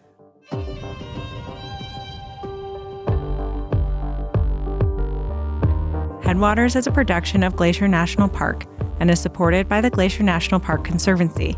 We could not make this show without them. You can learn more about what they do at glacier.org. Headwaters is made possible with help from Lacey Kowalski, Melissa Slottick, and so many people throughout the Glacier community, especially the natural and cultural resource teams. We're grateful for all of you. Our music this season is by the brilliant Frank Waln. The show's cover art is by our sweet friend Stella Nall. Check out Frank and Stella's work at the links in our show notes. Special thanks this episode to Amy Seaman and the whole Black Swift team, Montana Audubon, Lisa Bate, and Kaylee Kimball for all the pickles. Besides sharing this episode with a friend who might appreciate it, you can help us out by leaving us a rating and review in your podcast app. Thanks for listening. Okay, Andrew, it's summertime as we're recording this. Oh. But I want to rewind the clock to mid-May of this year. Think cool air, drizzling rain, spring. Okay, I'm with you. This May, I volunteered with the Harlequin Duck Project, and we were trying to capture ducks on Upper McDonald Creek. And as we talked about in the Goat Hunt episode, you catch them by stringing a net all the way across the creek and trying to catch them as they fly down. But with all the melting snow in the spring, that creek is flowing too fast to safely walk across. So a few people and one end of the net get carried across to the other side in a raft. So did you get to go across the creek? Well, no, I stayed behind to help spot the birds with binoculars. But at the end of the day, everyone on the other side had to come back, and I volunteered to help catch the raft and pull them to shore. The raft, really conveniently, has a handle on the bow that helps you grab it. And I leaned over to grab it, totally missed, and fell face first in McDonald Creek. Ouch. Yeah, I was totally soaked. Well, it's pretty cold in the spring. Did you have a change of clothes? Well, yes and no. It was very cold, but I didn't have any spare clothes. But the volunteer paddling the raft that I failed to catch had a spare pair of long johns, and despite my insistence that I'd be warm enough, made me go change into them. So you had warm legs and a bruised ego, but isn't this episode about many glaciers? Okay, let me finish. That volunteer's name is Gerard, and I'd met him before because he drives a school bus for some of the local students I've led on field trips, but through the Harlequin Project, I got to know him a little better, and a few weeks later, I had the chance to get him in the studio. Yeah, my name is Gerard Bird. Born and raised about 9 miles from Glacier National Park in a little town of Martin City. He's the sort of wonderful person that seems to know everyone and can do anything. What were you doing just before this interview? We were helping band songbirds, trapping and banding. I think he volunteers with every single wildlife research project in the park.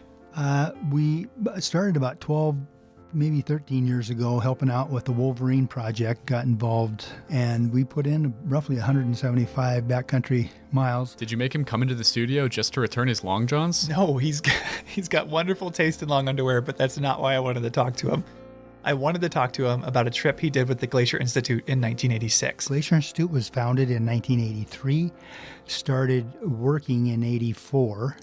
I came on board in 85. I'm a school bus contractor. They were looking for someone to transport students around the park, specifically up over Logan Pass. Wait, so what is the Glacier Institute? The Glacier Institute is one of the park's 3 official partners. They offer hands-on, field-based learning opportunities for both kids and adults all throughout Northwest Montana, and they do a lot of work here in Glacier. It was grizzly classes, flower classes, and then some geology classes, which included glaciology as well. And this one particular class, we were hiking into Grinnell Glacier, and it was a geology class, but one of the founders had wanted us to go and meet this gentleman that was given, I can't remember where he was from now, but anyway, he was giving a speech on Grinnell Glacier, and so... The guy's name was Bob Anderson, and he was a geologist with the California Institute of Technology, and he wasn't just giving a talk on Grinnell Glacier, he was giving a talk in Grinnell Glacier. He had... an access point that we were able to enter underneath this glacier. Into an ice cave. It was about maybe 3 foot high, and it kind of went back maybe 20-some feet. And the times I've spent in other park units, like Mammoth Cave National Park, one of the biggest takeaways was just how dark it got. Like, what was the lighting? Oh, straight up. I mean, it's no different than a regular cave. If there were human bodies blocking that entrance, it would be no different than being in an underground cave. As I looked around, there was probably 20 of us crowded into this small space, and there was a flash photographer taking tons of photos. Leaned over, and I said, Lex, how come this is so obnoxious? He goes, Gerard, National Geographic's in here doing a photo op here under this glacier. National Geographic was there? Yeah, they published a 20-page article not long afterwards, which really reads like an introduction to Glacier, where it is, what it's all about, a harrowing search and rescue tale. And here's the one photo they used from the ice cave. Wow, this is crazy. So this is under Grinnell Glacier? Yeah, the photo, it's really dark. This guy's wearing bright yellow pants, sitting on the ice. And yeah, it's in Grinnell Glacier. I've been to Grinnell Glacier a handful of times, and this looks nothing like anything I've seen up there. It's like a totally different world. Yeah, and it's hard to tell in the photo. I asked him what the weather was like outside, and he said it was sunny, but doesn't look at all like that. It just looks dark. Cold. Gerard described these little threads of ice that would dangle from the ceiling of the glacier, and if you looked at it too long, either your breath or your headlamp would even melt them. So it was a really powerful experience for him. Well, the funny thing is I had visited with my wife when I came out, and I said, "Oh my gosh, honey, you got to come in and look at this." I said, "This was incredible." I was so moved. Well, raising 5 kids and whatnot, it just was about 3 years later, and we decided that we could go back in, and we hiked in, come to this rock face, this is where the glacier was. And I kept looking at the rock face thinking, oh God, maybe I'm on a whole different, but I did recognize the area where we entered, and the glacier had melted back about 200 plus feet. I was absolutely astounded. 3 years. 3 years. That's when I really became aware of man's impact on our beautiful planet. Yeah. So if that's how much it changed in just 3 years, what has he noticed in the last 30 years since then? Yeah, that was something I was really interested in, but he surprised me. When's the last time you went back to Grinnell Glacier? Oh, it was back then, probably 89. Really? 80s, yep. Haven't been back since? I haven't been back to there since. I've done a lot of different areas in the park since, but not been back there since 89. Wow, 30 years. I can't imagine what he'd say if he got to see it now. I know. We have got to get Gerard to Grinnell Glacier this summer.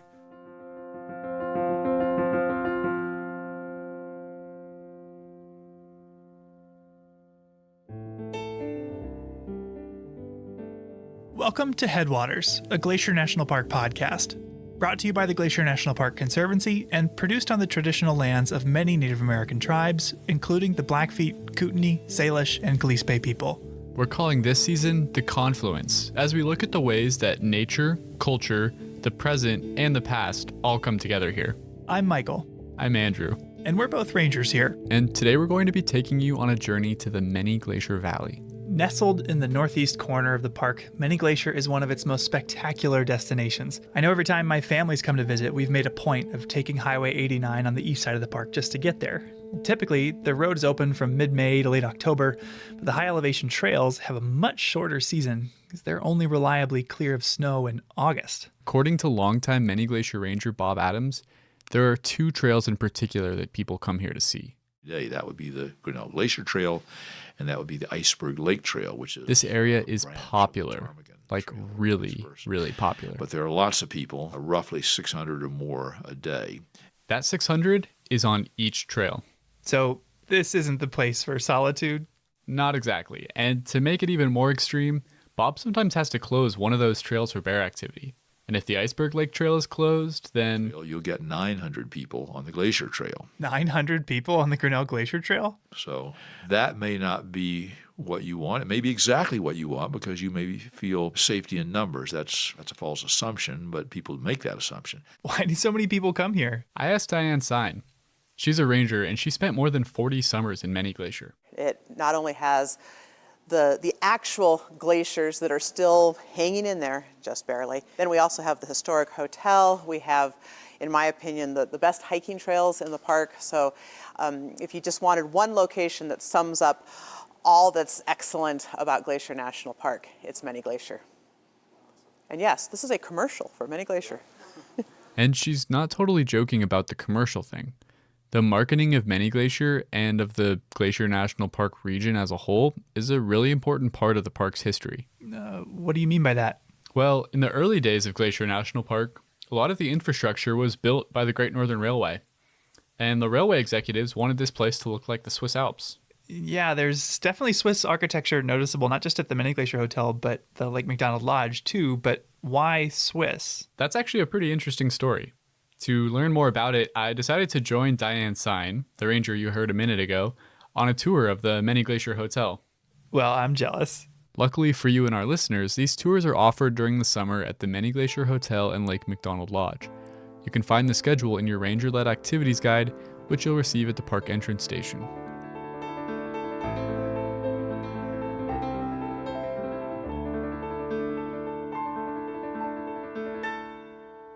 Well, welcome. My name's Diane Sine. I'm a seasonal ranger here with the National Park Service. I have done this for a whole lot of summers. This is our daily walking tour of the historic Many Glacier Hotel.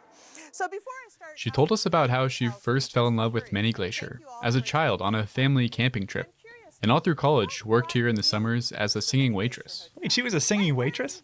Yeah, as she tells it, In that era, all the employees at the Many Glacier Hotel were hired to staff the regular hotel positions because they all had music or drama backgrounds. And as a little girl, just starting out as a cellist, I thought, that's what I want to do. Why do they do that? well, in those days, the Many Glacier Hotel was a bit beat up and weathered. So, to attract guests, the manager decided to use music. Well, why have I never heard Diane sing at the hotel? Well, she's not a singing waitress anymore. After those summers singing and waiting tables, something changed deep inside of her. After having worked here for 4 years for the hotel, my life was warped. I was hooked on this place, and I figured out how to become a park ranger. And once Many Glacier wormed its way into her life, it never left. Along the way, I met my husband, who was another ranger here. We got married at Lake Josephine, had our wedding reception here at the dining room of the Many Glacier Hotel. My stepdaughter met her husband here as well, and the tradition has continued. So, Many Glacier. But this is all a bit of a digression because although this place is important to Diane, the Many Glacier Hotel is considered to have national significance. It has value to the American story as a place that ties us to the past, not only the past with visitor experiences, but the past with the early development and advertising of national parks. Diane told us about the construction of the building in the winter of 1914. When temperatures hit 40 below. Okay, we've both been here in the winter, and 40 below is cold. It's very cold. As Diane described it, the workers the Great Northern hired were hardy Scandinavian descendants, and they could withstand hardy winters. And the story is... The finished hotel was pretty impressive. Paint a picture for me. Well, as you approach the hotel, a friendly bellhop, clad in Alp-style lederhosen, opens the front door and offers refuge from the harsh winds of the valley in the warmth of the lobby. Wait, okay, lederhosen? We'll get back to that in a minute. Okay. Once you're inside, the lobby is vast and echoey with a hodgepodge of different styles. A massive copper fireplace anchors one end, while the other opens up to an elegant spiral staircase. Naturally, your gaze will be drawn up as your eyes trace the giant Douglas fir beams towards the ceiling. And dangling from that ceiling is an impressive array of Japanese-style paper lanterns. Okay, so I'm standing in a Wild West Montanan Swiss chalet with Japanese paper lanterns? Now you're catching on, that's right. But even though there's a lot going on, the thing that really pulled me in was those giant Douglas fir beams. And according to Diane, this was their intended effect. The idea behind the design of both this Many Glacier Hotel and the Glacier Park Lodge at East Glacier, they were originally referred to as big tree lodges. The idea is that you can be down here in the lobby and you can actually feel like you're in the forest with the trees rising above you. That makes a lot of sense having stood in them, but you still have not addressed the lederhosen thing. Okay. Well, part of it is actually an accident of history. In 1914, as construction was just about to begin for the Many Glacier Hotel, World War I cut off Americans from some of their favorite European vacation destinations. The Great Northern saw in this an opportunity to put the American West on vacationers' radar, and they started to market this area as a replacement for the Swiss Alps. Okay, but people go on vacation to Spain or to Germany. Why Switzerland? Well, as Diane tells it, Louis Hill, who at the time was the president of the Great Northern Railway, just really liked Swiss architecture. He had a home outside St. Paul where his family would go for winter getaways and ice skating parties, and that home was designed as a Swiss chalet. But he also had a winter home at Pebble Beach, California. In fact, his home became part of the golf course there. The design for his Pebble Beach home was also Swiss architecture. So the guy just had a thing for Swiss chalets. How'd the Great Northern get word out about the area? They decided to do this big advertising campaign called See America First. See America First. Huh. And the idea there was to try to convince Americans that vacationing in the national parks was the patriotic thing to do. They also gave artists free trips out here. And as you can imagine, once those artists saw this place, they took the idea of See America First and just ran with it. One of these artists was the writer Mary Roberts Rinehart. She was a very well-known writer of the time. She went on to write a couple of books about her experiences in Glacier Park. She said, "I have traveled a great deal of Europe. The Alps have never held this lure for me. Perhaps it is because these mountains are my own in my own country." So that was her idea. Be a patriotic American, see America first, come to the Switzerland of North America, come to the Many Glacier Hotel.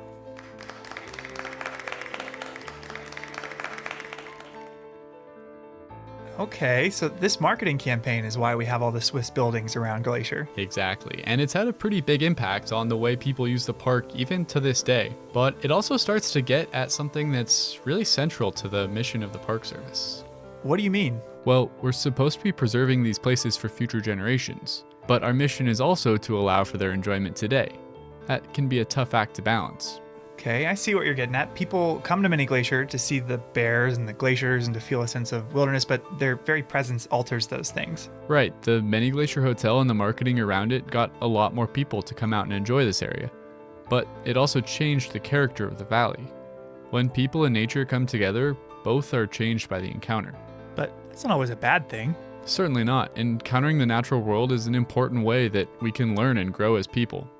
I know that hiking here in Many Glacier has changed both you and I, but in our next story, I'd like to look at a way that we collectively as people have changed Many Glacier as well, although we might not have meant to.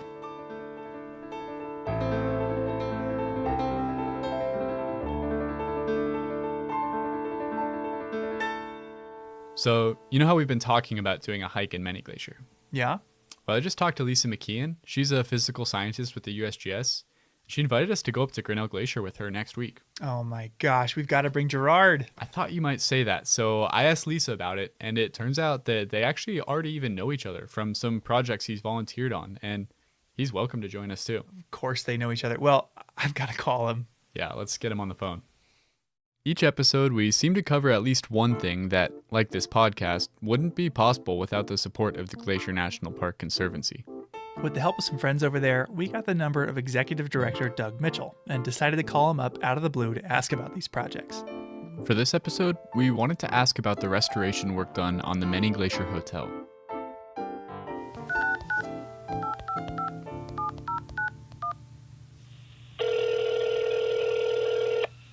Glacier Conservancy, Doug Mitchell speaking. How can I help you? Hey Doug, it's Andrew and Michael. How you doing? Hey guys, great to hear from you today. Likewise. We wanted to call because for this episode, I had the chance to go on a tour of the Many Glacier Hotel with Diane Sine, and she pointed out a staircase to me that she mentioned you might have had something to do with. The famous double helix staircase. To be able to bring that back here in the 21st century is really a treasure, and those people who haven't seen it ought to definitely get out there and take a look. Yeah, it's pretty remarkable, this magnificent, as you said, double helix, like kind of DNA strand staircase. Yeah, you know, we joked a little bit around here that they need a T-shirt for the lodge that says history, it's in our DNA. And history really, and historic renovation is in our DNA here at the Glacier Conservancy as well. And that is a property at Many Glacier that had fallen in disrepair. And actually some had talked about tearing it down. And what a great decision not to. Absolutely. Has the Conservancy had a chance to be involved in any other historic preservation projects in the park? We really have spent a lot of time and focus on that because really our future is part of celebrating our past. There's a lot of different kind of places that we've been able to help, like the Wheeler Cabin and the Sperry Chalet, of course, and the Walton Ranger Station. And those kinds of historic preservation projects are ones that we've been very proud to be involved in over the years and really, we think, add to the fabric of this great tapestry that makes up Glacier National Park. Well, thanks for making the project possible in the first place, and thank you for taking some time out of your day. Absolutely. Thanks, guys. Call anytime. All right. Bye, Doug. All right. Cheers. Before the break, I found out that I had a chance to get Gerard back to Grinnell Glacier for the first time in 30 years. So I called him. Naturally, Gerard's a busy guy, so I didn't get a hold of him the first or second time I called. Hey, Michael, Gerard here. Yeah, I haven't forgot about you. I had you on my list. But after playing voicemail phone tag, I reached him and invited him to join us. Well, we're going on Tuesday with Lisa McKeon, so you're certainly welcome to tag along on that if you want. I would love to. I'll have to look at my calendar to see what's on there, but that would be a wonderful invite. Thank you. The next day, he shot me an email. He could make it. So we had everybody meet at park headquarters and wasted no time getting going. Because if you're headed to Many Glacier, you should plan on an early start. Whether you're looking for a parking space or a campsite, everything fills up early. Like, really early. And on top of that, it's not especially close. It's the farthest main entrance from the airport, and from the west entrance alone, it takes about 2.5 hours whether you go into the Sun Road to St. Mary or Highway 2 onto the south end of the park. But we found a spot and set off on one of the crown jewels of Glacier's trail system.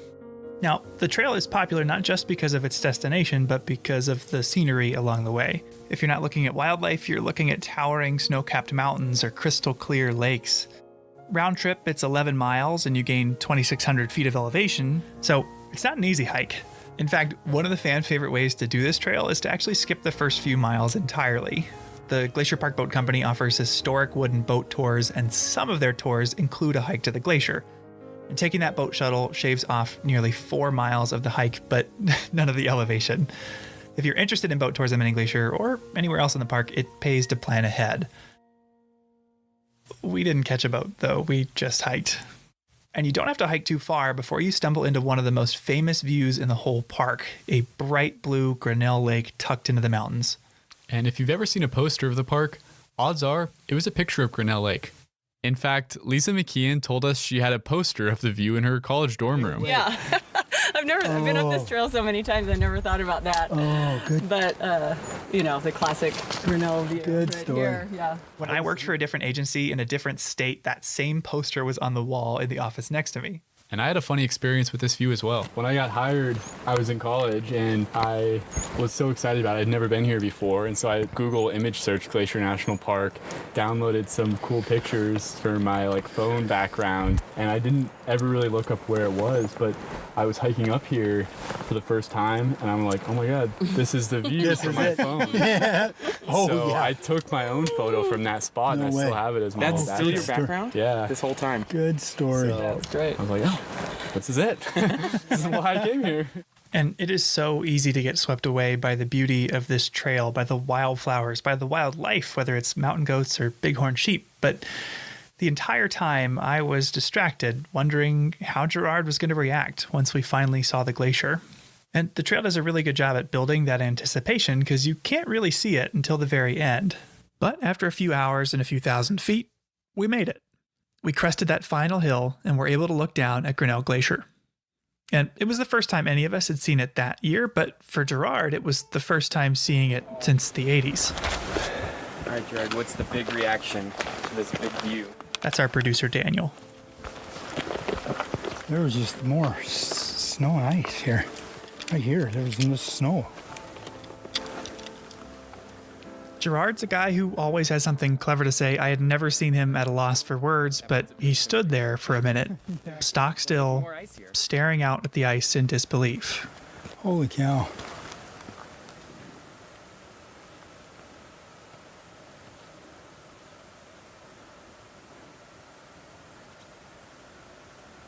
Wow. I felt pretty fortunate to be there in that moment with Gerard. It left him totally speechless. And experiences like his are as powerful as they are rare. In the grand scheme of things, most people are lucky to see a place like Grinnell Glacier once in a lifetime, let alone have the chance to revisit it. I mean, growing up in Ohio, I could have driven in any direction for several days and never seen anything quite like it. And that's where Lisa's work comes in. Lisa McKeon is a physical scientist with the USGS, or United States Geological Survey.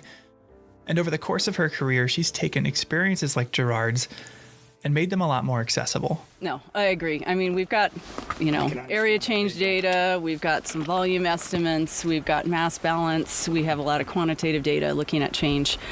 Most people can't relate to that, and they can look at a pair of images and go, wow, something's happening there. Yeah. The USGS's Repeat Photography Project is an effort to visualize glacial change not with graphs or charts, but with pictures.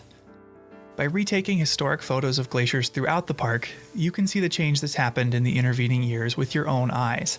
And Lisa's been involved since it got started in 1997. Yeah, I got swept up into doing repeat photography right at the very beginning. Jerry DeSanto had brought in this repeat pair early in the spring and showed Dan, and we had decided, let's do some of this. Let's document glaciers in the park with photography. And then later that summer, Vice President Al Gore decided to come out and have a little event here at the glacier. And he was talking about climate change.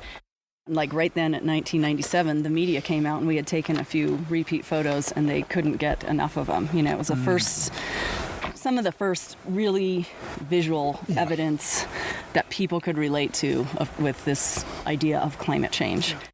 But it struck a chord as soon as you started. Because they're so easy to... Yeah, they answer themselves. Yeah. You don't really need any text, nothing. It's just... And it's not... A picture really is worth 1,000 words. Because I could read through statistics about how Boulder Glacier's area today is 35,298 square meters when it used to be 829,577 square meters. Or I could show you a picture. Well, not really, this is a podcast, but you could find the photo from a 1932 horse packing trip to Boulder Glacier, where 80% of the frame is filled with ice, and 4 people stand there staring into the mouth of a towering ice cave. When Ranger Jerry DeSanto took that same photo just 50 years later, the frame was empty. The ice had receded, revealing only barren rock and the distant mountains. These repeated photos have made it possible for people, no matter where they are or when they are, to make sense of this change. But while these repeated photos are easy to understand, they're quite difficult to capture. Some of them take quite a while. Some are, much harder than others, but it's been amazing. Sometimes when you think, I know where that one is, and you go, oh no, I guess that's not it. Oh, it's up here. So then you climb up. Oh, wait, no. It was down quite a bit. And it can go up and down, up and down. We've gotten better at it for sure. They don't physically mark any of the sites, so they rely purely on perspective to initially find the right spot. And one thing that's helped a lot is technology. It's been really helpful with Google Earth now because you can kind of go in the landscape and line up the peaks pretty well that way before you get out in the field. The next part of our day was actually taking a repeat photo. And while Lisa had taken this repeat photo before, had seen it on Google Earth, even had the GPS coordinates, she gave us the authentic experience. Using a printed photo, we had to line up what we could see, boulders in the foreground, mountains in the background, with the landscape in the picture, which was easier said than done. Over that ridge. So I think we gotta go further that way. Yeah. We knew from the picture that we'd have to go up, so we started up this moraine or hill of loose rock, feeling pretty good about it until it dropped off, and we had to climb down the boulder field and scramble around until we saw this snow patch, and then we had to go over the snow patch. Needless to say, it took a while. And as we were searching, we had to be very mindful of timing, because a lot of factors go into a successful repeat photo. The time of day can cast shadows off the mountains that make it harder to see the ice. And on a larger scale, the time of year is important. Seasonal snow is a huge obstacle to taking a good photo. You have to wait so long. I have people in June asking if they can come to the park and take some photos for me. And I have to say, well, you can't really until the end of August at the earliest, maybe, or in September. You got to wait for the snow to melt so you can see the actual margin. So are we seeing snow there on top of the... Yeah, it's mostly. And even we were cutting it close, right? Yeah, quite honestly, our trip was really more about getting a behind-the-scenes look at the process, and not necessarily because Lisa needed to repeat this particular photo. The thing is, though, we don't have the moraine in front. No? Because that's going to be... Once you finally find the place where the photo was taken, your last step is to get the camera set up and line up the shot. Yeah, so I'm just putting the camera on the tripod, and then I'll just kind of start lining things up and slightly overshoot it so I can crop it down a little bit, but I try to match it as closely. I haven't taken any photos all summer, so half the battle is remembering how to use this camera. No pressure, you just got Right, yeah. I'm not even paying attention to that. You should be. Once it's all said and done, you've got the photo. If it's good enough, Lisa will line it up next to its historic reference photo back at the office and upload it onto the Repeat Photography Project webpage, where you can access all of them. And at the time of this recording, at least 80 photos have been repeated of 20 different glaciers throughout the park. But after spending the day playing research assistant to Lisa, we wanted to take a repeat photo that had never been done before, one that had her in it. In the summer of 1988, the year before Gerard returned to the glacier with his wife, a teenage Lisa McKeon had hiked with her parents up to Grinnell Glacier. When they got to the top, Lisa posed for a photo. With a white tank top, yellow shorts, and some very 80s sunglasses, Lisa stepped out onto Grinnell Glacier for a picture. With a grimacing smile that screamed, "Mom, please don't make me take another photo," Lisa unwittingly created the perfect opportunity for a future repeat picture.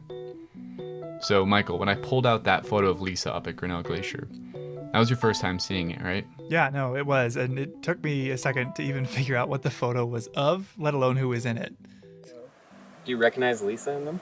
Would you have known that was her? I don't think so, no. You'd have been like, who are these people? Look at this lovely picture. What if Gerard was in the background? That's right, wouldn't that be cool? He's down below us, somewhere in the cave, going... I tried to find the spot for Lisa to stand and recreate her vacation photo, but I ran into a problem. The lake. Spent the last 10 minutes or so trying to find this other spot that we have from one of Lisa's photos from the 80s.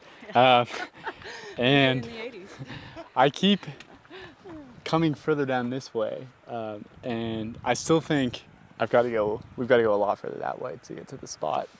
I think where you were standing is in the lake at this point. Yeah, I would guess. So I don't think we're going to be able to get you back to that spot. I know, right? Finding the nearest dry spot to where she had stood in 1988, Lisa replicated the pose and grimacing smile. Daniel started to wonder if these photos might be used someday too. What about the next 20 years and the photos that you're in? Do you think that people working for USGS in the 2050s will be using photos of you as a teenager and repeating those? I have not submitted these to the archives yet. Who was that babe? We'll see. I'd probably rather have those submitted than now. But certainly, it's really exciting thinking the photos I'm taking now will certainly, be used in decades to come. This place has meant a lot to Lisa. Some of her best memories are here in this glacier basin. I've been lucky enough to come up as a youth, and I've brought both of my daughters here because I think it's a really special place, and I want them to see the beauty and to see the change. I want them to have their own memories of what it was, and then be able to see how it's changing. Mm-hmm. And my husband proposed to me here too, so I have a lot of great memories associated with this place. Where was that? I think it was right down on some of these rocks here, actually. I don't even remember. Right around the corner. Exactly, the spot, yeah. Beautiful piece of slick rock like this. Over a lifetime of visits, she has seen so much change. Not just to the glacier, but to people's understanding of it, and to our understanding of the changing climate. Well, our glaciers are going. They're on a track to disappear now, but I think what we've done is helping the world understand the connection between climate change and what's happening on the landscape. Mm-hmm. Yeah, a little piece of that. This happens to be a really visible piece, but there's so many other ways that climate change is impacting this park that are not as visible as a glacier melting away. They get people thinking about climate change, and I love that maybe it begs the question of, wow, what else is happening in this park? And there's scientists out there figuring that out, and there's people maybe looking a little more closely for it in their own experiences here. It made me wonder, when did Gerard learn that the changes he'd seen up here were part of a wider, global phenomenon? Yeah, that's something I was wondering too. And I asked him, were you aware of climate change when you made that trip up to Grinnell? I was aware that something was taking place because of humanity or how we were living. Because when I come back that 3 years, I was like astounded. I was just so impressed that we could get underneath a glacier at that time. And I told my wife, I said, oh, honey, we got to go back in. I got to show you this. This was the coolest experience. And so I wasn't really aware of it at that time. It was 3 years later. So it sounds like you noticed that something was going on just from your experience here. But later, did you read in the paper or hear on the news about climate change science and realize, oh, that's what I saw at Grinnell Glacier? Yeah, then the pieces started fitting the puzzle, and I was like, wow, yeah, I witnessed something there that was pretty profound and didn't know it at the time. With all the good memories from this place, but also all the evidence of melting, I wanted to ask Lisa how she felt about Grinnell Glacier on the whole. Does she have a good or bad feeling from this place? Yeah, I think what you described, bittersweet, is exactly what it is, because it's always a stunningly beautiful place, but the glacier's shrinking. And I mean, that's one of the main comments I get back from the repeat photos is people feel loss. But when I asked Lisa if she still had hope, she perked up a bit. I do have hope. Yeah. I mean, like I said, I don't have hope that these glaciers are going to last here, but I'm hopeful that climate change is not going to be the end all for this planet. Before we left, Lisa wanted to walk up to the glacier itself, to let us see what was happening to it with our own eyes, hear it with our own ears. As we approached, the sound of melting water rushing off the glacier turned into a roar. I had to shout just for Lisa to hear my question. Lisa, where's all this water coming from? It's coming from the glacier, every bit of it. It's melting off the glacier. It's quite a torrent today. It's a hot day in the Glacier Basin and things are cranking. As we stepped onto the glacier, we reflected on what made this change so meaningful. The Earth has always been changing, and glaciers have advanced and retreated many times. But something about this felt different. Yeah, I guess the fact that these changes that maybe historically happened on like geologic timescales are now happening on human timescales makes it really dramatic. Yeah. Very poignant. Yeah. Yeah. And I think that's where the repeat photography comes into play. That's very visual. You can see that. You don't need to be one political party or the other, old or young. You can see that in the blink of an eye right there. I think for me, I feel part of this change. There's something major going on. That's climate change. And, you know, ice melts when it gets warm. And we're part of that equation. I'm part of this. But I also feel like part of the solution to not necessarily changing the trajectory for these glaciers, but in a larger sense, this brings awareness. It's pretty stark. It's raw. Well, it's such a quick change in geological time. And there was change in the past, but it was thousands of years. I mean, what I've witnessed in just my little lifetime here is incredible. Your grandkids, your great-grandkids won't see this. It's brought an awareness to me for just being present. You know, this is all we have. Tomorrow's not here, yesterday's gone.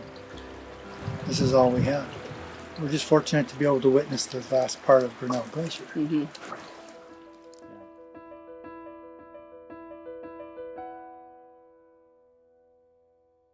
That's our show. If you're interested in learning more about the USGS Repeat Photography Project, climate change, or interested in getting to Grinnell Glacier yourself, we put links in the show notes for more info.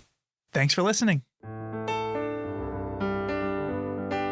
Headwaters is a production of Glacier National Park, with support from the Glacier National Park Conservancy. The show was written and recorded on traditional native lands. Andrew Smith and Michael Feist produced, edited, and hosted the show. Ben Cosgrove wrote and performed our music. Alex Stilson provided tech support. Quinn Feller designed our art. Renata Harrison researched the show. And narrated the credits. Lacey Kowalski was always there for us. And Daniel Lombardi and Bill Hayden were the executive directors. Support for this show comes from the Glacier National Park Conservancy. The Conservancy works to preserve and protect the park for future generations. We couldn't do it without them, and they couldn't do it without support from thousands of generous donors. If you want to learn more about how to support this podcast or other awesome conservancy projects, please go to their website at glacier.org.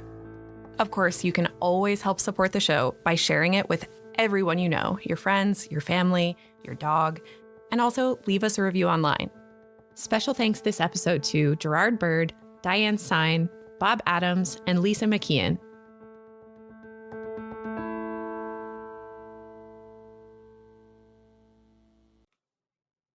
Hello again, you rockin' Rockyites.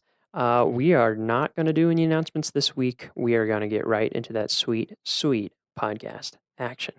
If you have ever visited Rocky, chances are you've interacted with a volunteer.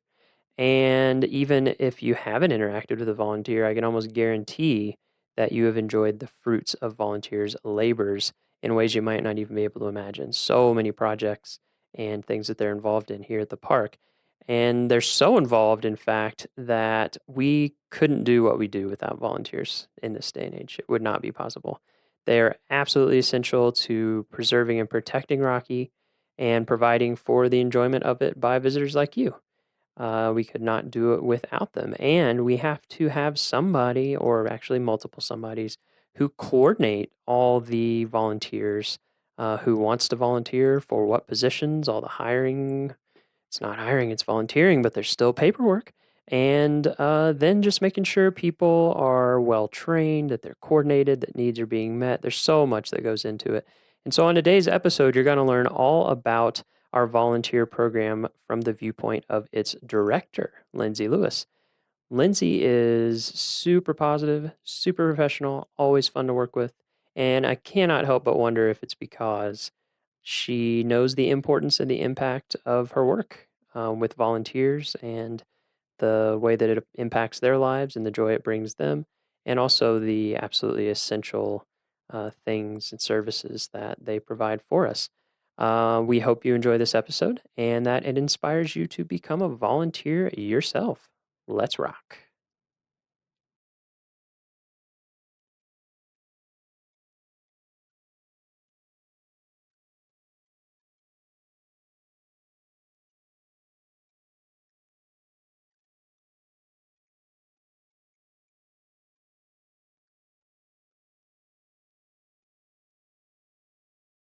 Sounds great. Okay, so we're here at Sprague Lake Yes, on we a are. beautiful, beautiful, beautiful summer day. Not a cloud. Oh, there are There's some very, clouds. very few but nice clouds in the sky, and it is super warm. Like we're sitting in the shade without a jacket on, which is, you know. Pretty nice. Yeah. We'll enjoy it while it lasts. So we'll start with your name and what you do. So what's your name? Sure. I am Lindsay Lewis. Lindsay Lewis. And what do you do at the park, Lindsay? Yeah, I am the volunteer program manager here at Rocky Mountain National Park. Volunteer program manager. That's correct. So we'll start broad and then we'll see where the conversation takes us. So what are the broad brush strokes of our volunteer program at Rocky? Like how Sure. many volunteers, volunteer hours, just that kind of overview. Yep. So in 2016, we had 2,706 volunteers. Wow. Here at Rocky Mountain That's National Park. amazing. It So, is like, amazing. Almost 10 times as many staff. That's right. Yeah, Yeah. absolutely. Yeah. That's true. Yeah. And collectively they served 116,000 hours, or a little over that, which is the equivalent of about 56 full-time year-round employees, which is huge. Oh, yeah. So it makes us the 9th largest volunteer program in the whole Park Service. Wow. Yep. Okay. Yeah. So we have a few volunteers. We have at just Rocky, a couple. Yeah. Volunteering Keep me busy. a bit of time. Yep. And so you are in charge of that whole program? Yep. Okay. So thankfully, I don't directly supervise. Yeah, that would be impossible. 2,700 Yeah. people, because I would lose my mind. Yeah. Yeah, that's a lot of folks. Yeah. But here in the park, we have about 30 or so volunteer supervisors that oversee different volunteer groups who do a variety of work in the park. And so I kind of consider myself like HR for volunteers. Okay. And so there's a lot of different policies and things that are related to volunteers that don't apply to staff. and vice versa. So my job is to kind of be the subject matter expert on the volunteer program policies of the Park Service. And then also I do a lot of recruiting for those volunteers. I do volunteer recognition. We have big parties for our volunteers, which is fun.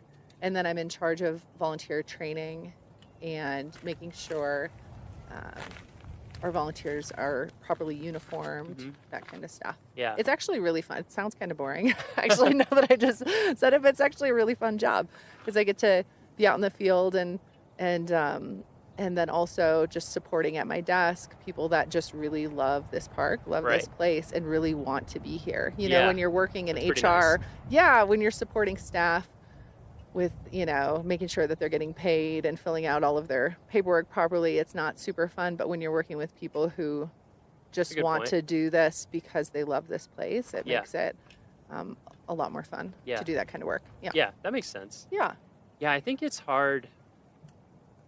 It's hard to even describe, I feel like, to people the extent of the volunteer program here. Yeah, it's pretty huge. It's just, it seems nonstop. Like there's always stuff going on. Exactly. We're really lucky. This park, not every national park or national public land has neighbors that adore it like Rocky does. So we have over the years really harnessed that and have taken advantage of and really benefited from neighbors who, you know, live in Estes Park, Lyons, Longmont, Loveland, Boulder, Denver, Grand Lake, Granby, who love this place and have some time on their hands and want to donate it back to the park. So of the 2,700 volunteers, about 700 are individuals, like a lot of retirees and a lot of interns who donate their time to the park. So just last year we had about 40,000 hours served by residents of Estes Park. Wow. Which is incredible. Yeah, that's amazing. I know. And 4,000 hours served by the residents of Grand Lake, which again, I mean, that's incredible too, considering the size of the population. Yeah. And so then they do a little bit of everything from, we recruit for volunteer positions like we recruit for paid positions. So we have really specific openings. People, you know, that have an interest in science can go out and support scientific researchers in the park. They can work at visitor centers if they like that sort of interaction. They can go out and count elk for us or monitor raptors. Yeah, there's like or something work in the for greenhouse. everyone. Yeah, there like really is. Depending really on your is. skill set. Yeah, you can work in the depending on library. You can work whether in or the not you want to be archives. inside or outside, whether or not you want to interact with people or not interact with people. Yeah. Kind of whatever part of the park you want to be in, even to some Absolutely. degree. Yep. Yeah, that's true. It is kind of awesome how specific some of the roles get. I mean, I know that one time we recruited for like a digital asset management person and had multiple people apply that all had database skills and photography and all these specialized skills. And it's I almost feel like there's a culture in Estes Park of some people, like they retire so that they can come here and be a volunteer, like at least half-time, some of them full-time. Yep. That's what really blows my Absolutely. mind is people I meet and I'm like, you're working full-time. I know. You're volunteering full-time job. One of our volunteers, amazing. it is amazing. One of our volunteers, when he moved away, and before he moved, I calculated his hours, and he had served on average of 43 hours a week for an entire year. So I know it is pretty wild. It's amazing. I know we are really lucky. I had in 2012, my first year here, one of my funniest phone calls here was from a prospective volunteer who called and he said, "Hey, I am retiring in 2018 and I'm just wondering how I can get involved in volunteering in the park." And I thought, oh my word, 6 this years man out. either hates his job or he loves Rocky so much Or both. that he's a little B, that he is planning 6 years ahead. out. Yeah. So I was like, well, contact me in 2017 and let's see what we can do. So maybe this is the year I'll get a call back. Yeah, from that maybe guy. you will. I'd be like, yes, I called you 5 years ago on, they'll give you the exact date and time. Yeah, probably. Took notes, you know. Yeah. Yeah, it really, the first time I ever came here was to make the map, our brochure map. Oh, yeah. And so we kind of got a grand tour of Rocky to get a feel for the whole place, to figure out what we want to put in the brochures to give people an overview of the park. And yeah, that was one thing that I was very struck by, is everywhere we went, there were volunteers in a lot of times pretty key positions, and how just smart and interesting and dedicated and, I mean, incredible people. Like, I feel like every person, if I talk to them enough and get their story, I'm just like, what? Your stories? What? Yeah, oh yeah. I mean, I'm sure that you know that Oh yeah. way better than me. Tons Yeah. of people. Maybe we can touch on some of that in a little bit. So how did you get into volunteer coordination? That is a great question, and Yeah. I'm so glad you asked me. Yeah, what was your path to coordinate volunteers? So I actually started, like a lot of the rangers here, I started as an intern myself. So when I was in school, I was in college studying geology in Wisconsin, in one of the flattest parts of the state of Wisconsin. Yeah, what school? At University of Wisconsin at Oshkosh. Okay. So, and I went there for a couple of years, 2 years, and I had finished, 2 years. I'd finished my second year, and I thought, oh my word, is this really what I want to do? Do I really want to do geology? And so I started looking into internship programs and ended up very last minute deciding to do an internship at the White Sands National Monument in southern New Mexico. Nice. I made a map for that as well. Did you really? I did. Oh my word. That was Just all fun. the dunes. Did you get to map the dunes? Actually, yeah, it's a 3D. It's like a bird's eye view, and so it's looking to the west from the east. Yeah. And maps are very interesting. You kind of tell you have to move past the truth to get at the truth. So when you're looking from the view that we have, because I did all of White Sands, including outside the park where it's a missile range. Oh yeah. Yeah, oh, so my that word. whole valley. Oh yeah. And so you're so zoomed out that the actual dunes themselves would be so small that you couldn't see anything. So what I did is I took a LiDAR, which is a laser. Basically, you shoot a laser out and you measure how long it takes for that laser to come back to where it came from. And since the speed of light is a known constant, you get the distance. Wow. And so they had done LiDAR on this strip of dunes, and they were doing a repeated study to see how they moved over time at a very fine level of detail. Oh my word. Anyway, I took their data, exported it, brought it into a 3D imaging program, got the right angle of the dunes at much bigger than they should have been, and then went into Photoshop and pasted those in and painted it all in. But anyway, that was a fun one. So you were at White Sands. That is really interesting. Yeah, it was fun. Does it still have the exposure? It does. For the oryx? It does. Yeah, there's the nature, is it Nature Conservancy? I don't know who owns it, but in there behind to the west of the park, that is closed to public access. Wow. And yeah, I think it's for, I don't know if it's Keep the oryx Yeah, out. They introduced a bunch of African antelope into the Tularosa Basin back in the 60s and 70s, and they just did really well. But yeah, so how long were you there? So I was there just for 3 months, but summer? I had the time of my life. In the actually, I moved there in January. Perfect.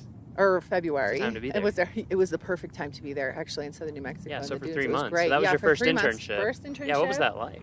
It was great. It was my first experience out of Wisconsin. I was in my Are you early from Wisconsin? 20s. Yeah, I'm from Wisconsin Where? originally.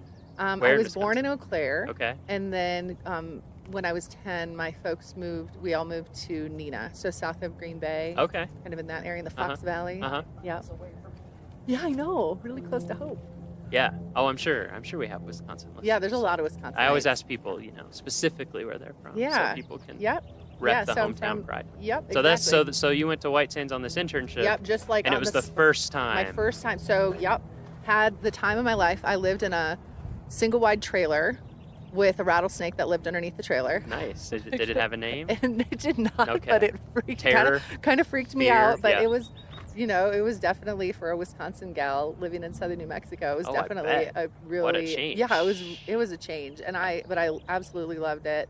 I worked in the visitor center and gave tours. I did the sunset stroll. So I did a walk in the dunes with folks, and then the stroll ended with the sunset in the White Sand Dunes, which sounds magical. Yeah, I was about to say. It really that was. Sounds magical. It really was. And so I had such a good time that I ended up applying for more internships for the summertime, that coming summer, and ended up moving to the Petrified Forest National Park, where I did yet another internship. In Arizona? In Arizona, yep, in northern Arizona, kind of in the between Albuquerque and Flagstaff. Yeah, I you know, stopped kind in of, there one time when I was driving, or driving as much as you can of Route 66 Oh, of yeah. what's left. And Yeah. went right through there. Yeah. That's a really interesting place. It was really unique. I was more, I mean, the petrified forest stuff is interesting. Yeah. For sure. But I was surprised at just all the other stuff there, like Blue Mesa. Was it Blue Mesa? Blue? Yeah, well, there's all the there's different Pueblos formations. too. Yeah. Yep, exactly. I mean, it's a really cool place. I mean, Uh-huh. so my job there was I did interp as well. So I worked in the visitor centers, and then I also did half-time with resource management and helped to do a little work on some endangered plants in the park. But then also they had me going out and trying to catch people that were stealing petrified wood, which Yep. is a big problem there. Yeah, And it is. so I And would you- go. Did you scare them with the curse? Well, or? you know, I would go out hiking and I would never find anybody Ah. that would be stealing petrified wood because, you know, They're they sneaky. were well. I don't know. I think they're kind of sneaky. And then one day, some of my coworkers were laughing at me, saying, you know, you're probably just going out and hiking. You know, you're not really trying. And I was like, no, I'm really trying to catch people. And so one day I was like, I'm gonna sit out by this rock and hide on this trail until Put on I a ghillie find suit. somebody. And, I'm just kidding. Yeah. So I had some good binos and I sat at a rock Yeah? and I just sat and I Scoped? watched and I scoped. Yup. And there, sure enough, from a distance, I saw somebody who bent over, picked up a rock, looked at it, showed it to their friend, and put it in their pocket. And then I radioed it in, and law enforcement met them at the trailhead, and I felt kind of terrible and guilty, but it was also they learned a lesson, and they knew when they went into the park that they can't be taking that stuff. So anyway, so that was my internship at the Petrified Forest. I enjoyed when I visited at the visitor center. Yeah.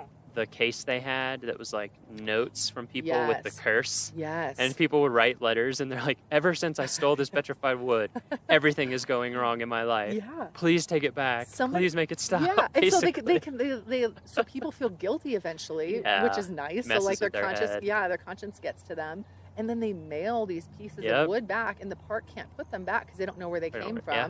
And so in the visitor center too, there's this big log that somebody Yeah. had sent back. Oh, that's right. That thing's huge. It must weigh like hundreds of pounds. I know. And so, so anyway, and then I ended up doing another internship where I recruited possible interns through the Student Conservation Association. I toured around to college campuses to tell them about my internship. So you were an intern. You were like I was a you were an recruiting intern. internship doing recruiting for interns. Exactly. For I was- SCA, for the exactly. Student Conservation That's right. Association. Yeah. For Yeah. listeners who don't know about that organization. So I toured around in Illinois, Indiana, and Ohio for a month, driving a little red pickup truck, going from college campus must've to been college fun, campus. though. It was a blast. Yeah. And Such a great organization. It was, and then we went out to Massachusetts and recruited. I went out to DC to recruit for a few weeks in the You really were DC area on the road constantly. universities. It was fun.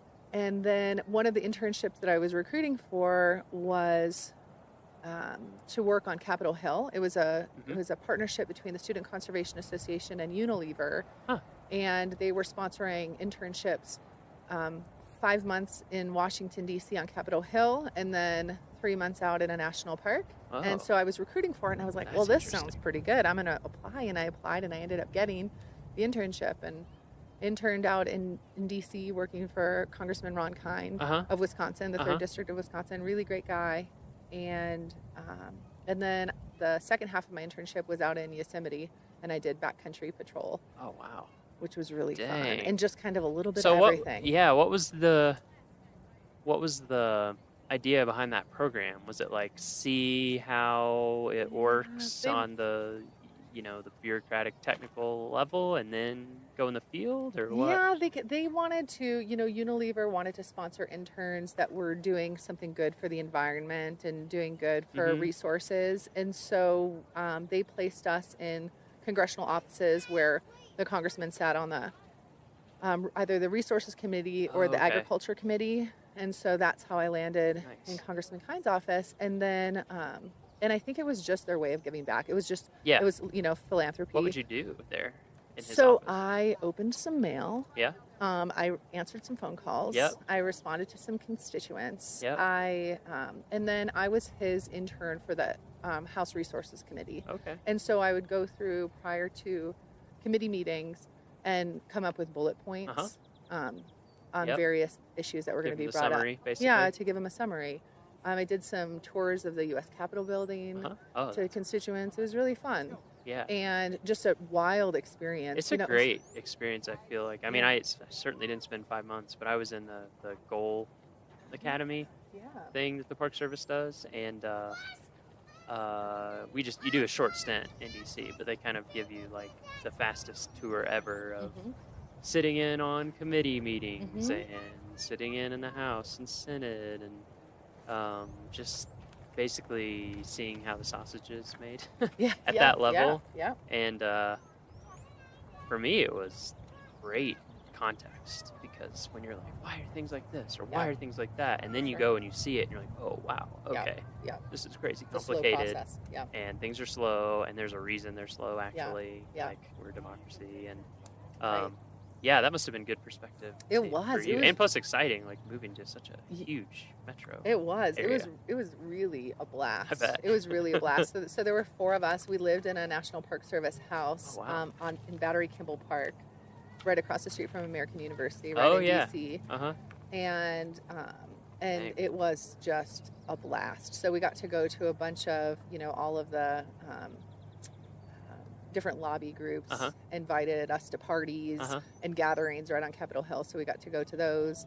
So we definitely stayed busy over those 5 months. But and then you went to Yosemite. And That then must I have went made your head spin. It did, like, but I city wanted to it to. backcountry. Yeah, and so then they asked me what I wanted to do in Yosemite, and I said, honestly, I just want to hike. Yeah. I said, I've been in the city. Sure. I want to just get out and hike, and so I got to do wilderness patrols while I was in Yosemite. And so what's that entail for? So I went out on listeners? like one of my favorite patrols is I did the Grand Canyon of the Tuolumne on a patrol, which was 2 nights out, 3 days, 2 night hike, and I just got to hike and make contact with visitors, and I was wearing my volunteer uniform and just letting folks know that I was out there, and it was really wild. I think hindsight, looking back, I was by myself, hiking. I think it's like 36 miles. Yep. I did a few like that too. Yeah. Yeah. When I was in SCA twice, and one of them was in Yellowstone at the Tower Roosevelt. Oh yeah. Junction at the Tower that ranger station, and so I did a 3-day, 2-night thing, something like that. Yeah. I mean, it's great, but you're right. It is where you're like hindsight. You have a radio and everything. Yeah. So if something went wrong, I did. And there were backcountry crews out, but still, Yeah. Isn't that kind of funny? Yeah. Look back on that kind of stuff, and we don't really have volunteers that do that kind of work here. Yeah. Just because of our backcountry travel policies Right. at Rocky, but I had the time of my life, and so I took, in all, it was a year and a half off of college, and ended up going back, changed my degree to geography because I was really interested in why people lived where they lived. I was interested in cartography and all of that. Yeah, map making. Yeah, it's interesting. I kind of ended up going in that direction. Yeah, you did. For grad school. Yeah. Because undergrad I did music composition and English. Oh, no kidding.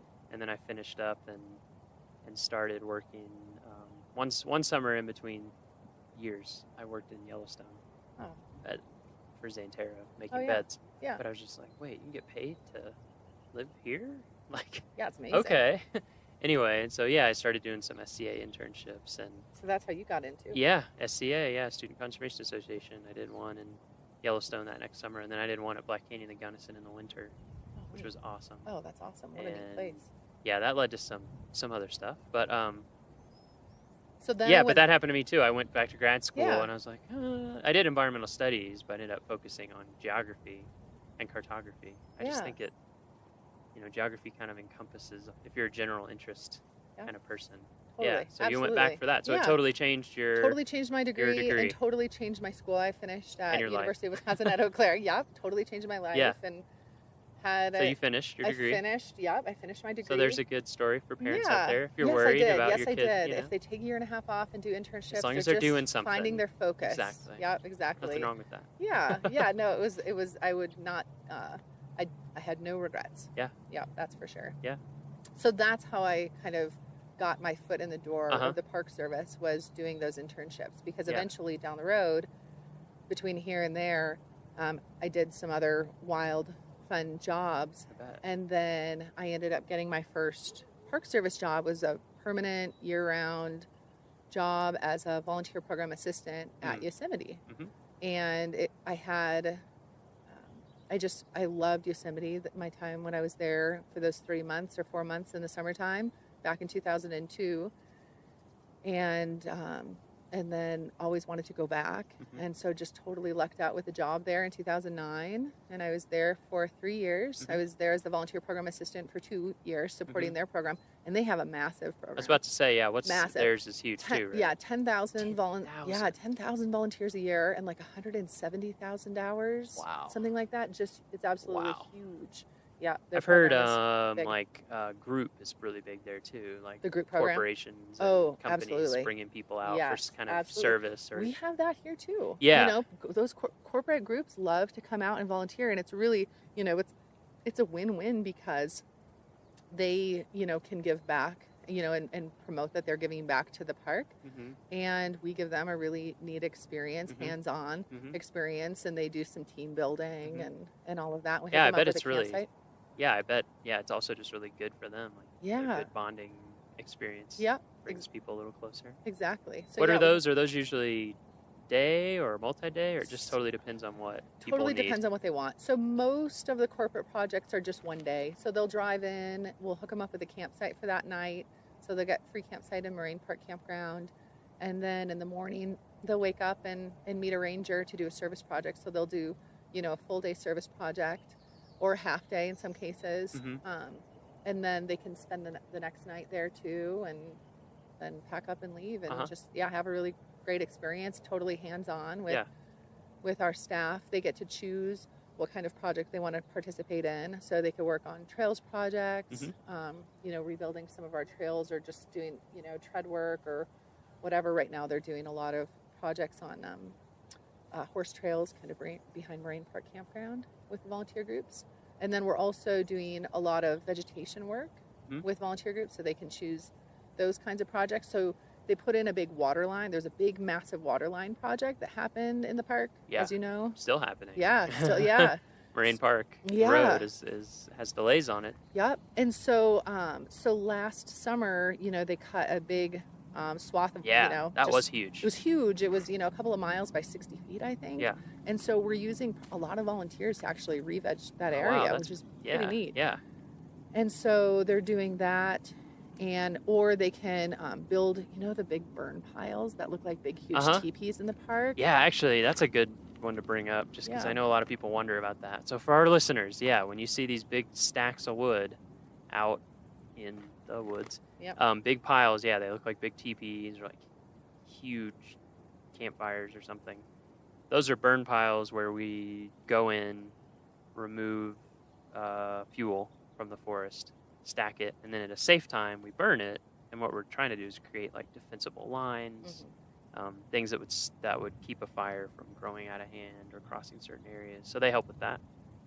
Yep, exactly. They do. And so that's hard I know. work. Yeah, it is. And so the firefighters will go out and they'll take down the trees, like a lot of the standing dead trees that are pine beetle killed. They'll take them down, and then they'll buck them and limb them into pieces that can be easily carried by volunteers, and then the volunteers run around and make burn piles. Wow. Yeah, it's really pretty incredible. Yeah. Because they I don't have the stat with me, but I mean hundreds of burn piles are built by volunteers every year. Yeah. And just a couple of winters ago, they burned, under the right conditions. They wait for the snow, there to be snow on the ground and no wind. Right. And then they'll burn the piles. And just a couple of winters ago, they burned like 5,200 piles here in the park. 5,200. Yeah. Wow. That's amazing. Which is a lot in one winter. Lot. That's a lot. Yeah. Anyway, so volunteers get to do that too. Yeah. So for those projects, how do people go about setting those up? Do they approach you? Do you already have a list of needs? We do. We have a catalog, actually. Catalog. So we I've seen that catalog. We have a catalog. Yes, you have seen the catalog. You've helped us with it. Yeah. So it's on our website, so people can, just find us on the web. And like if you search for Rocky Mountain National Park Volunteer Program. You'll find our webpage. Here's a special shortcut for our listeners. We're giving you the inside knowledge. Every park has a 4-letter code that we use for shorthand. So if you ever want to shorthand to search about your favorite park, like Rockies is ROMO, Rocky Mountain, ROMO. So if you search ROMO volunteer program, that will also come up. Isn't that nice? Either way. Yeah. So that'll take to the Shortcut. volunteer page. Yeah, so it'll take you to the volunteer page, and you can, if you're an individual person who wants to volunteer here in the park, you can search for opportunities just for individuals, or you can search for opportunities for volunteer groups. Uh-huh. And so that's one way to do it. Another way is to just give us a call, and we can walk you through the process and tell you what we have available. Mm-hmm. But yeah, we have a lot of projects that we're still recruiting for, actually, for this summer, for late in the season especially. Oh, So nice. if anybody's out there and wants to come out and volunteer with us, Yeah. we can hook you up. Yeah, you can with a you can volunteer become opportunity. a VIP. Yes, you sure can. Volunteers in parks. That's right. So clever. Yes, I know, it's pretty slick. It is pretty And good. actually, if you guys, if those who are listening come out, sometime during the summertime, pick up a copy of the paper, and we advertise for a very cool drop-in program that is just 1 hour long. It's on Tuesdays, Thursdays, Fridays, and Saturdays in the summertime. There's no minimum age requirement, so you can bring young ones or, whoever wants to come out and volunteer with us. We'll tell you a little bit about the volunteer program. We'll tell you a little bit about Leave No Trace and the importance of leaving this place pristine and as you found it. And then we get you signed up as a volunteer, and you go out and do a litter cleanup with us. Oh, nice. And then afterwards, we weigh the litter. And whoever has the guesses, they win the bag of trash. No, I'm just kidding. I'm just kidding. Get to take this home with you. That's what we say. Yeah. And anyways, then they get a little fun giveaway gift. Yeah, everybody as a gets a thank little you gift, right? Yeah. And then you can go on with the rest of your vacation to the park and feel good that you were able to give back a little bit. It's pretty nice. Yeah, it's a great program. I've heard from people who've done it that they really enjoy it. Yeah. I think some people are like, oh, why would I go work for an hour? But you get to learn a lot. You get to meet other visitors. Yep. If you have kids, you get to set that great example of like, we're here enjoying this. We're going to give back just a little bit. Absolutely. Make it better than when we found it, which is a big thing. Yeah, just on the And you get a little swag. Yes, you do. Yes, you do. And this year, it's some really cool sunglasses. Ooh. Really cool. They're called Risky Business sunglasses, and they say Rocky Mountain National Park VIP on the bow. They're really cool. That's pretty They're awesome. pretty slick. So you'll have to come out and volunteer. Yeah, there's with only us, one way to Miles. get those. That's Gotta right. volunteer. Exactly. Show your cred. Yep. And actually, so just this 4th of July, this past Tuesday, I led a volunteer group doing the litter cleanup at Beaver Meadows Visitor Center. And we had 11 people show up, including a 1-year-old with his family. Really? That's great. Yeah, and so he got to wear a little safety vest and go out with his mom. He held the bucket while she held the litter picker and cleaned up. It was really cute. I have some really cute pictures. That's awesome. And then there was another gentleman who was out there with us who, I shook his hand afterwards, and I was like, oh, thank you so much. I thank them over and over. And he's like, no, thank you guys. He said, I've had such a great trip out here. It's the least I can do is to give back. And so that's pretty cool, that people have such great experiences out in the park and feel like they want to do something to give back to this place.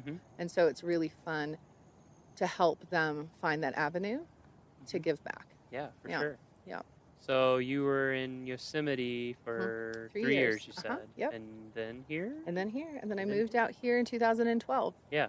And I've been here since. So I've been here for just a little over 5 years. Wow. Now I can't believe it. Yeah. I know. So this It's is a long time in one place. It is. It's the longest I've been in one place, and it pretty much since I lived at my parents' house. Yeah. Honestly. Yeah, I was the same way. I think that map making job I had, I was there for like 3.5 years. Yeah. Wow, this is the longest I've lived in one place in a long time. Yeah. But it's a nice place to be. It is a nice place to be. Yeah. Yeah. How does the so it sounded like the Yosemite volunteer program was bigger. There's a little muskrat over there. Oh yeah, we got a Right? muskrat in the lake, I think. Right? Maybe. What is that? No, he's Oh, fishing. it's a lure. Oh. It's a muskrat. Darn it. I thought we had a moment. I thought we were having a moment.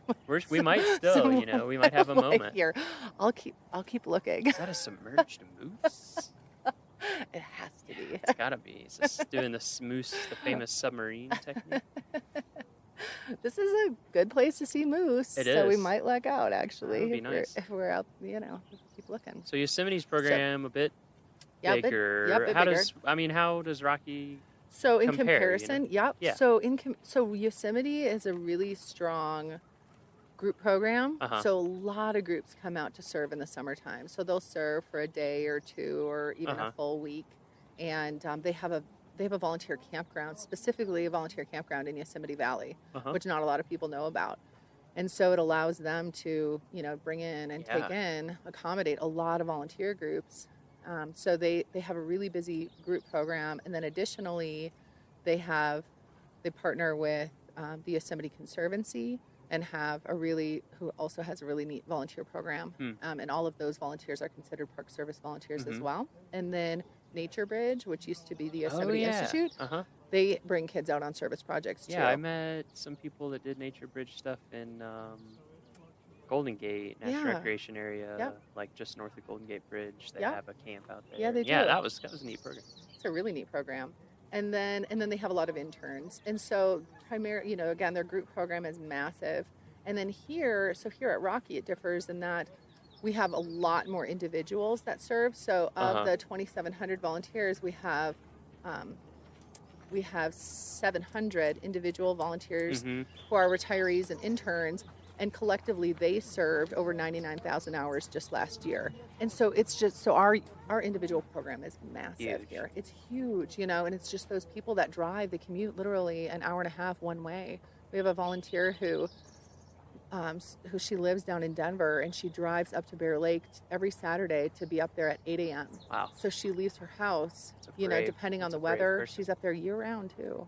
Every Saturday. That's dedicated. Yeah, so we have some really dedicated individuals that serve here. And so tough spot. We're in so we are really lucky. So a lot of volunteer programs in the Park Service, probably wish that they had the situation that we have here, and I take zero credit for it. It's the program that I inherited and just the neighbors that love us. Yeah. And give Yeah, back. I think working at different parks, that's one thing about Rocky that does sort of stand out to me is that we do have these gateway communities and metro community that's so close. Yeah. It's, I worked at Yellowstone for a while, I worked in Denali for a while, and there's just not. No, it's remote. Hardly anybody lives around there, or even if they do, it's a long drive to get into the park and get anywhere. Whereas here, we have so many people. Yeah. That I think that's great. Yeah, we're in a really unique situation just being a Western park, like a big Western park, and having neighboring communities that are just right there with amenities.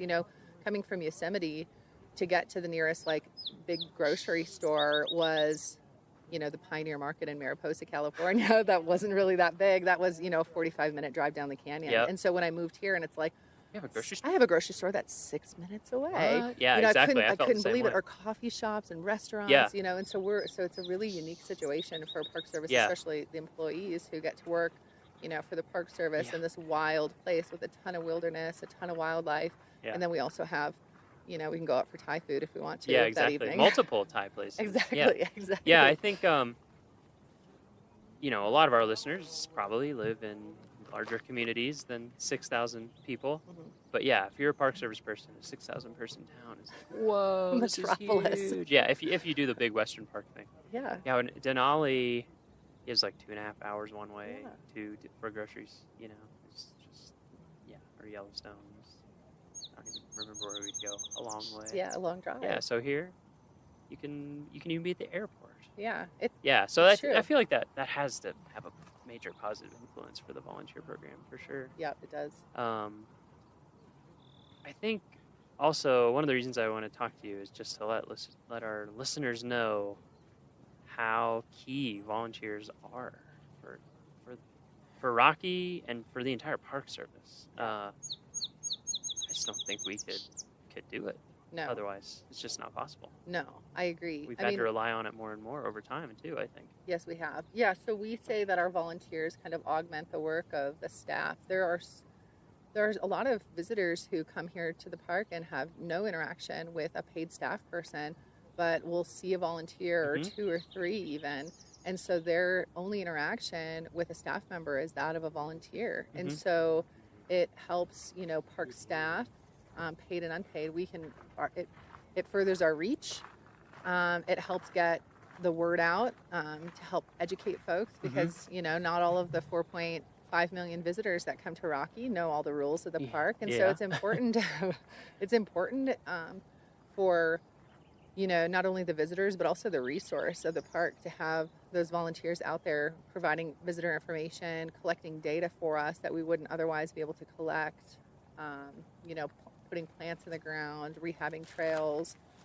They do a lot of work that we simply don't have the resources to do. Yeah. Money or Absolutely. staff. Yeah. I mean, even aside from specific jobs, like you're saying, like trails or vegetation or research projects, is just like Bugle Corps, Oh, yeah, who are absolutely. out in the meadows, not in the meadows. Yeah. You don't go in the meadows in the fall; they're closed.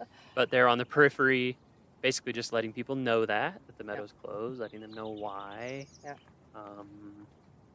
Keeping them a safe distance from elk. Or we have the same thing at Sheep Lakes. We have volunteers there. Tundra Guardians up on Trail Ridge Road, again doing kind of the same thing because we just don't have the staff to be out there like we would like to be talking to everyone and educating people, because that's a lot of what it is. We're not out there to Absolutely. scold people.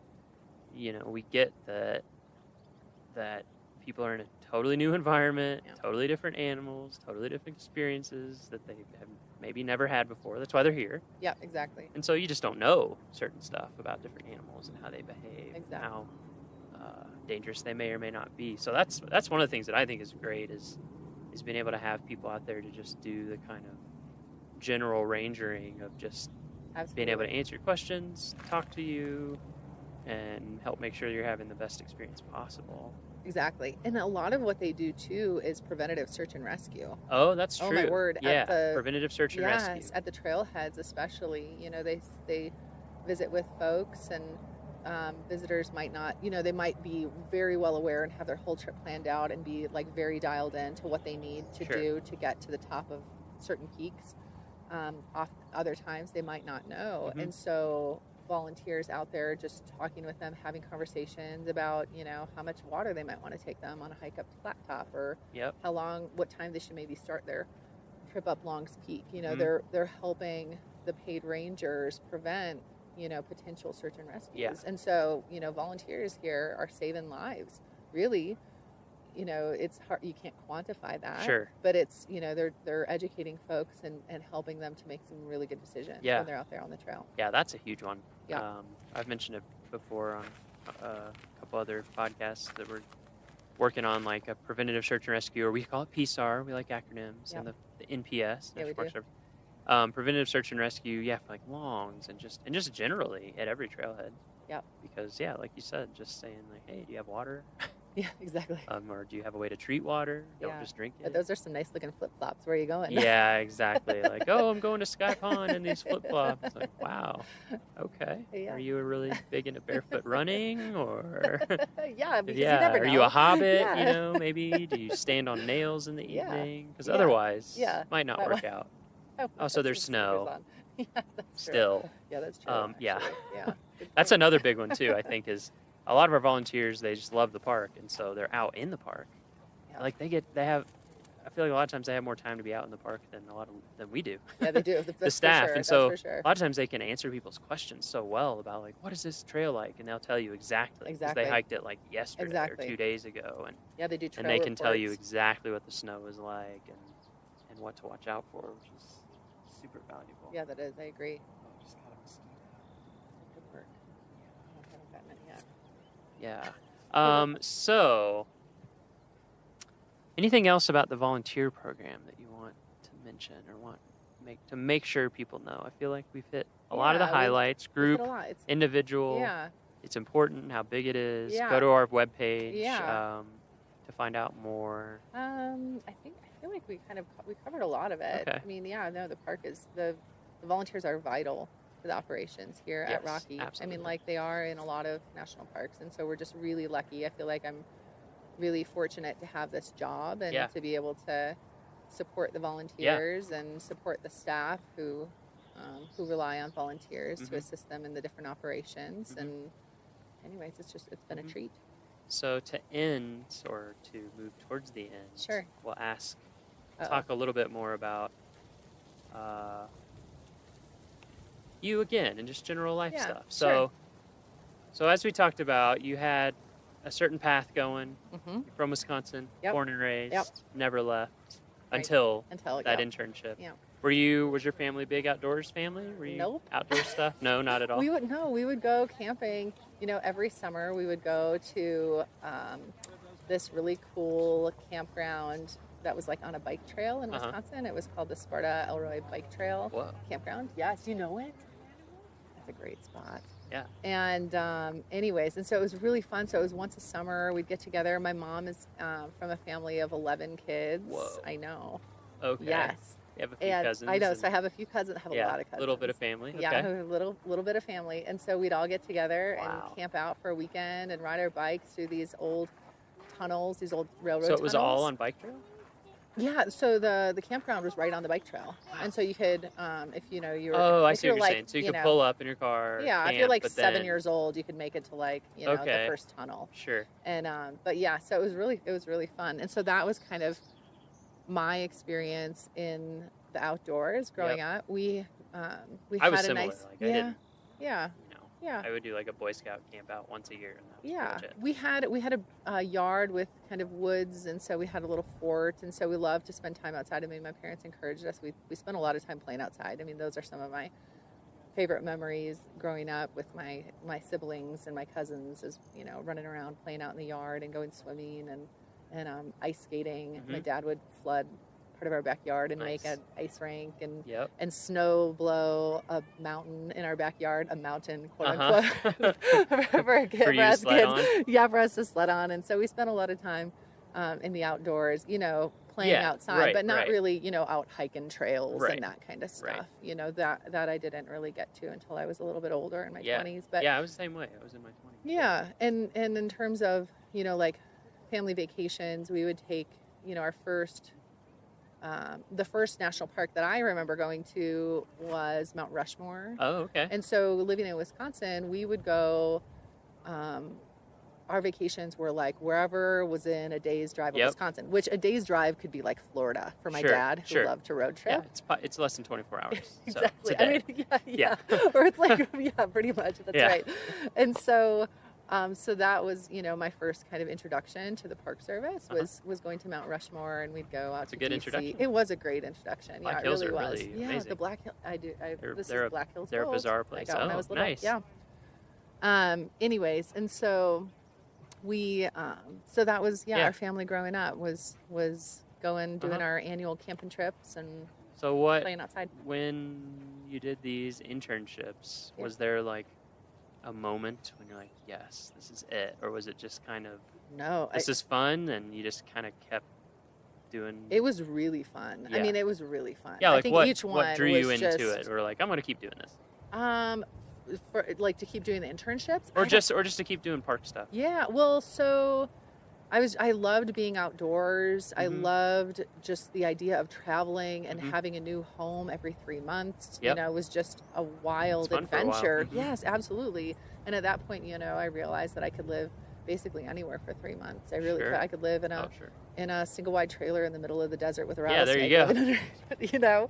For 3 months, or had I lived at the Petrified Forest with a giant desert centipede. Or you in said my back room. you did cruise stuff in Alaska, Yeah, right? I did. Yeah. So when I graduated from college, I finished and I had my degree and I had this really cool experience, and I was just trying to figure out what I wanted to do with it.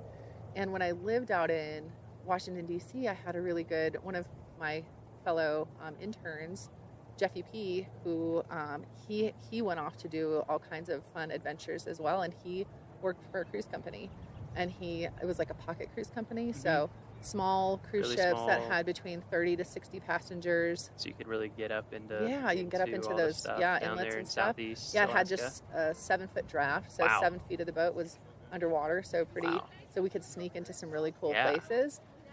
And anyways, and so he told me about that job. I applied for it and got it, and graduated in December and moved out to Seattle for training with this boat company in February, and worked on the Columbia River in the spring and also in the fall, and that following fall as a guide, as a kayaking guide, as a naturalist on board this boat. And then in the summertime, we spent our time up in Southeast Alaska. Yeah. Ducking into some really cool passages. We got to go to Kenai Fjords and That's so Admiralty cool. Island and Glacier Bay every week. I never got down to Southeast. I worked in Denali. Amazing. And people are like, oh, you go to Southeast Alaska? And I was like, well, it's really far away. Yeah, And I work all summer, but I would love to. Yes. Because it just looks incredible and totally Yeah. different. And it's funny, when we were walking over the lake, we realized that, that you, somebody that I worked with in Alaska in Denali, who's like one of my best friends, you worked with in Southeast I know, Alaska. it's a small world. Like, yeah, that we both know him really well. So Eric, if you're out there, Eric Toussaint. We both know you. We both know you. Now you're hearing our voices. We won't give away your Hello. personal information. Yeah. Yeah, it is So- amazing how small. It's a it small really world. is. It really is. And so I had that experience, and it was wonderful. And and that was just a season that I worked for the company, and then I worked for the Southeast Alaska Guidance Association, which is a nonprofit that supported volunteers and interns. It was an AmeriCorps program for the state of Alaska. So I moved back to Alaska the next year, and I lived in Juneau for a few months, and then I spent the summer in Girdwood, Alaska. Yep. You know, Girdwood, Oh, yeah. which was awesome. Yep, You know, I that know was Girdwood. that was a great place to live. And supported 70 AmeriCorps members building trails Wow. in the interior of Alaska. Wow. Which is really fun. Very cool. And so I did that for a season. Yeah. And then ended up, and just keeping with my seasonal, spirit and jobs, I ended up lucking out, and I was a relief naturalist for a boat company out of the Virgin Islands. And so I got to be a snorkeling guide on board a small, another pocket cruise ship in the U.S. and British Virgin Islands. So I did that for a short stint. It was not bad, not sounds too tolerable. shabby to go Yeah. from Alaska, to the Virgin Islands was pretty nice. Yeah, it must have felt nice. Yeah, it I was feel like really after about great. my third summer in Alaska, I was kind of like, I sort of miss summer. Yeah. Oh, it felt really You great, know, like being actually. able to swim. Or... Oh, yeah. I know. I was like, maybe I'm bored. Because I thought for a while, I was like, oh, Alaska's it for me. And then when I went down, I was only in the Virgin Islands for like 6 weeks, maybe, like 2 months tops. Made you wonder, like, And I was like, maybe I'm more of an island gal. but I haven't been back to the Virgin Islands. Yeah, now you live at Been to 8,000 Belize a feet, couple of so times. who knows? Yeah. Keep So- being drawn back to the mountains. I know. And then in the winter, I'm like, maybe I should move back to the islands again. I don't know. You're a Wisconsin gal. I know, It's that's hard. true. That's true. It's hard when you grow up with real winters. I know. I sure do. Did you like winter when you were growing in up? Wisconsin? Yeah, or were you just kind of like, it just was? This was the only option. Yep, this is what it is. It is what it is. It's just interesting meeting Exactly. people, because I lived in the South growing up, like Kentucky, Tennessee, Mississippi, and then we moved from Mississippi to Iowa, and it was Southeast Iowa. So it's still, it's not Wisconsin length winter, but it's still, it got cold. And the Rocky Mountain winter is pretty serious. It is. It is pretty serious. Up here I mean, in it's gonna start snowing again in about a month. I just want you to know this, Miles. Oh Just yeah. just reminder. Oh yeah. Oh, I know. Yeah, so we have to harness this. The thing that good gets me weather. up here is the wind. It's so brutal. Nobody tells you about it. Well, I didn't or they get the memo. do, but you just don't even. I remember when I was moving here, a couple people, they're like, "Yeah, the wind, is pretty rough." And I was like, "Oh, I've lived in windy places, whatever. I've lived in lots of different mountains." Yeah. No, it's nothing. Yeah, it's pretty next level here. I've heard East Glacier is worse than here, but it's a similar setup. You're just right up against the mountains on the east side, and the wind just blasts. Oh, my word. Yes. Because I don't know about you, but like, I would gladly take like a 0 degree calm Wisconsin type of winter day over easily. 35 Easily. and knock you over. Yeah, wind. 100-mile-an-hour gusts or 80-mile-an-hour gusts. Yeah. There was one day in my first winter here where because I live in the park, so I have like a 2-minute walk to work, which is that's pretty super nice. sweet. And so I was walking to work, and it was just one of those days where the temperature was really cold and the wind was really blowing. And I thought, oh my word, I should have driven to work. It's It was that bad. Yeah, so I should have driven to work. And I thought, oh my goodness, we have this volunteer group called the Road Hogs, and they are just this super dedicated group of volunteers that do a lot of the roadside work in the park every single Monday, year round. Wow. Except for on holidays and when the weather's really terrible. Yeah. And I thought, oh my gosh, it's Monday. I sure hope that they called off the road hogs because this is just way too cold to be working. And I get to work and I called the supervisor and I said, hey, just checking, making sure that this group was called off. And he's like, yeah, we definitely called them off, but we still had 3 people that showed up. So they still, despite Dedication. Absolutely. Dedicated volunteers. It was very dedicated. Yeah, they were very dedicated. So anyways, that was kind of a funny, experience with our volunteers and just showing up it was one of those. Oh yeah. You just feel violated the moment you step outside. Oh gosh, it was terrible. There's nowhere to hide. Doesn't matter how much. Doesn't matter if you have on goggles, a face mask. It doesn't. No. Doesn't really matter. Yeah. You're gonna take it. Yeah. Yeah. There's no option. Or you're just gonna dream of when you can find some shelter. Exactly. Of some kind. Yeah. Okay, so we'll end with. And this is a hard question, but we've asked it to everyone so far. No. So, what does Rocky mean to you? Oh my word! Because you've been here for 5 years now. You have a family here. Yes, I do. You have your job. What is it?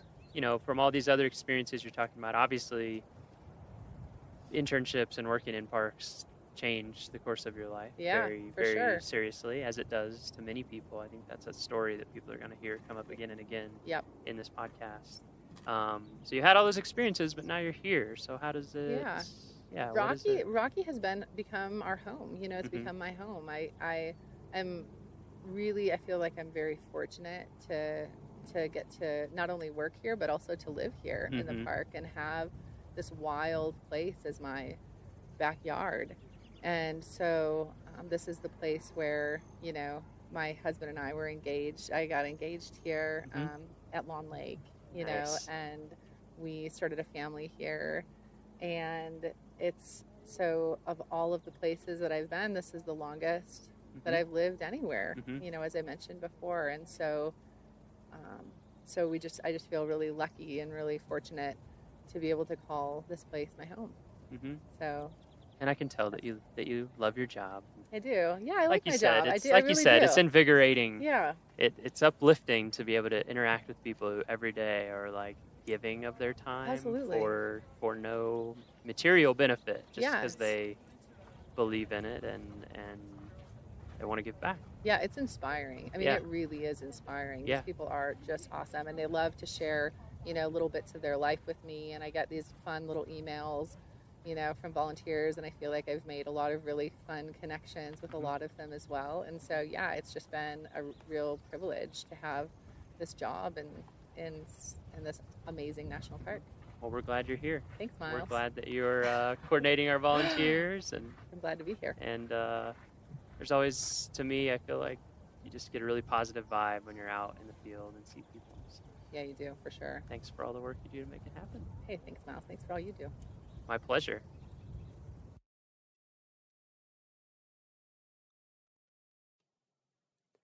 Our next episode will be released on Friday, September 8th. For show notes, transcriptions, and to learn more about our show, visit our homepage at go.nps.gov/RMNpod. That's go.nps.gov/RMNpod. When you go there, there will be a blog post for each episode where you can leave us comments. You can also leave us comments on iTunes where you can give us ratings, leave us feedback, all that kind of stuff, and we appreciate it. The Rocky Mountain National Podcast is a product of Rocky Mountain National Park, one of 417 units of the National Park Service that preserve America's heritage for all, forever. Stay classy, Rocky Rangers.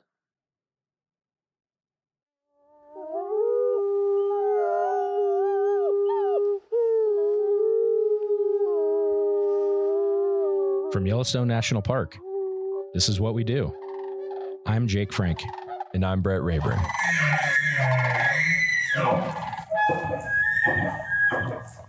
Hi, Brett. Hey, how's it going? I am great. How are you? I'm good. I had a good weekend. Yeah, that's good to hear. Hey, how are your pipes in your house doing? You like that transition? Have you flushed your toilet today? My pipes, I think they're good. Do you know something I don't that I don't know?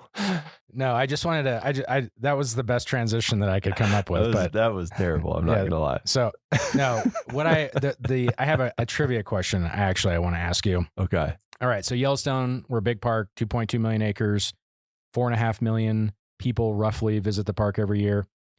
We have a lot of infrastructure in the park that's hidden to support all that visitation. Part of those systems are water and wastewater systems in the park.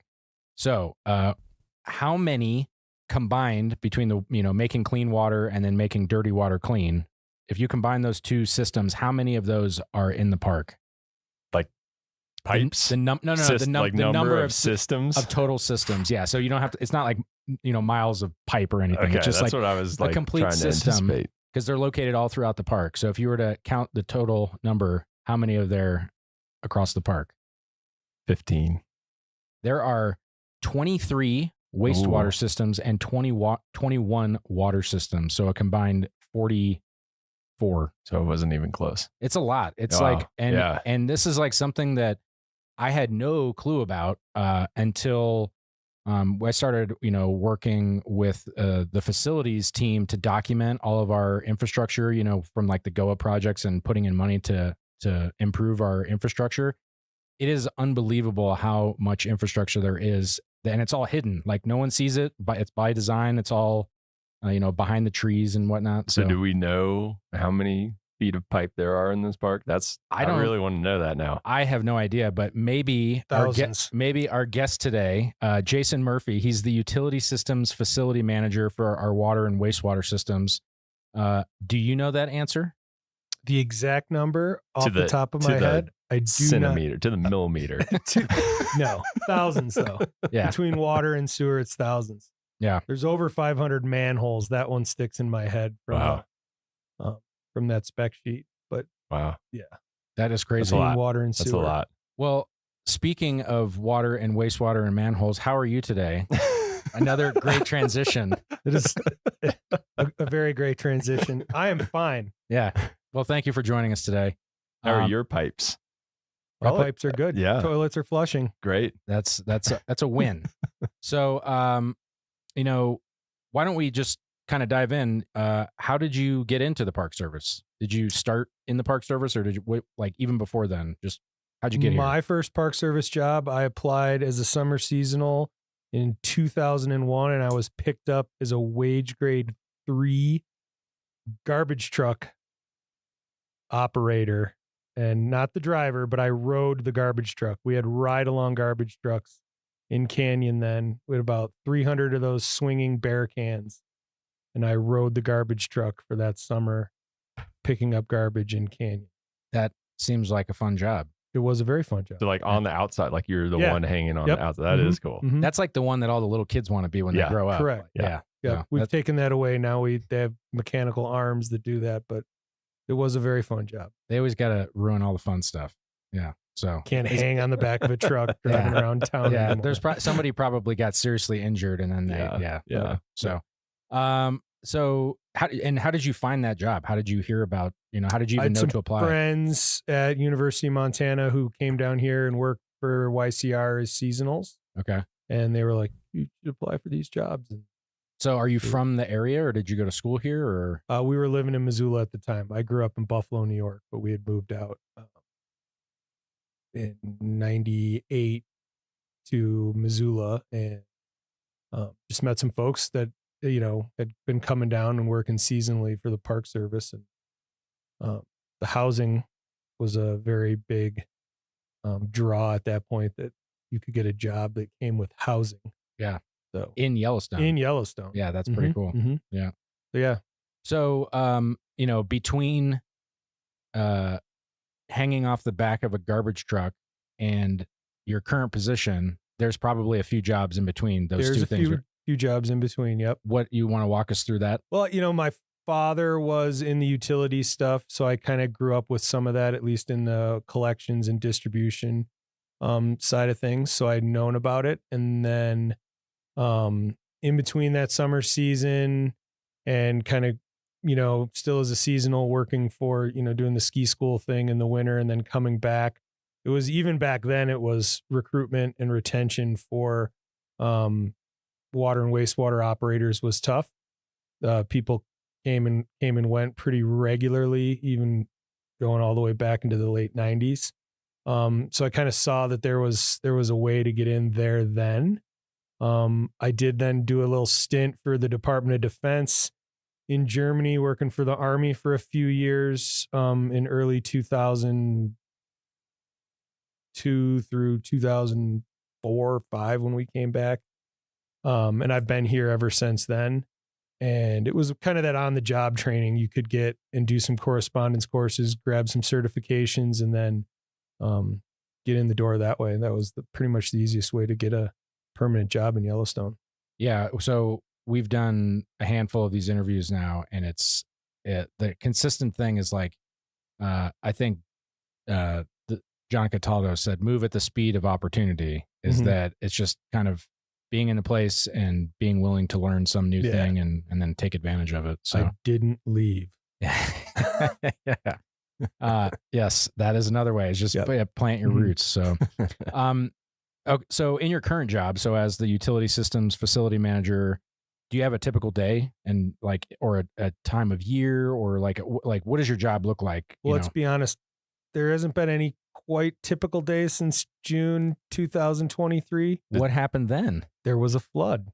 Oh, yeah, there was a big flood. Yeah. Yeah. So been pretty wrapped up in that project, getting the wastewater plant up and running here in Mammoth, which it's been up and running since July of. Yeah. So did I get the date mixed up? Was that 22? 22. Yeah. So for folks that don't know, we had a big flood in June of 22 that washed away one of our roads. And in that road was a wastewater line that would take our sewage from Mammoth out to the town of Gardner where it was processed. And then when that line severed, we basically had to build a temporary wastewater facility in Mammoth. We resurrected a facility that was last used probably in the late 60s, within a matter of 48 hours after we lost the main line down to Gardner. It was like a zombie facility. Yeah. Came back from the dead. Mm-hmm. Got a lot of chainsaws and weed whackers out, and thanks to YCC and a bunch of other folks and fire crews for getting some stuff cleaned up, and we were able to utilize some existing infrastructure actually to great success for a while to keep the community of Mammoth here. And then over the course of that year, I got those dates mixed up. So June 2022 to July 2023, build a biologically processing wastewater treatment facility here in Mammoth. It's been that wasn't on your radar either. It was just like, oh, by the way, I know you have this to do, but this is a new thing that you have to do starting now. Yeah. And living in Lower Mammoth, looking down and seeing that thing go up, and just how fast, there's always speed bumps in the road, but I mean, with the government building things like building a wastewater facility in like less than a year isn't a typical timeline. No. Yeah. So I'm guessing that's been your primary thing to take care of is here.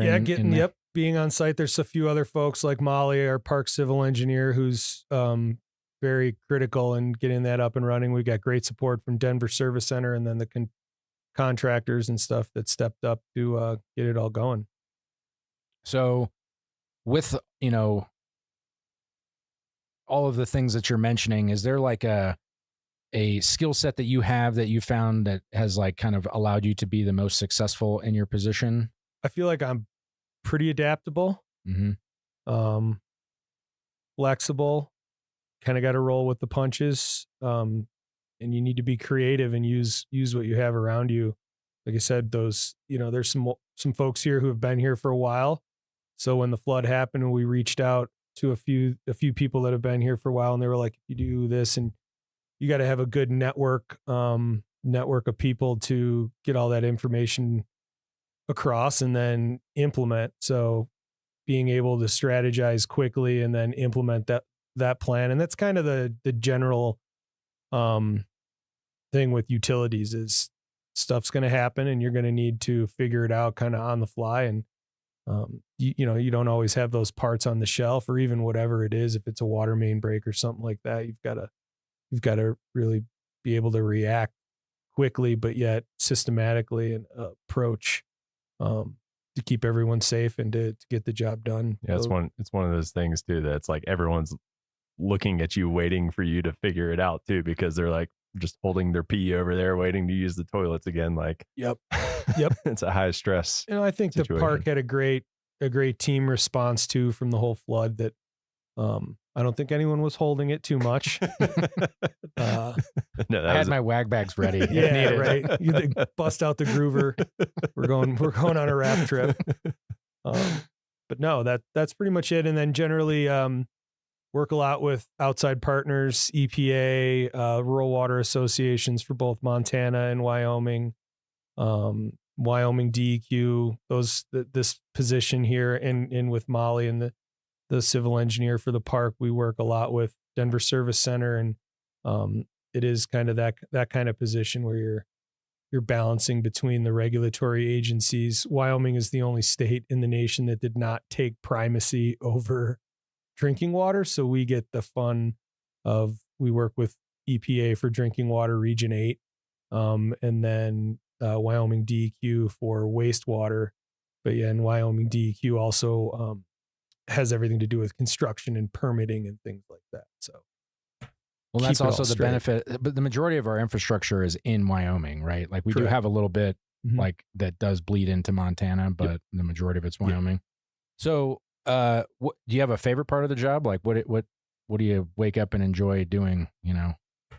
I like pumping sludge. Yeah, that's kind of like my favorite part of when I get to get out of the office, or those kind of things. Pumping sludge is very rewarding. Do you put that on like the calendar on the days that you get to do it? We're doing just it a like lot more sludge than we ever have now with this new treatment facility. So, it's be a good day. The closure of the wastewater loop. So where does the sludge go? Right now, it's going to the compost facility at the landfill in Logan. Okay, and they'll use it. They use it in the landfill. They mix it with wood chips, and most of the municipal wastewater treatment facilities in the area, Livingston, Bozeman, even Three Forks, and some of the other ones, they all use the compost facility too. So they use it in the as they layer things in, and when they close cells and in between intermediate stuff in the cells, they put that layer of that material. They mix it with wood chips and other things like that.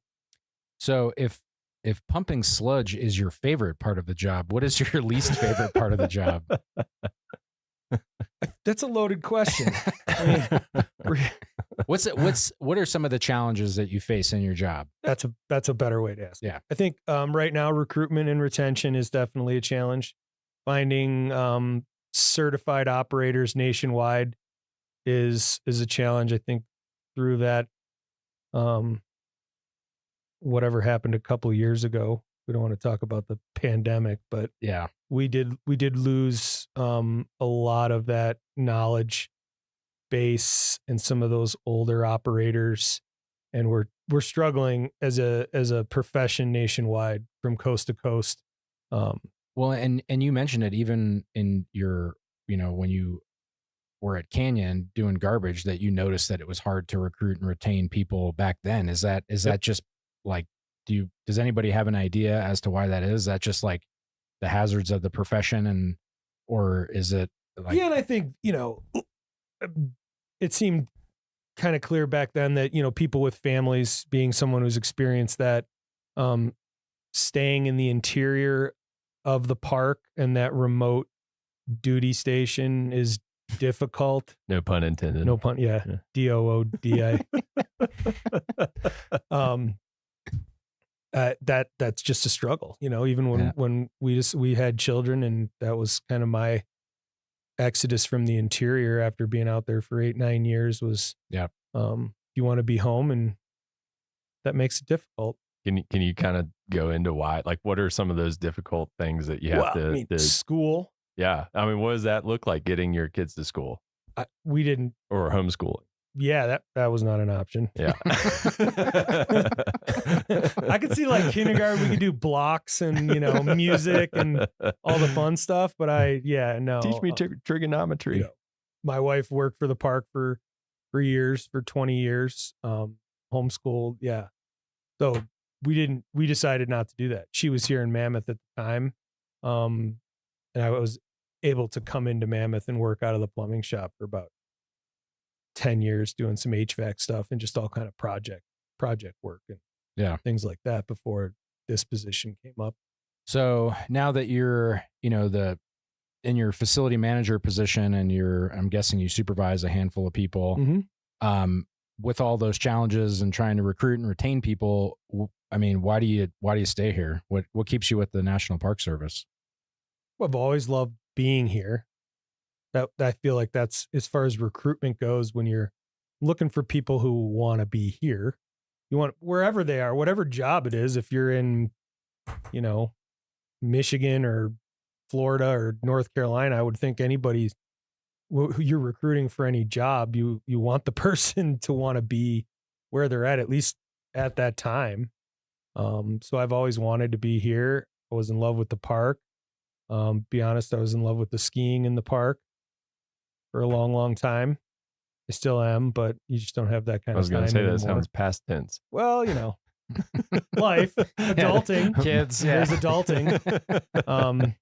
So yeah, and just the idea of, and I always thought this, it might sound a little cliche, but you get to do some of that mission statement stuff, the stewardship model. Take Canyon Wastewater Treatment Plant, for example. It's the only treatment plant in the park that discharges directly into the Yellowstone River. So I always thought, even going back to 20 years ago, that you had a part of that kind of responsibility and stewardship. And plus you're doing a little bit of science. There's some science to it. And I just thought that was the best part of working in the park. And you can only, I was never going to be in REYP or anything like that. So it was just, for me, it was part of that. You could see that in the mission. Yeah. Well, relate to it. And, 2001 is when you said you got your first job here. Mm-hmm. Is there, between then and now, has there been some point in your career that you kind of identified as like a turning point or a defining moment that you're just like really stands out to you? I think there's a lot, and not to talk, the flood was definitely one 2 summers ago now. I think a defining moment was, getting that first permanent job, because that was a roller coaster. And then even progressing up and moving from the interior to Mammoth. That was a big deal. And because that's like the whole, everything other than work. It is improved by being up here, not the logistics of with your kids and, things like that. Yeah. That was when the skiing stopped. Yeah. So I guess in some ways improved and in some ways, fun, right? Yeah. Yeah, I do get that. And that's a cutting edge. It cuts both ways. Like, it's super fun to be in the interior in the winter. You have access to all this stuff, but then on the flip side of the coin, you got to get on the snowmobile and drive to the store. So I think it's important though, that we make sure that people know that the interior life in the winter is not, it's manageable. You if you don't make a grocery list now, if you come and you work in the interior, you might want to start working on your grocery list. You can't forget eggs. You can't forget. Yeah. There's just a little bit, there's another level of logistics, and organization that goes to it. But I loved it. And that was a hard part of moving. Yeah. I kind of felt like I was abandoning something that, I really wanted. I always wanted, even when we were in Germany working, I was always like, oh, okay, this is great. Yeah. Europe, we're traveling. Eating schnitzel. Yeah. We get to go to Croatia on our day and on our trips or wherever it was. But I was always like, all right. And then the supervisor at the time, he would call my mom. Be like, is he coming back? No, he's not coming back yet. And so when we decided to pull the plug, it was just a phone call. It was like, okay, I'm ready. Come back. And they welcomed us back here with open arms. and a lot of mosquito bites, Mary went down to the south entrance. There's not a lot of mosquitoes in Germany. That was the one. Yeah. Not a lot of bugs in general, probably. So, we're mentioning like recruitment, retention, finding the right kind of person. So say that there are people listening right now that are interested in this type of career. If they were to try to find this job on USA Jobs, what are they looking for? Like, is there a job series for like that you're hiring for, or typically that, We typically were hiring for its utility systems repairer and operator. I believe the series is 4742. Okay. And we do hire. We have some higher graded positions that are open right now that would come with, being more certified at the beginning, but more and more we're opening positions that are entry level positions. We hope to do, in this recruitment push, we hope to do some other things. I don't want to, say things and never be able to implement them. So yeah, this is recorded. So then right, it's like, no, you said you would do this. Say-do gap is huge in this one. Yeah. But I think we want to get creative and work and talking to Wyoming Rural Water last Friday, and just reach out and try to come together with other organizations that are having the same problem and try to just pull together and work through this. Cause this is a nationwide kind of thing for us. In this field. And it's one of those things, it's one of those professions that no one notices it until something isn't going right. Mm-hmm. And when it is going wrong, it's really bad. Right. Like it's like an emergency type of a thing. Do you have any advice for people? Like if they wanted to get started in this, like if they have their certifications and everything, it sounds like they would just apply for a job. But Correct. if somebody is brand new, like what do they start with? I think you could start with, like this is going to get edited.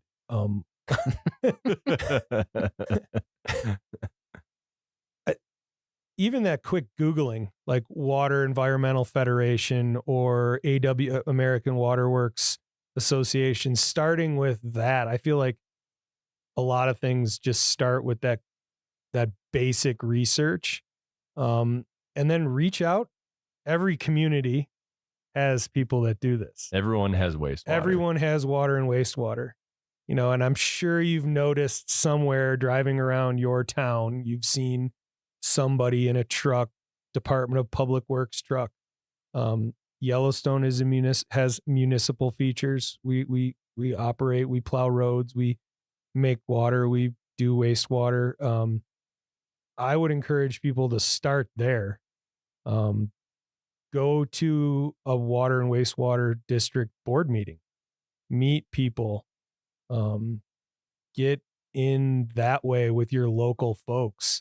There's a lot of people right now nationwide trying to start intern programs or apprenticeship programs or things like that. I would be really surprised if your local high school biology teacher or doesn't have or knows some way to get a hold of somebody in your community that knows the water and wastewater guy or gal. Yeah. And going on a tour, like I went on a tour of a wastewater treatment plant, and it was like fascinating. Like I didn't really know what I was getting into, but it was like, I want to know more about how this actually, do you have like a really nutshell presentation of how that process works? Yeah, it all depends on fascinating. On the treatment facility, right? Or whatever, if it's for wastewater, if it's a biological or a mechanical treatment facility, water, what the source is it groundwater, is it surface water, those kind of things. So pick one, and like it sounds like we have all the flavors in Yellowstone. That's kind of an interesting. Yeah. So if you were to say, what's the most complicated one? What's the wastewater facility here that's giving you the hardest time, and like kind of explaining? Well, I think we deal with some of the aged infrastructure that gives us a harder time. I think some of the ideas behind, you turn it off and you turn it on every year, that wears on a system more than the thought of maybe, well, you only use it 6 months out of the year, it should last double the time. Yeah. No. you know, and just in the learning of bringing this facility here in Mammoth online, it's a more modern treatment process than we have anywhere in the Park Service. You know, Teton, we went down to Teton. Patrick Larson down at Teton has an MBR there at Moose that they've had probably maybe inside 10 years. We went down there and we talked to him and we learned about some of that. And I think what was good for us is we had that Great American Outdoors Act push already going. So we had a lot of this stuff we had a year under our belts of planning for building Old Faithful and Grant Village and Canyon. So we had some of that experience with the engineering firms already to kick this off the ground. And one of the things I learned, you know, going out with you guys is when you said aging infrastructure, a lot of our facilities were put in like 40 or 40 plus years ago, right? And what's the average lifespan of a facility? Well, I think that the average lifespan of a facility is if it was maintained. And we've struggled with that for a whole host of reasons. But I struggle with the idea of putting a number on it. Gotcha. You know, like I don't want to sit, you know, it's going to last for 50 years. It's going to last as long as we need it to last if we take care of it. Yeah. We're lucky here. We're not in a situation like a municipality that's going to put in another 15,000 homes. So we can cap our capacity for the most part. So we don't need to worry about having another 1 million gallons of capacity when we might do some lodging updates and infrastructure stuff like that. But we're not going to have those same issues like a municipality, like a Bozeman or somewhere else. But even so if these facilities were put in 40 or 50 years ago, visitation was much lower, and were the facilities kind of built that there was room to grow them, or are we kind of now? We run everything, even from my time here, everything that's on when it's on. I always go back to the campgrounds were full in 2001 when I showed up, and the lodging was full in 2001 when I got here, right? Those plants were operating the same way then as they are now. They're on max, 14 hours a day or 24 hours a day. They're running at that capacity that they were designed. Gotcha. Well, yeah, admittedly. So this is an anecdote that I like to say. When I was a little kid, you'd always drive by the wastewater plant and you'd get the smell. And my mom's like, "Oh, that's the wastewater plant." And in my mind, I thought it was like the pipes dumped into like a plant with like leaves. And there was like a plant that just like ate absorbed all of the waste. And I was like, wow, that's a really cool plant. Like just like trees, they take the carbon dioxide out of the air. Well, plants don't tomato plants grow out of the sludge because we can't like process tomato seeds or something? Or am I just like, did I dream? That's a weird dream to have. I think I've heard something along those lines. But I mean, wetland treatments is a very real process. Yeah. I mean, so it's not far off. Thank you for not making me feel so silly. No. He's winking at us across. You guys can't see it, but he's like, "We'll make Jake feel better." Yeah. So the last question we like to ask everybody before they go is, do you have like a favorite story or memory in Yellowstone or some other national park that's just like a fun thing to share with our listeners? I just think I was really lucky for the better part of 12 years to have my family here, raise my kids here in the park, and just have that experience.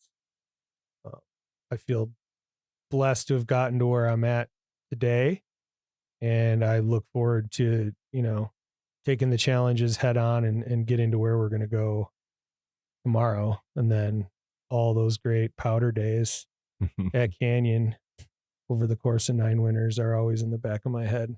Do you think your kids like fully grasp the fact that they grew up in like that's not normal to get to grow up in Yellowstone?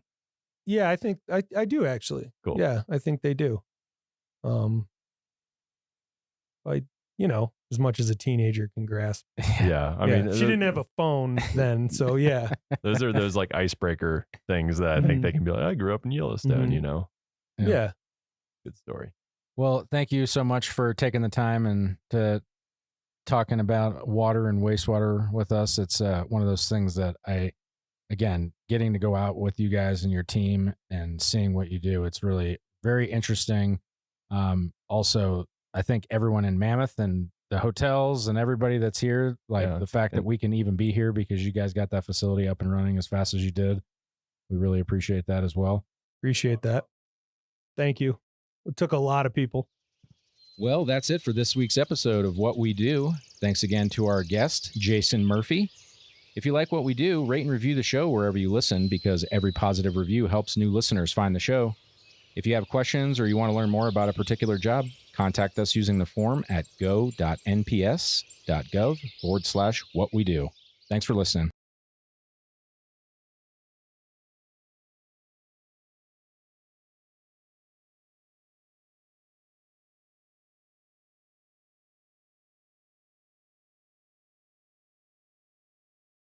Many visitors, when they come to Yellowstone National Park, don't realize that they're in one of the world's largest active volcanoes. All the hydrothermal, the hot water features in this park, are the result of the Yellowstone volcano. The volcano gives us much of our elevation we have in this area because it heats the ground. That ground is less dense, so we have a high volcanic plateau here of 8,000 feet. It has supplied many of the rocks and the soils that are in this area. So the vegetation is responsive to the Yellowstone volcano. And of course the animals are responsive to the vegetation. The simplest, perhaps most eloquent way to describe it is the heart of Yellowstone.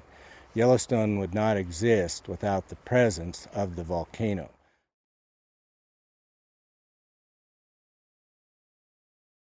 First, think of the ground surface, and then let's start having a mass of very hot molten rock, which we call magma, moving up towards the surface. As it moves up, it starts to break the overlying rock, and those breaks basically are earthquakes. So in the area on the ground surface, above the molten rock which is moving up, there will be hundreds to thousands of earthquakes per day, and those earthquakes will probably be in the 4.5 magnitude range or larger. The other thing that occurs as this gets close to the surface, the ground starts to deform. It actually gets bent. So in the area of the earthquakes, you should also see significant ground deformation. Sometimes up to a yard a year may occur preceding an eruption. Also, we would expect to see changes in the hot water features, the geysers and hot springs, as this molten rock gets near the surface, and we would expect to see changes in the geothermal gases that come from the ground. Now, do we have earthquake swarms in the park? Definitely. Do we have ground deformation? Definitely. Does the hydrothermal system change? Every day. But are those signs of an impending eruption? No. All these things have to be coincident in the same area and very concentrated, a greater magnitude, and many more of them than we currently see. So having an earthquake swarm near Norris and ground deformation in the White Lake area and changes in the thermal system in Mammoth, they're all part of the normal vital signs of this volcano, and there has been nothing that has been indicated that there is an impending eruption.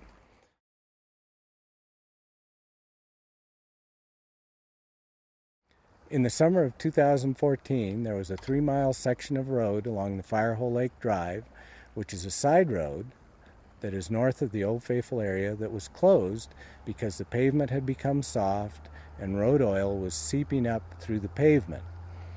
Reports were that this was due to increased geothermal activity in the area, and also people then became concerned that this indicated increased volcanic activity in the area.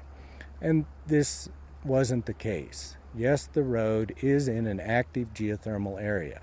It's a side road that allows people to view Great Fountain geysers, White Dome geysers, other thermal features. As such, the road is on very hot ground. When we get a very hot day in the summer, with all the sun beating down on the black asphalt, and the road had recently been chip sealed, So all the cracks in the road were sealed with oil, which not only stopped the rain from getting into the road, but stopped the hot geothermal vapors from escaping the road. So the three things of very hot air temperatures, above 80 degrees Fahrenheit, the road being in a thermal area, and the asphalt basically being sealed by new road oil that was black, all coupled to deform the road. Within 2 days, our park maintenance crews had been out and worked on the road and fixed it. It's open for travel and has been ever since after the original 2 days closure. This also happened back in 2002 when a segment of the road near White Dome Geyser approached 196 degrees Fahrenheit. The asphalt became soft, and there what occurred was roughly a 60-foot area of the road. The asphalt was stripped off, which allowed the road to breathe. Gravel was placed there, and that segment of road has been open ever since.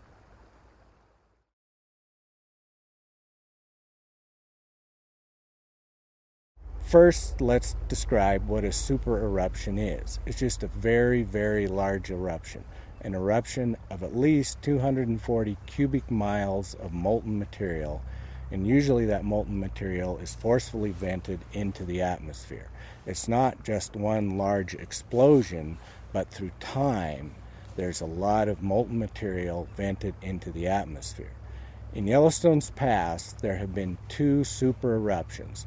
One at 2.1 million years ago that was about 600 cubic miles of molten material, and one 640,000 years ago that was 240 cubic miles. To put that in comparison, the eruption of Mount St. Helens was about 0.1 cubic miles. So the super eruptions are very large. They do change basically world climate, temperatures, everything else due to the volcanic ashes and gases that are expelled. Do we know if there will ever be another super eruption of Yellowstone? No, we don't. The volcano experts who study Yellowstone, the volcanologists, do not know if there will be another super eruption of Yellowstone.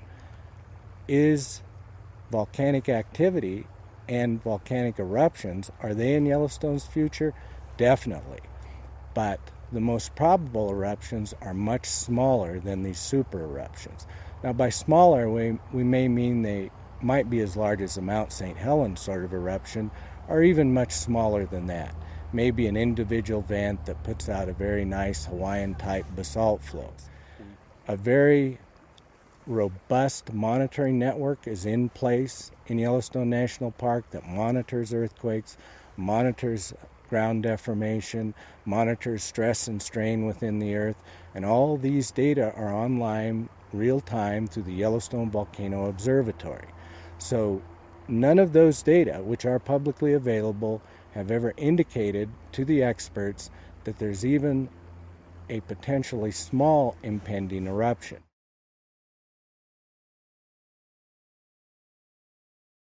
One of the important aspects of the monitoring equipment is to be able to give scientists the ability to predict in advance when an eruption is going to occur.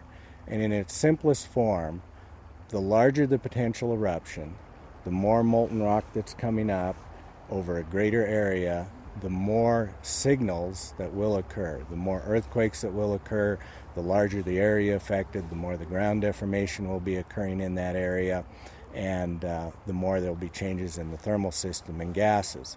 So the larger the eruption, the more advanced notice there'll be, and the smaller the eruption, the less advanced notice. But that's the way we would hope it would be, because the smaller the eruption, the less the effect of it to Yellowstone or even to smaller areas than just the park itself. Classic radio from MBN. It's the Sugar Creek Gang. Fables of Faith. Radio drama, a hallmark of Moody Broadcasting for over 60 years. Join us now as we take you back to another classic in MBN radio history.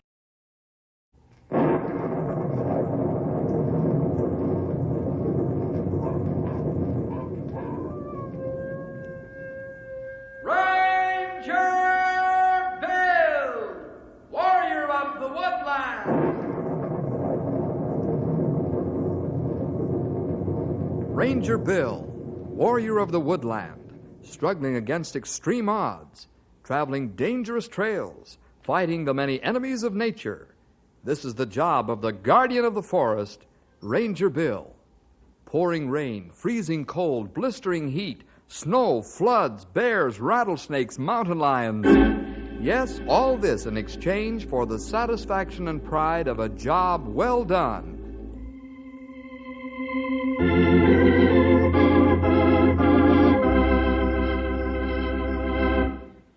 Every year at this time, Bill goes to the State University to lecture.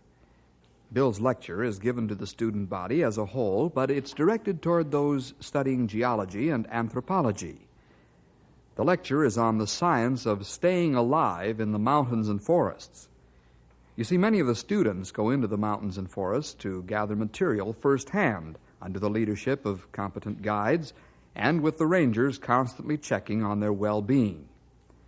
What Bill is trying to do is prevent the isolated adventurers from going out into the wild country and becoming casualties because they haven't the knowledge of survival. Say, we'd better perhaps get into our story. This one is called Fossil Canyon.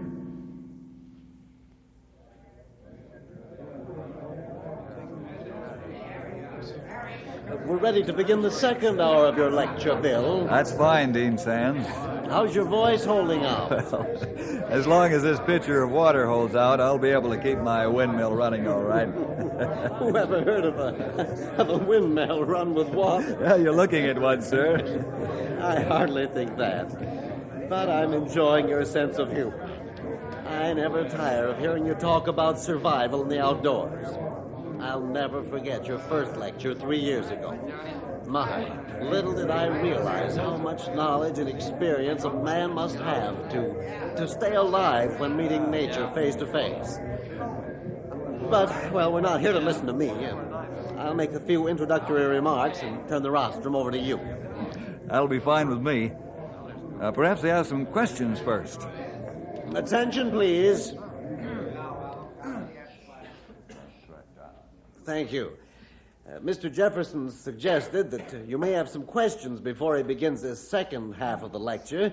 If you have, then you can ask them now. Yeah, I have a question, Dean Sands. I'll yield the rostrum to Mr. Jefferson, Bob. Then he can answer you direct. Bill, if you please. Thank you, Dean. Now, Bob, fire your question. Your first hour lecture was interesting, but I object to the inference you made that we're not able to take care of ourselves. Are you making that inference, Mr. Jefferson? Yes, Bob, I am. Mr. Jefferson, I think you're underestimating our ability. We're adults. It's been my experience that college students are the hardest to convince that they should keep out of the wild country. Also, it's a statistical fact that college students are highest on the casualty list. And I might add, on the mortality list. I can't swallow that, Mr. Jefferson. Why should we be the highest on the casualty list? Because you let your zest for scientific data run away with your common sense. You wander into places that even experienced guides and rangers avoid, if at all possible. You mean to tell me that I couldn't go out into the boondocks and survive? You've hit the nail right on the head, Bob. Let me illustrate what I'm talking about. Perhaps a true story will convince you. Oh, it'll have to be a good one to convince me that I or any student couldn't go out into the wild country and come back alive. I'm sure you'll be convinced, Bob. Members of the faculty and student body, the story I'm about to tell you is true. It illustrates to perfection what I've been telling you. Dean Sands remembers this tragic story very well, even though it happened several years ago. Virgil Adams and Stanley Grimshaw, both State University students, decided to go into Fossil Canyon.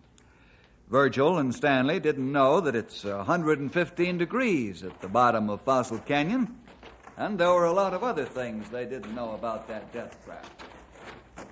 I'd sure like to find a good fossil down here, Stan. So would I. They've been found here before, only last year, as a matter of fact. Yeah? Professor Glomkin would give us a good boost toward our degree if we made a real find. I'll say you would, Verge. Yeah. I'm going to make as good a collection of all the fossils I can find, even if we don't stumble onto the big one. So am I. I'd rather find a good specimen prehistoric age. Hey, we're only halfway down to the bottom of the canyon. Let's step it up and get down there before it begins to get dark. Then we can do some work. Yeah, that's what I was thinking. Let's go.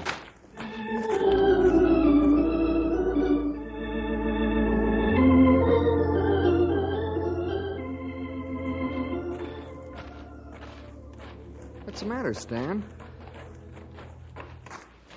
Guess it's the heat, Verge. I didn't think it was this hot down here. I didn't either. I'm beginning to feel the heat myself.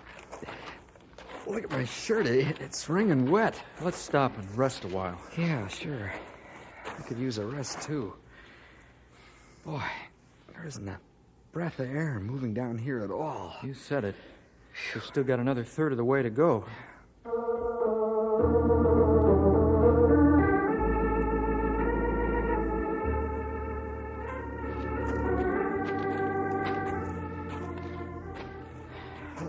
Let's stop. I'm really getting sick. Yeah, well, let's try to make the bottom. Then we'll rest a long time. It isn't far. I don't know if I can make it, but I'll try. Man alive, it's miserably hot down here. I'm beginning to feel lightheaded. Let's stop and leave our packs and gear here. Maybe that'll help. Okay.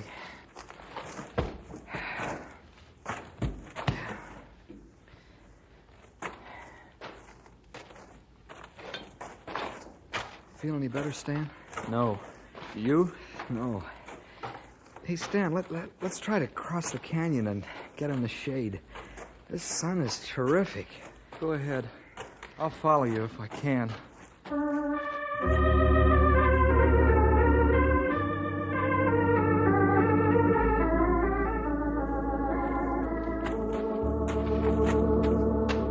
Verge, I can't make it. I'm gonna faint. Verge, do you hear me? I hear you, Stan. You gotta make the shade. I can't help you because I can hardly stand on my feet myself. I can't see you, Verge. Verge, I can't make it. Help me. Don't leave me out here in the heat and sun. Hey, Stan, try to get up. You hear me? I'll try to help you. Where are you, Stan? Stan, I can't see you. Water. I gotta get water.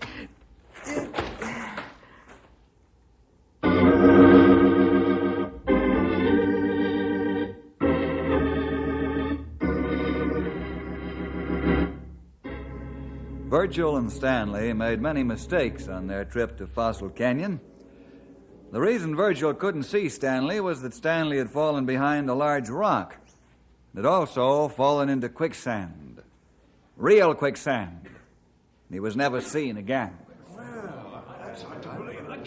Bill, will you point out the mistakes the two young men made? I'll be glad to, Dean Sands. First of all, Virgil and Stanley never should have entered the canyon in the heat of the day. They should have waited until sunset, or early in the morning is even a better time. Dean, I think continuing the story will drive home the mistakes more strongly than if I were to talk on them now. Perhaps you're right, Bill. Do as you wish. Thank you. My rangers and I were at our headquarters when we found out about this whole thing. You want me to get the phone, Bill? Thanks, pal, but I'll take it. Okay, it's probably for you anyhow. Hello, Ranger Headquarters. Bill Jefferson speaking. Mr. Jefferson, this is Dean Sands over at State University. Oh, yes, Dean. How are you? Physically, I'm fine, Mr. Jefferson. Mentally, I'm worried. Oh, is that right? What's on your mind? One of our students, Virgil Adams, is missing. He hasn't returned as scheduled. When was he supposed to be back, Dean? Yesterday morning. Well, perhaps he'd been delayed somewhere and couldn't get word to you. You've spoken more truth than fiction, my friend. What do you mean? Well, his classmates say that he told them he was going to Fossil Canyon. Fossil Canyon? But What's the matter, Mr. Jefferson? Why, we just brought out the remains of a human being from Fossil Canyon 3 days ago. The week before that, we lugged out another. This could be tragic. I'm glad I called you. Will you please check the canyon for Virgil Adams? We most certainly will. I'll call you as soon as we know something definite.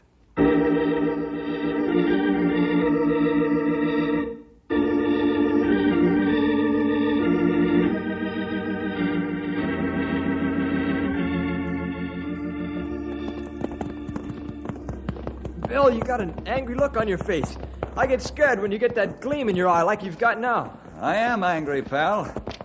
I'm going to get a letter off to Colonel Anders when we get back. A good, strong letter. Will it be about Fossil Canyon? Yeah. Something's got to be done about that place. What, I don't know. Stumpy, how many times have you been down there? Well, not any more than I have to, Sonny. The only time I go into that miserable hole is to bring out greenhorn tenderfeet lashed to the back of a horse. No man in his right mind would go in there.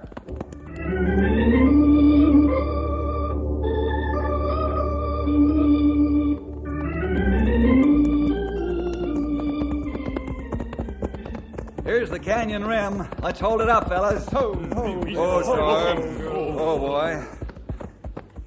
Now scan the canyon floor with your glasses. You might see, Virgil, and save time. That's plenty a good idea. Yeah, there's lots of rocks and boulders down there that could hide him. You said a mouthful there, Sonny.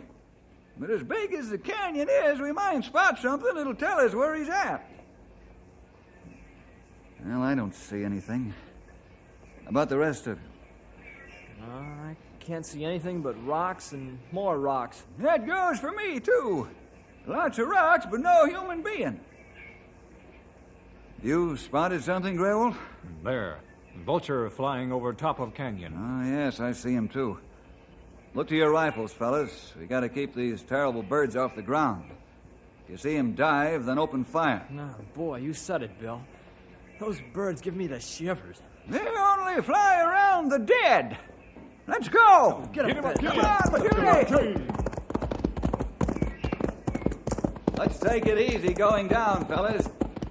When we get to the bottom, we'll stop and rest before going on. It's 115 degrees down there.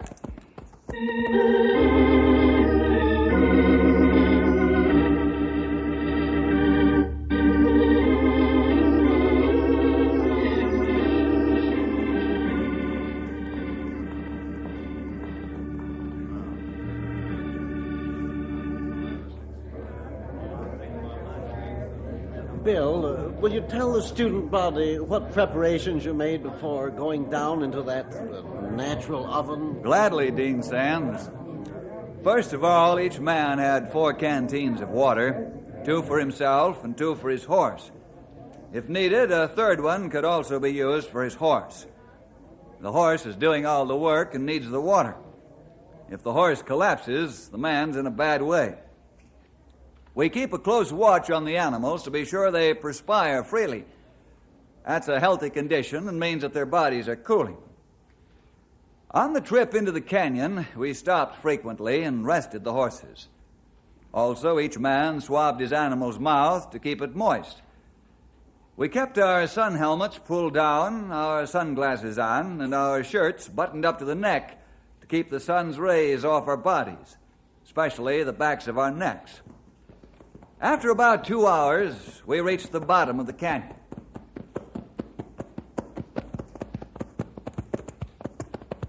Oh, that hot here. Yeah, man, alive. We go This west. heat is murderous. That's putting it mildly, pal. Let's hold up, fellas. Okay, easy, boy. Oh, boy. Loosen the cinch straps and give the horses a chance to relax a bit before we go on. You better give them a small amount of water, too. Okay, We Bill. do, Bill. You pour the water, Henry, and I'll hold this here bucket. All right, Stumpy. Yeah, just a little bit now, Henry. You only need enough to wet their mouths and throats. We'll give them a good drink after dark. How's that? Yeah, just dandy. I'll give 'em each a mouthful, then we can go on. Bill, I not see any signs of man here yet. I know. I've been looking around, too. Actually, we're not sure Virgil's down here. The dean said it's only supposition. But we'll have to look thoroughly anyhow. Not right. All right, let's get ready to ride, fellas. Henry and I'll take the west end of the canyon, and you two take the east end. Give a yodel if you find anything. We do. All right, we'll Sonny. get right at it.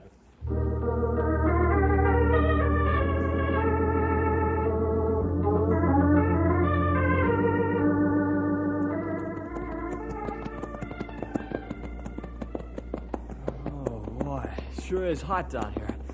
I'm really beginning to feel it. Take a drink of water, pal. Not too much. You'll get a waterlogged feeling, which isn't good. Just enough to keep your body from dehydrating. Oh, okay, Bill.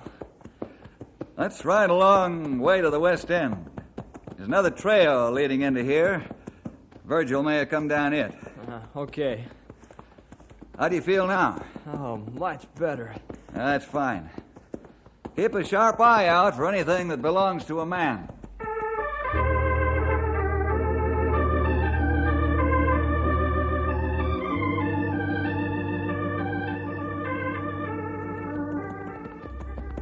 We find nothing, old-timer. I'm glad for that. Yeah, me too, young feller. It's so hot down here that I could fry an egg on my saddle horn. If Bill and Henry don't find anything, that means this Virgil feller ain't down here. That make me happy.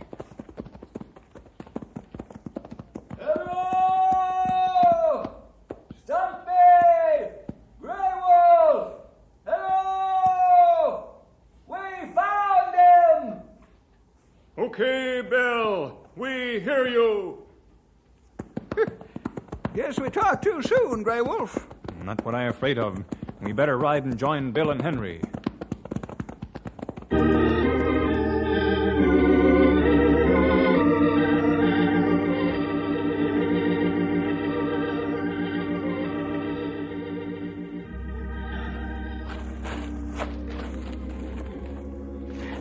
He in plenty bad shape.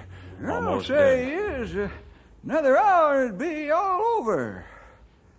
Let's get him into the shade and give him first aid, fellas. Henry, get a canteen and the first aid kit off a storm, will you? Yeah, sure, Bill. Right away. All right, let's lift him together, fellas. Carry him over in the shade. Okay, Bill. I ready. Say when. You all set, Stumpy? You sure am. On the count of 3. Okay, 1, 2... Help, Bill! I'm stuck in quicksand! Quicksand? Let's go, fellas. Help! Help! Quicksand! Help, fellas! Fellas! Help! Henry, don't move. Right. You'll go down faster. Grey Wolf, Stumpy, hold my feet. I'm going to stretch myself out and grab him. Okay, make it fast, Bill. Not real quicksand. Hurry, Bill! Keep your arms up so I can grab him, Henry. He sink plenty quick. I'll start to sink myself soon. When I grab Henry's hands, you fellas pull away. I'll have to hold my breath because my face will be in the sand. We do that. Couple of inches more, Bill. There, you got him. Gotcha. Hold tight. We're going to pull you out. Pull, Stumpy, pull. That's it. Going out, fellas. Pull harder. Hey, I'm free.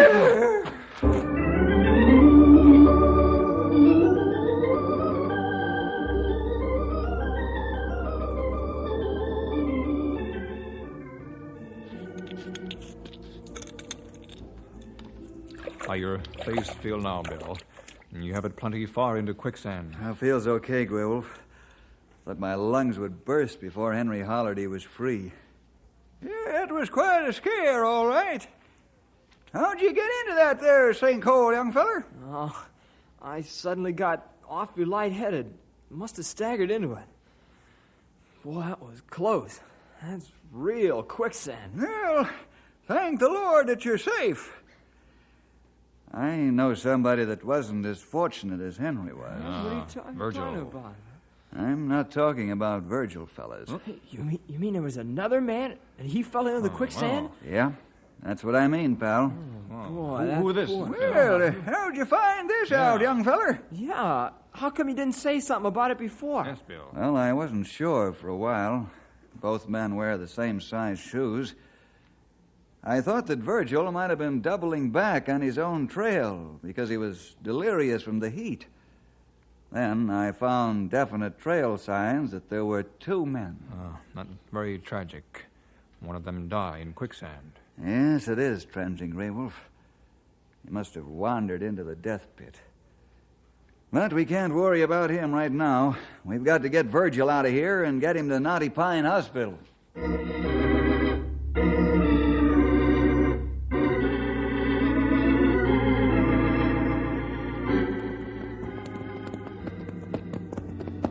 Boy, am I glad to get out of Fossil Canyon. That place gives me the creeps. It even smells like death. Yeah, you can say that again, youngster. That there hole in the ground reminds me of an open grave. Hold it up here, fellas. Whoa, Storm. Whoa, Matilde! Henry, unpack the radio. I'll help Grey Wolf and Stumpy lift Virgil off his Storm. You not take Virgil out by horseback, Bill? No, Grey Wolf. I'm afraid the long ride might do him in. I'll have him picked up by helicopter.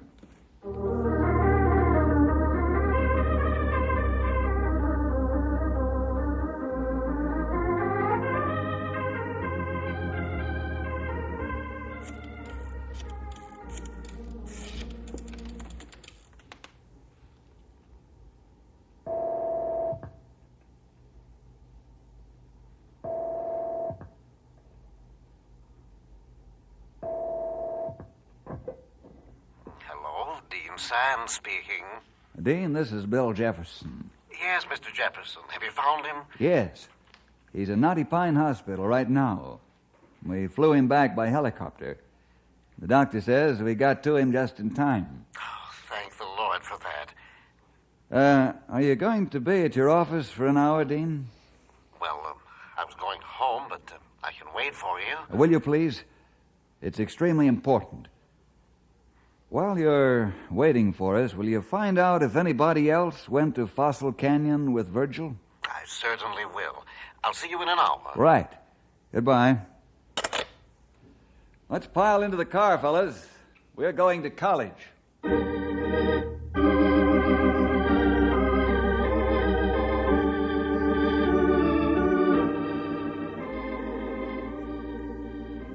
That's the story up to date, Dean Sands. Gruesome as it is. Oh, it's terrible. Why can't these young men learn by other people's experiences? We didn't take time to check for more evidence as to the identity of the other man because I was primarily concerned with saving Virgil's life. Yes, I understand, Bill. I began checking carefully after you called, and I find that Stanley Grimshaw is missing. Oh? Whether or not he went with Virgil can't be determined. Thanks, Dean. We'll check with the hospital and let you know what we find. Perhaps we can talk with Virgil.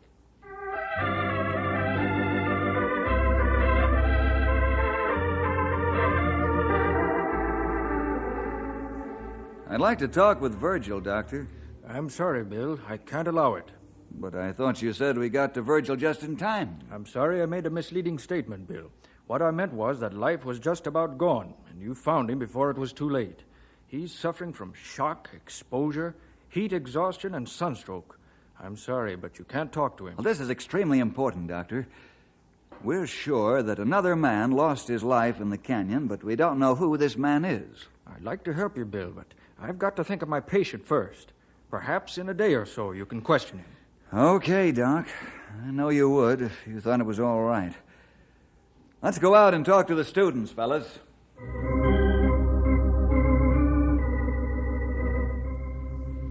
Say, young feller, can you tell me if Stanley Grimshaw hung around with Virgil Thompson? Well, they're friendly, Ranger. I'd say they palled around together. Did Stanley say anything to you about going to Fossil Canyon? Well, no, he didn't. He's my roommate, too. However, I went home over the weekend. Professor, you hear anything about Stanley and Virgil going to Fossil Canyon together? I don't recall hearing anything about that, Ranger. If I did, I would have warned them against going through with it.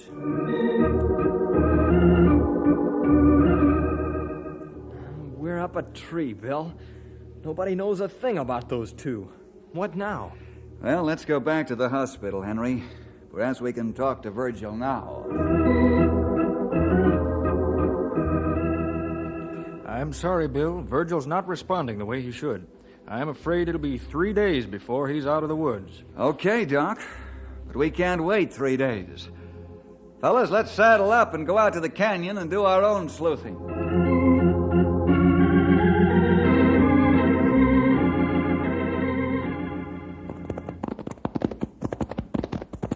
Whoa, Storm! Well, Virgil and Person X had horses when they got here, fellas. That's right, Sonny. But they let the horses get away. Those two fellers are real tenderfeet. 2 men get off horses and walk down into canyon. Yeah, I wonder why they did that. They should have ridden down into the canyon. Well, perhaps they weren't experienced enough to handle the horses on a steep downgrade. Let's ride down and watch for some of their gear along the way.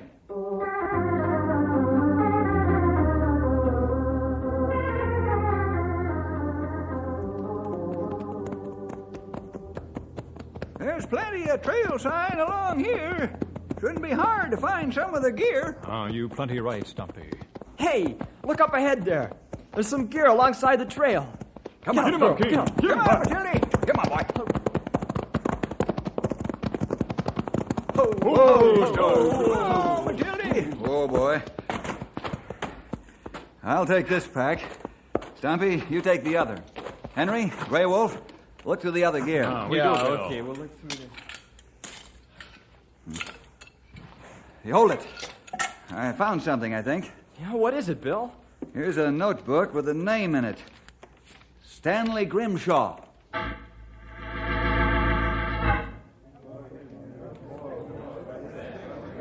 Bob, I hope you and your fellow students are now convinced that it takes knowledge and experience to survive out in the wild country. You're right, Mr. Jefferson. I'm thoroughly convinced. Well, I'm glad to hear that I've driven my point home. That's the sole purpose of this lecture. If I can save your lives by talking to you, then my time is well spent. One more question, please. Go right ahead, Bob. How'd you close off the canyon? Well, we've put up a fence and a gate around both entrances to the canyon. On each gate is a sign. It reads, "Keep out of Fossil Canyon, unless you want to become a fossil yourself."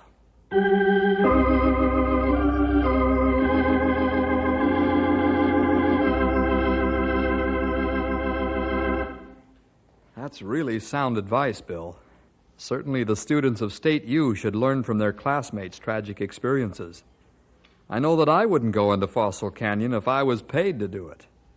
See you next week for more adventure with Ranger Bill!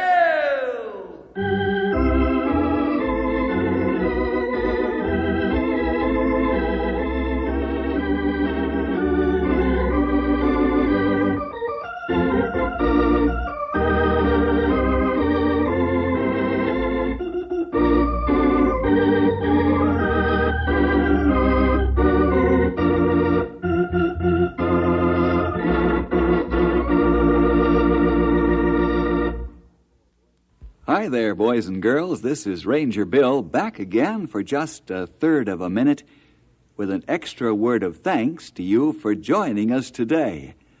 Hope you'll team up with the Rangers every week at this time when your local station gives us this chance to get together. See you then.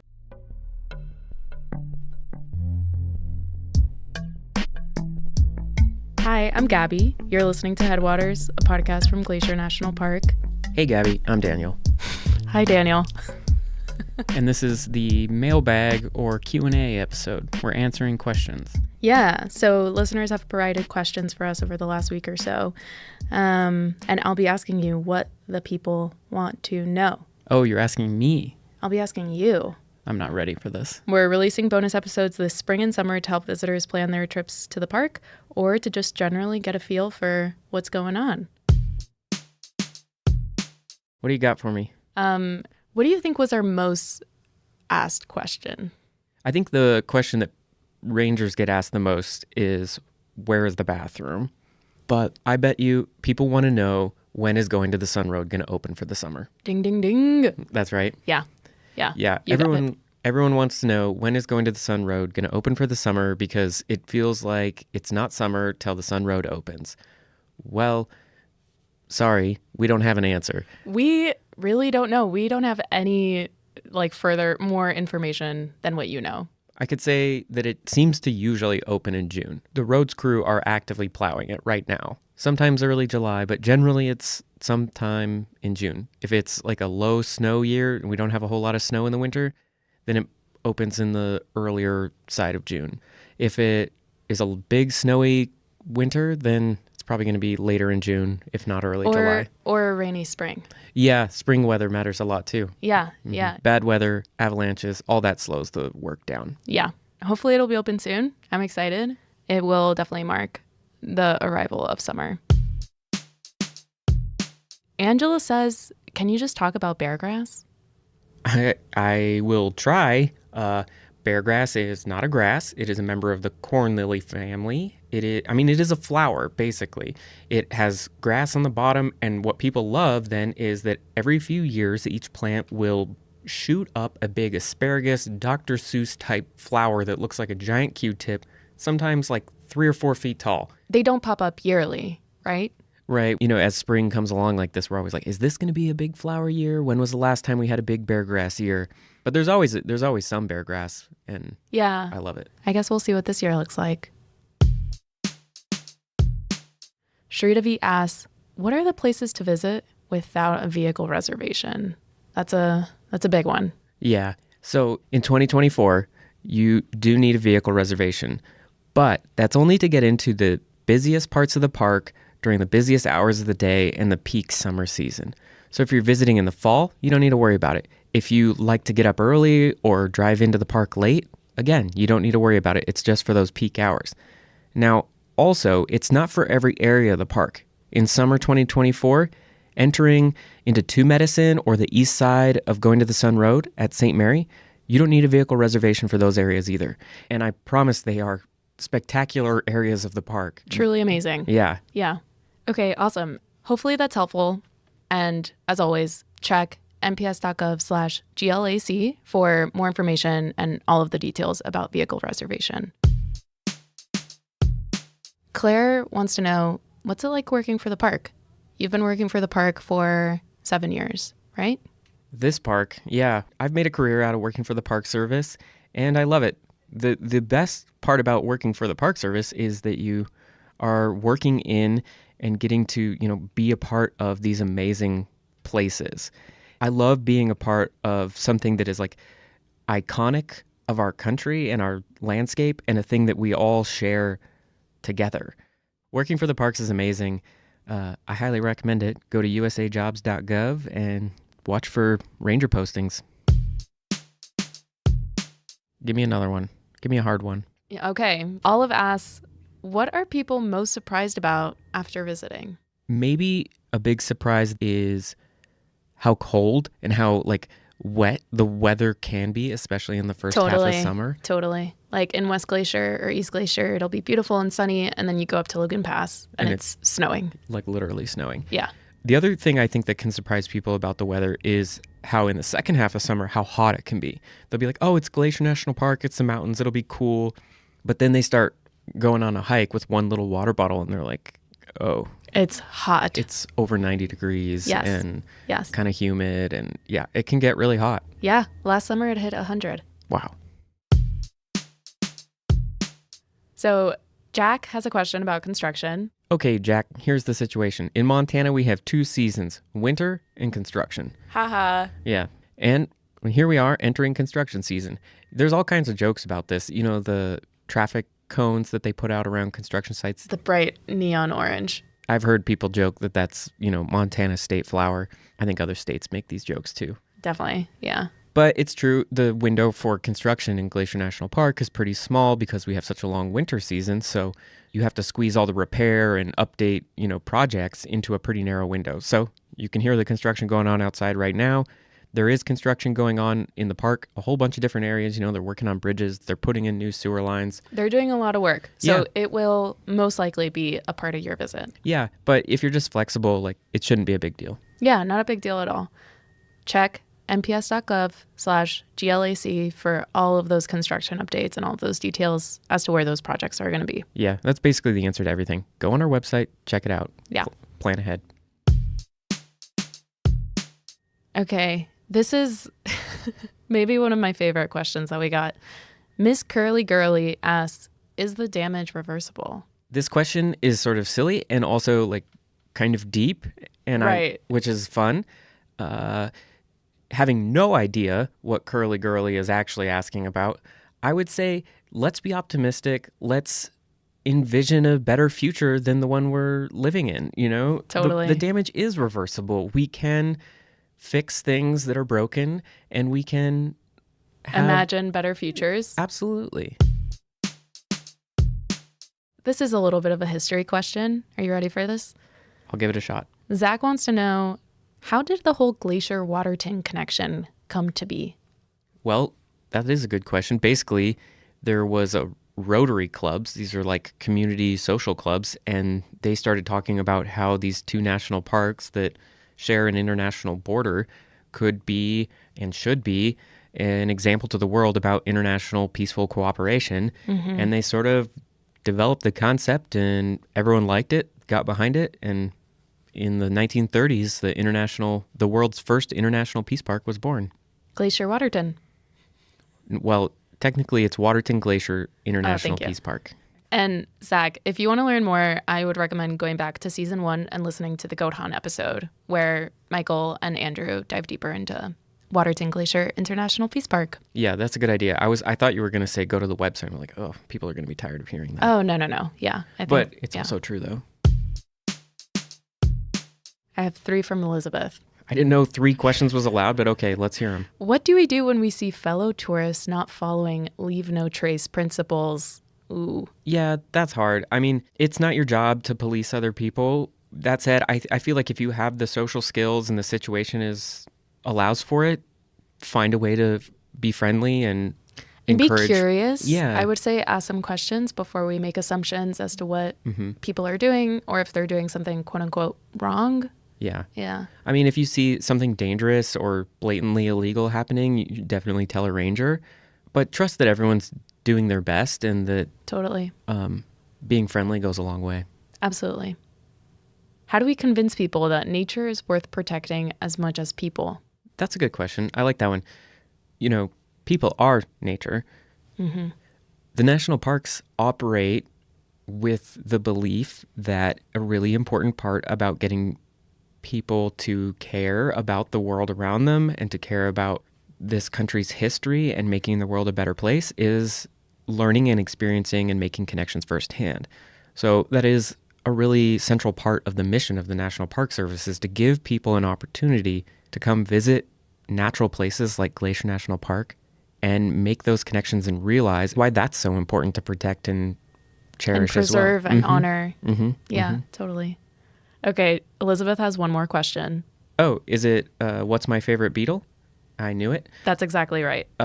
Mountain pine beetles, a natural insect that eats away at pine trees in the park. It's not good for those pine trees, but it's good for the ecosystem as a whole, and they're cool little beetles. Are these the beetles on whitebark pines? Pretty much every species of tree in the park has an associated species of beetle. So yeah, whitebark pine included. That's so cool. Mm-hmm. And if you want to know more about beetles or whitebark pine, you can go listen to season 2 of the podcast. Of course. Thanks, Elizabeth, for those questions.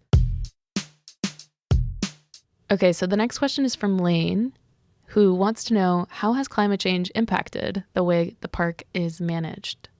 Yeah, that's a good question. I mean, it would actually probably be simpler to say, how has climate change not impacted the way the park is managed? Because it infiltrates every decision made in the National Park Service at this point. There are broadly four big categories in how the National Park Service is responding to climate change. One is through communication, so just doing things like podcast episodes about, educating on the topic. Then there's science. There are scientists actively studying how a shifting climate is directly impacting the resources or the plants, animals, history, culture, and all of that, how that's being impacted. But then on top of communication and science, there is also a whole lot of adaptation work. Basically, people studying and thinking about how, okay, we have more wildfire now because of climate change. How do we need to shift our response to wildfire in the face of that? Right. And then the fourth big area of the National Park Service's response to climate change is mitigation. And that means that we're trying to actively reduce the amount of greenhouse gases that are emitted inside the national park, reducing the amount of fossil fuels burned, stuff like that. How are we doing that? Putting solar panels on roofs, switching to more fuel efficient or zero emission vehicles, recycling, composting, basically anywhere we can find ways to reduce the park's emissions, we're trying to do that. And that's not just here, right? That's across the National Park Service. Yeah, it's across the federal government in general. That's great. How might visitors see and or experience everything that you talked about? Well, if you come to Glacier National Park in your electric vehicle, you can plug it in and charge it with a pretty much renewable energy resources that we have here with hydropower. You're going to see solar panels on the roofs of some buildings. But you're also going to experience the impacts of climate change almost inevitably. It gets a lot hotter here in the summers than it used to. We have a lot more wildfire smoke than we used to. And of course, the namesake of this park. Everyone wants to come and hike to a glacier or take a look at the glaciers as they melt. Mm-hmm. And so that's a big part of the visitor experience these days. Okay, Daniel, I'm going to close it out with one more question. Okay. What snakes are in the park? We have two kinds of snakes. They're both garter snakes. We have two species of garter snakes, and neither of them are venomous or dangerous. Snakes are cool. A lot of people don't come here for the snakes, but they really should. It's always, where can I see a grizzly bear? Never, where can I see a garter snake? Yeah, all right. Well, if people have more questions, they can, hit us up on social media or email us here at the podcast. GLAC_media_lab@nps.gov. We'll put it in the show notes too. Our music's by Frank Wall and our art is by Stella Nall. They're both great. Check out their work. Their info's in the show notes. Headwaters is made possible with support from our nonprofit partner, the Glacier National Park Conservancy. We absolutely could not be doing this without them. Check them out at glacier.org. If you have a moment to leave us a review in your podcast app, that helps so much. Thanks for listening.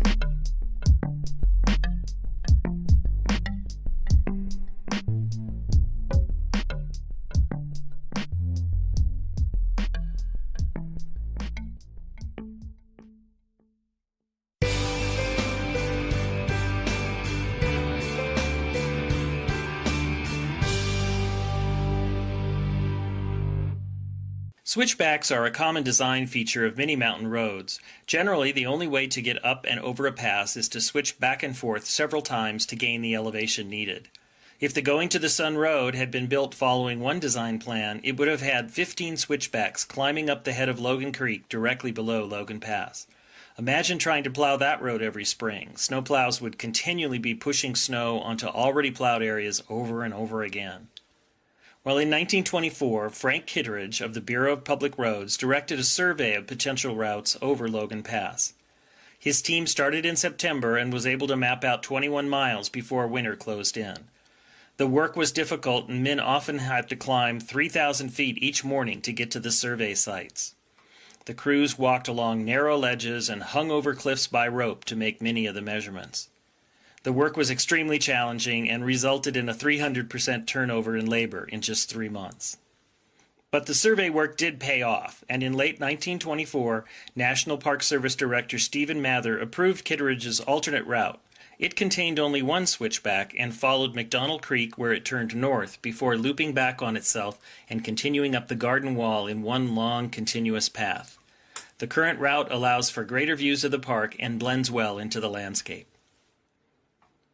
The work of Kitteridge and the Bureau of Public Roads resulted in a partnership with the National Park Service to construct roads throughout the national park system. The Bureau of Public Roads became the Federal Highway Administration, and today that partnership still continues.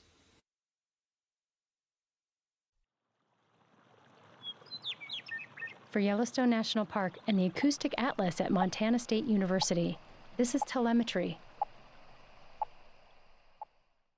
It's a cold October morning on Yellowstone Lake. Heavy frost covers the dock and the last few boats in the marina, while fresh snow blankets the Absaroka Mountains in the distance. Yellowstone National Park Fisheries Supervisor Todd Kuhl starts up a cold aluminum boat and scrapes frost off the windshield. Cold? Yeah. We'll let it warm up a little bit, huh? We're headed out to join fisheries crews working on the lake. Along the way, Todd is thinking about the history of the native Yellowstone cutthroat trout. Really, the park, and especially Yellowstone Lake, lies right at the core of the distribution, the range-wide distribution of the Yellowstone cutthroat trout subspecies.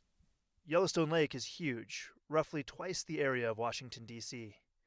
It is the largest high-altitude lake in North America, and it is thought to have held the single biggest population of Yellowstone cutthroat trout in the world. Estimates were in the range of about 4 million or so catchable cutthroat trout in Yellowstone Lake. I mean, that's a lot of cutthroat in a system. This was back in the early 1990s. And in those days, people used to say that there were so many fish you could walk on their backs across the Yellowstone River when they spawned. Tourists and anglers gathered by the thousands just to see the fish moving up spawning streams. One year, over 300,000 people visited Lahardy Rapids and Fishing Bridge to watch the brightly colored cutthroat trout. Fishing Bridge got its name because there used to be so many people fishing from it. And when I worked there in 1969, you had to roll your windows up as you drove across there to keep from getting a lure in your ear. That's Bob Gresswell, research scientist with the U.S. Geological Survey in Bozeman, Montana.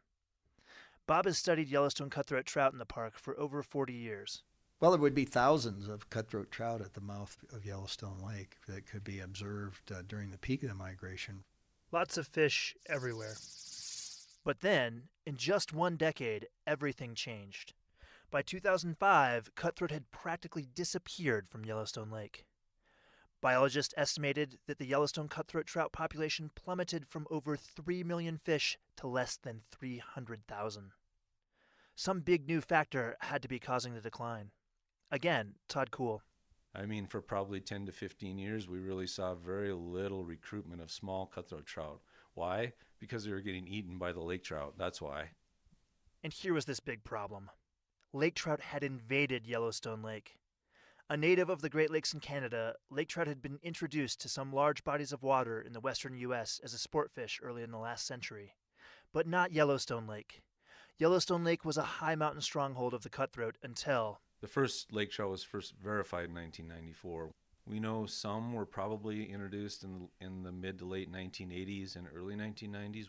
It was theorized that anglers had illegally dumped the lake trout into the lake, but the theory couldn't be verified. No matter how they got there, Kuhl says that the invasive lake trout were uniquely suited to have a huge impact on the native cutthroat. Lake trout do great harm to cutthroat trout. Lake trout are predatory fish, first and foremost, essentially just big predatory fish-eating machines. They grow large, live 30, 40 or more years, grow 30, 40 or more pounds.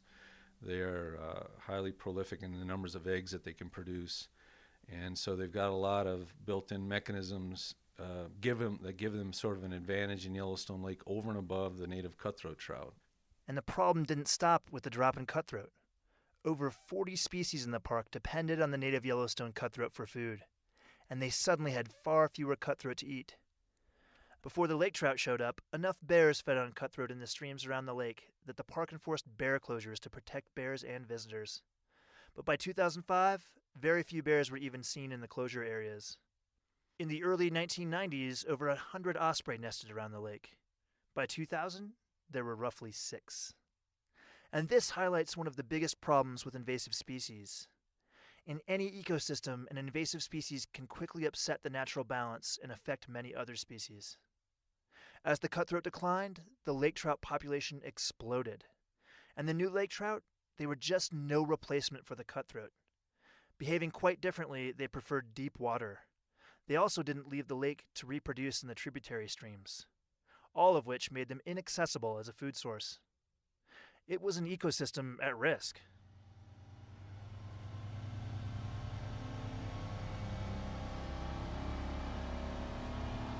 Todd Kuhl drives the workboat out of the Bridge Bay Marina headed towards the southeast arm of the lake, over 15 miles away. So we're lucky that most of the boats are in the same general region of the lake today, so hopefully we won't have to travel too far and wide to see gill netting boats operating today out there. And then the Park Service started controlling the lake trout population soon after they were found in 1994. Taking a page from commercial fishermen, fishery staff deployed gill netting boats to catch the invasive fish, an effort that still continues today. Currently, the park has somewhere between 30 and 40 miles of nets set in the lake to catch lake trout every day during the fishing season. Buoys mark the locations the nets are set, and then workboats haul the nets full of lake trout up. As the net comes in, the crews pick the fish from the net. They note their size, weight, and sex, and then they slit them open and dump them back in the lake. And here is the next big challenge with invasive species. Once installed, it often takes a ton of work to control them. They can also be nearly impossible to eradicate. In 2016, more than 350,000 lake trout were caught in the gill nets, the highest catch yet in a single year. And this is the main effort to save the cutthroat. The effort to catch the invading lake trout until their population crashes. But because of the massive amount of work that effort takes, biologists are also looking at new ways to knock down the lake trout population. In the fall, lake trout group up in large numbers, sometimes thousands of fish, to lay their eggs at specific locations, making both the lake trout and their eggs vulnerable. To find these sites, scientists have implanted radiotelemetry tags in some lake trout. And by tracking the fish, they've identified over a dozen lake trout spawning areas in Yellowstone Lake. And then we're doing research on methods to kill the lake trout eggs on these spawning sites. To stop the lake trout at the start, one experimental technique involved shocking the eggs with electricity. Another attempted sucking the eggs up with a small suction mining dredge. But by far the most promising new method is surprisingly simple.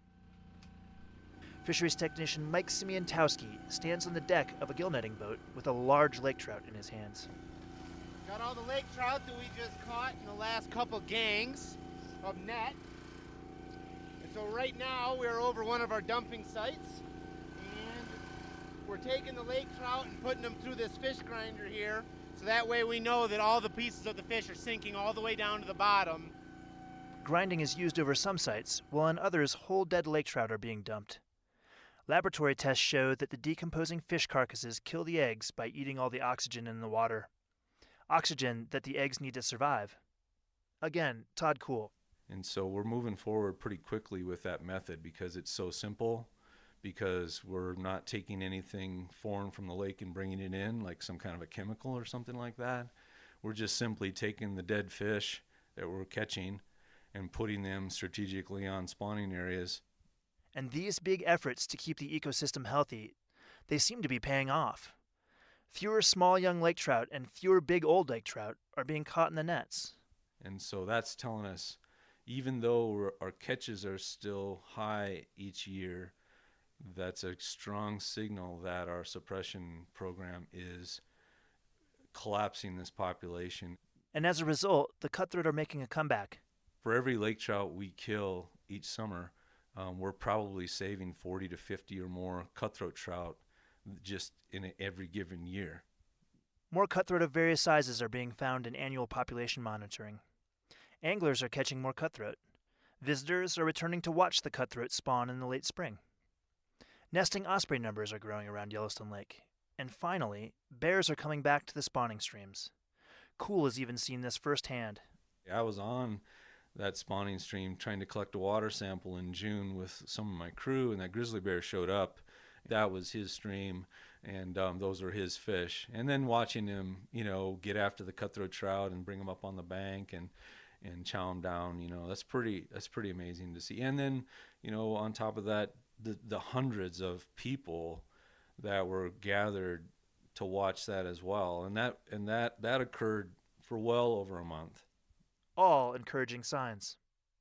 For the Park Service, whose mission is to preserve our natural resources unimpaired for future generations, the effort to repair the damage done by invasive lake trout is worth it. Yellowstone is one of the few remaining relatively intact ecosystems left in North America, and restoring the Yellowstone cutthroat, it helps it stay that way. For Yellowstone National Park, I'm Scott Christie.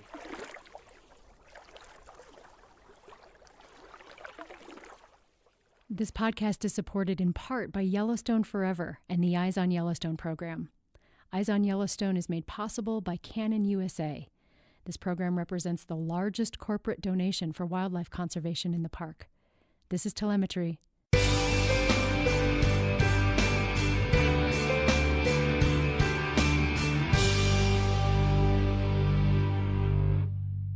Goats.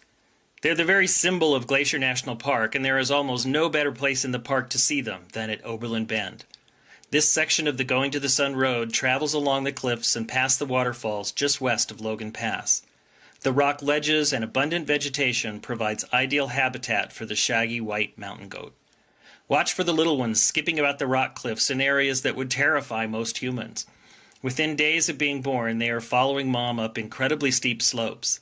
Sometimes the goats wander right down to the road or through the parking lot, however, so please remember that all park wildlife is wild. Although they may seem tolerant, they can also cause injury.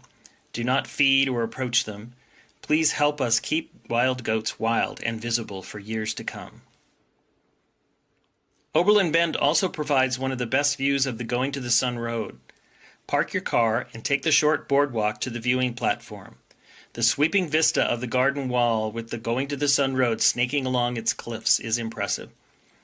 On a clear day, you can see all the way to the high peaks near the border with Canada, and, if you know where to look, you can spot Granite Park Chalet on a ridge high above the loop. Portions of this boardwalk were designed to be accessible by wheelchair, and if you notice, it's made out of a metal grate material.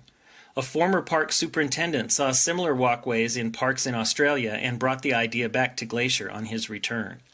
The grate allows snow to fall through the walkway and helps relieve the pressure of the winter snows, and it also helps sunlight to penetrate below and maintain native vegetation under the boardwalk. What's up, Rocky Podcast listeners? This is the Rocky Mountain National Podcast. It is Friday, June 30th, the last day of June, so happy early July to everybody.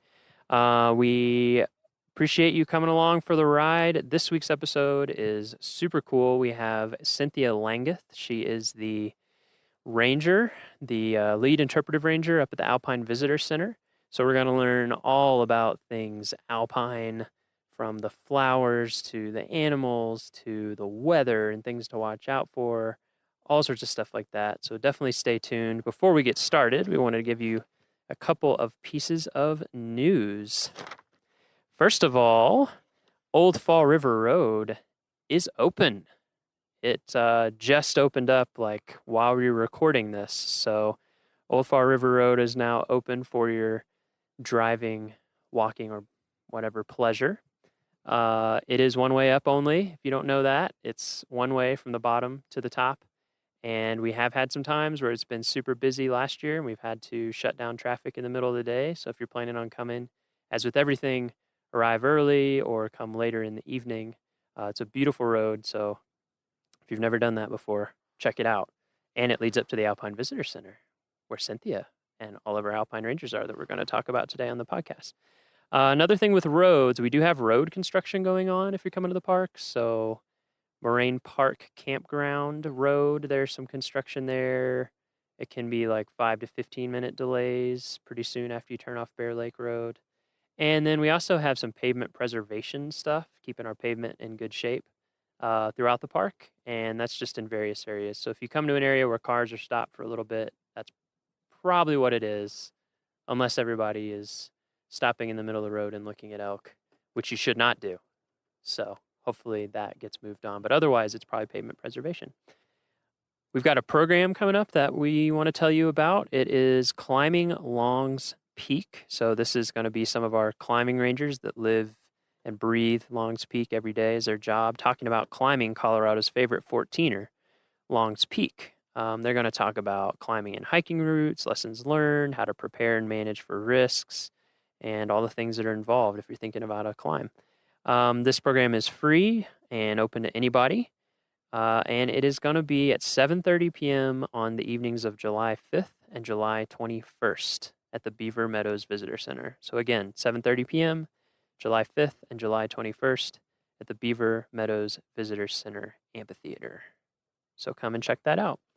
And one last shout out before we head into the podcast, the Rocky Pledge. So we've been putting this on our social media, and we also have it on our website. We have come up with something this summer called the Rocky Pledge. It is a pledge that you can take by yourself, with a group, out loud, in your head, whatever, however you want to do it.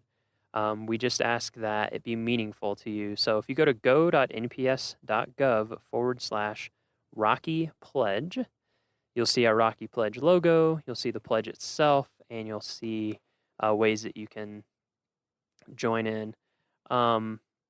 We just have so many people coming up to the park now. And actually, in a future episode, you're going to hear about that very soon. We're going to have Kyle Patterson, the public information officer for the park, here, and we're going to talk about the pledge and what you can do to help keep Rocky beautiful and protected. So go there to learn more about that. We're also encouraging people to take shots on social media. You'll see our logo is like two hands lovingly encircling a bighorn sheep. So if you want to go out in the park and take pictures with your hands encircling stuff or any creative ideas, anything like that, just tag them with a hashtag Rocky Pledge. And we go through and look at that hashtag and we repost shots. And we have a bunch of followers. So, win-win for everybody. All right, we are going to head into the podcast. Again, this is Cynthia Langeth, the Alpine Visitor Center main interpretive ranger, and you're going to learn all sorts of stuff about her and the Alpine.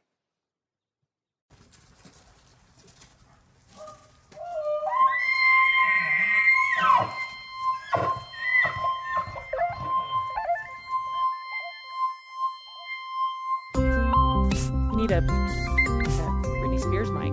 Yeah. That'd be awesome. Here, everyone put on these Britney Spears mics. Okay, so I will give you a little intro before the beginning of the podcast, so we won't have to go through your full name and everything. So we will start out. Yeah.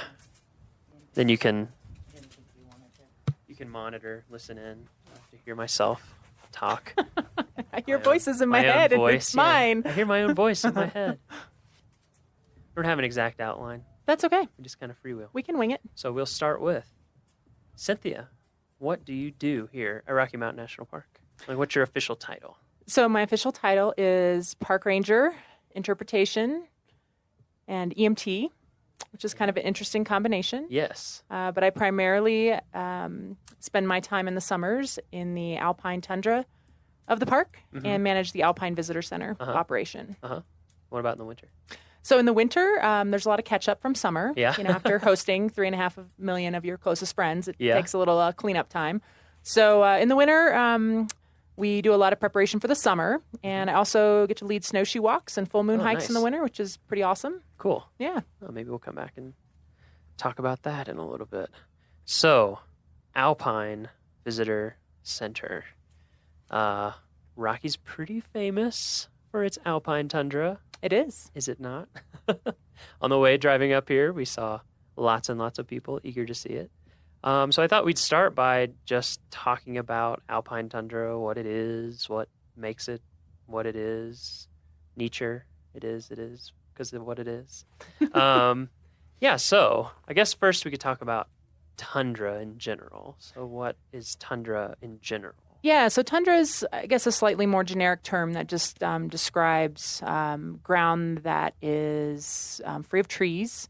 And kind of historically, it's also been defined as, a lot of permanently frozen ground that certainly I don't think is necessarily the case from a scientific standpoint today. But when tundra was kind of initially used, it was to describe an area free of trees that had a lot of permanently frozen ground. And then that either, occurs where you are at a, really far north latitude in the northern hemisphere, or you're at a really high elevation, which is, of course, what we have here in the park. Right. Okay, so tundra, place without trees, that's due to temperature, I guess, instead of dryness, sort of.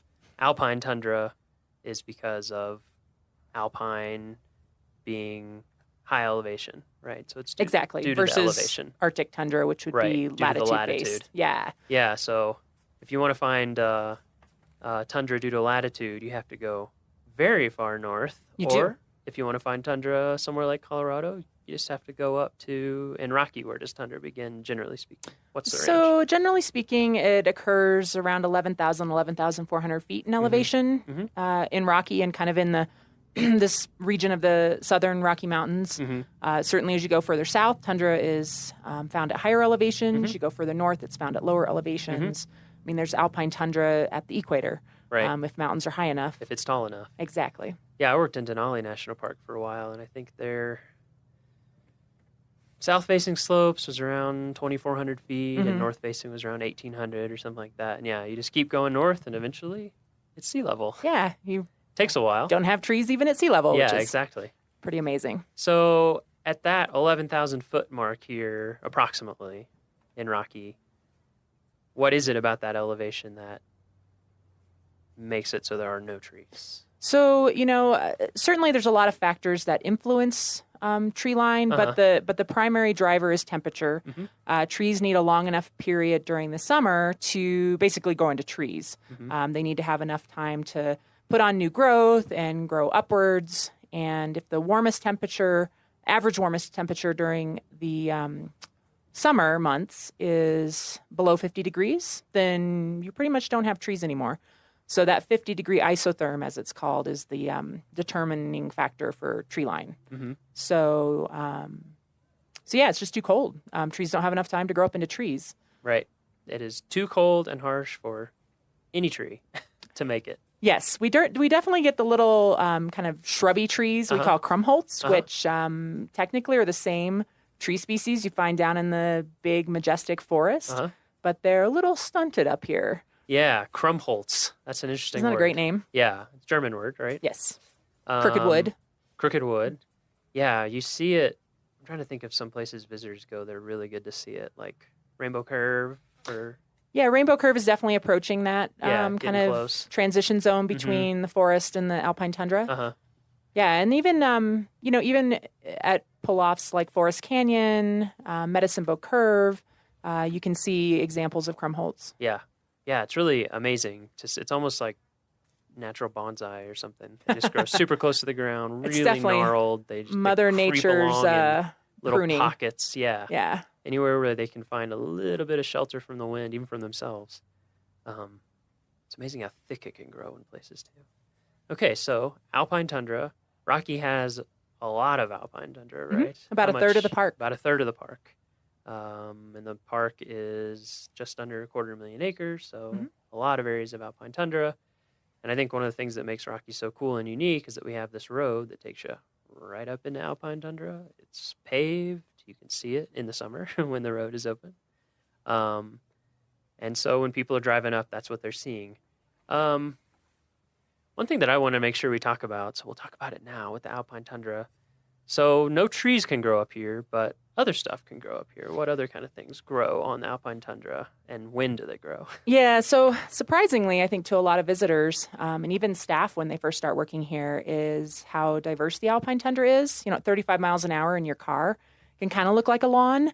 But when you stop and really spend some time taking a closer look, there's actually over 300 plant species that make their home in the alpine tundra here in the park. Yeah. Some of those are endemic to high elevations in this area. So they're only found? They're only found kind of in the southern Rocky Mountains. And then some of them are circumpolar. You'll find them in tundra up above the Arctic Circle. You'll find them in other mountain regions in the world. So it's a pretty cool mix of plant species, a lot of flowering plants, which certainly is what draws a lot of people that come here up into the high elevations in the summers to see the wildflowers. Yeah. And then it's just amazing how tiny and slow growing they can be. The growing season here is kind of short compared to what most people are used to in their gardens. And about how long is it? Well, it depends. It depends. Right. If you're in a really sunny, windswept area where you're snow-free for a longer period of time, you might have a really posh growing season of like 90 days. Ooh, 90 days. Yeah. We're talking like, living the life. And then other plant communities, other areas in the tundra where there's really late-lying snow may only have a 35 or 40-day growing season. Wow. So you don't have a lot of time to do business as a plant. So you kind of have to have some, tricks up your sleeve in order to start growing at lower temperatures and put your flowers out into the world a little earlier than a lot of lower elevation plants. So it's pretty interesting. Yeah, what are some of the tricks? Well, certainly being able to photosynthesize at much lower temperatures than your counterparts down low. So a lot of alpine plants will start growing when temperatures are still, 32, 34 degrees Fahrenheit, just above freezing, really. Yeah. And then just growing quickly and putting a lot of energy into flowering right away because it's actually more energy intensive to make seeds. So you want to have a longer period of the summer where you're putting that energy into making seeds for the next generation. So a lot of plants up here flower pretty early. And then they have, hair and that's red one that I think is pigments really cool. and waxy coatings and just all kinds of different adaptations depending on which plant you're talking about. Yeah. And it's just really cool to get to know the alpine plants a little more and, just really be surprised and I think impressed by how uniquely adapted life is up here. I mean, they've done studies where they've taken high elevation plants down to greenhouses and they drop dead. Really? They're like, life is too good. I just can't take it. Yeah. So it's kind of cool. It's kind of cool that some of these plants only can grow here in this what seems like impossible, harsh environment. Yeah, I remember, when I first started working up in Alaska and we would, be out and just to see all the different kinds of plants.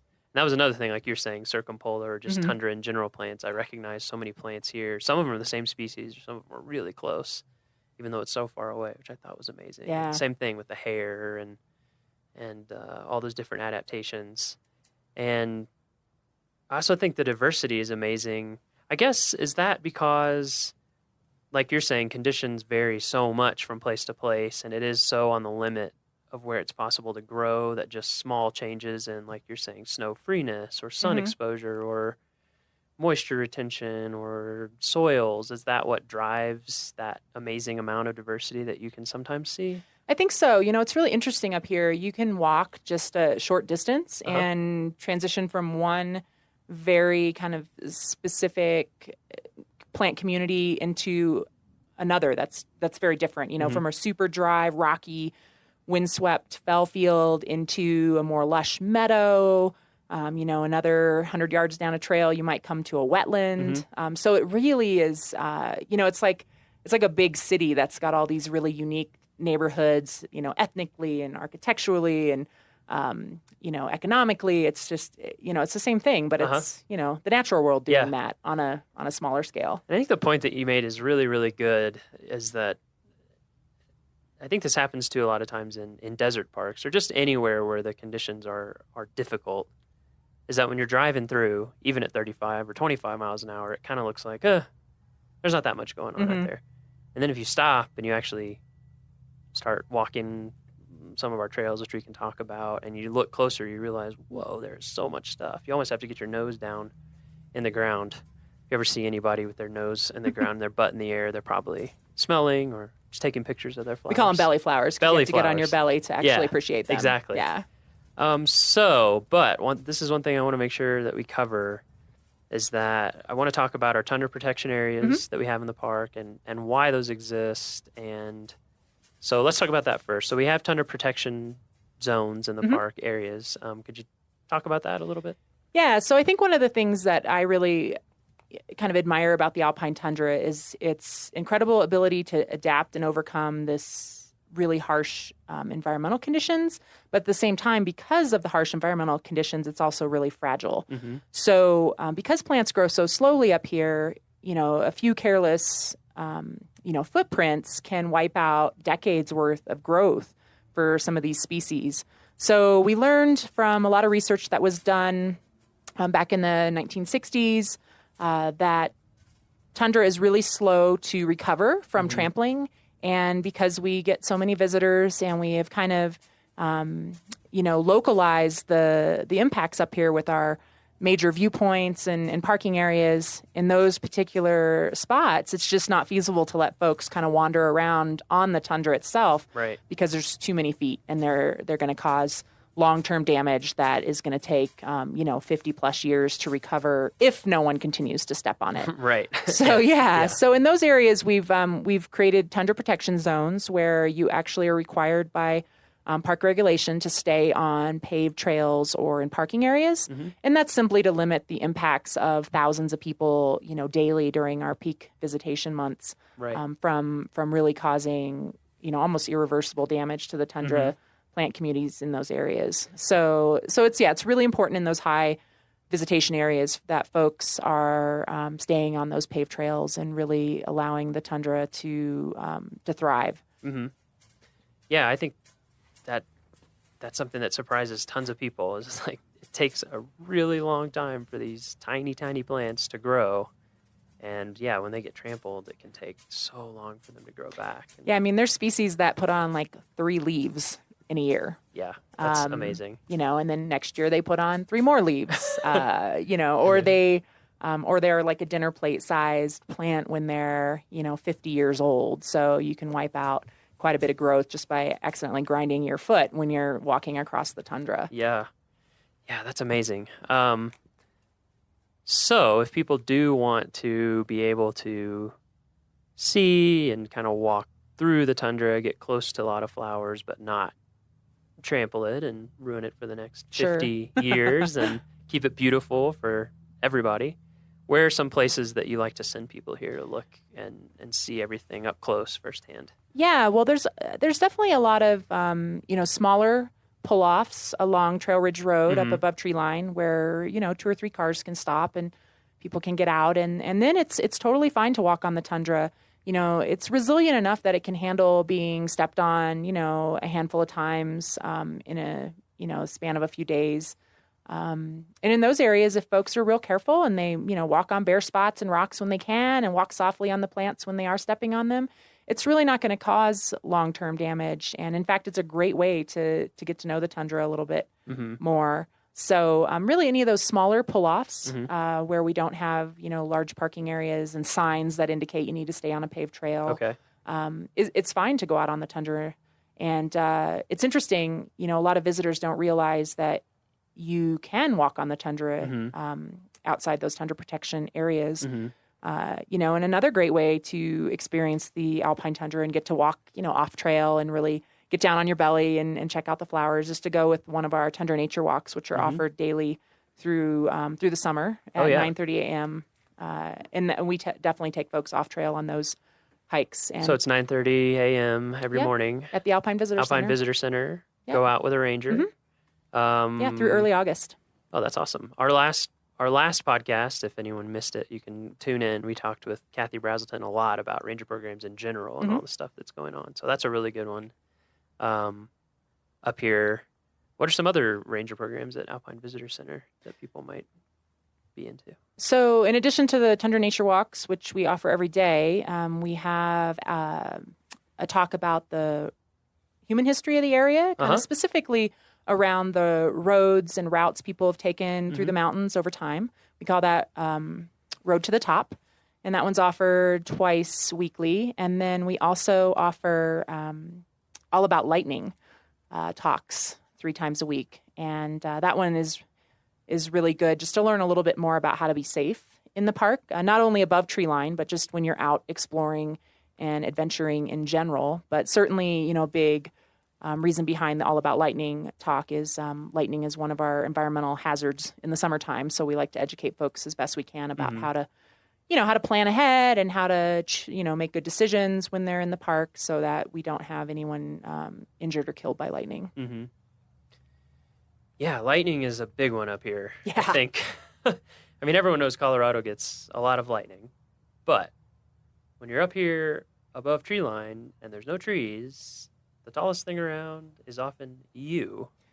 Could you talk a little bit about, just some of those really general tips for folks as they're coming to visit? 'Cause I think it's something that people just, the Alpine is so different, Alpine tundra, from what most of us live in or experience on a daily basis. And that's one of the things that I think people just don't think about until you're seeing it and it's too late and it's scary.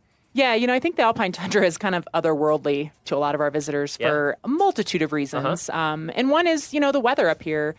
You come up from Denver, it's, 95 degrees, and then you step out of your car up here, and the wind is blowing, and the wind chill's, 42 degrees, and you're still wearing flip-flops and a tank top. Yeah. So that kind of throws people for a loop. Even right now, I don't know what it is in Denver today.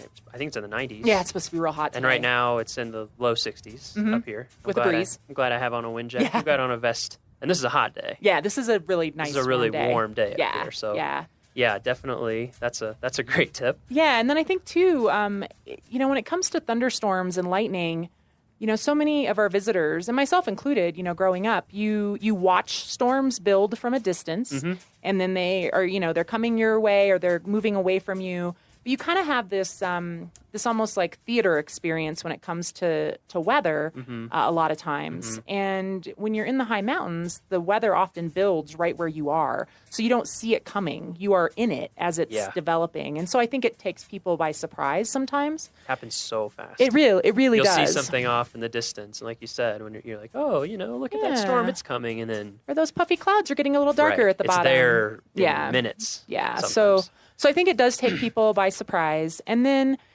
I think a lot of visitors just don't take lightning as seriously as they should here in the park as far as a real risk, a real hazard. So, definitely just getting out and playing in the high elevations early in the morning when there's less likely to be thunderstorms is always a good idea. Check the weather forecast ahead of time because we certainly can have thunderstorms develop in the morning. We've had thunder and lightning at 10 a.m. It's not always, noon or 1 o'clock. And then, just make sure you have kind of an escape plan. Don't push yourself. If you think the weather is changing, turn around. The only safe place to be in a lightning storm is in a substantial building or in a, hard-topped vehicle. Even outdoors, if you get below tree line, if you get into the forest, you're still not as safe as you would be inside. So I think it's really just about making good decisions ahead of time and choosing wisely about how you're going to recreate and how you're going to spend your time in the park so that you don't put yourself in one of those situations that can become dangerous really quickly. And then I guess since we're on the topic of safety, the other thing I wanted to talk about, make sure that we hit, is altitude. So yes, we're at Alpine Visitor Center right now. We're at what altitude? So we're at 11,796 feet, so almost 11,800 feet in elevation. Okay. And Trail Ridge Road goes a bit over 12,000 feet in elevation. Yep. So I'll tee you up for a question. So is there less oxygen at altitude? There is not There less is not. oxygen percentage-wise as far as the amount of oxygen in our atmosphere. However, there's less available oxygen to you because the molecules are more spread out. So if you kind of think about a box of air at sea level and a box of air at elevation, the percentage of oxygen is still the same inside that box, but there's less oxygen molecules at elevation. So you're getting less oxygen as you breathe. Yeah, for sure. Significantly less. Yes. So your body is working a lot harder to get the oxygen it needs. And, a lot of people think like, oh, I'll be acclimated after being here a couple days. And for a lot of visitors, they do feel better after they're here for a few days, especially if they're taking care of themselves, they're getting sleep, they're eating probably more than they're used to eating. They're drinking a lot of water. Caffeinated beverages do not qualify as fluids when you're coming to altitude. So those are all things that help. They help. Eat some, eat a little bit more food, get some more rest. You'll drink find some you're more probably water. a little hungrier than you normally are. You need to drink more water because, one, the environment here is very dry. Mm-hmm. And then, two, your body's just working harder to get what it needs. So you're using up more energy, more liquid in your system. So those things can help. They definitely can help. But you don't fully acclimate until about 3 months, right? Which is the bad news, right? Because your red blood cells have about a 3-month life cycle. So you don't get rid of the old low elevation red blood cells, all of them, until the 3-month mark, and create those nice new red blood cells that carry more oxygen. So while most people will often feel better after being here for a few days or a week, physiologically, you're not going to be acclimated for quite some time. And how does it make people feel? What are some of the some of the basic symptoms? So, for a lot of people, they feel short of breath, a little lightheaded, a little fuzzy. Folks will often get a mild headache. Just kind of feeling blah. Yeah, you just feel kind of.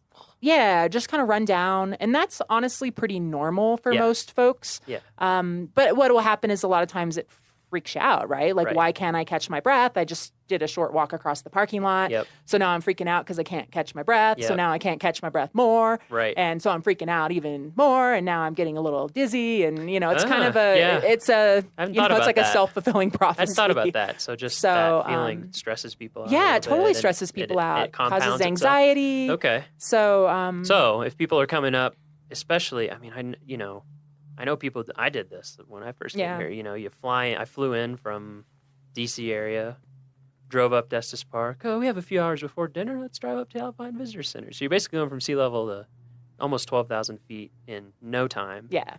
And just standing around, you can feel dizzy, even if you're a perfectly healthy person. Mm-hmm. So one thing is, just recognize that those are some normal symptoms. And then what if you're up here and that they do start to get, if your headache starts to get really acute, bad, or it starts hurting, or you're just feeling crappy. Really bad headache. You can't catch your breath no matter what you do, no matter how long you rest.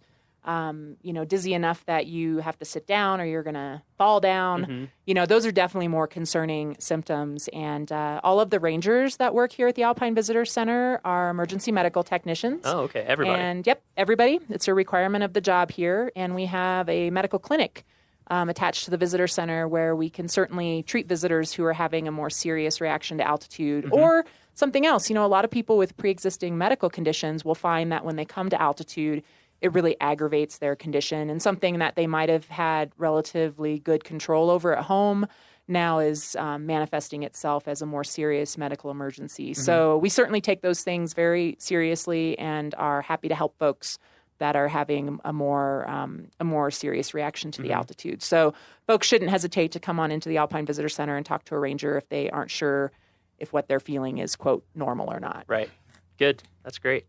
And then even if you're having mild symptoms, the best cure is? The only cure is to go down. The best and only cure. Yes. Go down in elevation. Yes. You'll be getting more oxygen. You will feel better. Descend. Yes, descend.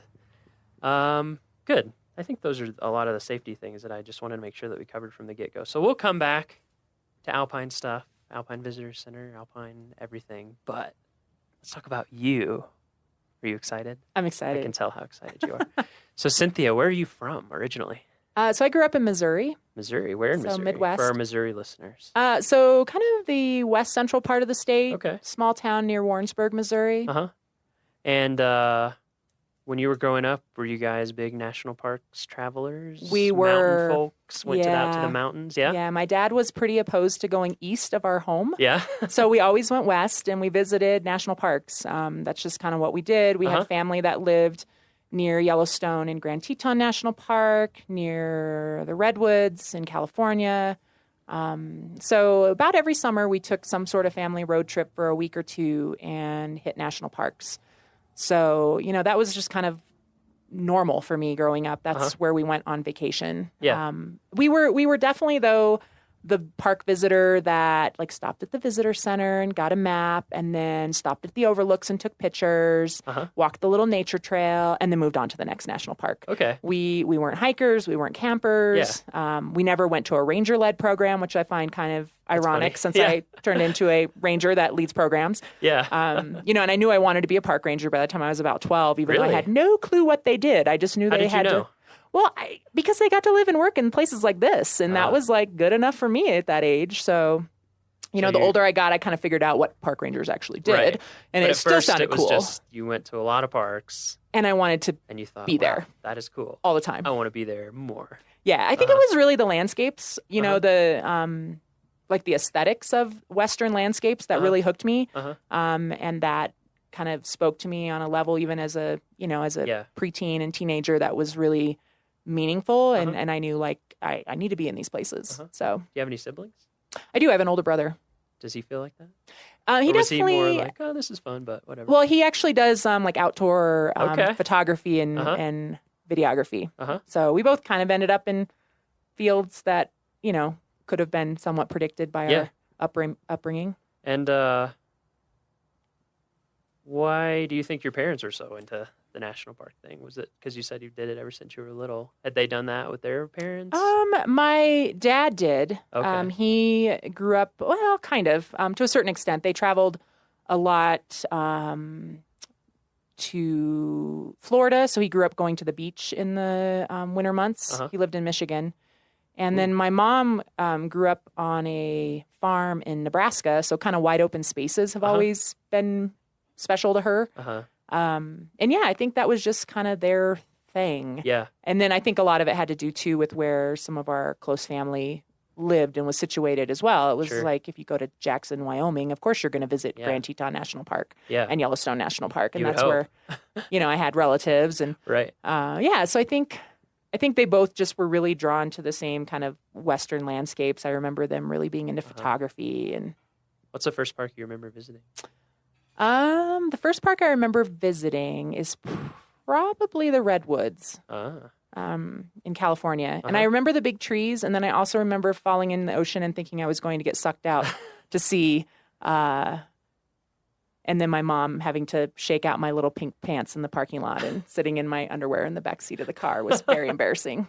So, okay, so that sealed it in that your memory. did. That's a very vivid memory Yeah. for me as a child. Were there any smaller parks or like less well-known parks that you remember going to that stick in your head? I remember Craters of the Moon. Oh, okay. In Idaho? Yeah, that one was really cool as a kid. The whole, lava fields, but then ice caves, was just really, really interesting. I remember like kind of, skating in my tennis shoes in the ice caves, in early June when it was pretty warm outside. Yeah, so hot. it was really, that was a really interesting. It's kind of site. southeast Idaho, is that correct? Yeah, southeast, south central, Craters of the Moon. Yep.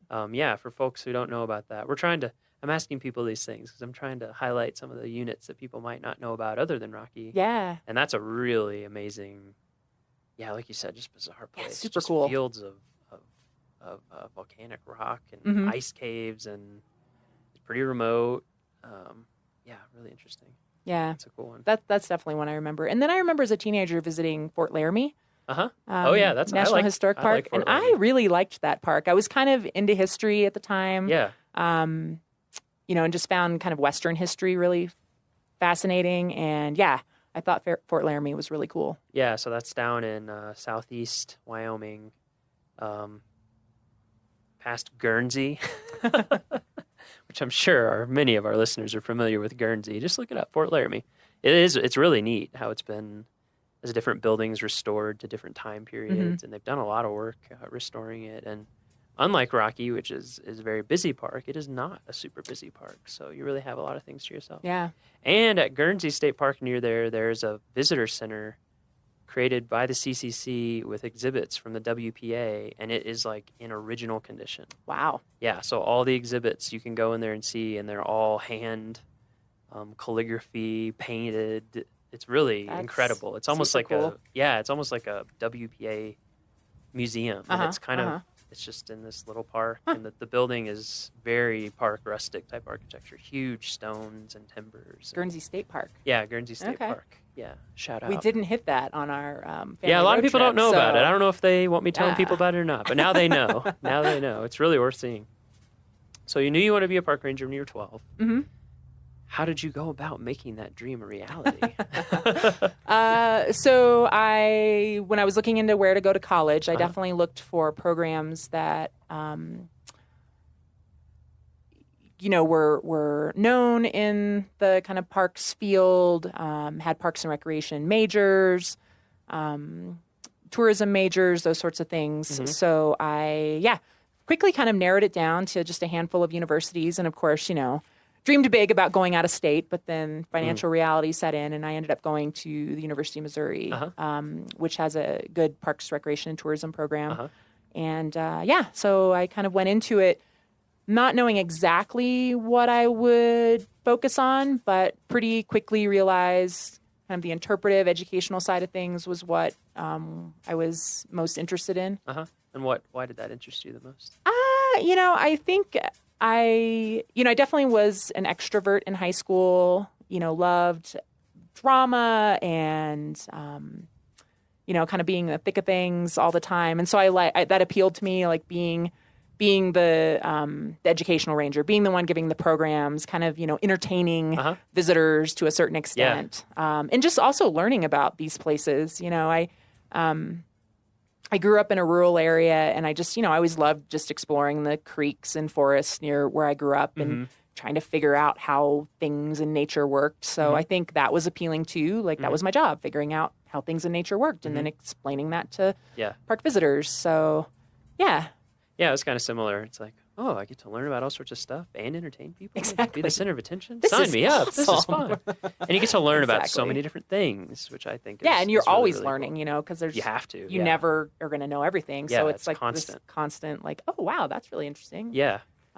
So you went there. What was your first park? It didn't have to be park service, but park job of some kind. Did you do like internship? I did. So I actually worked at a state historic site in Missouri one summer, giving tours of a lodge, a historic home. Bothwell Lodge State Historic Site near Sedalia, Missouri. Bothwell. Yeah. So Look that it up. was Look that it was up, a cool experience. Yeah. And then I actually got an internship in the National Park Service because I always knew that, growing up in Missouri, I wanted to move out west. So I don't think my family or my friends ever expected me to stay in Missouri. So I was pretty excited when I got a internship at Rocky Mountain National Park between my junior and senior year. That was your first in college. internship. Here. It was here, which is funny because this wasn't one of the parks we visited a lot as a kid. I think I'd come here once with my parents when I was maybe like 13 or 14. Yeah. And I remember thinking it was beautiful, but it wasn't one of the landscapes that was kind of burned into my memory as a kid growing up. Yeah. Like Grand Tetons and Grand Canyon and Southwest Utah. Right. Was kind of burned into my memory more. Yeah. So I found it kind of ironic that I ended up here, and then this has become obviously a really special place to me over time. Yeah, what were you doing with that internship? So I was doing interpretation. Okay. So working at the visitor centers and leading nature hikes. And since it wasn't burned into your memory, what did you come away from that summer thinking? Like, did it? Well, I think because I didn't grow up hiking and camping and doing those sorts of things. I started to dabble with that in college, kind of just locally where I went to school. And so this was the first like big Western landscape that I lived in and got to know more intimately as a hiker.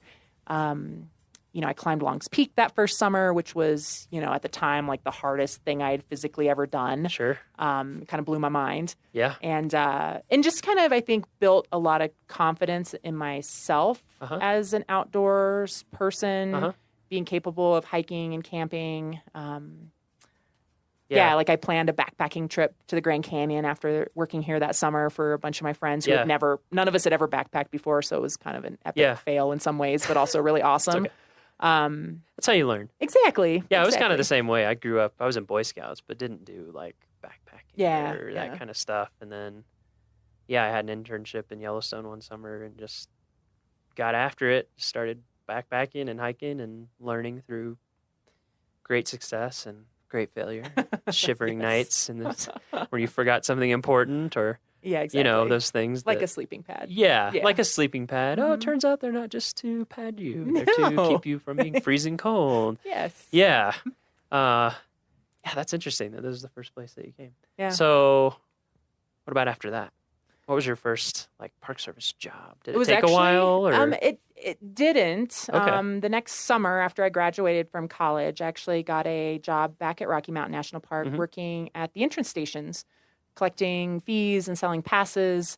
So that was my first, paid job in the park ranger uniform. And it was a great summer. It was super fun. I was fresh out of college, working with a lot of other folks fresh out of college. So it was kind of like summer camp.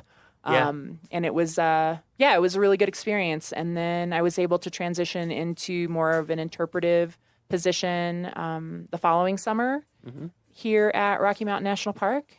And then I started popping around a little bit more to other national parks, which was kind of one of my goals when I was a seasonal park ranger. So I worked a summer in Olympic National Park. I love Olympic. Oh, man. Talk about an amazing backcountry park. Yeah, that's a crazy place. Just ocean to glaciers in no time. Yeah, Rainforest. 12 feet of rain to 12 inches of rain. Yeah, exactly. A year, yeah. Yeah, really cool park. Yeah. And then I worked winters in Death Valley for 3 years, which I Also love amazing. the desert. Your comment earlier about Yeah. the desert and the alpine kind of having some similarities. Yeah. I definitely have always Tons. seen that and felt that. And I think it's one of the reasons I'm drawn to both environments, both landscapes.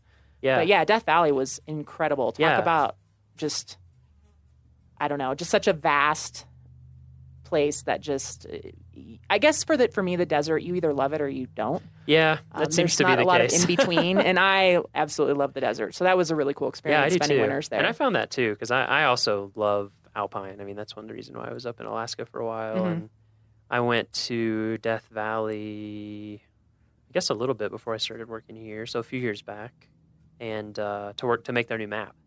And so we got to go all over the park for 8 days. I mean, we didn't get to go back on all the dirt roads because we didn't have time to ride on washboard for 4 hours, or 8 hours on a day. And change 2 flat tires. Yeah, exactly. Yeah. But I agree. I feel like there are a lot of similarities. Same with the plants, like we were talking about earlier. Yeah. Just lots of hidden treasures. It's an amazing place. I feel like a lot of people end up just driving through there. You kind of live in Southern California, like on the way to Vegas or somewhere. Yeah, it's what you travel through to get from point and the A to speed point limits B. are kind of high, and you kind of blow through there. And in the summer, it is brutal. Ridiculously hot. At least down in the lowlands. Up high, it's nice. But yeah, an amazing place. And that's the largest National Park Service unit in the lower 48, right? It is. Yeah, it's around 3 million acres. So It's huge. 1.5 times the size of Yellowstone. I think a lot of people don't realize that either. Yeah. And it has an amazing map. I'm just kidding. It is a pretty cool map, but that was a really fun Well, it's one a pretty to cool make. place. I believe it has a pretty cool Yeah, it is. It is a really cool place. And then what about after that? And then I came back here for several seasons. I actually worked as a seasonal park ranger at the Alpine Visitor Center, which was really fun. And then eventually decided that, if I was going to make a career of this, I, needed to have year-round work. Yep. And it took a few years, but I eventually got a permanent year-round job with the National Park Service at Point Reyes National Seashore, which was a really cool change from working in desert parks and mountain parks to go to a seashore and learn marine mammals and marine weather and pelagic birds and, all of the really cool things about, kind of coastal California. Yeah. And I was there for a couple years, and it was really a neat area to live, to visit a lot of other National Park Service sites, you know, everything in the San Francisco area. It's amazing how close it is to San Francisco. Yeah. So much stuff. Yeah. Did you work out at the really cool. lighthouse ever? I did. Did you live out there? I did not. Okay. No. That always seemed hardcore to me, the people. Yeah, the wind. It's like the Alpine. The wind is It's pretty just brutal. nonstop. Yeah. And fog comes through there too, right? A little bit. Not too much. A little bit. Yeah, Point Reyes is awesome. Yeah. So I worked there, and then Joshua Tree National Park. Ooh, man. In Southern California, and then back here at Rocky. So you've hit a lot of great places. Yeah, I'm kind of picky. I have to, I have to be in a place that kind of feeds my soul. Yeah, it speaks to you, right? I like to visit a lot of, everything in the National Park Service I feel is, valuable and important and inspirational and really cool to visit, but not all of the National Park Service sites are places I would want to work just because I need to be really personally kind of excited about. Yeah, I think that's the place I important. live. When I was doing that job where I was making maps, I traveled to all kinds of sites from like, big parks like this down to tiny little Revolutionary War battlefields and everything in between. And it's the people that were at those sites were excited about those sites. So I think Which is great. Yeah, it's like there's niches for